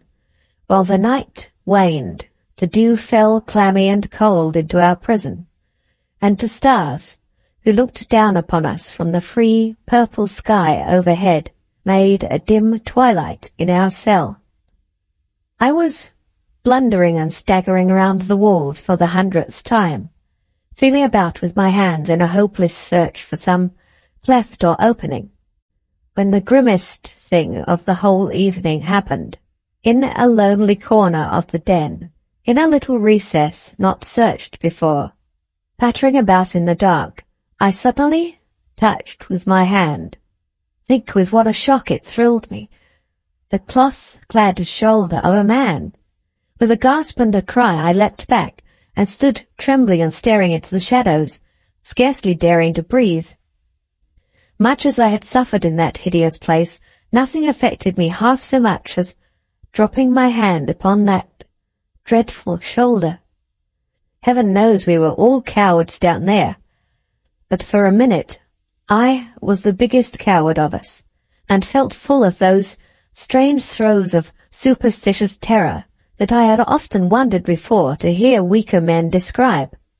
Then I mustered my wavering spirit, and with the gaunt wolves squatting in a luminous circle around me, went into the recess again, and put my hand once more upon my grim companion.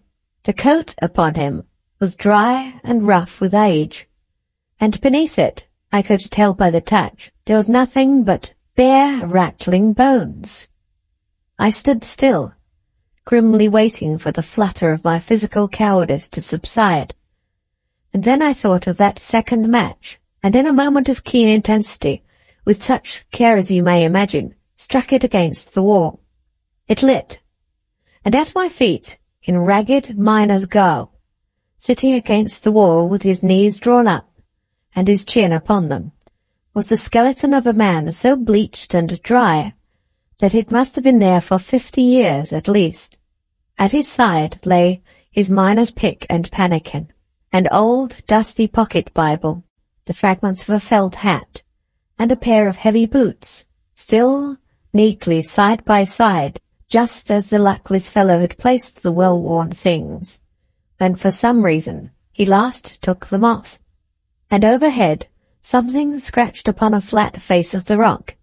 Hastily I snatched a scrap of paper from my pocket, and lighting it at the expiring match, read on the stone, Monday, Tuesday, Wednesday. There was nothing but that, and even the Wednesday was unfinished, dying away in a shaky, uncertain scratch that spoke infinitely more plainly than many words would have done, of the growing feebleness of the hand that traced it. And then all was darkness again. I crept back to my distant corner, and crouched like the dead man against the wall, with my chin upon my knees, and kept repeating to myself the horrible simplicity of that diary. Monday, Tuesday, Wednesday.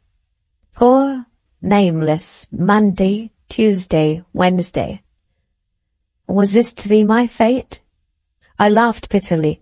I would begin such another record with the first streak of dawn, and in the meantime I would sleep, whatever befell, and sleep I did, with those restless blue wolves cantering around the well-worn paths of the charnel house, to their own hideous music, the silent unknown away in the distance, and the opal eyes of the great serpent staring at me like baleful planets, cold, sullen, and cruel, from between the dead man's feet.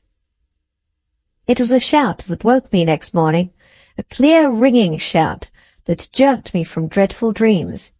I scrambled to my feet and saw from the bright light above me that it was day above, and while I still staggered and wondered stupidly, again came that shout.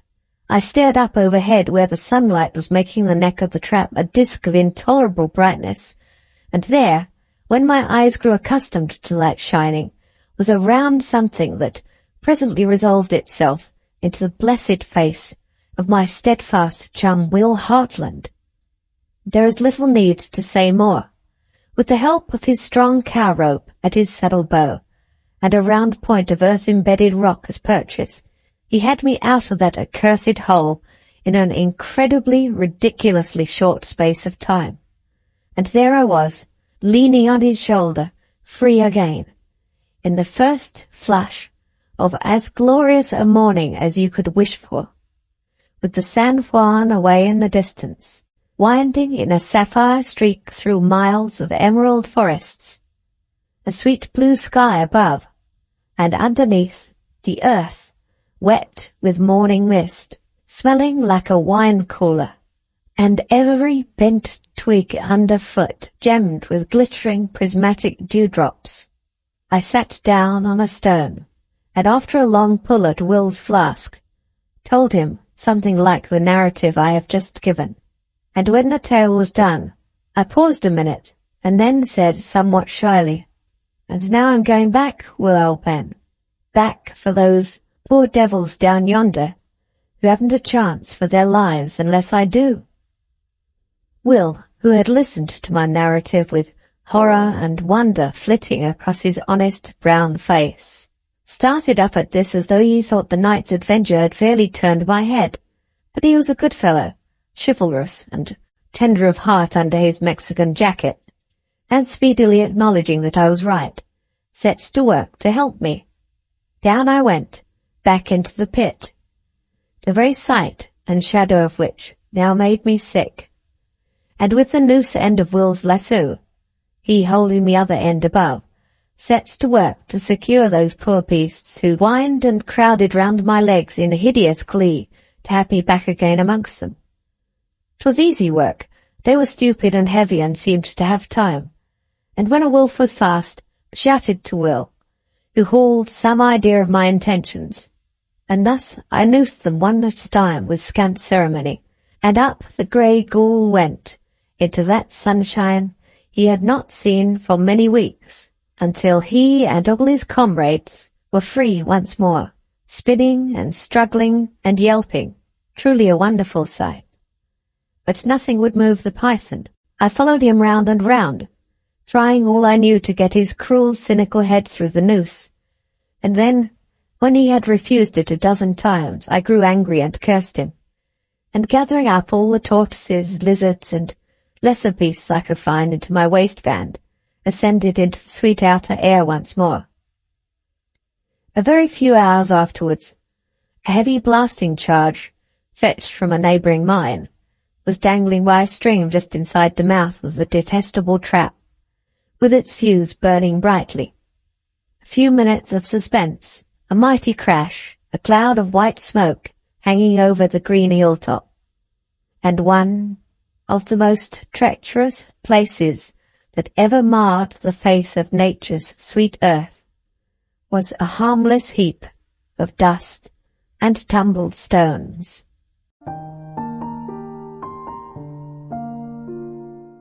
The end. Thank you very much for watching. Please don't forget to subscribe our channel for more stories.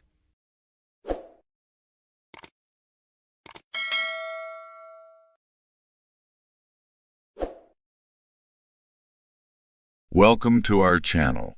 We hope you enjoy our narrated stories. On the surface, Grazer's Knoll seems like a typical picturesque small town, a little slice of antique Americana on the north end of the Sacramento Valley. The men are strong and stoic. Almost all work down at the lumber mill. The women are lovingly stern, a powerful matriarch. It's no secret that the sewing circles of the Knoll run the show. Kenny was a good kid, the youngest of 4. At 10, he could already hold his own with some of the tougher chores required around the farm. He'd been in his fair share of dust-ups with some of the older boys around town, but for the most part he was well behaved. He never complained about his studies or his siblings and always kept his church clothes clean. Not to say that he didn't get into some mischief now and again. His 2 older brothers and sister were all in their teens. The trouble they caused cast a tall shadow over any of the questionable deeds he got up to. They all pretended to fear their father, but they all knew who the real heavy hand of the family was. Mother, when things got serious, she never raised her voice or the belt, but spoke with an eerie calm and a tone of finality that put all arguments to bed before they arose. She was the unquestioned voice of authority. It's not that she was particularly stern. In fact, when it came to fighting or cussing or other types of casual adolescent misbehavior, she was surprisingly lenient. There were 2 things, though, that she gave no quarter to lying and eavesdropping. The way she reprimanded the children in the event of either of these infractions, you would have thought they were the first 2 of the 10 Commandments. Early Sunday afternoon was Kenny's favorite time of the week. Saturdays were for hard work, a day to prepare for tomorrow's strict adherence to the Lord's mandate of rest. For Kenny, Sunday afternoon was like a mini-summer vacation before the week began over again. Kenny and Buddy, the family hound, had spent the warm afternoon on the banks of Edgewood Creek under the lush groves that separated the north end of their property from Old Man Gentry's southern cornfields. Kenny swam and caught crawdads while Buddy foraged through thick groves of chaparral, sending chittering flocks flying from the underbrush. They lazed in the dappled shade of the oaks and elms and dozed as they listened to the breeze rustle through the canopy, carrying the scent of a passing summer and a fast-approaching fall. Kenny woke with a start. He tried to sit up and found himself pinned under Buddy's heavy head. He stroked his muzzle before pushing him off. Buddy barely noticed and let out a great huffing snore as he stretched his neck and settled his head against the pillow of the thick grass that grew above the loam of the banks. Kenny sat up and rubbed the sleep from his eyes, blinking as he remembered where he was. The grove had grown silent, save the babbling of the unseasonably fat creek. The birds were nesting in the last of the afternoon's warmth. The winds had moved north, blowing through the fields of drying corn stalks, rattling like wind chimes fashioned from hollow bones and chaff. A wave of panic ran through Kenny. How long had he been asleep? He knew home before supper meant home in time to help set and serve. He pushed himself up and dusted the sand from the seat of his pants. As he pulled and shook at the edges of his shirt, he squinted through the foliage at the low-lying sun. "Come on, boy." Kenny towed at Buddy's belly. Buddy stretched and sat up with a curly-tongued yawn. He snorted, turned a droopy eye up to Kenny and wagged his tail. Kenny pulled his shoes over his bare, sandy feet. "Hope we're not late." He waved for Buddy to follow and dove through the shrubs along the overgrown trail. They bounded through the tall golden grass and onto the dusty drive. Kenny could see that the truck was still out, which meant that his dad and brothers weren't back from fishing. Hunting was not allowed on Sundays, as it was too close to actual work. Fishing, on the other hand, was begrudgingly tolerated by their mom after a compromise was met. Catch and release only. "We must be pretty early, Buddy." Kenny slowed and shoved his hands in his pockets and kicked at rocks as he meandered up the road. He didn't want to be too early. Buddy zigged and zagged along behind him. As the farmhouse grew near, Kenny spotted the blue Buick parked in the shade of the great oak in the front yard. Pastor Jensen's car. If the pastor was still visiting, then he had gotten home much earlier than he had originally suspected. Kenny and Buddy skirted the yard through the firewood cache, around the chicken coops and across the tractor yard to the barn. Buddy waddled into the barn and headed to the stalls, where he liked to doze against the doors of the pens. Kenny made his way into the backyard, peering through the picture window into the living room as he passed. He saw his mother, Pastor Jensen, the pastor's wife, and Miss Krantz, the town librarian, hunkered in their seats as they conferred. Kenny swung his arms and kicked at a rock as he made his way to the tire swing that hung under the dome of the willow. He climbed on top of the tire and swung his feet as he got it moving back and forth in sweeping arcs that grew longer before starting to subside. He stared out over the rolling hills and let the swing finally come to a slowly spinning rest. He eyed the back door to the kitchen. His stomach grumbled. He had worked half of yesterday with his mother in the kitchen and could picture the hunk of cheese in the cold box that his mother had hastily stored while cleaning up. If some of it were to go missing, he doubted anyone would notice. Kenny tiptoed up the 3 steps, pulled the screen open, and peered through the growing crack in the door as he pushed it slowly. The well-oiled hinges groaned but let out no betraying squeal. The coast was clear. He stepped into the kitchen and softly shut the door behind him, leaning against it for a moment while he listened. Murmurings from the living room. No steps. Kenny crept across the kitchen and stopped in front of the fridge, his eyes darting over his shoulder as he raised the lid. He found, portioned, and rehid the cheese in record time, a chunk for his back pocket as he nibbled on a smaller morsel. As he passed the entrance of the dining room that led off through to the living room, he turned an ear, making sure the coast was clear. There were no footfalls, but there was something else. Something eerie. He had heard them pray and sing hymnals. He had heard them debate scripture and noticed how the pastor's voice had turned to a lilting sing-song timbre that even Kenny could tell was performative. He had heard a lot of strange things during church meetings, but this was different. Something he'd never heard before.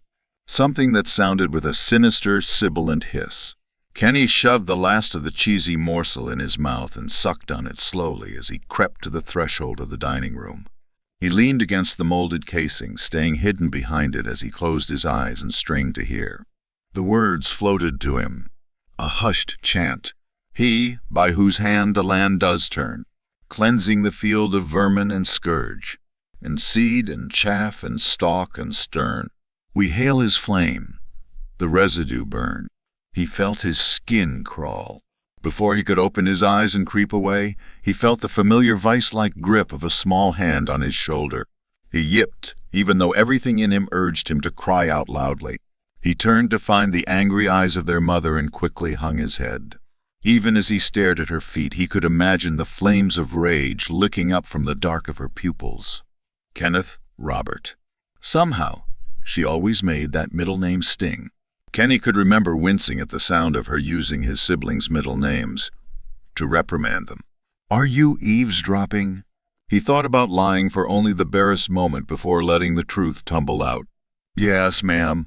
If you keep listening in, you're going to grow another ear. She grasped his elbow and drew him close as she gathered her composure. Do not listen to the words of others. Kenny knew the words of Ecclesiastes 7:21, and even at his young age he understood that his mother was using the verse out of context. Years ago, he remembered her scolding Adam, his middle brother, in the same fashion. Adam had completed the rest of the verse to her and then pointed out that he had no servants. This had sent their mother into a silent rage that resulted in Adam being essentially shackled to the barn and corral performing chores for the better part of 2 months. Yes, ma'am. Kenny peered up at her as he tried to convey the greatest amount of contrition he could muster. Her stern gaze softened, just a little. You've pilfered from the cold case. Kenny hung his head again. This time the notion of lying had passed by even faster. Yes, ma'am. She narrowed an appraising gaze. He squirmed. Fine. She waved toward the stairs. Keep the cheese. Kenny glanced up at her nervously. In return, you will review your studies until you are called for dinner. A glint of surprise flashed across Kenny's face. He nodded enthusiastically. Yes, ma'am. Then softer, with a bow. Thank you, Mom. She crossed her arms and tapped her toe. Kenny gave her a final nod and quickly headed through the pantry and up to his room. After dinner, Kenny cleaned so late into the evening that by the time he got to bed, he barely had 10 minutes to peruse his latest edition of Scary Science before lights out. All 3 boys shared a room. Adam and Ben, the eldest, shared the bunk bed, Adam relegated to the top. Kenny's small, single bed was tucked into the corner. Kenny laid in the dark, listening to his brothers whispering back and forth, catching only every third word of the fishtales of the day. As he listened, he swore he overheard Ben say, "Grow another ear." Kenny's voice sounded gravely and a little too loud in his ears. "Hey, guys!" His brothers became instantly silent. The room filled with the soft hush of the wind against the window, blowing through the fields. The faraway knock of a loose shutter. "Guys!" The wind for a moment before he heard Adam snicker. Kenny rolled his eyes in the dark. "What's up, Ken?" Ben asked. Kenny could hear his warm smile. "Mom said I'd grow another ear if I eavesdrop on folks." Silence from his brothers. Kenny thought about what he was really asking. That's not true, right? At first it sounded like the wind against the window, but Kenny grew to realize that it was the sound of his brothers stifling their laughter. He rolled his eyes and resigned to accept that they were jerks. His older brother Ben spoke calmly, only the slightest guarded tremble of levity in his voice. "Is that what you got in trouble for? Eavesdropping?" "Yeah," Kenny sighed. He pulled on the lobes of his ears and muttered, "I don't want another ear." More stifled laughter. Ben's calm voice, "Don't worry, Ken. Those are just stories." Kenny huffed. He knew stuff like that wasn't real. "I don't know." Adam interrupted the comfortable moment. "Depends who you're eavesdropping on." Ben was the first to ask, "I don't know." Adam considered, taking a breath. "If you're walking down the street, or you're in a place, it's not your fault. People are just talking, right?" Ben and Kenny nodded along in the dark. "But if you listen in on important things, then it's different." then you're breaking some sort of sin.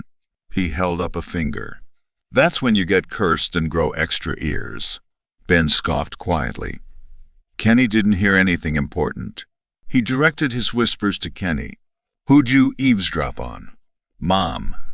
Chuckles. No, Pastor Jensen. A cold silence washed over the room. Kenny gulped. Were they chanting? Ben's tone was stark. Kenny's brothers could hear him nod. Same as the G-Zip kid, Adam added ominously. Oh, yeah. Kenny could hear Ben tapping the banister as he remembered.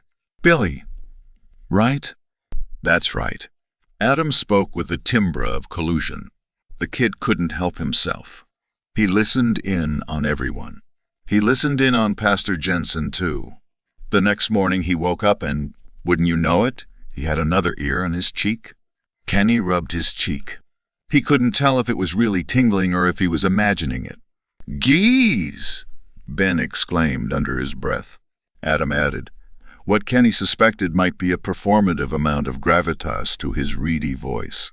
Before he knew it, he was growing ears from everywhere, and one night he ran into the cornfield and turned into a cornstalk. Ears coming out everywhere. Oh, boy! Kenny heard Ben shake his head. That's not even the scariest part. Oh, Ben asked in practiced surprise. The worst part, no one could find him. They even searched the fields. Walked right by, calling his name. But he was a cornstalk, so they couldn't tell. And at the end of the year, they burned him with the chaff. Whoa, Ben! Kenny pulled the covers to his chin and stared, wide-eyed, into the dark. He knew the fires well. To him, it seemed like a pretty rotten way to go. He could see Billy Jensen turn to a stalk of corn jutting from the fields of stumps and bent stalks. Then he squinted as he thought of an odd notion, and without thinking he just muttered aloud, Do you think they harvest Billy Jensen? He heard his brothers suck in a breath, like the hush of the surf retreating, before both of his brothers burst out with a donkey's guffaw. He heard them slap their hands over their mouths, and all three of them froze. Before the count of three, their mother's steps were on the landing. The door flew open, a slab of light cutting through the dark of the room. If I hear another peep. All three brothers held their breath, shutting their eyes tight. Their mom let out a harumph and appraised them for another moment before shutting the door. The three of them willed themselves to sleep. That night Kenny had a dream. He woke in the night and laid in the dark as he listened. His brothers snored and a soft wind shook the window panes. He raised his head. The gap under the door was dark. He remembered the cheese. He sat up in bed and swung his feet over the side and listened again. Snores and windy thumps. Kenny crept through the dark, down the stairs and into the kitchen. He pulled the cold storage open and rifled through it. There was more cheese than he remembered, and he took more than he needed. As he filled his pockets with dry curds, he heard a bark echo through the night outside. Through the kitchen window across the western fields, he saw Buddy's silhouette, arched and crooning at the cornfields. From the tattered remains of the crop, an orange light glowed. Kenny found himself in the western field, wading through the grass toward the spent corn rows. Buddy was gone, but the glow had grown warmer, and a wind had risen, carrying with it a chant. Weed and vermin, stalk and stern, hail the flames. The residue burn. Kenny pushed a broken stalk aside as he stepped into the waste of the harvested field. A glow in the distance. He felt an itch behind his ear. He scratched at it and found a protrusion, a lump. The lump grew, and he felt itching sensations explode all over his body, and as he felt at them, he discovered more growing protrusions. He stumbled toward the glow, his feet sticking. The lumps pushed through his skin and his body stiffened and thinned. His feet rooted. The protrusions burst from his body into ears of corn as he stiffened into a grotesquely contorted pose. Flames began to grow around him. A robed union stood before him, chanting, Weed and vermin, stalk and stern. The firelight lit the faces under their hoods. His mother chanting, the wet reflection of the flames dancing in her eyes. Hail the flames. The residue burn. Flames rose and engulfed him as he tried to scream. Kenny bolted upright with a shout, pulling the covers away and wiping the sweat from his face. He braced himself as he caught his breath, one foot draped over his bedside. He glanced around the room, gathering his dark surroundings. He let out a sigh of relief. He was safe in his room, his brothers snoring away, a soft wind rattling the window, the rustle of fall outside. He took a deep breath and fell back into bed. He tucked himself in, poking at his pillow and wiping the last of the sweat from his face. As his hand passed over his nose, he felt something, a lump.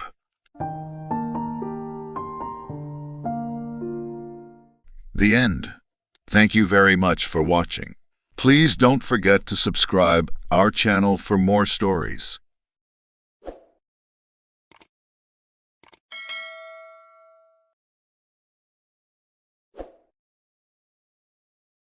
Welcome to our channel.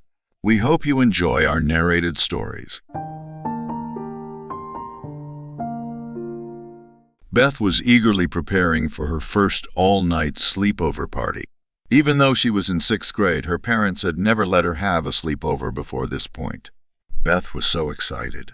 She sat in front of her mirror, carefully applying makeup to her pale face and curling her messy blonde hair into perfect spirals. She rummaged through her closet, trying to decide what to wear, before finally settling on a dark red dress with maroon ruffles. The dress was very pretty and brought a smile to Beth's face. Beth looked through her vanity, attempting to find a suitable nail polish. She painted her nails slowly, taking extra care to not smudge the polish. Finally, with all 10 nails painted to perfection, Beth leaned back in her chair and waited patiently for the polish to dry. She watched as the colors deepened and solidified, the glitter catching the light and casting dancing shadows across the room. After a few minutes, she tentatively touched one of her nails to see if the polish was dry. Satisfied, she smiled to herself, admiring the way the red and gold glitter complemented her skin tone. With her appearance sorted, Beth headed downstairs to get everything ready. She rummaged through the cabinet, finding an assortment of snacks, and carefully setting them out where they were easily accessible to her guests. Feeling that something was missing, Beth went down to her basement, ignoring the shiver that ran down her spine. The basement was dark and musty, with so many boxes that it was hard to locate what she was looking for. But after about 10 minutes of searching, Beth finally found it. She grabbed an old dusty wooden board, feeling a sense of excitement and apprehension as she did so. The board had been passed down from her great-grandmother and was rumored to be a tool for communicating with the dead. Despite feeling watched and a little scared, Beth set the board in a corner where no one would see it, determined to try it out later. She knew that it would give her friends a true fright, and she couldn't wait to see their reactions. With everything ready, Beth went back up to her room to await the arrival of her guests, feeling a mix of excitement and nervousness for the night ahead. As the guests began arriving, Beth could barely contain her excitement. Soon, everyone was enjoying snacks and talking together. Beth was having the time of her life at her birthday party. She had planned everything to perfection, and all her friends were having a great time. Even Sarah, who was usually reserved, was laughing and making jokes with the rest of the group. Beth had a special surprise planned for her friends in the basement. She had spent days preparing for this moment, and she couldn't wait to see the looks on their faces. As they made their way down the stairs, Sarah gasped at the sight of the many boxes that filled the room. Curiosity got the best of her, and she asked, "What's in all of these boxes, Beth?" Beth grinned mischievously and replied, "This used to be a newspaper shop run by a family who sold newspapers. But one day, their daughter disappeared without a trace." Sarah shivered but didn't say anything more. One of Beth's other friends picked up a random newspaper from a box. The headline read, "Ouija boards, is it safe?" Beth couldn't help but smile. Her plan was already working. She was going to scare her friends like never before. But soon, the girls forgot all about the foreboding news article. They began to share stories about whatever came to their minds. The sleepover was in full swing, with the girls enjoying themselves. Suddenly, Beth pulled out an Ouija board, and Sarah felt uneasy. especially after hearing about the girl who had disappeared. Despite her hesitation, the girls decided to give it a try, placing their fingers on the board and following the guide's instructions. The stone moved and landed on yes when they asked if there was anyone with them. Sarah asked for the spirit's name, and the stone spelled out Cindy. The girls looked at each other, perplexed, and asked why Cindy was there. The stone spelled out, "I died here," sending a chill down the girls' spines. Perhaps the story about the newspaper family that had once lived here was true. Suddenly, the room grew cold, and Beth felt a cold hand on her shoulder. The girls sensed that they were being watched, and they quickly hurried back to Beth's room, trying to pretend that nothing had happened. It was just an innocent game, after all. However, at midnight, they heard soft laughter. Footsteps seemed to be approaching the door, and a small child appeared at the door, glowing bright silver. The girls were terrified, watching as the child walked closer. The ghost of Cindy spoke in a chilling, giggling voice and said, "Oh, no, have you had a fright? That's why you don't use my board at night." The doll-like figure flew towards them, screaming madly. The girls were terrified and tried to flee, but it was too late. They were trapped, and the spirit had them in its grasp. The next day, Beth's parents found no sign of the girls, except for the Ouija board on goodbye and a note that read, "It wasn't so innocent after all." Beth's parents looked everywhere, but they couldn't find a trace. They did, however, find a small news article in the basement. The headline read, "Young girl disappears. Body still not found." The mysterious disappearance of the girls who participated in the sleepover remains unsolved to this day. However, the events of that night taught us a valuable lesson that we should never forget. No matter how harmless a game may appear at first glance, it can always have a dark and dangerous side to it. And never, never use an Ouija board at night, as it can potentially invite malevolent spirits into our world.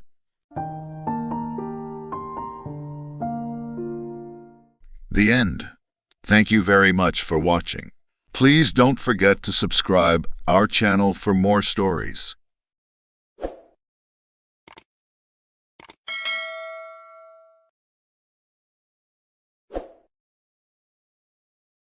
Welcome to our channel. We hope you enjoy our narrated stories. Adonis, named for the winter he was born in, was playing in the dry, dusty brook. He was small of frame but strong of voice. Adonis was known for his boisterous attitude. Many attributed it to his father, a soldier that spent years at home while injured, rubbing off on his son in the process. Unfortunately for the boy, war never rests, and his father just left again recently. And if it bothered the boy, it was certainly hard to tell. He grabbed one of the river rocks and studied it. The weeks of no water showed as dirt was caked on it. His father called it a curse, and Adonis knew no better. He imagined himself covered in armor, a sword in hand, as the enemies of his people gathered just over to the northern side of the brook. Warlocks, most assuredly.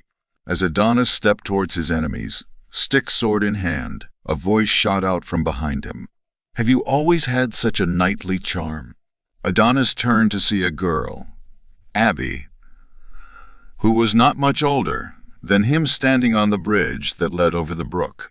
He huffed once, blushing. She knew this young man liked her, and she found every moment to torment him for it. "Haven't you given me enough grief?" he screamed back at her. "Oh, I intend to," she snickered. "But come on. Your supper's getting cold, and we can't have you getting sick, too." They marched back to the manor, about a half a mile from the would-be battleground, settling in for the evening and enjoying a fine potato and venison stew between walls of hardened nails, lumber, and marble. 7 hours later, Adonis's hand lined the halls as he walked, following this distant echo. Everything seemed to pulse a radiant green. He walked the halls to the door, following what had turned into a soft siren song. He walked by the moonlight all across the yard and into the forest, before finding a deer trail. The melody had grown to a gradual crescendo. This deer trail opened up to a flowing sea of grass encircled by a wall of trees. A grove. A figure sat hunchbacked atop a rock near the grove's center. As Adonis approached, he felt his mind slip into unrest, his childish bravado giving way to a wave of fear and mystery. A flood of thoughts about the deaths of family, of Abby, all dying to some cough. The figure coughed loudly as the images faded, fixing itself facing the boy under a hooded gaze. And then it began to speak. The brook is dry, your people are sick and dying, withering like the fields of barley planted barely a season ago. Rotting as all things will, but I can stave this rot. If you win my game, I will bring life to this dying hamlet. I will save your people. A ghastly wheeze followed, then silence. A game? Adonis asked, feeling his voice crack. Yes, the hunchback replied. Adonis was keen for games, had always been, though he felt as if it was anything but a game. This was the closest encounter he had ever had with something this paranormal in nature. If I lose. Oh, dear Adonis. The figure cackled sharply. You will simply slip into a dream. A comforting visage. Adonis bites at his cracked lips. We need that water. Okay. Adonis could sputter the figure stance on the rock, straightening out against a cloudy sky. A fog was growing heavy over the grove. This game is simple. I speak a riddle and you speak an answer. I'm afraid. No, you're not. It gasped. You're perfect. The figure set his hand caressing the air between them. His hand fell limply as his hooded gaze fixed back on Adonis. Now what was her name? Her body fluid, her blood teeming with life. What was her name? The woman that has nurtured you without taking one breath of life. What was her name? The boy thought for a moment he wanted to say his mother at first, but this seemed more advanced thing than that. This was unlike the children's riddles. He listened for the sound of the water rushing nearby. It was always soothing to him, but nothing met his ear. Wait. That's right. Brook. Like the brook of our hamlet. Very good, you may prove pleasing. For a child. The figure raised his hand to his shoulder, where on his pack there was a lantern. He grabbed it and held it out in front of him. Towards Adonis. Now, what is this form? The garden of antiquity, inside a slough of wealth, though my own contains little. What is this form? Adonis put his hand on his chin, a pose he saw his father strike a time or two. It didn't seem to help much. A wind picked up, washing the pair in some strong set of breeze from the east. Wealth, garden of antiquity. Adonis could barely tell you what antiquity meant, but he was unsure of something that grew in antiquity, unless it was something meant to be kept safe. That's it. A vault, Adonis barked. Very good. You have a keen ear and eye for a child. It would be a shame if you happened upon such a vault. Such a shame. Your own vault. What use is a vault without any value? You may just find out. The figure cackled. Adonis couldn't help but gulp at this thought. He was colder now than when he had left his bed. His warm bed. The thought of its covers and sheets flooded his mind and washed out a bit of the fear that was there, but a quick wind pulled him right back out of it. All right, now the final question, and my people will be healthy again. We will have water for everyone. Just one more, it said with a hollow groan. Now what do I keep in my vault? The gem of the mind. Our own eternity, our own promise. What do I keep in my vault? Adonis breathed heavily. While meeting the being had been different to say the least, these questions had driven him up a wall. He was shaking, his breath forming out in front of him as the morning cold seemed settled with this new wind. But it couldn't be this cold just from the wind. It was something else. Something in the air. He held himself lightly, trying to rub his hands under his arms, till they would warm as he pondered the riddle. What could be our own eternity, our own promise? Some sort of heaven. But why word it in such a way? our own eternity. Heaven. The being straightened up, the maw of his hood forming teeth as two eyes peered out high under the hood, a bright red color. A piercing set of cracks and groans filled the air as the coat was shifted and torn, as the form of the hunchback took on a much more menacing shape. Such a shame.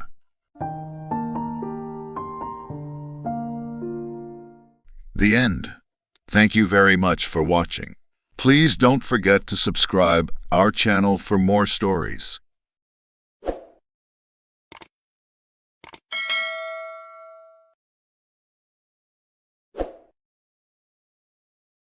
Welcome to our channel. We hope you enjoy our narrated stories.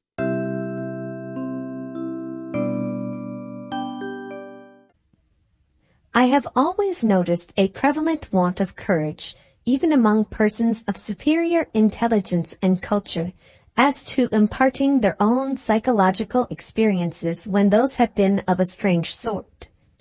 Almost all men are afraid that what they could relate in such wise would find no parallel or response in a listener's internal life, and might be suspected or laughed at.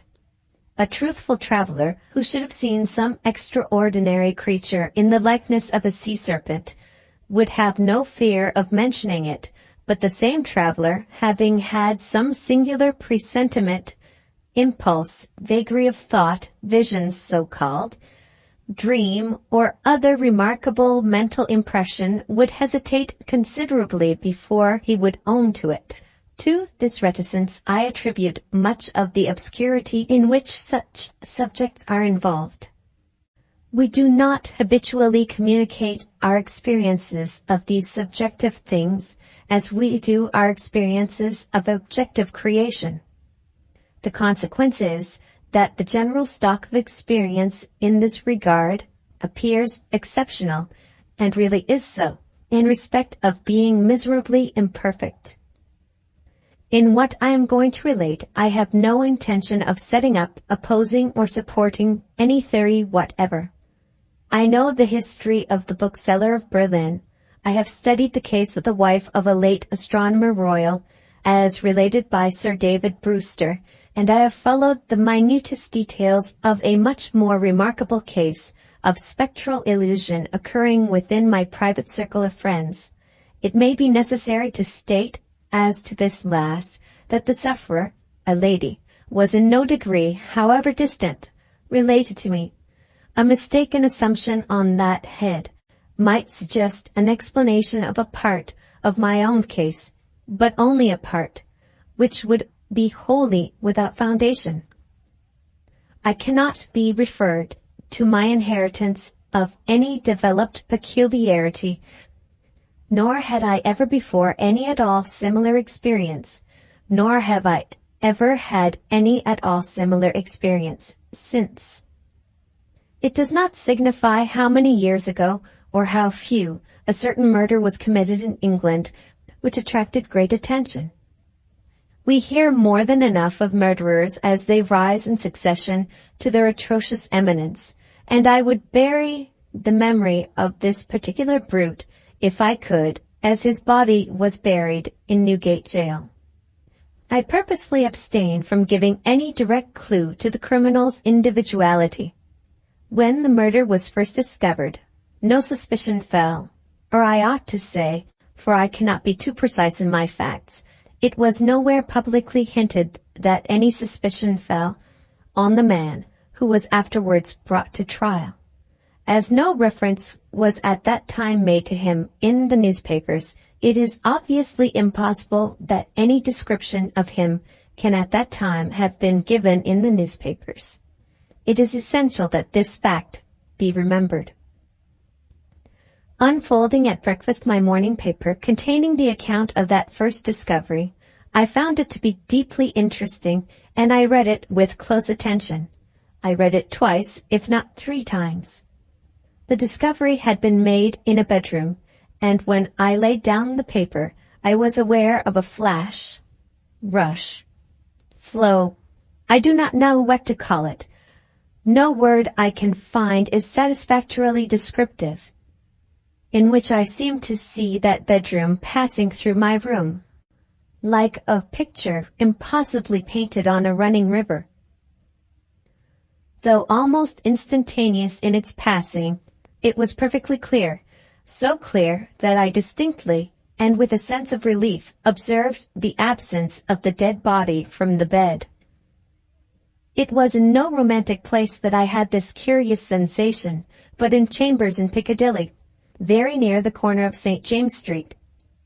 It was entirely new to me. I was in my easy chair at the moment, and the sensation was accompanied with a peculiar shiver which started the chair from its position. But it is to be noted that the chair ran easily on casters. I went to one of the windows. There are two in the room, and the room is on the second floor, to refresh my eyes with the moving objects down in Piccadilly. It was a bright autumn morning, and the street was sparkling and cheerful. The wind was high. As I looked out, it brought down from the park a quantity of fallen leaves, which a gust took and whirled into a spiral pillar. As the pillar fell and the leaves dispersed, I saw two men on the opposite side of the way, going from west to east. They were one behind the other. The foremost man often looked back over his shoulder. The second man followed him at a distance of some 30 paces, with his right hand menacingly raised. First, the singularity and steadiness of this threatening gesture in so public a thoroughfare attracted my attention, and next, the more remarkable circumstance that nobody heeded it. Both men threaded their way among the other passengers with a smoothness hardly consistent even with the action of walking on a pavement, and no single creature that I could see gave them place, touched them, or looked after them. In passing before my window, they both stared up at me. I saw their two faces very distinctly, and I knew that I could recognize them anywhere. Not that I had consciously noticed anything very remarkable in either face, except that the man who went first had an unusually lowering appearance, and that the face of the man who followed him was of the color of impure wax. I am a bachelor, and my valet and his wife constitute my whole establishment. My occupation is in a certain branch bank, and I wish that my duties as head of a department were as light as they are popularly supposed to be. They kept me in town that autumn when I stood in need of change. I was not ill, but I was not well.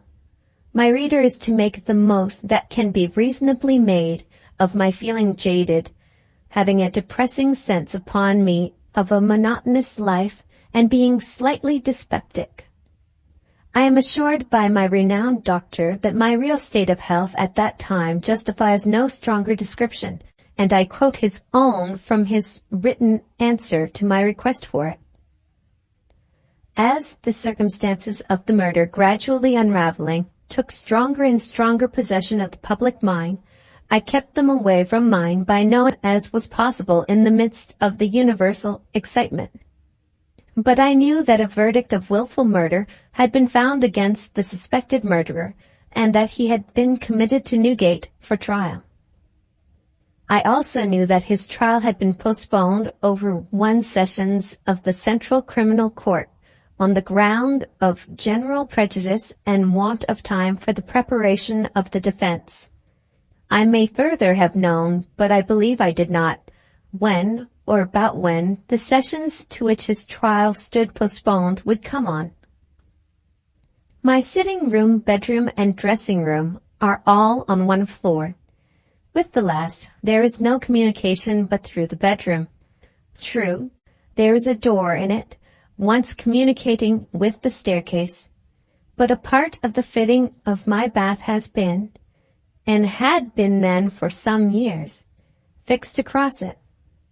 At the same period, and as a part of the same arrangement, the door had been nailed up and canvassed over. I was standing in my bedroom late one night, giving some directions to my servant before he went to bed. My face was towards the only available door of communication with the dressing room, and it was closed. My servant's back was towards that door. While I was speaking to him, I saw it open and a man look in, who very earnestly and mysteriously beckoned to me. The man was the man who had gone second from the two along Piccadilly, and whose face was of the color of impure wax. The figure, having beckoned, drew back and closed the door. With no longer pause than was made by my crossing the bedroom, I opened the dressing-room door and looked in. I had a lighted candle already in my hand. I felt no inward expectation of seeing the figure in the dressing-room, and I did not see it there. Conscious that my servant stood amazed, I turned round to him and said, "Derek, could you believe that in my cool senses I fancied I saw a—" As I there laid my hand upon his breast, with a sudden start he trembled violently and said, "Oh Lord, yes, sir, a dead man beckoning." Now I do not believe that this John Derek, my trusty and attached servant for more than 20 years, had any impression whatever of having seen such a figure until I touched him. The change in him was so startling when I touched him that I fully believe he derived his impression in some occult manner from me at that instant. I bade John Derek bring me some brandy, and I gave him a dram and was glad to take one myself. Of what had preceded the night's phenomenon I told him not a single word. Reflecting on it, I was absolutely certain that I had never seen that face before, except on the one occasion in Piccadilly. Comparing its expression when beckoning at the door with its expression when it had stared up at me as I stood at my window, I came to the conclusion that on the first occasion it had sought to fasten itself upon my memory, and on the second occasion it had made sure of being immediately remembered. I was not very comfortable that night, though I felt a certainty, difficult to explain, that the figure would not return. At daylight I fell into a heavy sleep, from which I was awakened by John Derek's coming to my bedside with a paper in his hand. This paper, it appeared, had been the subject of an altercation at the door between its bearer and my servant. It was a summons to me to serve upon a jury at the forthcoming sessions of the Central Criminal Court at the Old Bailey. I had never before been summoned on such a jury, as John Derek well knew. He believed, I am not certain at this hour whether with reason or otherwise, that that class of jurors were customarily chosen on a lower qualification than mine, and he had at first refused to accept the summons. The man who served it had taken the matter very coolly. He said that my attendance or non-attendance was nothing to him. There the summons was, and I should deal with it at my own peril and not at his. For a day or two I was undecided whether to respond to this call or take no notice of it. I was not conscious of the slightest mysterious bias, influence, or attention one way or another. Of that I am as strictly sure as of every other statement that I make here. Ultimately I decided, as a break in the monotony of my life, that I would go. The appointed morning was a raw morning in the month of November.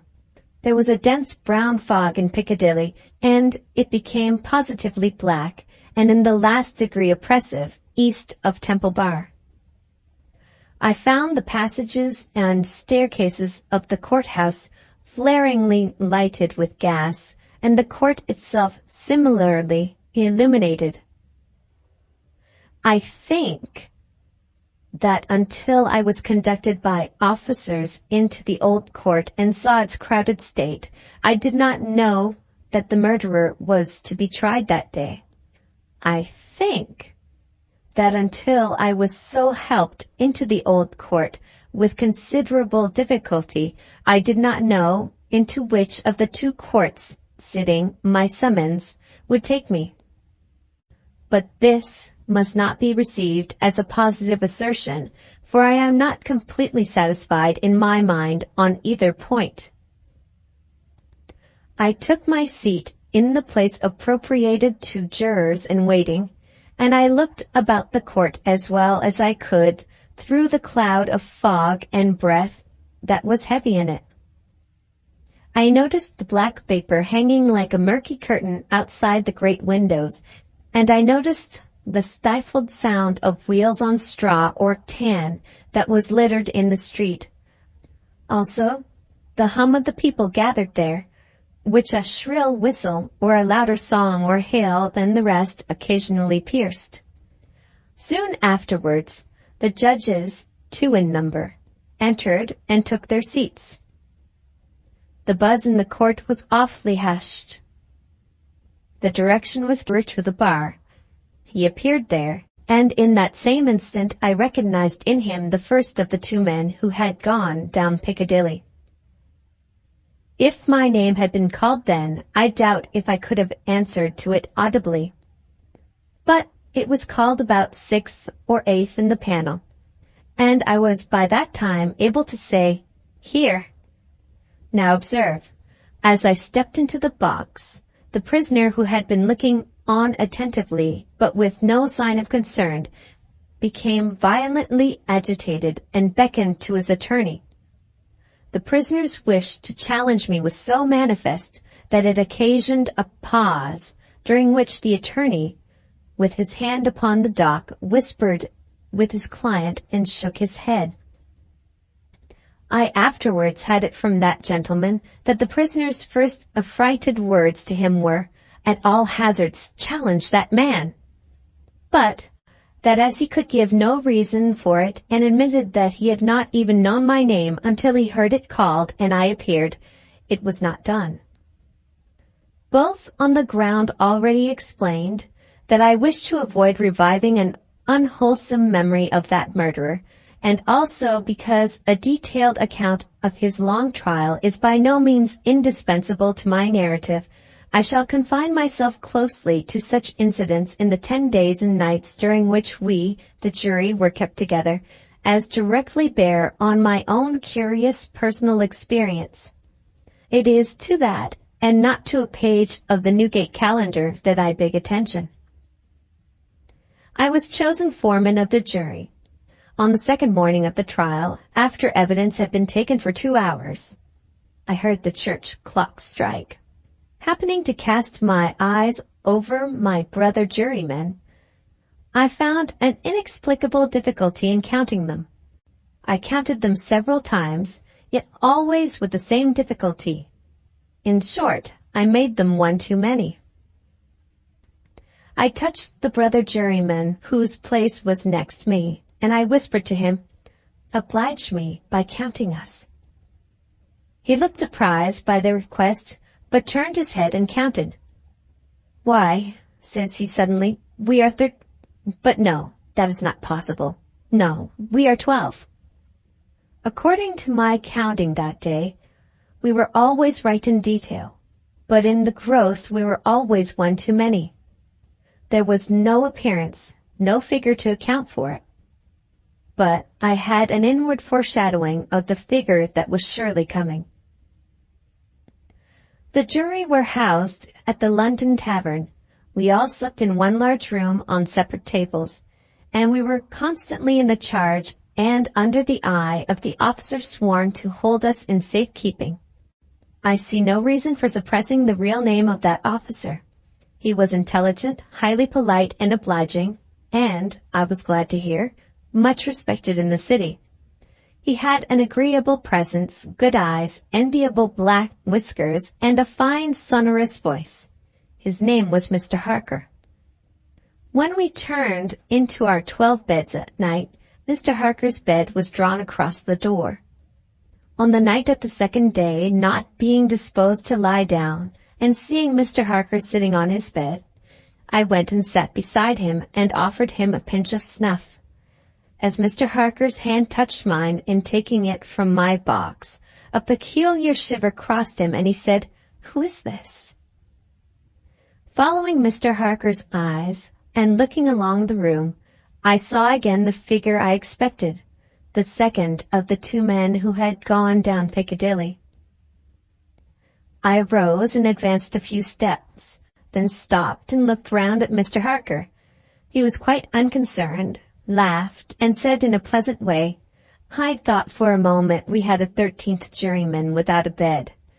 But I see it is the moonlight." Making no revelation to Mr. Harker, but inviting him to take a walk with me to the end of the room, I watched what the figure did.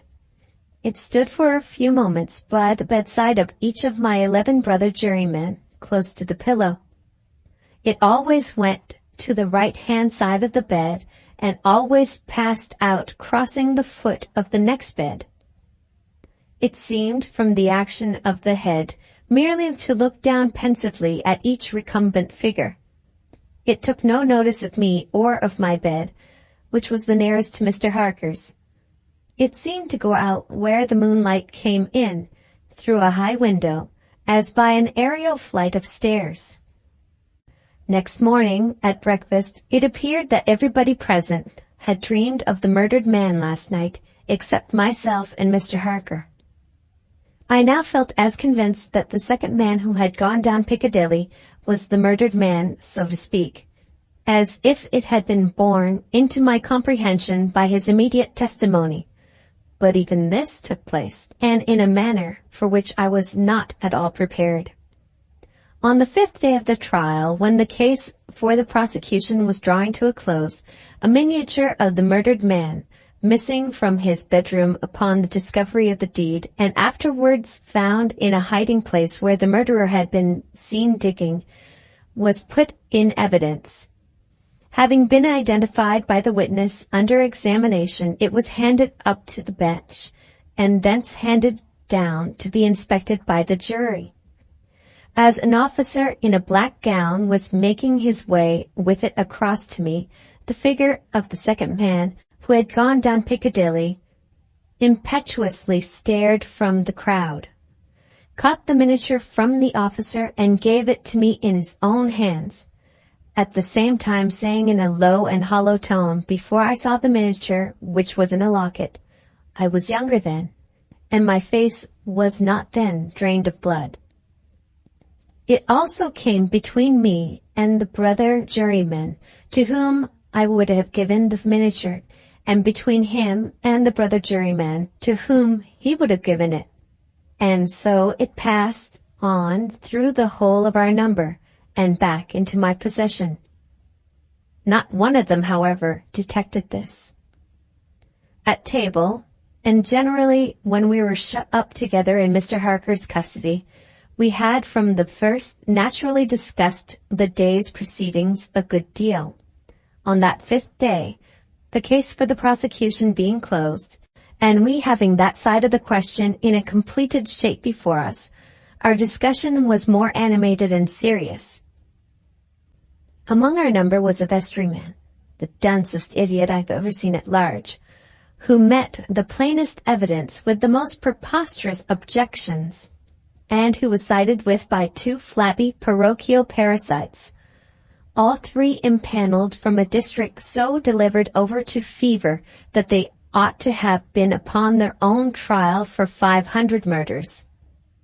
When these mischievous blockheads were at their loudest, which was towards midnight, while some of us were already preparing for bed, I again saw the murdered man. He stood grimly behind them, beckoning to me.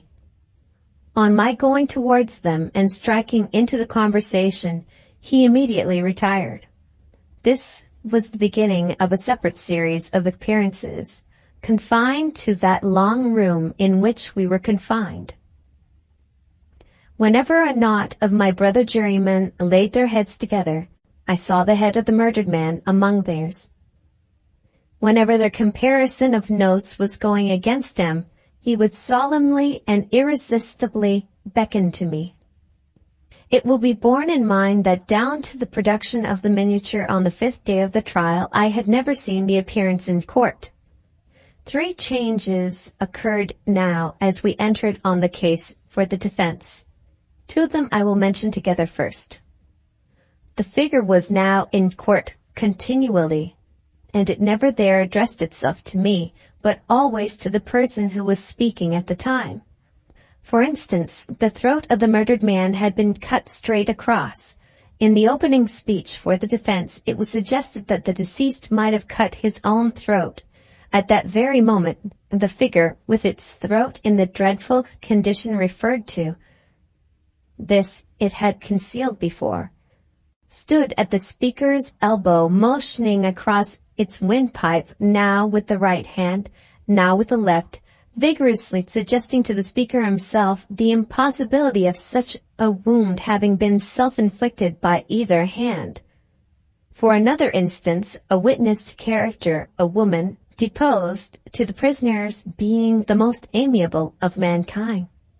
The figure at that instant stood on the floor before her, looking her full in the face and pointing out the prisoner's evil countenance with an extended arm and an outstretched finger. The third change now to be added impressed me strongly as the most marked and striking of all. I do not theorize upon it. I accurately state it and there leave it. Although the appearance was not itself perceived by those whom it addressed, its coming close to such persons was invariably attended by some trepidation or disturbance on their part. It seemed to me as if it were prevented by laws to which I was not amenable from fully revealing itself to others, and yet as if it could invisibly, dumbly, and darkly overshadow their minds. When the leading counsel for the defense suggested that hypothesis of suicide, and the figure stood at the learned gentleman's elbow frightfully sawing at its severed throat, it is undeniable that the counsel faltered in his speech, lost for a few seconds the thread of his ingenious discourse, wiped his forehead with his handkerchief, and turned extremely pale. When the witness to the character was confronted by the appearance, her eyes most certainly did follow the direction of its pointed finger, and rest with great hesitation and trouble upon the prisoner's face. 2 additional illustrations will suffice. On the 8th day of the trial, after the pause which was every day made early in the afternoon for a few minutes' rest and refreshment, I came back into court with the rest of the jury some little time before the return of the judges. Standing up in the box and looking about me, I thought the figure was not there until, chancing to raise my eyes to the gallery, I saw it bending forward and leaning over a very decent woman, as if to assure itself whether the judges had resumed their seats or not. Immediately afterwards, the woman screamed, fainted, and was carried out. So with the venerable, sagacious, and patient judge who conducted the trial. When the case was over, and he settled himself and his papers sum up, the murdered man, entering by the judge's door, advanced to his lordship's desk and looked eagerly over his shoulder at the pages of his notes which he was turning. A change came over his lordship's face. His hand stopped. The peculiar shiver that I knew so well passed over him. He faltered, "Excuse me, gentlemen, for a few minutes. I am somewhat oppressed by the vitiated air," and did not recover until he had drunk a glass of water. Through all the monotony of 6 of those interminable 10 days, the same judges and others on the bench, the same murderer in the dock, the same lawyers at the table, the same tones of questions and answers rising to the roof of the court, the same scratching of the judge's pen, the same ushers going in and out, the same lights kindled at the same hour when there had been any natural light of day, the same foggy curtain outside the great windows when it was foggy, the same rain pattering and dripping when it was rainy, the same footmarks of turnkeys and prisoners day after day on the same sawdust, the same keys locking and unlocking the same heavy doors. Through all the wearisome monotony, which made me feel as if I had been foreman of the jury for a vast period of time, and Piccadilly had flourished coevally with Babylon, the murdered man never lost one trace of his distinctness in my eyes. nor was he at any moment less distinct than anybody else. I must not omit, as a matter of fact, that I never once saw the appearance, which I call by the name of the murdered man, look at the murderer. Again and again I wondered, why does he not? But he never did. Nor did he look at me after the production of the miniature until the last closing minutes of the trial arrived. We retired to consider at 7 minutes before 10 at night. The idiomatic vestryman and his 2 parochial parasites gave us so much trouble that we twice returned into court to beg to have certain extracts from the judge's notes reread.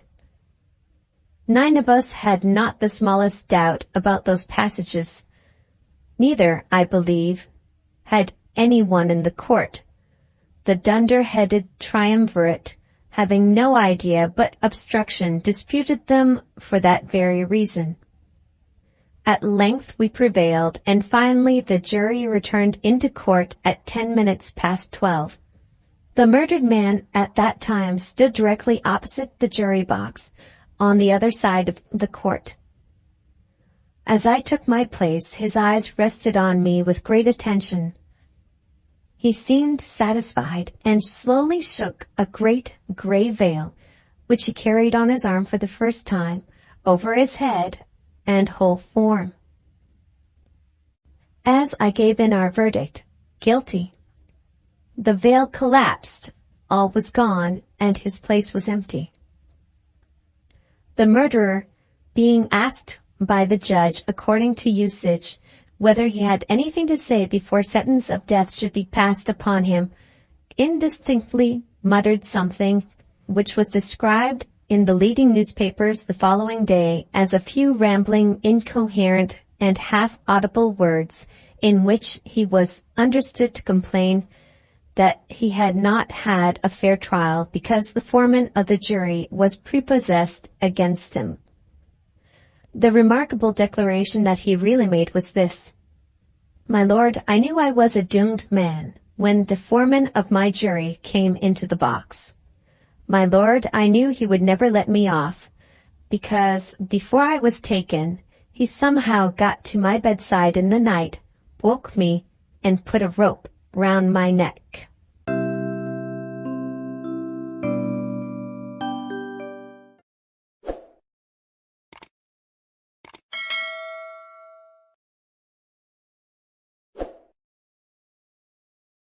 Welcome to our channel. We hope you enjoy our narrated stories.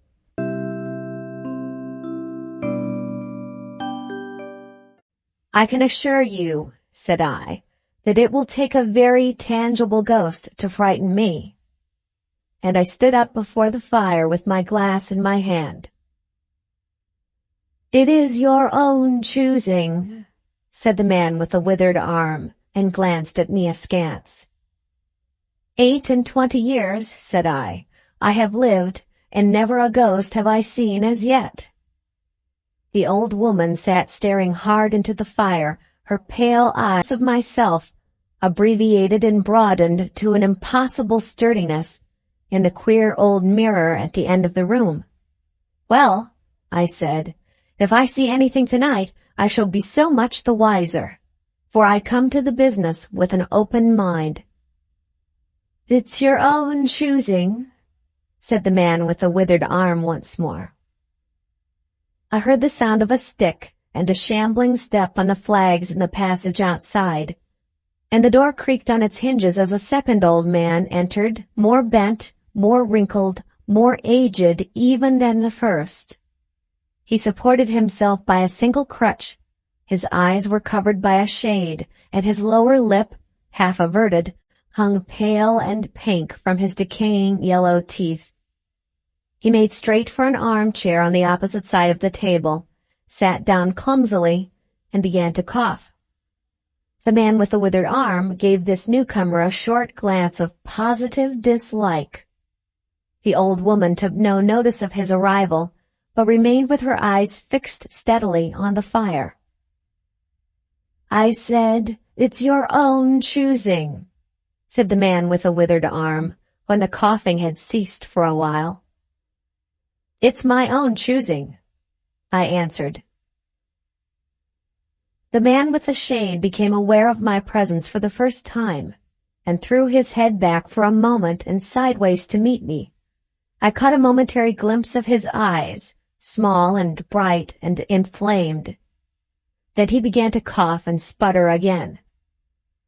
"Why don't you drink?" said the man with the withered arm, pushing the beer towards him. The man with the shade poured out a glassful with a shaky hand that splashed half as much again on the deal table. A monstrous shadow of him crouched upon the wall and mocked his action as he poured and drank.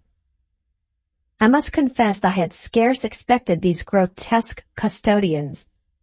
There is to my mind something inhuman in senility, something crouching and atavistic. The human qualities seem to drop from old people insensibly day by day. The three of them made me feel uncomfortable, with their gaunt silences, their bent carriage, their evident unfriendliness to me and to one another. "If," I said, "you will show me to this haunted room of yours, I will make myself comfortable there." The old man with the cough jerked his head back so suddenly that it startled me, and shot another glance of his red eyes at me from under the shade. But no one answered me. I waited a minute, glancing from one to the other.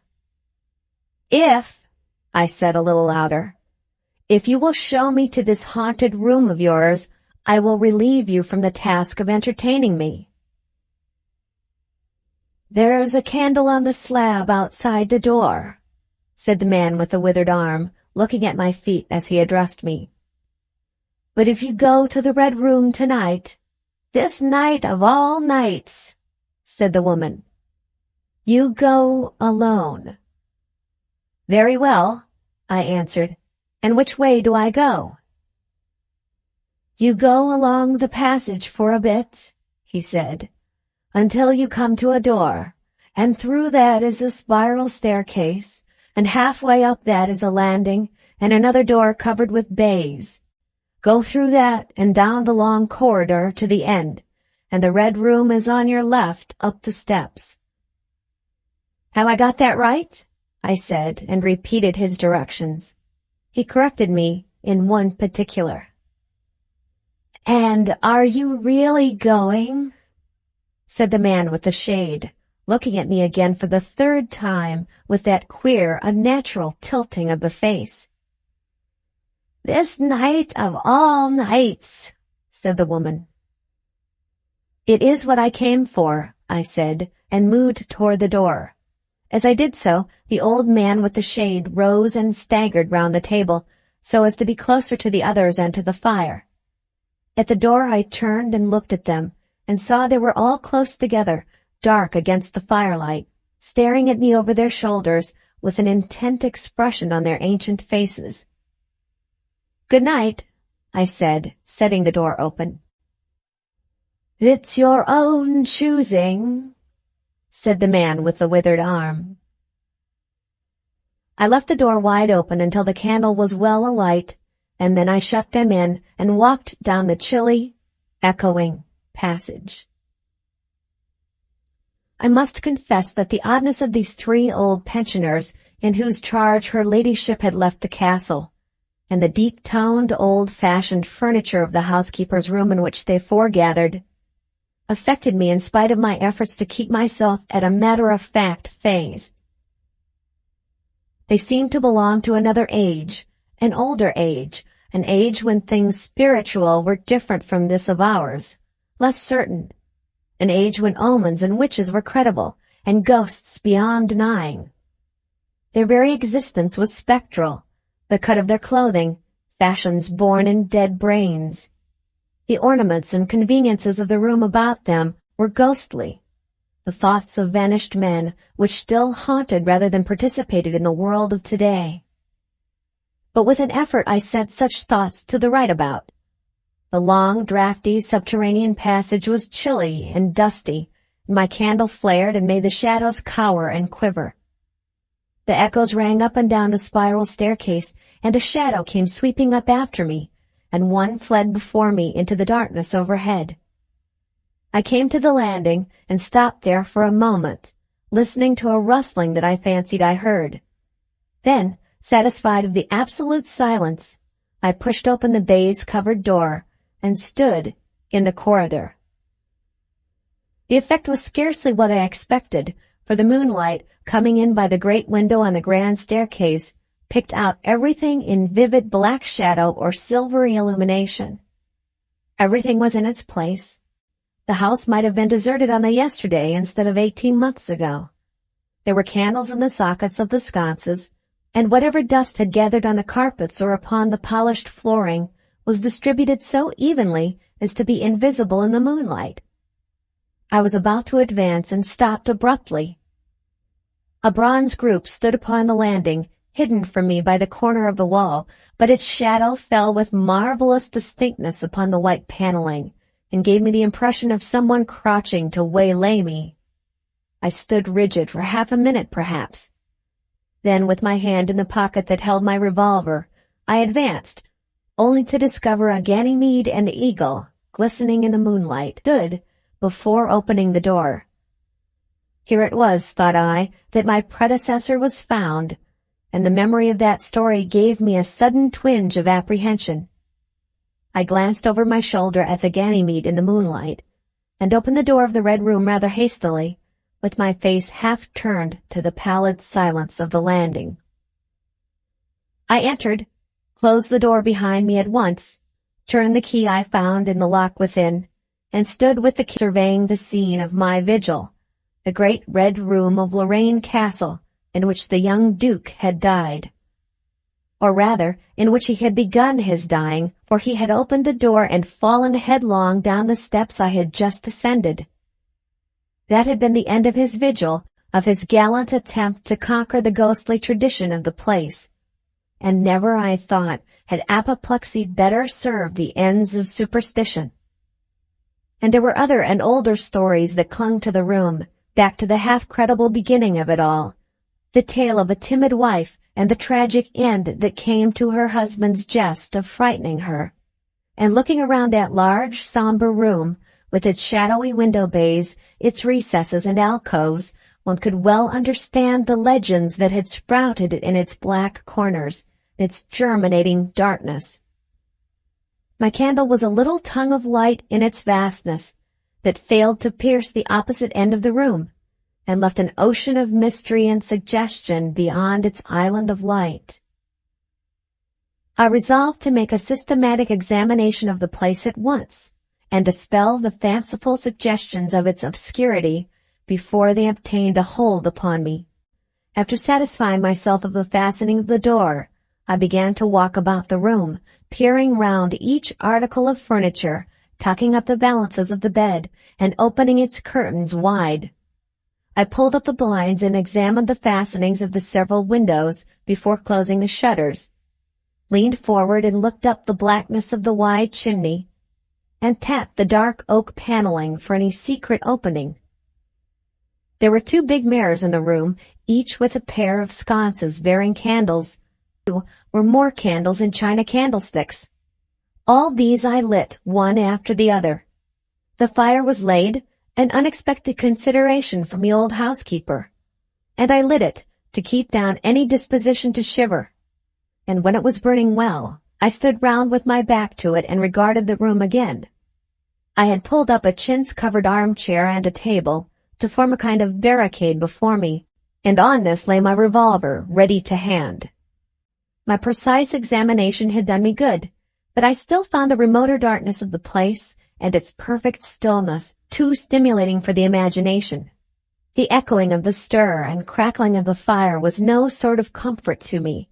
The shadow in the alcove at the end in particular had that undefinable quality of a presence, that odd suggestion of a lurking, living thing that comes so easily in silence and solitude.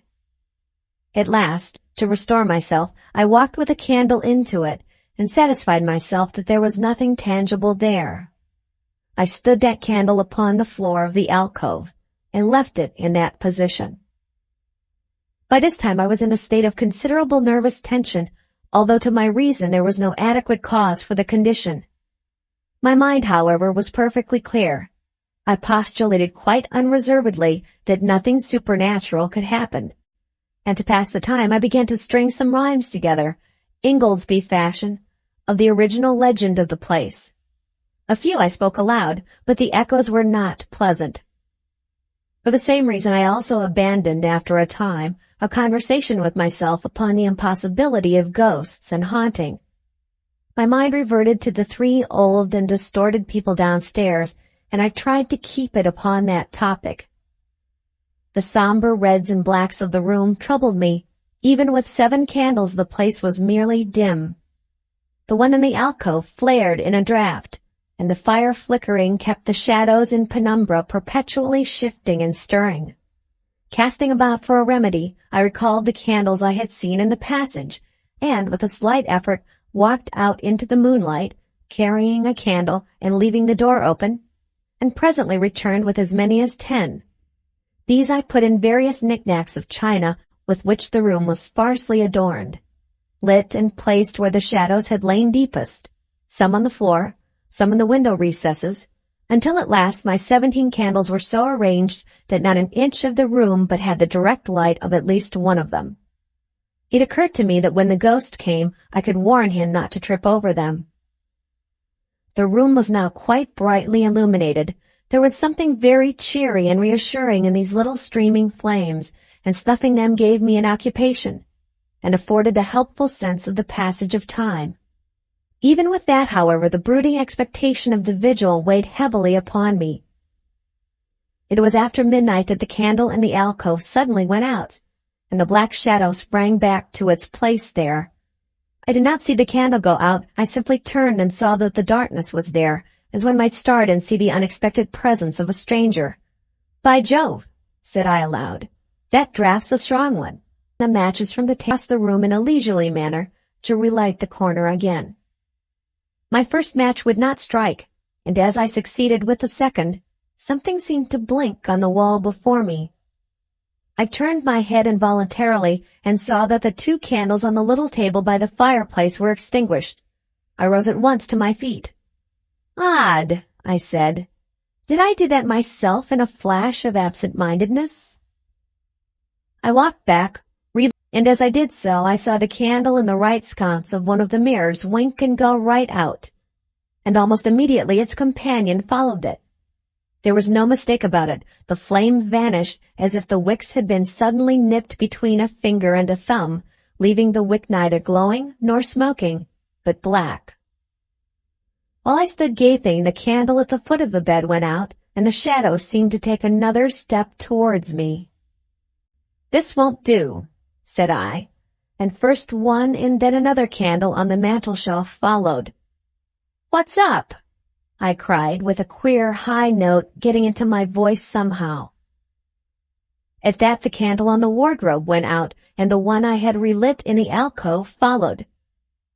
"Steady on," I said. "These candles are wanted," speaking with a half-hysterical facetiousness and scratching away at a match the while for the mantel candlesticks.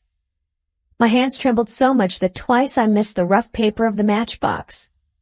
As the mantel emerged from the darkness again, 2 candles on the remoter end of the window were eclipsed, but with the same match I also relit the larger mirror candles and those on the floor near the doorway, so that for the moment I seemed to gain on the extinctions.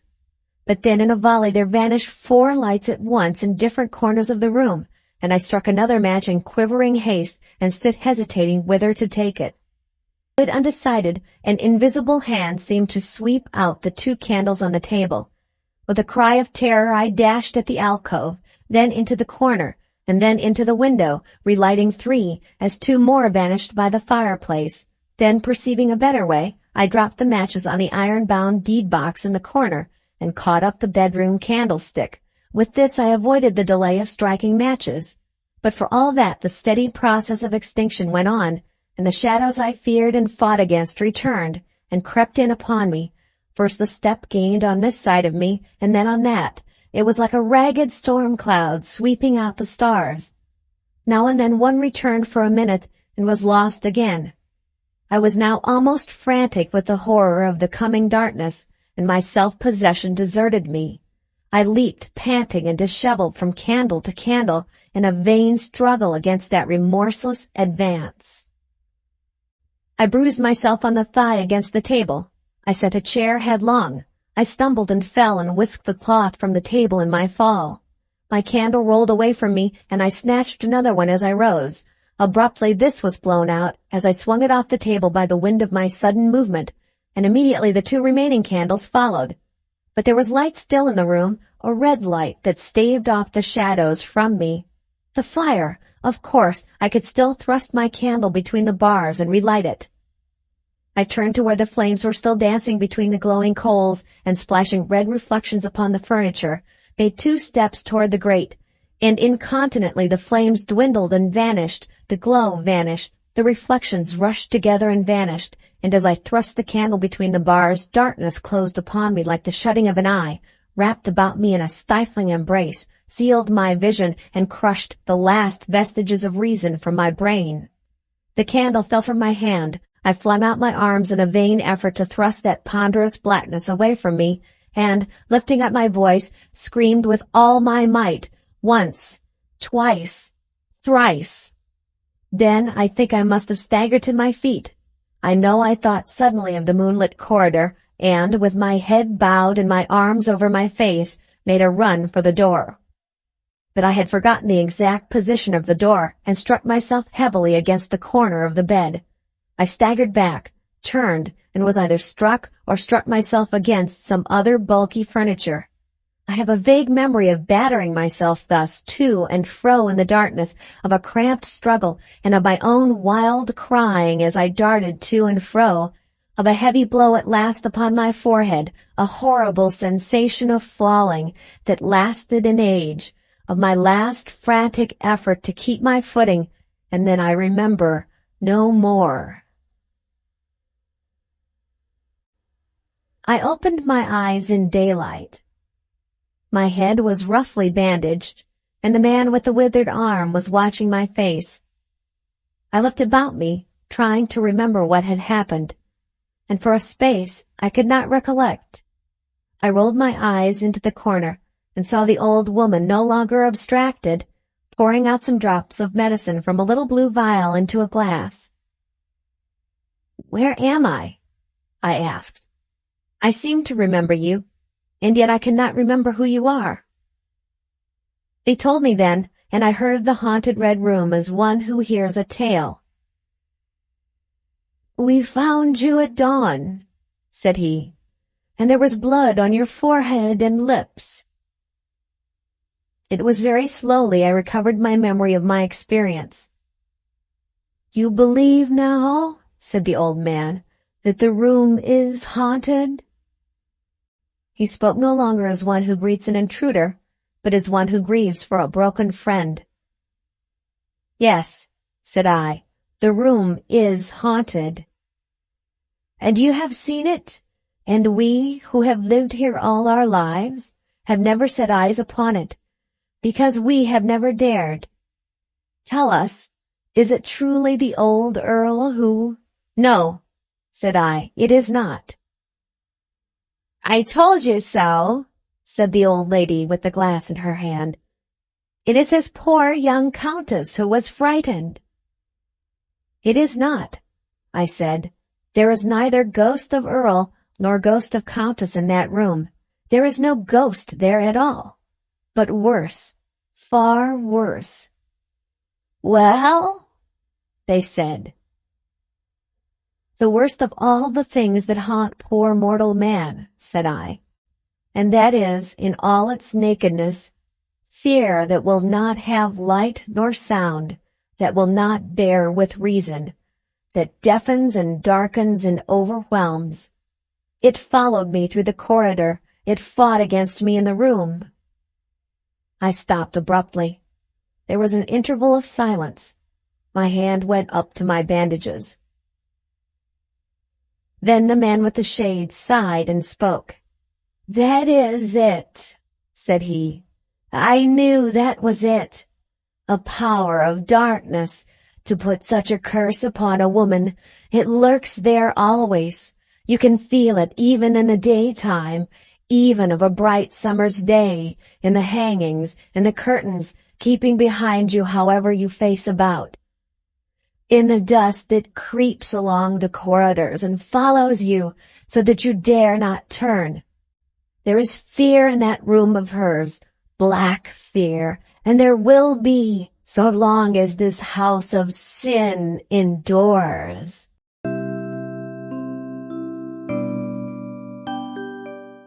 The end.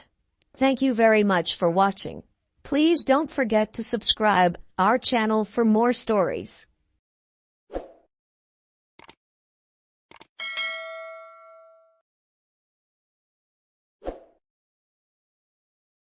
Welcome to our channel. We hope you enjoy our narrated stories. My clay hands are becoming solid porcelain. I have always had potter's hands. The throwing water absorbs the moisturizing oils of the skin, leaves the hands rough.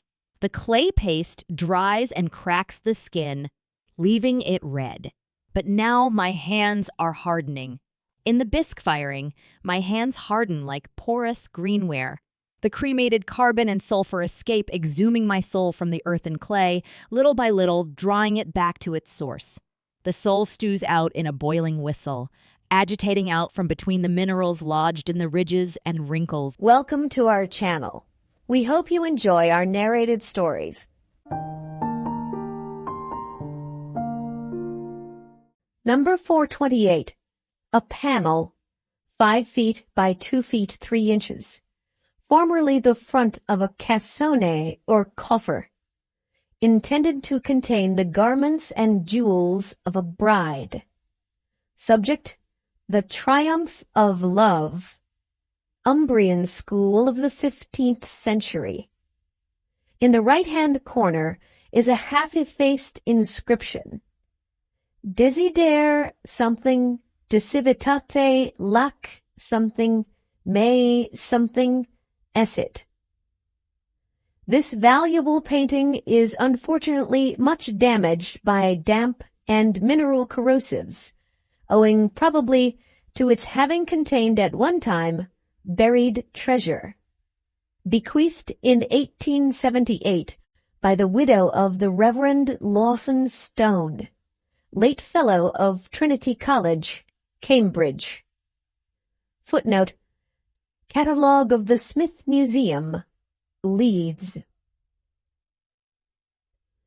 By Ascension Day, Desiderio of Castiglione del Lago had finished the front panel of the wedding chest, which Messer Troilo Baglioni had ordered of Sir Piero Bontempi, whose shop was situated at the bottom of the steps of St. Maxentius, in that portion of the ancient city of Perugia, called by the Romans Augusta in recognition of its great glory, which takes its name from the Ivory Gate, built by Theodoric, king of the Goths.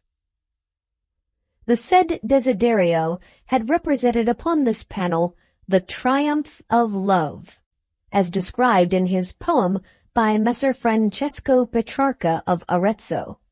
Certainly, with the exception of that Dante, who saw the vision of hell, purgatory, and paradise, the only poet of recent times who can be compared to those doctissimi viri, professors of life, P. Virgilius, Ovidius of Sulmona, and Statius. And the said Desiderio had betaken himself in this manner. He had divided the panel into 4 portions or regions, intended to represent the 4 phases of amorous passion. The first was a pleasant country, abundantly watered with twisting streams of great plenty and joyousness, in which were planted many hedges of fragrant roses, both red and blue, together with elms, poplars, and other pleasant and profitable trees. The second region was somewhat mountainous, but showing large store of lordly castles and thickets of pine and oak fit for hunting, which region, as being that of glorious love, was girt all round with groves of laurels.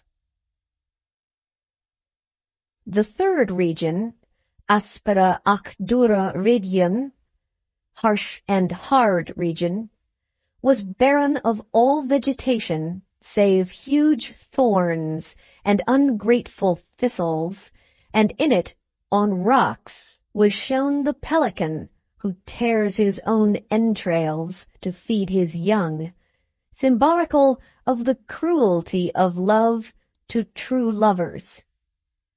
Finally, the fourth region was a melancholy cypress wood, among which roosted owls and ravens and other birds of ill omen, in order to display the fact that all earthly love leads to death. Each of these regions was surrounded by a wreath of myrtles, marvelously drawn, with great subtlety of invention, divided so as to meet the carved and gilded cornice, likewise composed of myrtles, which Ser Piero executed with singular skill, with his own hand. In the middle of the panel, Desiderio had represented love, even as the poet has described. A naked youth, with wings of wondrous changing colors, enthroned upon a chariot, the axle and wheels of which were red gold, and covered with a cloth of gold of such subtle device that whole chariot seemed on fire. On his back hung a bow and a quiver full of arrows, and in his hands he held the reins of 4 snow-white coursers, trapped with gold and breathing fire from their nostrils. Round his eyes was bound a kerchief fringed with gold, to show that love strikes blindly, and from his shoulders floated a scroll inscribed with the words Sivus amor hominum deorumque delicia, savage love, the darling of men and gods. Round his car, some before, some behind, some on horseback, some on foot, crowded those who have been famous for their love. Here you might see, on a bay horse with an eagle on his helmet, Julius Caesar, who loved Cleopatra, the Queen of Egypt. Sophonisba and Messalina, in rich and strange Arabian garments. Orpheus, seeking for Eurydice with his lute. Phaedra, who died for love of Hippolytus, her stepson. Mark Antony, Rinaldo of Montalbano, who loved the beautiful Angelica. Socrates, Tibullus, Virgilius, and other poets, with Messer Francesco Petrarca and Messer Giovanni Boccaccio. Tristram, who drank the love potion, riding on a sorrel horse, and near him Isotta, wearing a turban of cloth of gold, and these lovers of Rimini, and many more besides, the naming of whom would be too long, even as the poet has described. And in the region of happy love, among the laurels, he had painted his own likeness, red-haired, with a green hood falling on his shoulders, and this because he was to wed, next St. John's Eve, Maddalena, the only daughter of his employer, Ser Piero. And among the unhappy lovers, he painted, at his request, Messer Troilo himself, for whom he was making this coffer. And Messer Troilo was depicted in the character of Troilus, the son of Priam, emperor of Troy. He was habited in armor, covered with a surcoat of white cloth of silver, embroidered with roses. By his side was his lance, and on his head a scarlet cap. Behind him were those who carried his falcon and led his hack, and men-at-arms with his banner. dressed in green and yellow, party-colored, with a scorpion embroidered on their doublet, and from his lance floated a pennon inscribed Troilus sum servus amoris. I am Troilus, the slave of love. But Desiderio refused to paint among the procession Monna Maddalena, Piero's daughter, who was to be his wife, because he declared it was not fit that modest damsels should lend their face to other folk.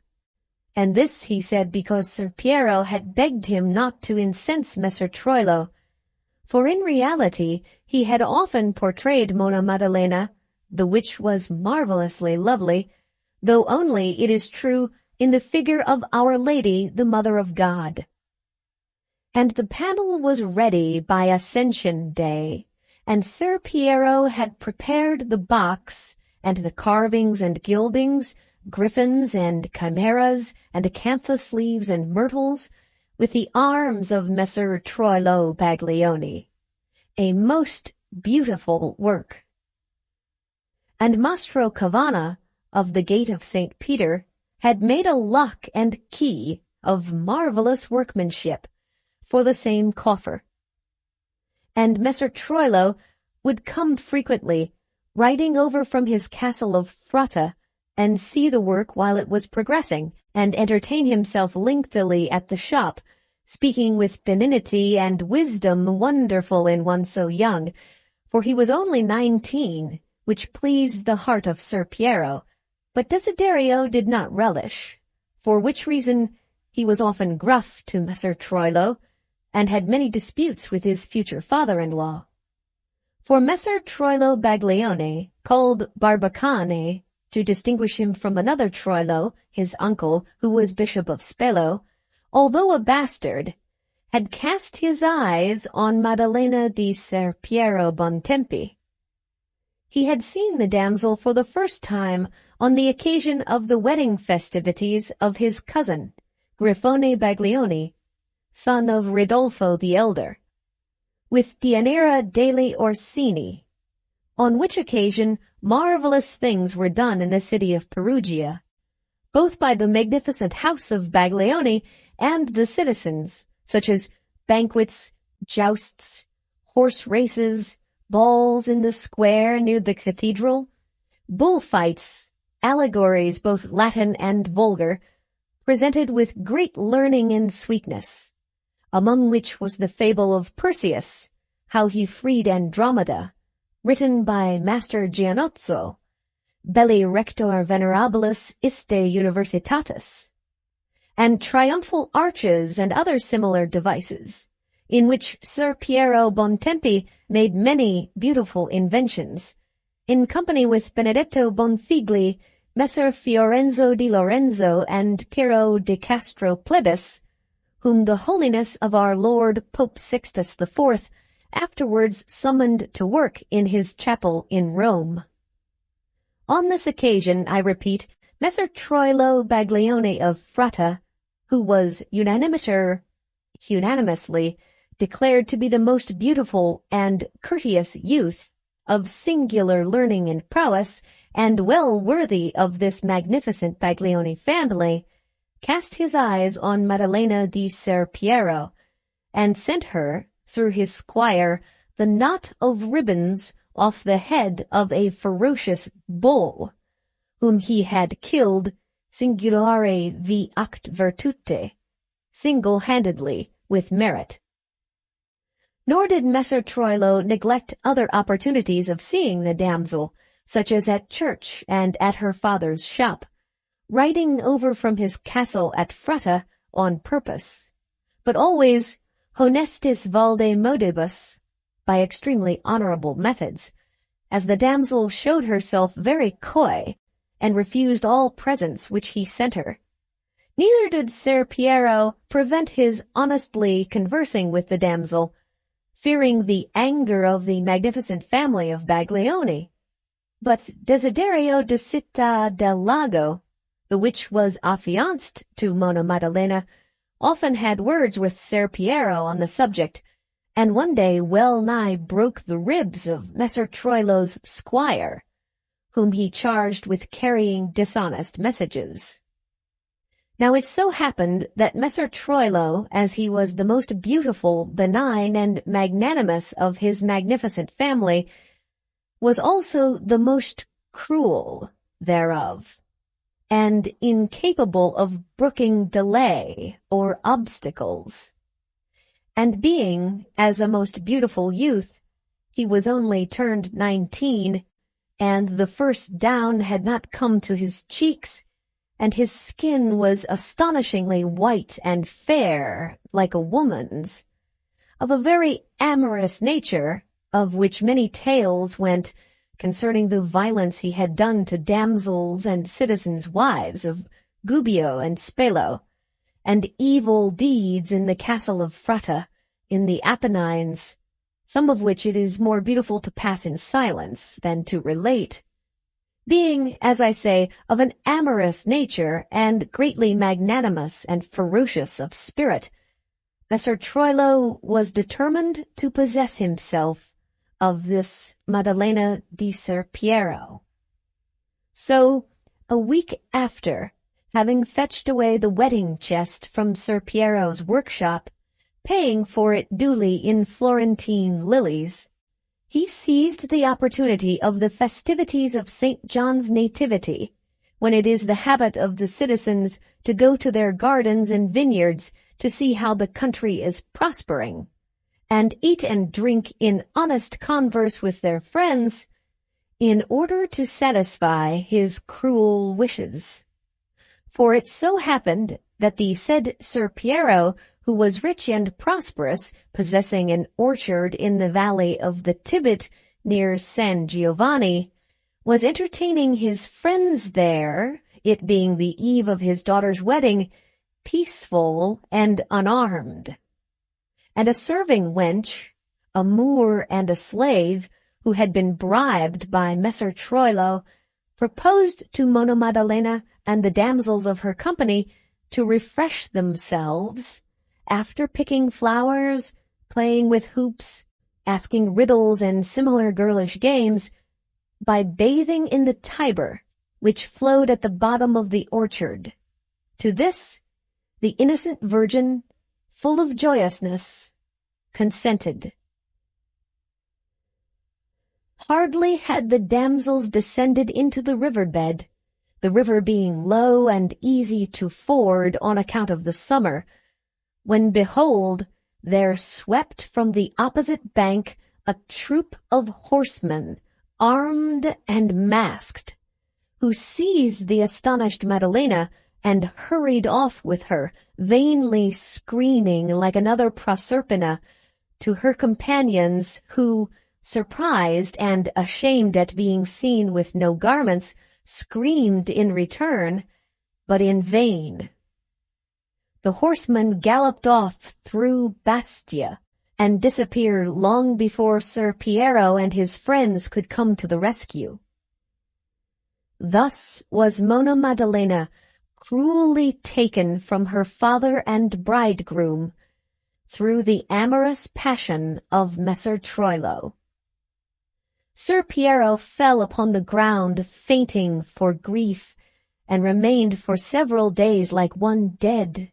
And when he came to, he wept and cursed wickedly, and refused to take food and sleep, and to shave his beard. But being old and prudent, and the father of other children, he conquered his grief, well knowing that it was useless to oppose Providence or fight, being but a handicraftsman, with the magnificent family of Baglioni, lords of Perugia since many years, and as rich and powerful as they were magnanimous and implacable. So that when people began to say that, after all, Monna Maddalena might have fled willingly with a lover, and that there was no proof that the masked horsemen came from Messer Troilo, although those of Bastia affirmed that they had seen the green and yellow colors of Fratta, and the said Troilo came not near the town for many months after, He never contradicted such words out of prudence and fear. But Desiderio of Castiglione del Lago, hearing these words, struck the old man on the mouth till he bled. And it came to pass, about a year after the disappearance of Mona Maddalena, and when, particularly as there had been a plague in the city, and many miracles had been performed by a holy nun of the convent of Sant'Anna, the which fasted 70 days, and Messer Ascanio Baglioni had raised a company of horse for the Florentine signori in their war against those of Siena. People had ceased to talk of the matter, that certain armed men, masked but wearing the colors of Messer Troilo and a scorpion on their doublets, rode over from Fratta, bringing with them a coffer wrapped in black baize, which they deposited overnight on Ser Piero Bontempi's doorstep.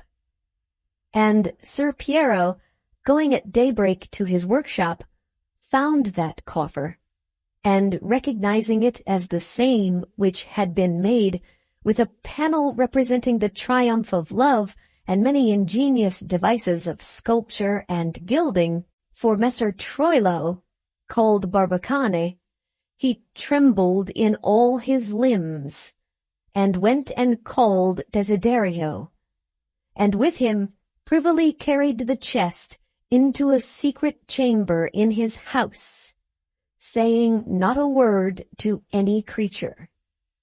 The key, a subtle piece of work of the smith Cavana, was hanging to the lock by a green silk string, onto which was tied a piece of parchment containing these words: To Master Desiderio, a wedding gift from Troilo Baglioni of Fratta.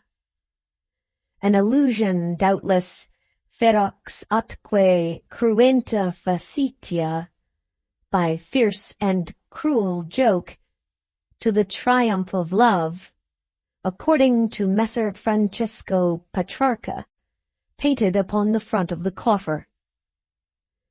The lid being raised, they came to a piece of red cloth, such as is used for mules, etiam even so, a fold of common linen, and below it a coverlet of green silk, which, being raised, their eyes were met.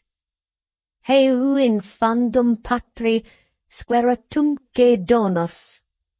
O unspeakable father of a wicked gift, by the body of Mona Maddalena, naked as God had made it, dead, with 2 stabs in the neck. The long golden hair tied with pearls, but dabbed in blood, the which Maddalena was cruelly squeezed into that coffer, having on her breast the body of an infant, recently born, dead like herself. When he beheld this sight, Ser Piero threw himself on the floor and wept, and uttered dreadful blasphemies. But Desiderio of Castiglione del Lago said nothing, but called a brother of Ser Piero, a priest and prior of Saint Severus, and with his assistance carried the coffer into the garden. This garden, within the walls of the city on the side of Porta Eburnia, was pleasantly situated, and abounding with flowers and trees, useful both for their fruit and their shade, and rich likewise in all such herbs as thyme, majoram, fennel, and many others that prudent housewives desire for their kitchen, all watered by stone canals, ingeniously constructed by Ser Piero, which were fed from a fountain where you might see a mermaid squeezing the water from her breasts, a subtle device of the same Piero, and executed in a way such as would have done honor to Phidias or Praxiteles, on hard stone from Montecatria. In this place, Desiderio of Castiglione del Lago dug a deep grave under an almond tree, the which grave he carefully lined with stones and slabs of marble, which he tore up from the pavement in order to diminish the damp, and then requested the priest, Ser Piero's brother, who had helped him in the work, to fetch his sacred vestments and hooks and all necessary for consecrating that ground. This the priest immediately did, being a holy man and sore grieved for the case of his niece. Meanwhile, with the help of Ser Piero, Desiderio tenderly lifted the body of Monna Maddalena out of the wedding chest, washed it in odorous waters, and dressed it in fine linen and bridal garments, not without much weeping over the poor damsel's sad plight, and curses upon the cruelty of her ravisher, and having embraced her tenderly, they laid her once more in the box, painted with the triumph of love, upon folds of fine damask and brocade, her hands folded, and her head decently placed upon a pillow of silver cloth, a wreath of roses, which Desiderio himself plaited, on her hair, so that she looked like a holy saint, or the damsel Julia, daughter of the Emperor Augustus Caesar, who was discovered buried on the Appian Way, and incontinently fell into dust. A marvelous thing. They filled the chest with as many flowers as they could find, also sweet-scented herbs, bay leaves, orris powder, frankincense, ambergris, and a certain gum called in Syrian physalis, and by the Jews parach, in which they say that the body of King David was kept intact from earthly corruption, and which the priest, the brother of Ser Piero, who was learned in all alchemy and astrology, had bought of certain Moors. Then, with many alasses and tears, they covered the damsel's face with an embroidered veil and a fold of brocade, and, closing the chest, buried it in the hole, among great store of hay and straw and sand, and closed it up, and smoothed the earth, and to mark the place, Desiderio planted a tuft of fennel under the almond tree. But not before having embraced the damsel many times, and taken a handful of earth from her grave and eaten it, with many imprecations upon Messer Troilo, which it were terrible to relate. Then the priest, the brother of Ser Piero, said the service for the dead, Desiderio serving him as acolyte, and they all went their way, grieving sorely. But the body of the child, the which had been found in the wedding chest, they threw down a place near St. Herculanus, where the refuse and offal of dead animals are thrown, called the Sardinia, because it was the bastard of Ser Troilo, et infami sclerisque partum, and the child of wicked infamy. Then, as this matter got abroad, and also Desiderio's imprecations against Ser Troilo, Ser Piero, who was an old man and prudent, caused him to depart privily from Perugia, for fear of the wrath of the magnificent Orazio Baglioni, uncle of Messer Troilo, and lord of the town. Desiderio of Castiglione del Lago went to Rome, where he did wonderful things and beautiful, among others, certain frescoes in Saints Cosmas and Damian for the Cardinal of Ostia, and to Naples, where he entered the service of the Duke of Calabria, and followed his armies long, building fortresses and making machines and models for cannon and other ingenious and useful things. And thus, for 7 years, until he heard that Ser Piero was dead at Perugia of a surfeit of eels, and that Messer Troilo was in the city raising a company of horse with his cousin Astore Baglioni for the Duke of Urbino. And this was before the plague and the terrible coming to Umbria of the Spaniards and renegade Moors under Caesar Borgia, Vicarius Sanctae Ecclesia, sue flagellum Dei et novus Attila, the vicar of the Holy Church, or the whip of God, and the new Attila the Hun. So Desiderio came back privily to Perugia, and put up his mule at a small inn, having dyed his hair black and grown his beard after the manner of Easterns, saying he was Greek, coming from Ancona. And he went to the priest, prior of St. Severus, and the brother of Ser Piero, and discovered himself to him, who, although old, had great joy in seeing him and hearing of his intent. And Desiderio confessed all his sins to the priest, and obtained absolution, and received the body of Christ with great fervor and compunction. And the priest placed his sword on the altar, beside the gospel, as he said Mass, and blessed it. And Desiderio knelt and made a vow never to touch food save the body of Christ, till he could taste the blood of Messer Troilo.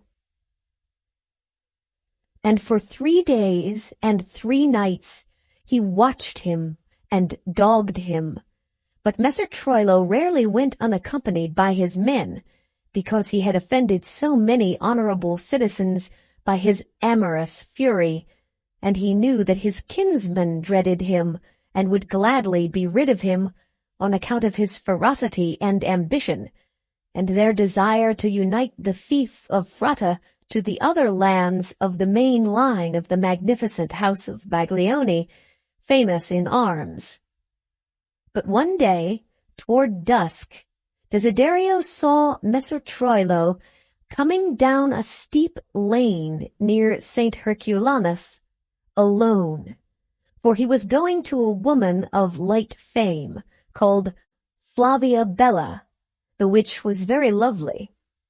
So Desiderio threw some ladders from a neighboring house which was being built, and sacks across the road, and hid under an arch that spanned the lane, which was greatly steep and narrow. And Messer Troilo came down on foot, whistling and paring his nails with a small pair of scissors. And he was dressed in grey silk hose, and a doublet of red cloth and gold brocade, pleated about the skirts, and embroidered with sea and laced with gold laces. And on his head he had a hat of scarlet cloth with many feathers, and his cloak and sword he carried under his left arm. And Messer Troilo was 26 years old, but seemed much younger, having no beard, and a face like Hyacinthus or Ganymede, whom Jove stole to be his cupbearer on account of his beauty. And he was tall and very ferocious and magnanimous of spirit. And as he went, going to Flavia the courtesan, he whistled.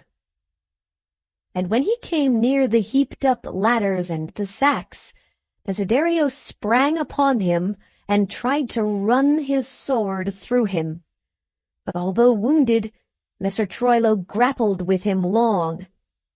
But he could not get at his sword, which was entangled in his cloak, and before he could free his hand and get at his dagger, Desiderio had him down, and ran his sword 3 times through his chest, exclaiming, "This is from Maddalena, in return for her wedding chest." And Messer Troilo, seeing the blood flowing out of his chest, knew he must die, and merely said, "Which Maddalena?" I remember. Old Piero's daughter. She was always a cursed, difficult slut. And died. And Desiderio stooped over his chest and lapped up the blood as it flowed, and it was the first food he tasted since taking the body of Christ, even as he had sworn. Then Desiderio went stealthily to the fountain under the arch of St. Praxedis, where the women wash linen in the daytime, and cleansed himself a little from that blood. Then he fetched his mule and hid it in some trees near Messer Piero's garden, and at night he opened the door, the priest having given him the key, and went in, and with a spade and mattock he had brought, dug up the wedding chest with the body of Mona Maddalena in it, the which, owing to the herbs and virtuous gums, had dried up and become much lighter. And he found the spot by looking for the fennel tuft under the almond tree, which was then in flower, it being spring. He loaded the chest, which was mouldy and decayed, on the mule, and drove the mule before him till he got to Castiglione del Lago, where he hid. And meeting certain horsemen, who asked him what he carried in that box, for they took him to be a thief, he answered, his sweetheart. So they laughed and let him pass.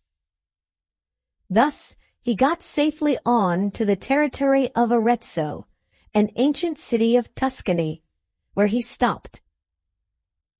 Now, when they found the body of Messer Troilo, there was much astonishment and wonder, and his kinsmen were greatly wroth.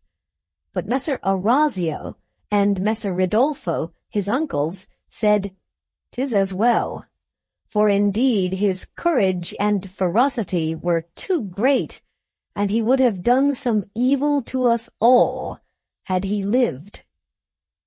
But they ordered him a magnificent burial, and when he lay on the street dead, many folk, particularly painters, came to look at him for his great beauty, and the women pitied him on account of his youth, and certain scholars compared him to Mars, god of war, so great was his strength and ferocity, even in death. And he was carried to the grave by 8 men-at-arms, and 12 damsels and youths, dressed in white, walked behind, strewing flowers. And there was much splendor and lamentation on account of the great power of the magnificent house of Baglioni. As regards Desiderio of Castiglione del Lago, he remained at Arezzo till his death, preserving with him always the body of Mona Maddalena in the wedding chest, painted with the triumph of love, because he considered she had died odore magni sanctitatis.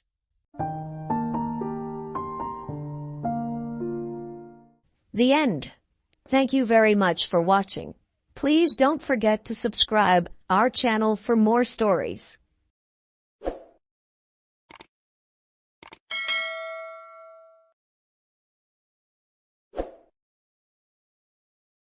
Welcome to our channel. We hope you enjoy our narrated stories. One thing I was very wary about was the temperamental moods of nature. Before leaving the nest for the first time, my mom had instructed me on flying head-on into a steady stream of wind. One flick of a wing against it, and I would be tumbled beak over toes. Better to use the gales to your advantage to conserve energy. A slight breeze will allow the airfoil of your wings to allow you to soar. Backdrafts allow you to hover in place. I had been excited to try to make her proud and master the art of soaring and hovering and attacking those pesky starlings that so annoyed us. I had been restless and overly eager to soar like my siblings, and now I pay for foolishness with every rising sun. Our nest was in the crook of branches in a tall sugar pine tree. From it we could see the entire human village that stretched from the shore of the sea to the forest before the gently rolling green foothills of the Cascade Mountains. The purple sky to the west was darkening like a festering bruise, the slate-blue cloud cover thickening. Good. It would be a very trembled with impatience and the yearn to feel safe again. Down below, windows brightened as lamps were lit. The intoxicating smells of meats and fish, broiling and stewing that wafted upwards made my beak water. Human food was so much tastier than forest offerings and carrion. The homes to the eastern side of town were bigger and brighter, with large yards groomed neat and tidy with flowering shrubbery, gazebos, and big tasseled umbrellas. The east side refuse bins were brimming with tasty scraps. The homes surrounding my tree were much smaller, with dirt yards planted with vegetable gardens and refuse bins devoid of anything remotely edible. At last, the ebony night had descended around me like the blackness of my mum's wings, a distant memory now, but a soothing one, my happy place. I leapt from the branch and listed to the left as usual, correcting my handicap with my extra strong right wing. As the girl sat by her window, she looked at her drawing for a few seconds, then added more black. There, she thought, he's much more evil now. She growled in her throat like an irritated tomcat when she heard footsteps approaching her door.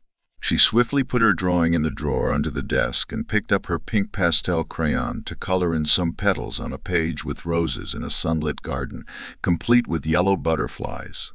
"Gar," she said softly as the door opened. She always came in without knocking. "Matilda, dear," her mother said with a nervous twitch at the corners of her mouth, "look who's come to visit." Maddie did not look up. She knew who the visitor was, and she hated him. "Hello, Matilda." The priest's holier-than-thou voice grated on her nerves. It took all her willpower not to bunch her shoulders. "Can you look at me, child?" "No, go away." "She's been like this for 3 days now," her mother said. Father Fairweather said, "That's a very pretty picture, Matilda. You're a very good little artist." She willed herself not to flinch. "I knew you'd like it. And I hate when you call me that. Matilda, dear, can't you look up? Father Fairweather has complimented you."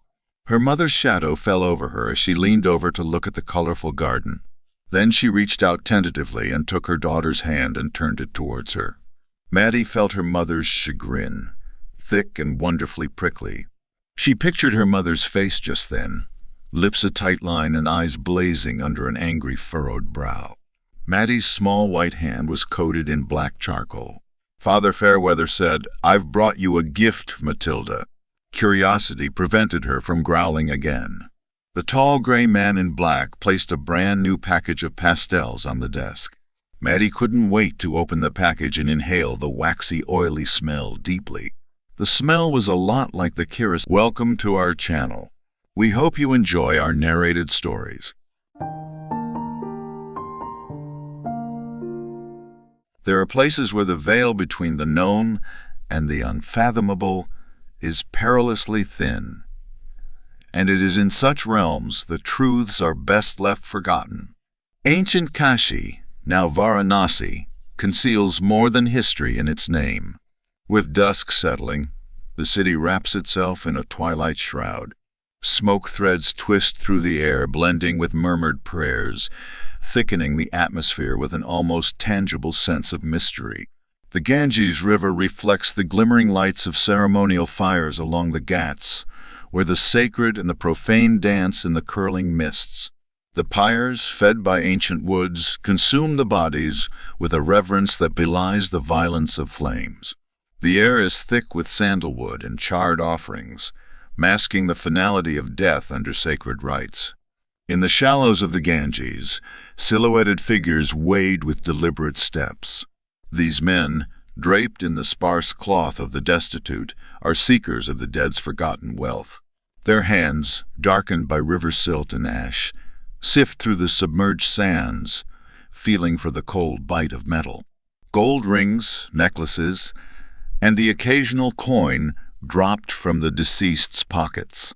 Each piece plucked from the holy river's grip is a macabre token of survival, destined to be cleansed, melted down, and sold to adorn the living. Stepping off a narrow boat onto the stone steps, James Montgomery, a British archaeologist, felt as though he had entered a painting, a scene preserved across the ages. Even with his academic accolades, James clung to his skepticism like a knight to his armor, guarding against the intangible. He believed only in what could be touched, measured, seen. Yet Varanasi seemed determined to erode his certainties.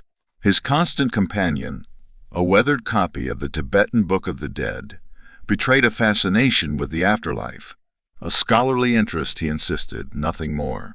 His trained eyes sketched and noted details as he walked through the bustling streets. It was early spring of 1932, and the British Raj held sway over India. Political tensions were palpable, with the struggle for independence intensifying across many regions like a storm gathering on the horizon. He had spent years poring over texts and artifacts in the dusty confines of the British Museum. This opportunity for field work was a rare departure from his usual scholarly pursuits, and he was determined to make the most of it.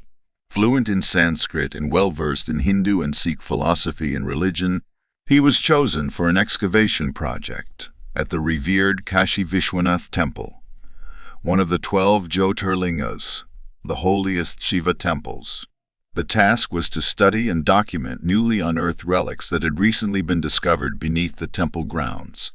James had heard rumors of an ancient sanctuary that once stood where the Kashi Vishwanath temple now dominated.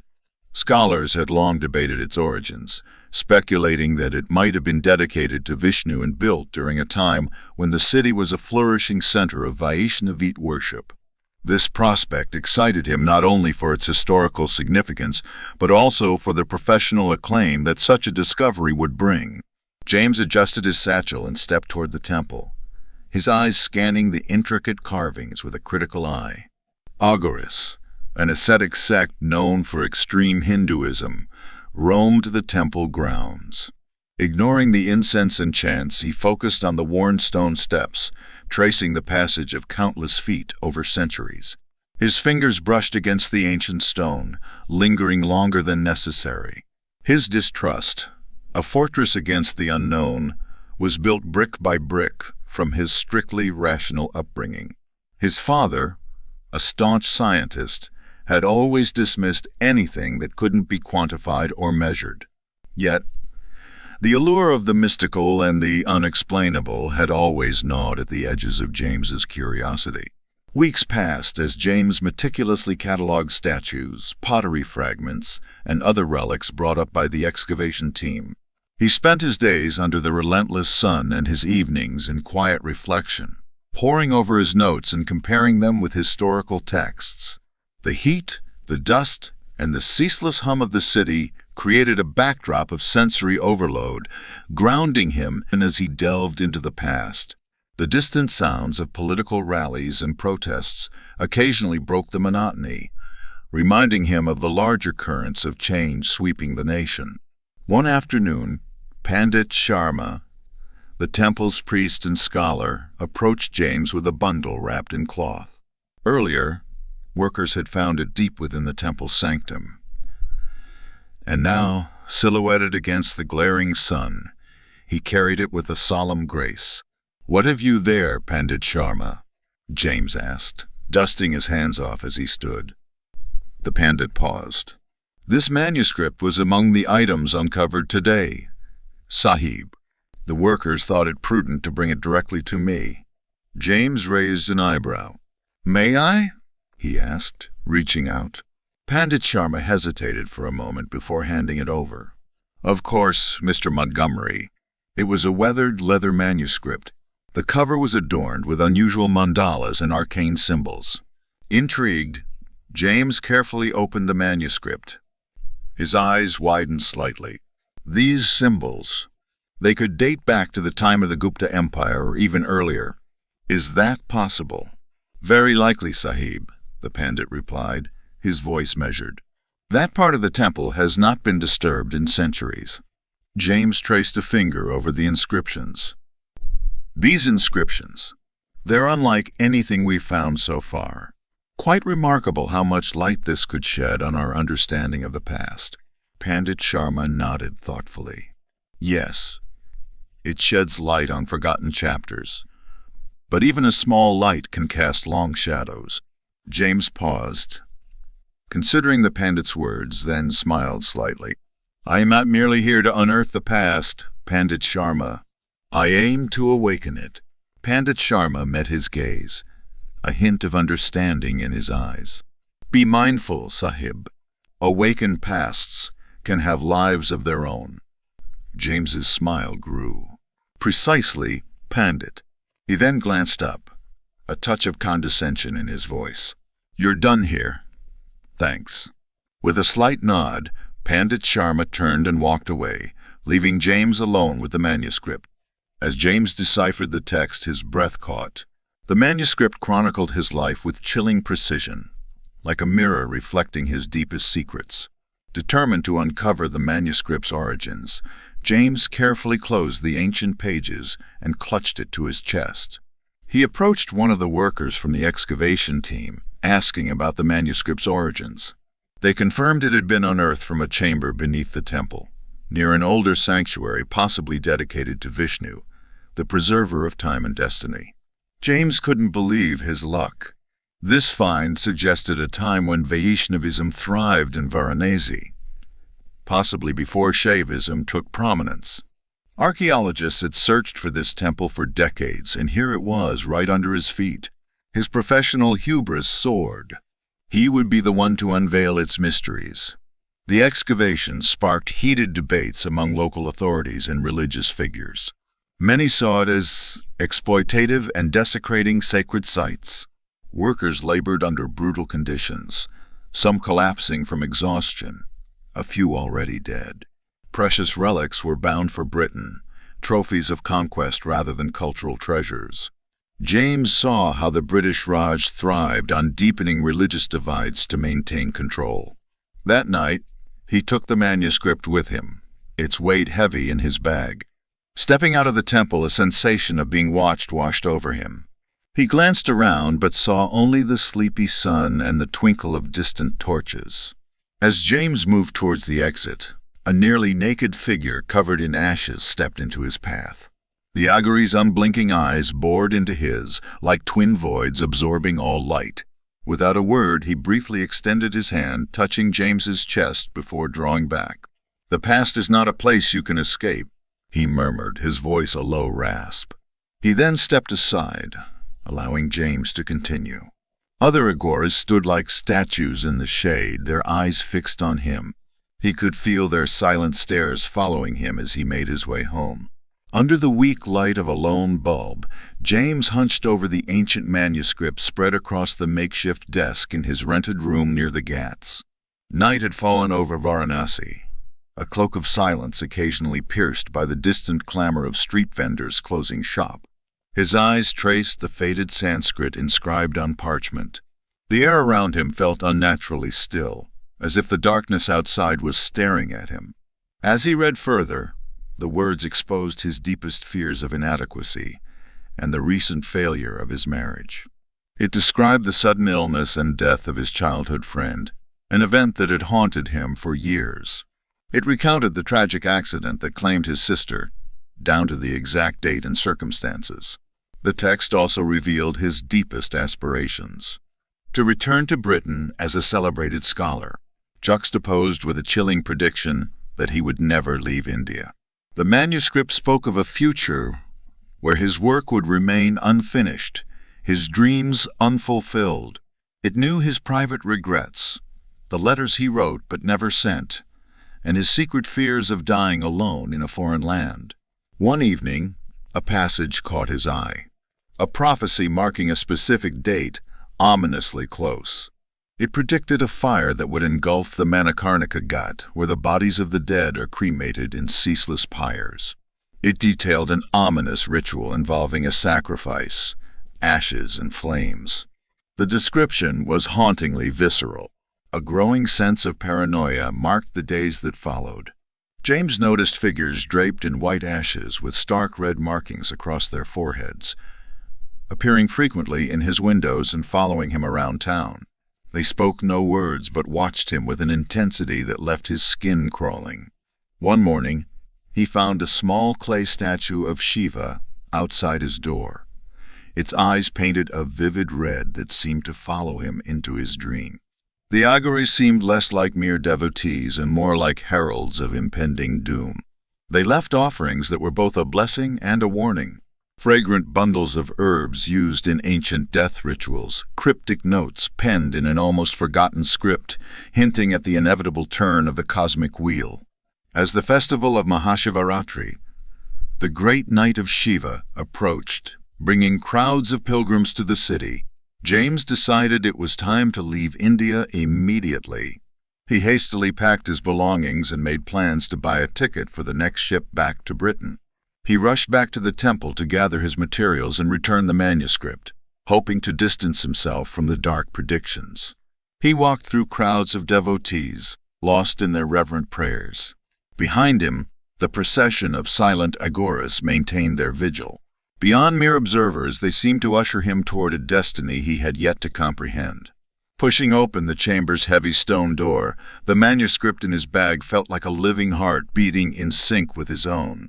A heart that felt, with dreadful certainty, the true nature of the cycle it was bound to. He sensed the followers just beyond the doorway, their silent presence pressing in on him. The musty smell of the ancient parchment mingled with the faint scent of incense. He gently put down the manuscript, but the intricate symbols and diagrams evoked an overwhelming familiarity. The memory of his mentor, Dr. Robert Astor, came unbidden. Astor's voice, rich with reverence, speaking of the Akashic records, that boundless archive of all that ever was and will be. Dr. Astor had described it as an energetic log of all existence, recorded in a non-physical plane known as the ether. James had always dismissed these notions as esoteric ramblings, but now, in the manuscript's presence, he felt a dawning realization that perhaps his mentor had been right all along. James had always viewed the teachings of the Upanishads as academic, yet the manuscript's unsettling synchronicities brought them to life, defying his scholarly detachment. He had searched for logical explanations, but each attempt only deepened his unease. The weight of inevitability grew, pressing down on him like an unseen force. It was as if the manuscript tapped into something profound and ancient, recording the fate of humanity with chilling precision. It felt as if the manuscript was a conduit to the Akashic records themselves, linking him to an endless archive of existence. Brahman, the ultimate reality, no longer seemed a distant metaphysical idea, but a palpable truth closing in on him. He felt an inexplicable compulsion to venture deeper into the sanctum. The air grew denser, charged with an energy that made the hairs on his neck stand. Intricate mandalas adorned the walls, their interlocking patterns subtly swirling, almost alive, drawing him further in. The sense of an unseen force grew more intense, a nearly tangible presence pressing in from all sides. Then, at the heart of the sanctum, James encountered the Timeless One. The entity had no definitive form, appearing as a floating mandala, a geometric figure of shifting forms and glowing light that seemed to be everywhere all at once. An irresistible pull gripped him, his feet moving of their own accord, drawing him into the heart of the mandala. Stepping into it, James found himself in the vast library of the Akashic records, where every event, thought, and possibility was catalogued in endless corridors of knowledge. Shelves stretched beyond sight, each filled with tomes of every life that had ever been and ever would be. He walked through the library, his fingers brushing against ancient scrolls. Each revealed a different path he could have taken, yet all led back to the mandala's center. Every choice, every action had led him here. James encountered visions of his life as he drifted through the Akashic records. Moments of joy and sorrow, triumph and failure. He saw himself as a child, staring wide-eyed at the night sky, dreaming of its mysteries. He saw his younger self, full of ambition and determination, seeking to unravel the secrets of the past. And he saw his present self, standing at the threshold of cosmic enlightenment, poised to transcend the limits of human understanding. The realization struck him with profound clarity. The illusion of Maya unraveled before his eyes. James's lingering self, a fragile residue of his identity, resisted the truth. He saw himself at the edge of the void, the vast expanse of the Akashic records stretching before him. With a final, desperate act of surrender, he let go, allowing himself to fall into the mandala's center. The geometric patterns converged into a blinding point of light. And in that light, the true nature of the universe was revealed to James. The boundaries of his being faded away, replaced by the infinite expanse of the cosmic order. Enlightenment and terror walked hand in hand through his psyche, as he became one with the eternal truths that had tormented him. Stepping out of the shining temple, naked and transformed, Auguras waited outside, eyes filled with reverence. Their chants, a deep hum of Om Namah Shivaya, rose and fell like the tide. They approached, hands gentle but firm, painting his body with ashes in a sacred and surreal ritual. The manuscript's revelations had stripped him of his former self, exposing him to the timeless one. Shadows blinked under the torchlight, twisting into hideous forms.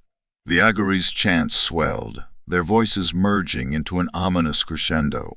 The night pulsed with otherworldly energy. The streets, the river, the city itself seemed to writhe with their own life. The Agaris approached, their hands moving with ritualistic precision, smearing his skin with ashes. The chants grew louder, each note a harbinger of the horrors hidden within that ancient manuscript. The smell of burnt offerings clinging to the air, mingling with the earthy scent of the river. With eyes dark and impenetrable, the Agaris lifted him onto a makeshift bier. Their chants rose as they carried him through the narrow streets, the fire casting long shadows on ancient walls. The city watched in silence as if holding its breath. The procession reached the ghats, where pyres crackled with an insatiable hunger. They laid him on the pyre, the wood rough against his skin. The flames licked at his skin like a searing pan. The Aghoras surrounded him, their chants reaching a fevered pitch. He raised his arms and covered his eyes. The words of Krishna to Arjuna rose from the depths of his memory, carried by a voice that felt both his own and not. If the radiance of 1,000 suns were to burst at once into the sky, that would be like the splendor of the Mighty One, he intoned, the words slicing through the night. Now I am become death, the destroyer of worlds. The Agaris bowed, their chants rising to an otherworldly intensity, a tangible force pressing in from all sides. The inferno flared higher, casting grotesque silhouettes that danced and twisted in macabre patterns. As the pyre ignited, some Agoras stepped into the fire, their chants unwavering. One by one, their bodies were consumed in a final, fiery ritual. Others shared his roasted flesh in an act of utmost devotion. The night filled with the scent of burning flesh and sandalwood. The flames consumed him, the chants fading into a distant hum. The ghats of Varanasi glowed with an ethereal light, the river reflecting the divine dance. The night embraced him, the pyre's ashes mingling with the sacred waters, a tight-lipped witness to the eternal cycle. The end. Thank you very much for watching. Please don't forget to subscribe our channel for more stories.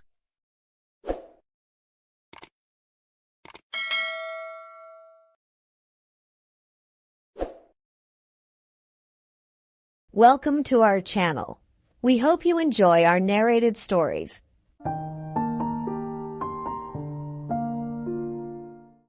Hello, below there.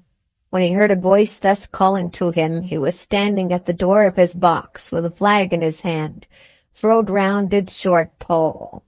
One would have thought, considering the nature of the ground, that he could not have doubted from what quarter the voice came. but instead of looking up to where I stood on the top of the steep cutting nearly over his head, he turned himself about and looked down the line. There was something remarkable in his manner of doing so, though I could not have said for my life what. But I know it was remarkable enough to attract my notice, even though his figure was foreshortened and shadowed down in the deep trench, and mine was high above him, so steeped in the glow of an angry sunset that I had shaded my eyes with my hand before I saw him at all. "Hello, below!" From looking down the line, he turned himself about again, and raising his eyes, saw my figure high above him. "Is there any path by which I can come down and speak to you?" He looked up at me without replying, and I looked down at him without pressing him too soon with the repetition of my idle question. Just then there came a vague vibration in the earth and air, quickly changing into a violent pulsation and an oncoming rush that caused me to start back as though it had force to draw me down. When such vapor as rose to my height from the rapid train had passed me and was skimming away over the landscape, I looked down again and saw him refurling the flag he had shown while the train went by. I repeated my inquiry. After a pause during which he seemed to regard me with fixed attention, he motioned with his rolled-up flag towards a point on my level some 200 or 300 yards distant. I called him "all right," and made for that point. There, by dint of looking closely about me, I found a rough zigzag descending path notched out, which I followed. The cutting was extremely deep and unusually precipitate. It was made through a clammy stone that became oozier and wetter as I went down. For these reasons, I found the way long enough to give me time to recall a singular air of reluctance or compulsion with which he had pointed out the path. When I came down low enough upon the zigzag descent to see him again, I saw that he was standing between the rails on the way by which the train had lately passed, in an attitude as if he were waiting for me to appear. He had his left hand at his chin, and that left elbow rested on his right hand, crossed over his breast. His attitude was one of such expectation and watchfulness that I stopped a moment, wondering at it. I resumed my downward way, and stepping out upon the level of the railroad and drawing near to him, saw that he was a dark, sallow man, with a dark beard and rather heavy eyebrows. His post was in as solitary and dismal a place as ever I saw. On either side a dripping wet wall of jagged stone, excluding all view but a strip of sky. The perspective one way, only a crooked prolongation of this great dungeon, the shorter perspective in the other direction, terminating in a gloomy red light, and the gloomier entrance to a black tunnel in whose massive architecture there was a barbarous, depressing, and forbidding air. So little sunlight ever found its way to this spot that it had an earthy, deadly smell, and so much cold wind rushed through it that it struck chills in me as if I had left the natural world. Before he stirred, I was near enough to him to have touched him. Not even then removing his eyes from mine, he stepped back one step and lifted his hand. This was a lonesome post to occupy, I said, and it had riveted my attention when I looked down from up yonder. A visitor was a rarity, I should suppose, not an unwelcome rarity, I hoped. In me, he merely saw a man who had been shut up within narrow limits all his life, and who, being at last set free, had a newly awakened interest in these great works. To such purpose I spoke to him, but I am far from sure of the terms I used, for besides that I am not happy in opening any conversation, there was something in the man that daunted me. He directed a most curious look towards the red light near the tunnel's mouth and looked all about as if something were missing from it, and then looked at me. That light was part of his charge, was it not? He answered in a low voice, "Don't you know it is?" The monstrous thought came into my mind as I perused the fixed eyes and the saturnine face that this was a spirit, not a man. I have speculated since whether there may have been infection in his mind. In my turn, I stepped back, but in making the action I detected in his eyes some latent fear of me. This put the monstrous thought to flight. "You look at me," I said, forcing a smile, "as if you had a dread of me." "I was doubtful," he returned, "whether I had seen you before." "Where?" He pointed to the red light he had looked at. "There," I said. Intently watchful of me, he replied, but without sound, "Yes." "My good fellow, what should I do there? However, be that as it may, I never was there, you may swear." "I think I may," he rejoined. "Yes, I am sure I may." His manner cleared like my own. He replied to my remarks with readiness and in well-chosen words. Had he much to do there? Yes, that was to say, he had enough responsibility to bear, but exactness and watchfulness was what was required of him, and of actual work, manual labor, he had next to none. To change that signal, to trim those lights, and to turn this iron handle now and then, was all he had to do under that head. Regarding those many long and lonely hours of which I seemed to make so much, he could only say that the routine of his life had shaped itself into that form, and he had grown used to it. He had taught himself a language down here, if only to know it by sight, and to have formed his own crude ideas of its pronunciation could be called learning it. He had also worked at fractions and decimals, and tried little algebra, but he was, and had been as a boy, a poor hand at figures. Was it necessary for him when on duty always to remain in that channel of damp air, and could he never rise into the sunshine between those high stone walls? Why, that depended upon times and circumstances. Under some conditions there would be less upon the line than under others, and the same held good as to certain hours of the day and night. In bright weather he did choose occasions for getting a little above these lower shadows, but being at all times liable to be called by his electric bell, and at such times listening for it with redoubled anxiety, the relief was less than I would suppose. He took me into his box, where there was a fire, a desk for an official book in which he had to make certain entries, a telegraphic instrument with its dial, face, and needles, and the little bell of which he had spoken. On my trusting that he would excuse the remark that he had been well educated, and, I hoped, might say without offense, perhaps educated above that station, he observed that instances of slight incongruity in such wise would rarely be found wanting among large bodies of men, that he had heard it was so in workhouses and the police force, even in that last desperate resource, the army, and that he knew it was so, more or less, in any great railway staff. He had been, when young, if I could believe it, sitting in that hut he scarcely could, a student of natural philosophy, and had attended lectures. But he had run wild, misused his opportunities, gone down and never risen again. He had no complaint to offer about that. He had made his bed and he lay upon it. It was far too late to make another.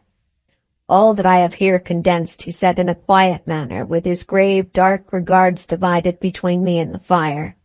He threw in the word "sir" from time to time, and especially when he referred to his youth, as though to request me to understand that he claimed to be nothing but what I found him. He was several times interrupted by the little bell, and had to read off messages and send replies. Once he had to stand without the door and display a flag as a train passed, and make some verbal communication to the driver. In the discharge of his duties I observed him to be remarkably exact and vigilant, breaking off his discourse at a syllable, and remaining silent until what he had to do was done. In a word, I should have set this man down as one of the safest of men to be employed in that capacity, but for the circumstance that while he was speaking to me he twice broke off with a fallen color, turned his face toward the little bell when it did not ring, opened the door of his hut, which was kept shut to exclude the unhealthy damp, and looked out towards the red light near the mouth of the tunnel. On both of those occasions he came back to the fire with the inexplicable air upon him, which I had remarked without being able to define, when we were so far asunder. Said I, when I rose to leave him, "You almost make me think that I have met with a contented man." I'm afraid I must acknowledge that I said it to lead him on. "I believe I used to be so," he rejoined in the low voice in which he had first spoken. "But I am troubled, sir, I am troubled." He would have recalled the words if he could. He had said them, however, and I took them up quickly. "With what? What is your trouble?" "It is very difficult to impart, sir. It is very difficult to speak of. If ever you make me another visit, I will try to tell you." "But I expressly intend to make you another visit." "Say, when shall it be?" "I go off early in the morning, and I shall be on again at 10 tomorrow night, sir." "I will come at 11. He thanked me and went out at the door with me. "I'll show my white light, sir," he said in his peculiar low voice, "till you have found the way up. When you have found it, don't call out, and when you are at the top, don't call out." His manner seemed to make the place strike colder to me, but I said no more than "Very well." "And when you come down tomorrow night, don't call out. Let me ask you a parting question. What made you cry, 'Hello, below there,' tonight?"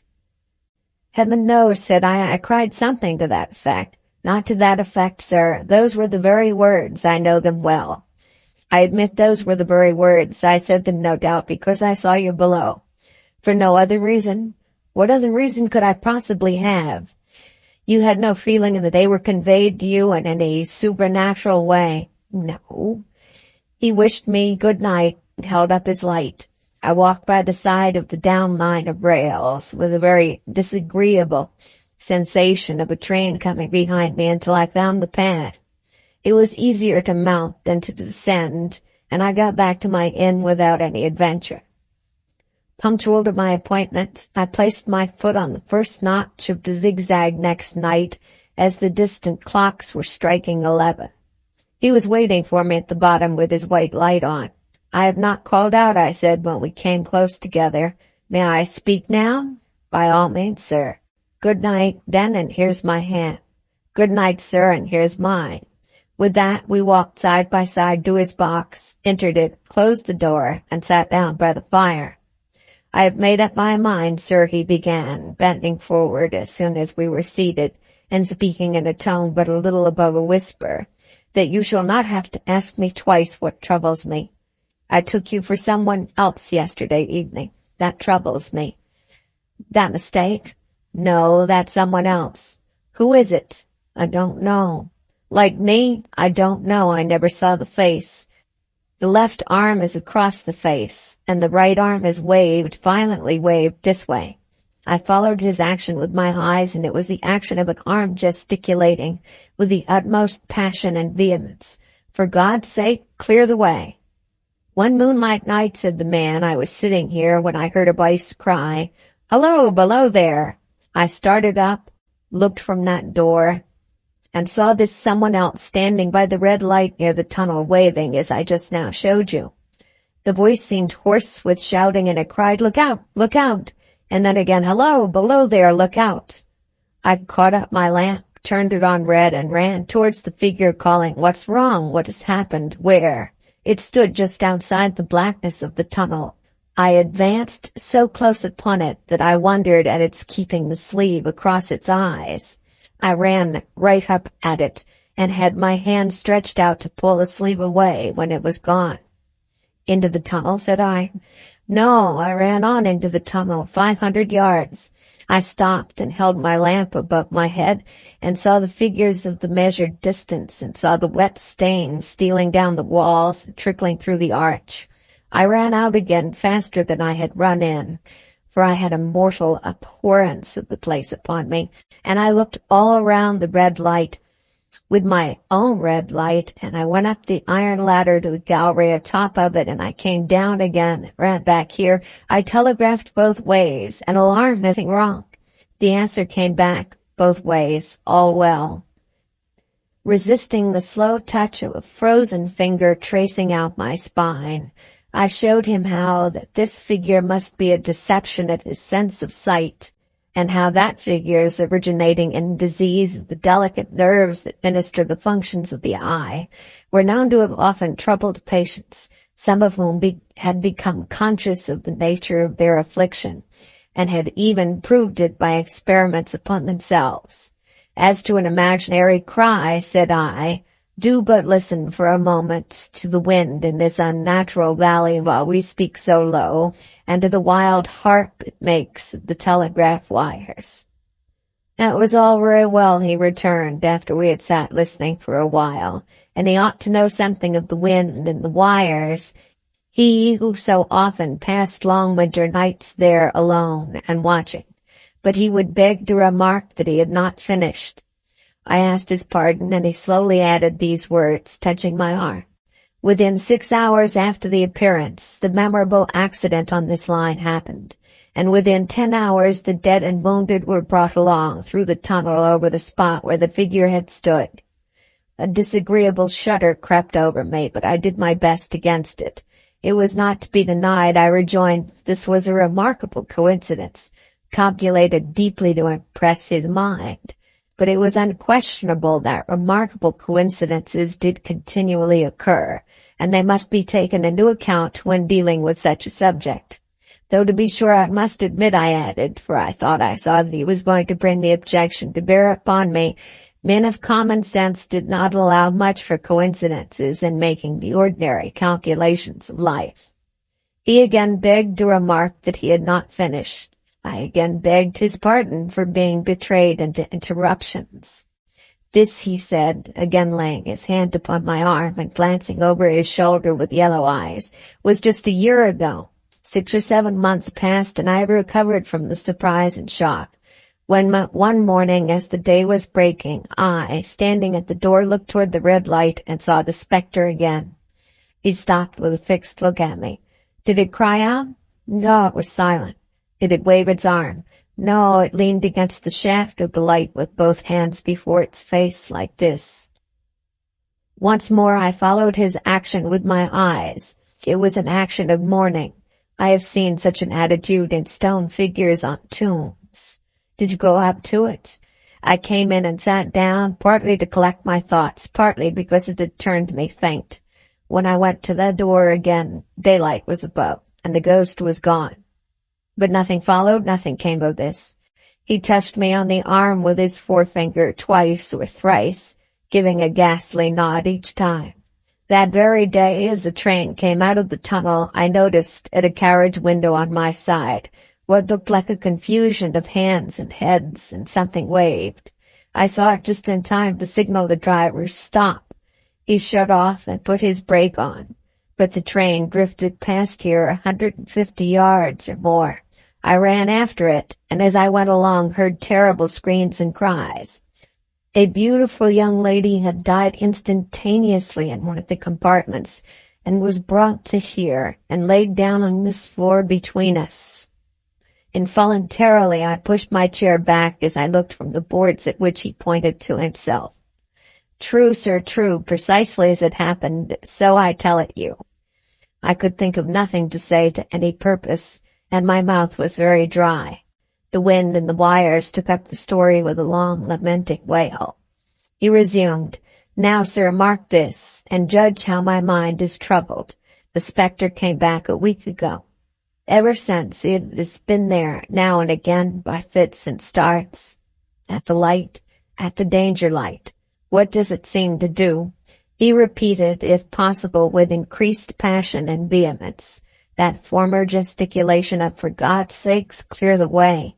Then he went on, I have no peace or rest from it. It calls to me for many minutes together in an agonized manner. Below there, look out, look out. It stands waving to me. It rings my little bell. I caught at that. Did it ring your bell yesterday evening when I was here? And he went to the door. Twice. Why, see, said I, how your imagination misleads you. My eyes were on the bell and my ears were open to the bell. And if I am a living man, it did not ring at those times. No, nor at any other time, except when it was rung in the natural course of physical things by the station communicating with you. He shook his head. I have never made a mistake as to that yet, sir. I have never confused the specter's ring with the man's. The ghost's ring is a strange vibration in the bell that it derives from nothing else, and I have not asserted that the bell stirs to the eye. I don't wonder that you failed to hear it, but I heard it. And did the specter seem to be there when you looked out? It was there, both times, he repeated firmly, both times. Will you come to the door with me and look for it now? He bit his underlip, as though he were somewhat unwilling, but arose. I opened the door and stood on the step while he stood in the doorway. There was the danger light. There was the dismal mouth of the tunnel. There were the high, wet stone walls of the cutting. There were the stars above them. Do you see it? I asked him, taking particular note of his face. His eyes were prominent and strained, but not very much more so, perhaps, than my own had been when I had directed them earnestly toward the same spot. No, he answered, it is not there. Agreed, said I. We went in again, shut the door, and resumed our seats. I was thinking how best to improve this advantage, if it might be called one, when he took up the conversation in such matter-of-course way, so assuming that there could be no serious question of fact between us, that I felt myself placed in the weakest of positions. By this time you will fully understand, sir, he said, that what troubles me so dreadfully is the question, what does the spectre mean? I was not sure, I told him, that I did fully understand. What is its warning against, he said, ruminating with his eyes on the fire and only by times turning them on me. What is the danger? Where is the danger? There is danger overhanging somewhere on this line. Some dreadful calamity will happen. It is not to be doubted this third time after what has gone before. But surely this is a cruel haunting of me. What can I do? He pulled out his handkerchief and wiped the drops from his heated forehead. If I telegraphed danger on either side of me or on both, I can give no reason for it, he went on, wiping the palms of his hands. I should to get into trouble and do no good. They would think I was mad. This is the way it would work. Message, danger, take care. Answer, what danger? Where? Message, don't know, but for God's sake, take care. They would displace me. What else could they do? His pain of mind was most pitiable to see. It was the mental torture of a conscientious man, oppressed beyond endurance by an unintelligible responsibility involving life. When it first stood under the danger light, he went on, putting his dark hair back from his head and drawing his hands outward across and across his temples in an extremity of feverish distress. Why not tell me where that accident was to happen, if it must happen? Why not tell me how it could be averted, if it could have been averted? When on its second coming it hit its face, why not tell me instead, she's going to die, let them keep her at home? If it came on those two occasions only to show me that its warnings were true, and so to prepare me for the third, why not warn me plainly now? And I, Lord help me, a mere poor signalman on this solitary station, why not go to somebody with credit to be believed and power to act? When I saw him in this state, I saw that for the poor man's sake, as well as for the public safety, what I had to do for the time was to compose his mind. Therefore, setting aside all question of reality or unreality between us, I represented to him that whoever thoroughly discharged his duty must do well, and that at least it was his comfort that he understood his duty, though he did not understand these confounding appearances. In this effort I succeeded far better than in the attempt to reason him out of his conviction. He became calm. The occupations incidental to his post as the night advanced began to make larger demands on his attention, and I left him at 2 a.m. I had offered to stay through the night, but he would not hear of it. That I more than once looked back at the red light as I ascended the pathway, that I did not like the red light, and that I should have slept but poorly if my bed had been under it, I see no reason to conceal. Nor did I like the two sequences of the accident and the dead girl. I see no reason to conceal that either. But what ran most in my thoughts was the consideration, how ought I to act, having become the recipient of this disclosure? I had proved the man to be intelligent, vigilant, painstaking, and exact, but how long might he remain so in his state of mind? Though in a subordinate position, still he held a most important trust. And would I, for instance, like to stake my own life on the chances of his continuing to execute it with precision? Unable to overcome a feeling that there would be something treacherous in my communicating what he had told me to his superiors in the company, without first being plain with himself and proposing a middle course to him, I ultimately resolved to offer to accompany him, otherwise keeping a secret for the present, to the wisest medical practitioner we could hear of in those parts, and to take his opinion. A change in his time of duty would come round next night, he had apprised me, and he would be off an hour or two after sunrise, and on again soon after sunset. I had appointed to return accordingly. Next evening was a lovely evening, and I walked out early to enjoy it. The sun was not yet quite down when I traversed the field path near the top of the deep cutting. I would extend my walk for an hour, I said to myself, half an hour on and half an hour back, and it would then be time to go to my signalman's box. Before pursuing my stroll, I stepped to the brink and mechanically looked down from the point from which I had first seen him. I cannot describe the thrill that seized upon me when, close at the mouth of the tunnel, I saw the appearance of a man with his left sleeve across his eyes, passionately waving his right arm. The nameless horror that oppressed me passed in a moment, for in a moment I saw that this appearance of a man was a man indeed, and that there was a little group of other men standing at a short distance, to whom he seemed to be rehearsing the gesture he made. The danger light was not yet lighted. Against its shaft, a little low hut, entirely new to me, had been made of some wooden supports and tarpaulin. It looked no bigger than a bed.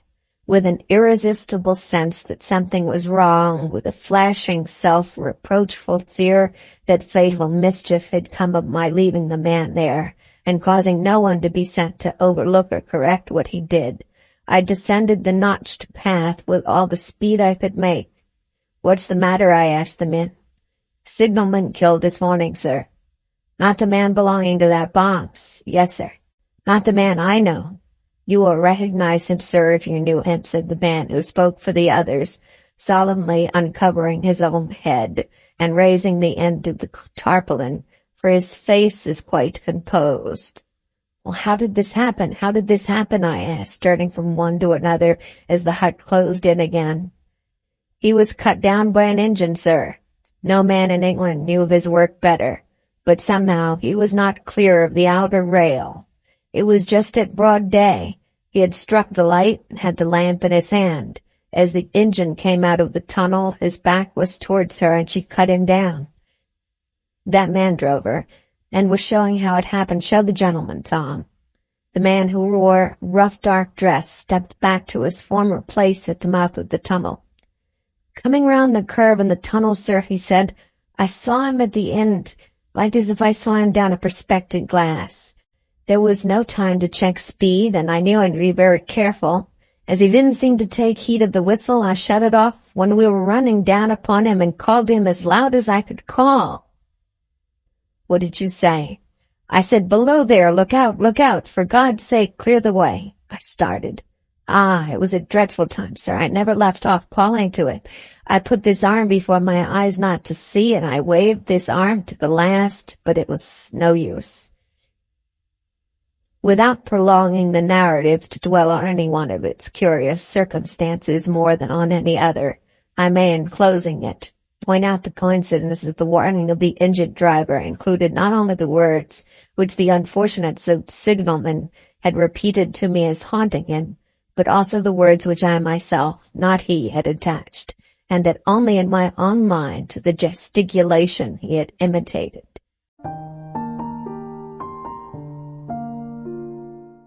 The end. Thank you very much for watching. Please don't forget to subscribe our channel for more stories.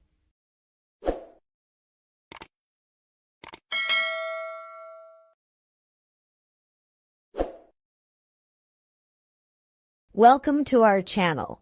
We hope you enjoy our narrated stories.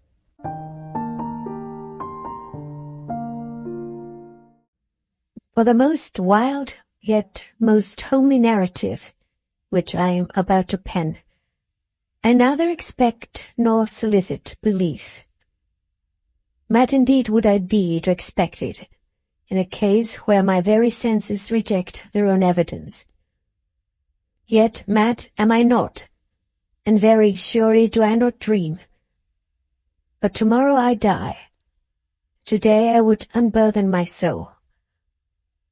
My immediate purpose is to place before the world, plainly, succinctly, and without comment, a series of mere household events. And the consequences, these events have terrified, have tortured, have destroyed me. Yet I would attempt to expound them. To me they have presented little but horror. To many they will seem less terrible than baroque.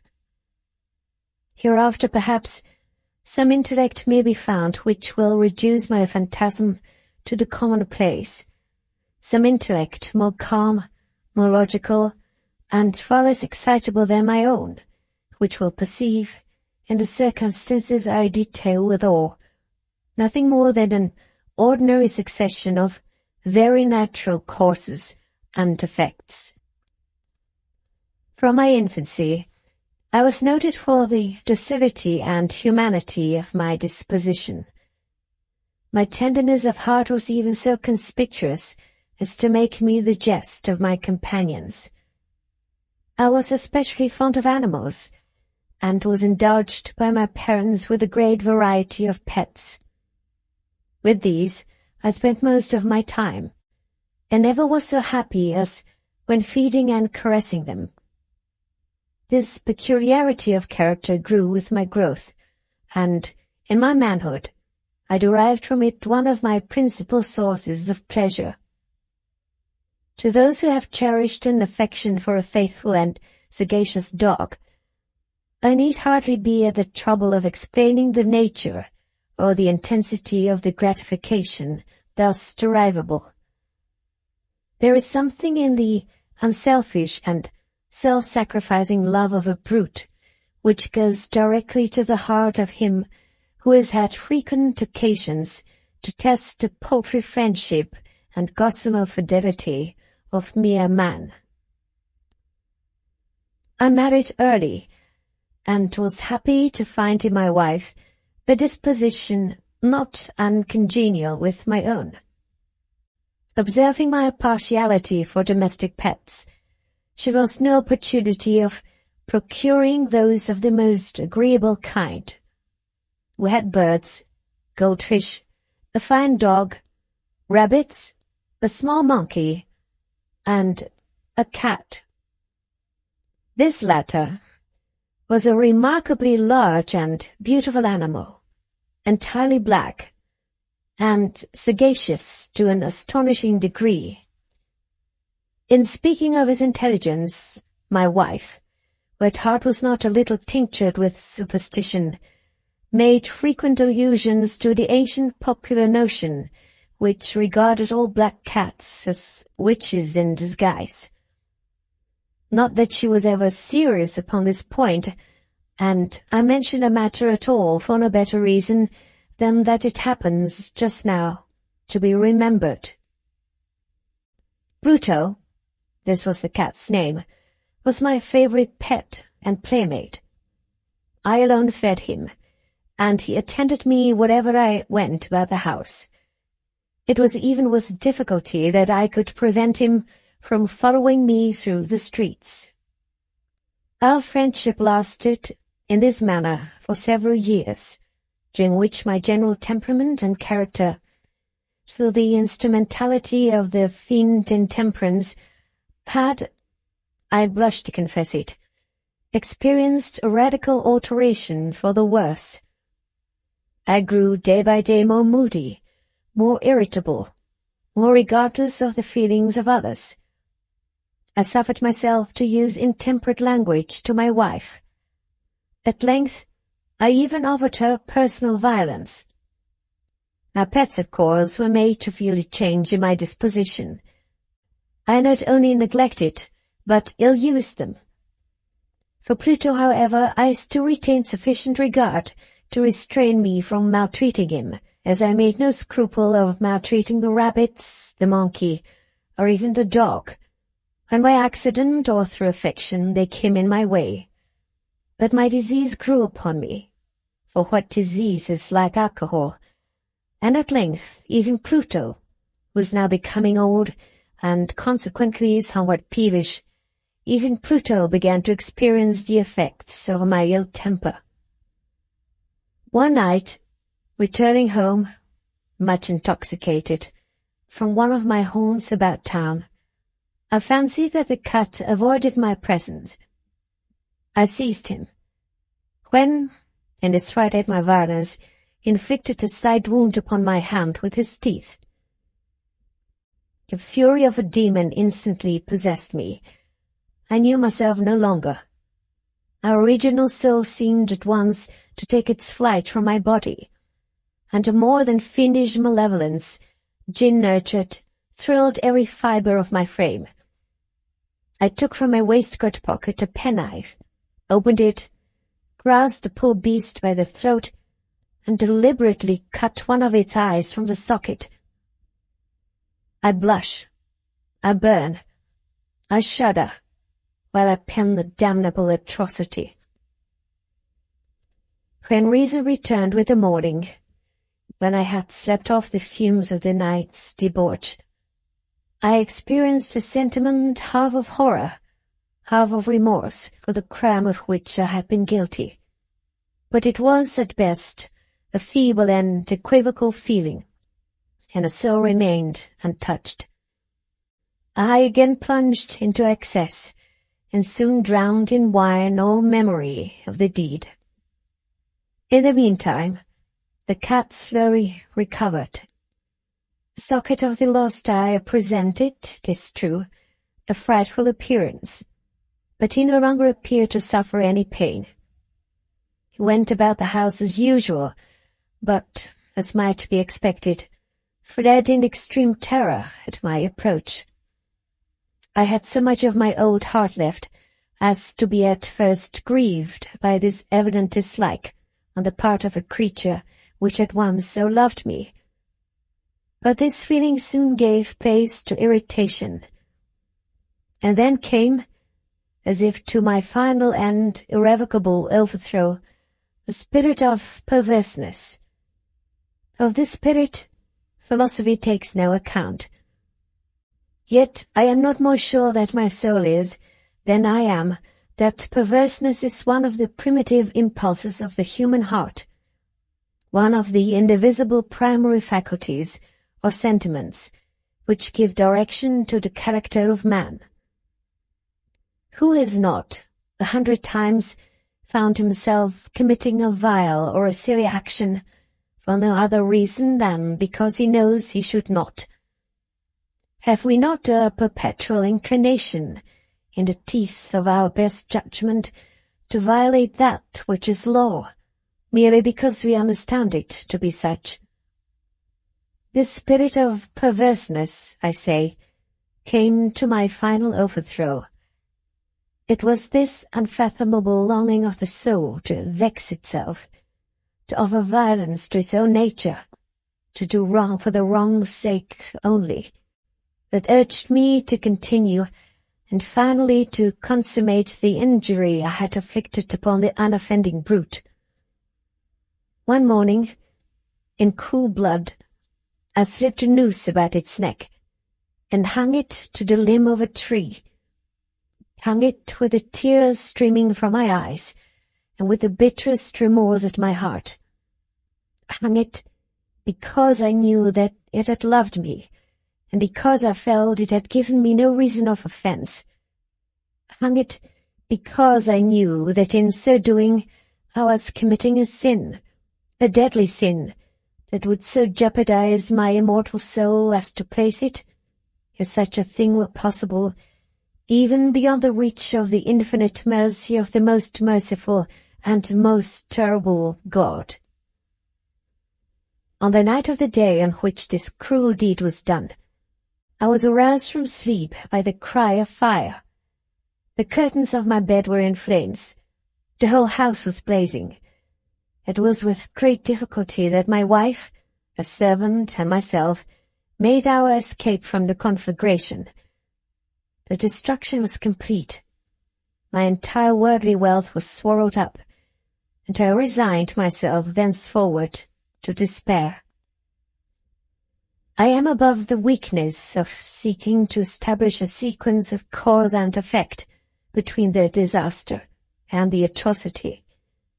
But I am detailing a chain of facts, and wish not to leave even a possible link imperfect. On the day succeeding the fire, I visited the ruins. The walls, with one exception, had fallen in.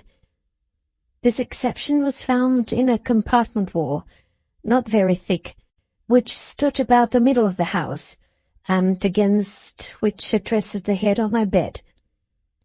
The plastering had here, in great measure, resisted the action of the fire, a fact which I attributed to its having been recently spread. About this wall, a dense crowd were collected, and many persons seemed to be examining a particular portion of it with very minute and eager attention.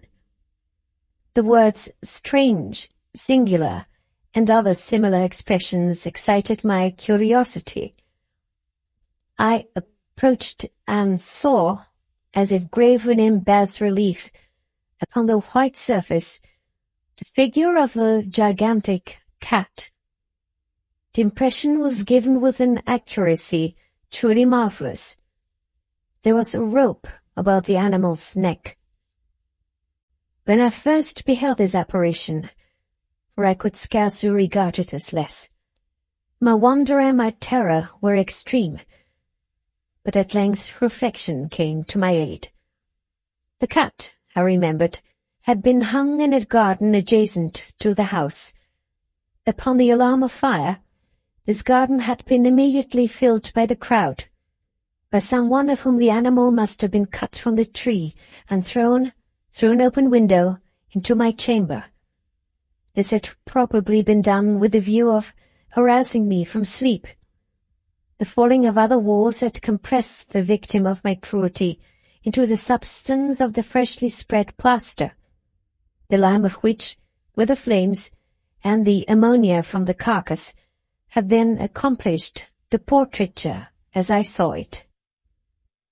Although I thus readily accounted to my reason, if not altogether to my conscience, for the startling fact just detailed, it did none the less fail to make a deep impression upon my fancy.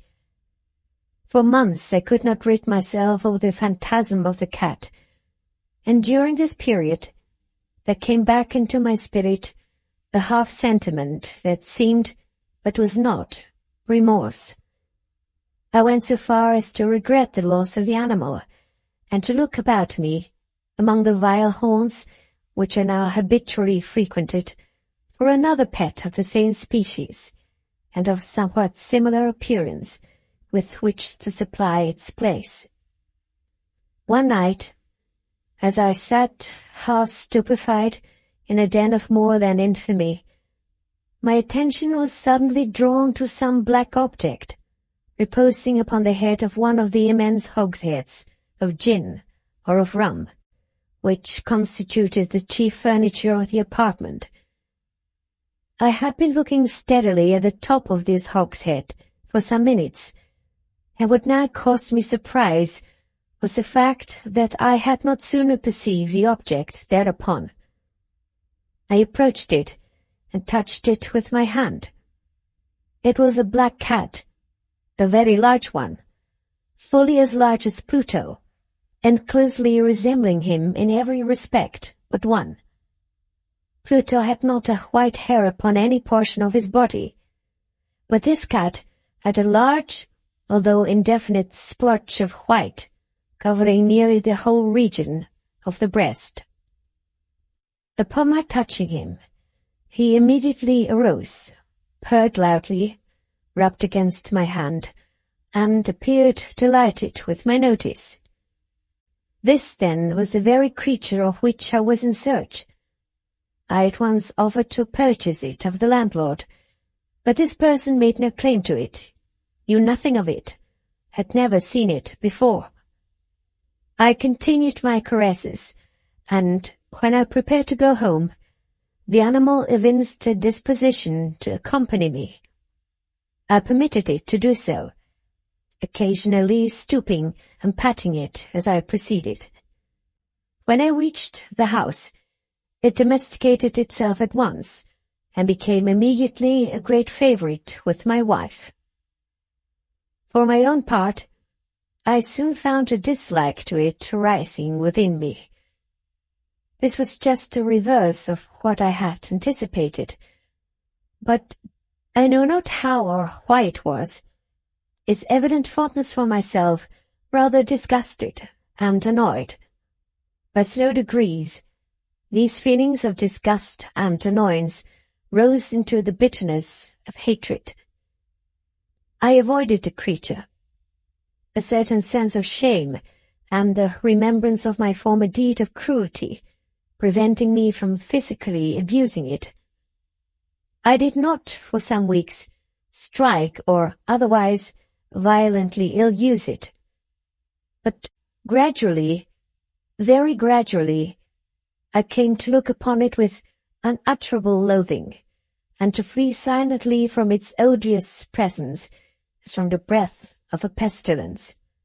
What added, no doubt, to my hatred of the beast was a discovery on the morning after I brought it home that, like Pluto, it also had been deprived of one of its eyes. The circumstance, however, only endeared it to my wife, who, as I have already said, possessed in a high degree that humanity of feeling which had once been my distinguishing trait, and the source of many of my simplest and purest pleasures. With my aversion to this cat, however, its partiality for myself seemed to increase. It followed my footsteps with a pertinacity which it would be difficult to make the reader comprehend. Whenever I sat, it would crouch beneath my chair, or spring upon my knees, covering me with its loathsome caresses. If I arose to walk, it would get between my feet, and thus nearly throw me down, or, fastening its long and sharp claws in my dress, clamber in this manner to my breast. At such times, although I longed to destroy it with a blow, I was yet withheld from so doing, partly by a memory of my former crime, but chiefly, let me confess it at once, by absolute dread of the beast. This dread was not exactly a dread of physical evil, and yet I should be at a loss how otherwise to define it. I am almost ashamed to own, yes, even in this felon's cell, I am almost ashamed to own, that the terror and horror with which the animal inspired me had been heightened by one of the merest chimeras it would be possible to conceive. My wife had called my attention, more than once, to the character of the mark of white hair, of which I have spoken, and which constituted the sole visible difference between the strange beast and the one I had destroyed. The reader will remember that this mark, although large, had been originally very indefinite, but by slow degrees nearly imperceptible, and which for a long time my reason struggled to reject as fanciful, it had, at length, assumed a rigorous distinctness of outline. It was now the representation of an object that I shudder to name, and for this, above all, I loathed and dreaded, and would have rid myself of the monster, had I dared. It was now, I say, the image of a hideous, of a ghastly thing, of the gallows. O mournful and terrible engine of horror and of crime, of agony and of death! And now was I indeed wretched beyond the wretchedness of mere humanity, and a brute beast, whose fellow I had contemptuously destroyed, a brute beast to look out for me, a man, fashioned in the image of the high God, so much of insufferable woe. Alas, neither by day nor by night knew I the blessing of rest any more. During the former, the creature left me no moment alone, and in the latter, I started hourly from dreams of unutterable fear to find the hot breath of the thing upon my face, and its vast weight, an incarnate nightmare that I had no power to shake off, incumbent eternally upon my heart. Beneath the pressure of torments such as these, the feeble remnant of the good within me succumbed. Evil thoughts became my sole intimates, the darkest and most evil of thoughts. The moodiness of my usual temper increased to hatred of all things and of all mankind, while, from the sudden, frequent, and ungovernable outbursts of a fury to which I now blindly abandoned myself, my uncomplaining wife, alas, was the most usual and the most patient of sufferers. One day she accompanied me, upon some household errand, into the cellar of the old building which our poverty compelled us to inhabit. The cat followed me down the steep stairs and, nearly throwing me headlong, exasperated me to madness. Uplifting an axe, and, forgetting in my wrath the childish dread which had hitherto stayed my hand, I aimed to blow at the animal, which, of course, would have proved instantly fatal had it descended, as I wished. But this blow was arrested by the hand of my wife. Goaded by the interference into a rage more than demoniacal, I withdrew my arm from her grasp, and buried the axe in her brain. She fell dead upon the spot, without a groan. This hideous murder accomplished, I set myself forthwith, and with entire deliberation, to the task of concealing the body. I knew that I could not remove it from the house, either by day or by night, without the risk of being observed by the neighbors. Many projects entered my mind. At one period I thought of cutting the corpse into minute fragments and destroying them by fire. At another, I resolved to dig a grave for it in the floor of the cellar. Again, I deliberated about casting it in the well in the yard, about packing it in a box as if merchandise, with the usual arrangements, and so getting a porter to take it from the house. Finally, I hit upon what I considered a far better expedient than either of these. I determined to wall it up in the cellar, as the monks of the Middle Ages are recorded to have walled up their victims. For a purpose such as this, the cellar was well adapted. Its walls were loosely constructed, and had lately been plastered throughout with a rough plaster, which the dampness of the atmosphere had prevented from hardening. Moreover, in one of the walls was a projection, caused by a false chimney, or fireplace, that had been filled up, and made to resemble the rest of the cellar. I made no doubt that I could readily displace the bricks at this point, insert the corpse, and wall the whole up as before, so that no eye could detect anything suspicious. And in this calculation I was not deceived.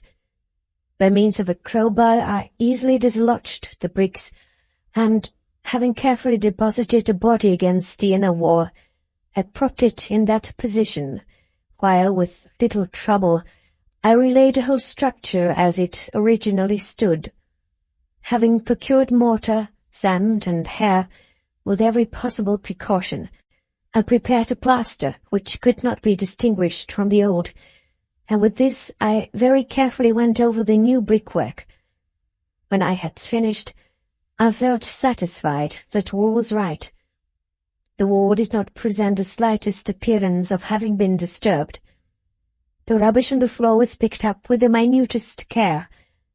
I looked around triumphantly and said to myself, "Here at least, then, my labor has not been in vain." My next step was to look for the beast which had been the cause of so much wretchedness, for I had, at length, firmly resolved to put it to death. Had I been able to meet with it at the moment, there could have been no doubt of its fate. But it appeared that the crafty animal had been alarmed at the violence of my previous anger, and forbore to present itself in my present mood. It is impossible to describe or to imagine the blissful sense of relief which the absence of the detested creature occasioned in my bosom. It did not make its appearance during the night, and thus, for one night at least, since its introduction into the house, I soundly and tranquilly slept. I slept even with the burden of murder upon my soul. The second and the third day passed, and still my tormentor came not. Once again I breathed as a freeman. The monster in terror had fled the premises forever. I should behold it no more. My happiness was supreme. The guilt of my dog deed disturbed me but little. Some few inquiries had been made, but these had been readily answered. Even a search had been instituted, but of course nothing was to be discovered. I looked upon my future felicity as secured. Upon the fourth day of the assassination, a party of the police came, very unexpectedly, into the house, and proceeded again to make rigorous investigation of the premises. Secure, however, in the inscrutability of my place of concealment, I felt no embarrassment whatever. The officers bade me accompany them in their search. They left no nook or corner unexplored. At length, for the third or fourth time, they descended into the cellar. Heart beat calmly as that of one who slumbers in innocence. I walked the cellar from end to end. I folded my arms upon my bosom, and roamed easily to and fro. The police were thoroughly satisfied, and prepared to depart. The glee at my heart was too strong to be restrained. I burned to say but one word, by way of triumph, and to render doubly sure their assurance of my guiltlessness.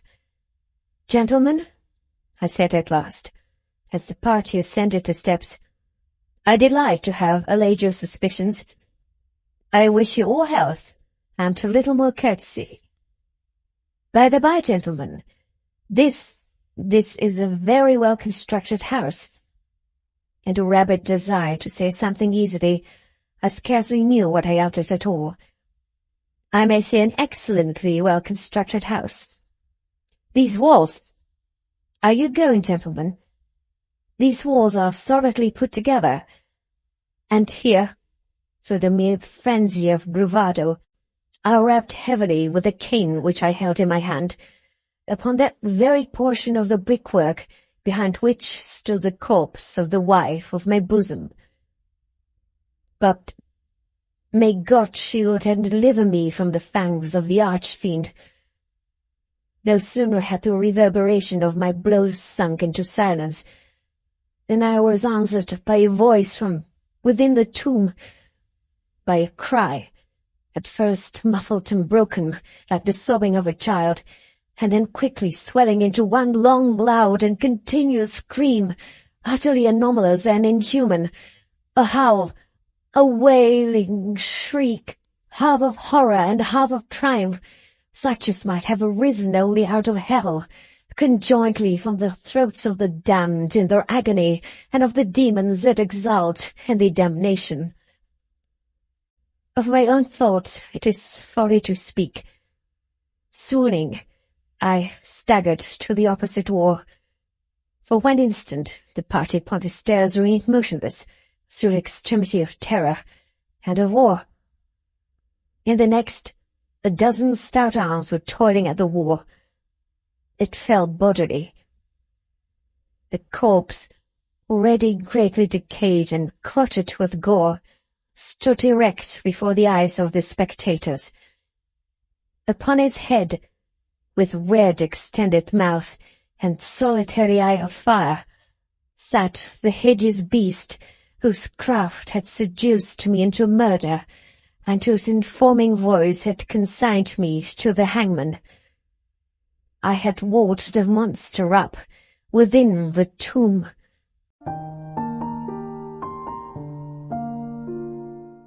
The end. Thank you very much for watching. Please don't forget to subscribe our channel for more stories.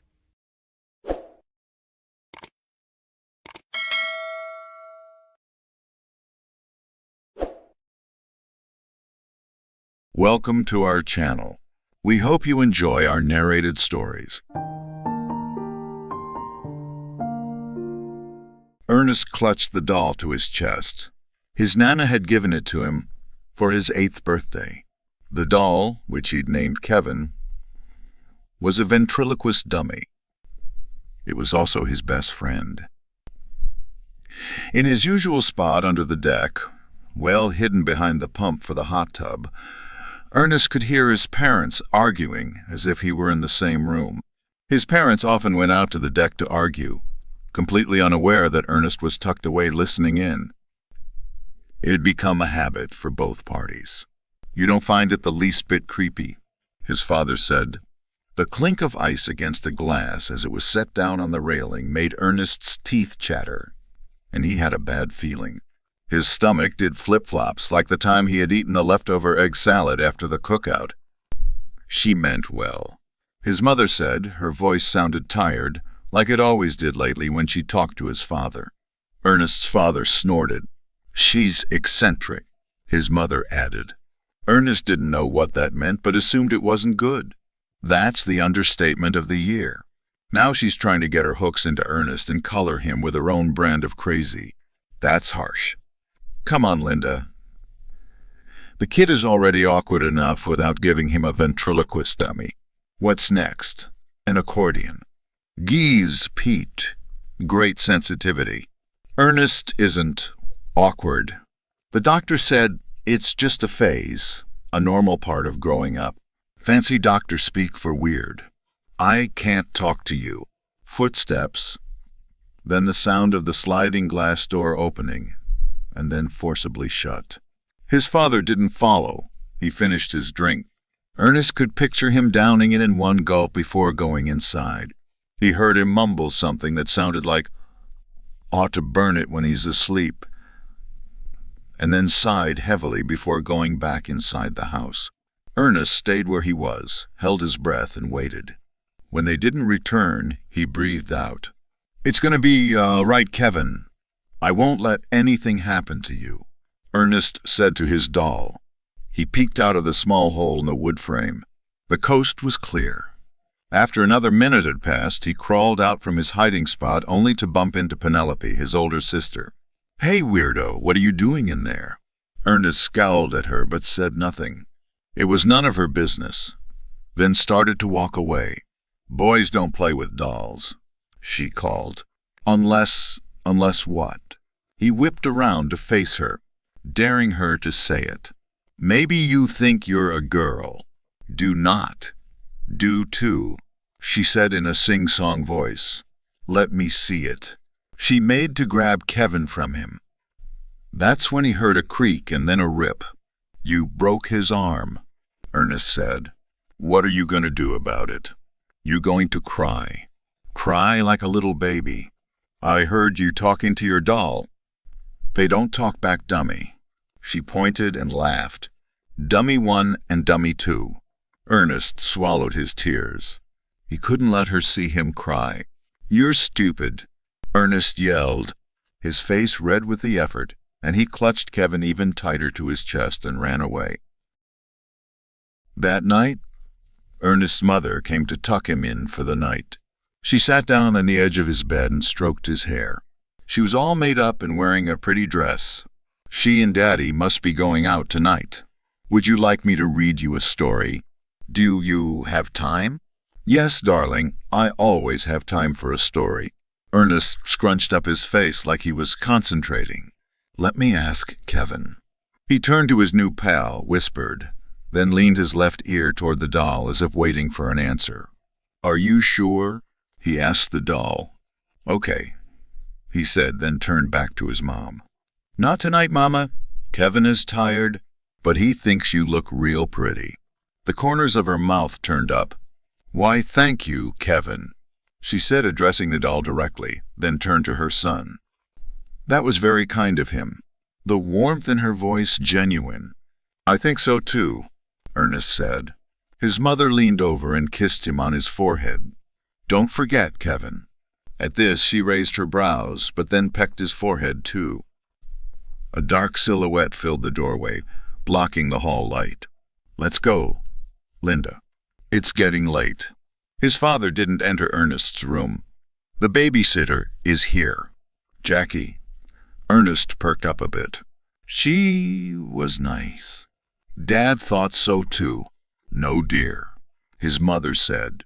"Mrs. Humboldt." Ernest frowned. He didn't like her. Many businesses his father expected him to get up to, especially at this hour, but he rolled over careful not to squash Kevin's bandaged arm. Ernest's mom had sewed it for him after seeing all the duct tape, which Ernest had learned was not made from ducks, after trying to patch the rip himself. When his mother asked him what happened, Ernest didn't squeal on Penelope, even though it was her fault that Kevin's arm had nearly been torn off, and she deserved to be punished for what she'd done. Ernest's eyes snapped open. He was wide awake, but he wasn't in his room. A strip of moonlight carved a long swath across his sister's bed. Something gleamed on the floor. Scissors. Bits of hair, too. His heart sped up, but to Ernest it felt as if a tiny gremlin inside his chest was banging against his ribcage, demanding to be let out. Something was wrong. He stepped closer to Penelope to get a better look and then clamped his hand over his mouth when he saw her. Someone had cut off 2 large hunks of her long blonde hair. It was the thing she was most proud of, brushing it 100 strokes every night. Kevin was lying on the floor at the foot of her bed. Like tiny fingers crawling up his spine, an odd sensation crept over Ernest. His pajamas felt damp. His skin was clammy, covered in a sheen of cold sweat, and he had a sudden urge to pee. I've never walked in my sleep before. But that wasn't what bothered him, and he pushed the uneasy thought aside. How would he explain what happened? He reached for Kevin, careful not to make a sound, and scooped him up. Should I pick up the hair too? Not daring to take his eyes off his sister, he slowly backed out of her room. Terrified she'd wake, and yet, afraid of being alone too, he had 1 foot over the threshold when the hallway filled with light. Ernest froze. A woman's laugh. Shushing sounds. Then more laughter as his parents made their way up the stairs, just now returning from their evening out. Ernest had no idea how late it was, but knew he wasn't supposed to be out of bed, and there was no time to run back to his room. "Ernie, sweetheart," his mother called gently. "What are you doing out of bed? Tell them you were going to the bathroom." But Ernest couldn't seem to find the words, and before he could answer, his father brushed past him and entered Penelope's room. "What the hell happened in here?" his father said. Ernest squeezed his eyes shut. If only he could just disappear. "Honey, what's wrong?" His mother's voice concerned, but not alarmed, and Ernest wasn't sure if she was speaking to him or his father, until he felt meaty fingers grip his arm. "Did you do this?" his father demanded, yanking Ernest back into Penelope's bedroom with one hand, the scissors in his other. At the same time, his sister stirred awake and his mother gasped. Ernest shook his head hard enough that he made himself dizzy. "Daddy," Penelope called, rubbing the sleep from her eyes. With a glance at Ernest, his mother rushed over to Penelope. "Well, if you didn't do it, who did?" his father hollered, brandishing the scissors. Ernest shrugged and kept his eyes on the floor. "I don't know." But that was a lie. Ernest knew. His stomach tightened and he tried to hide Kevin behind his back, even though his father towered over him and could see what he was doing. "Gimme that thing." His father made a grab for Kevin. "Ouch!" His father yelped and pulled his hand back, dropping Kevin on the floor. "What's the matter?" his mother said.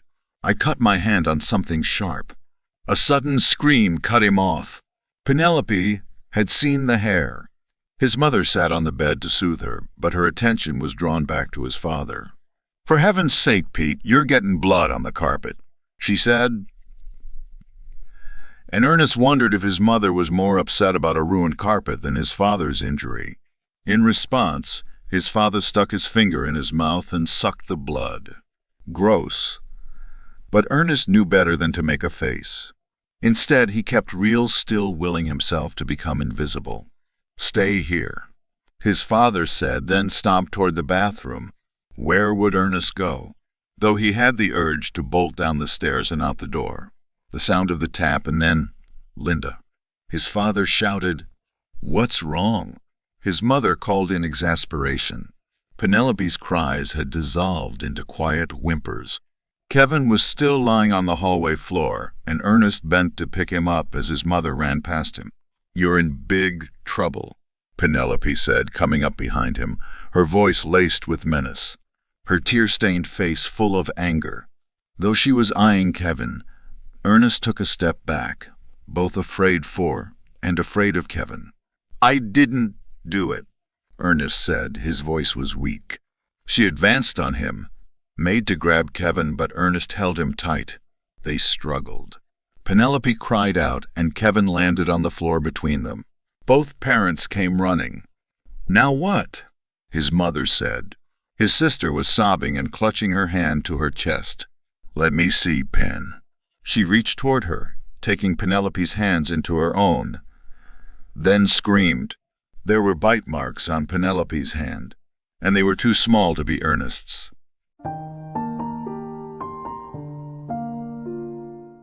The end.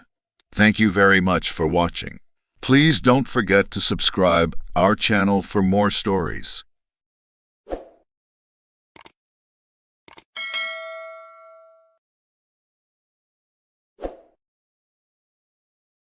Welcome to our channel. We hope you enjoy our narrated stories.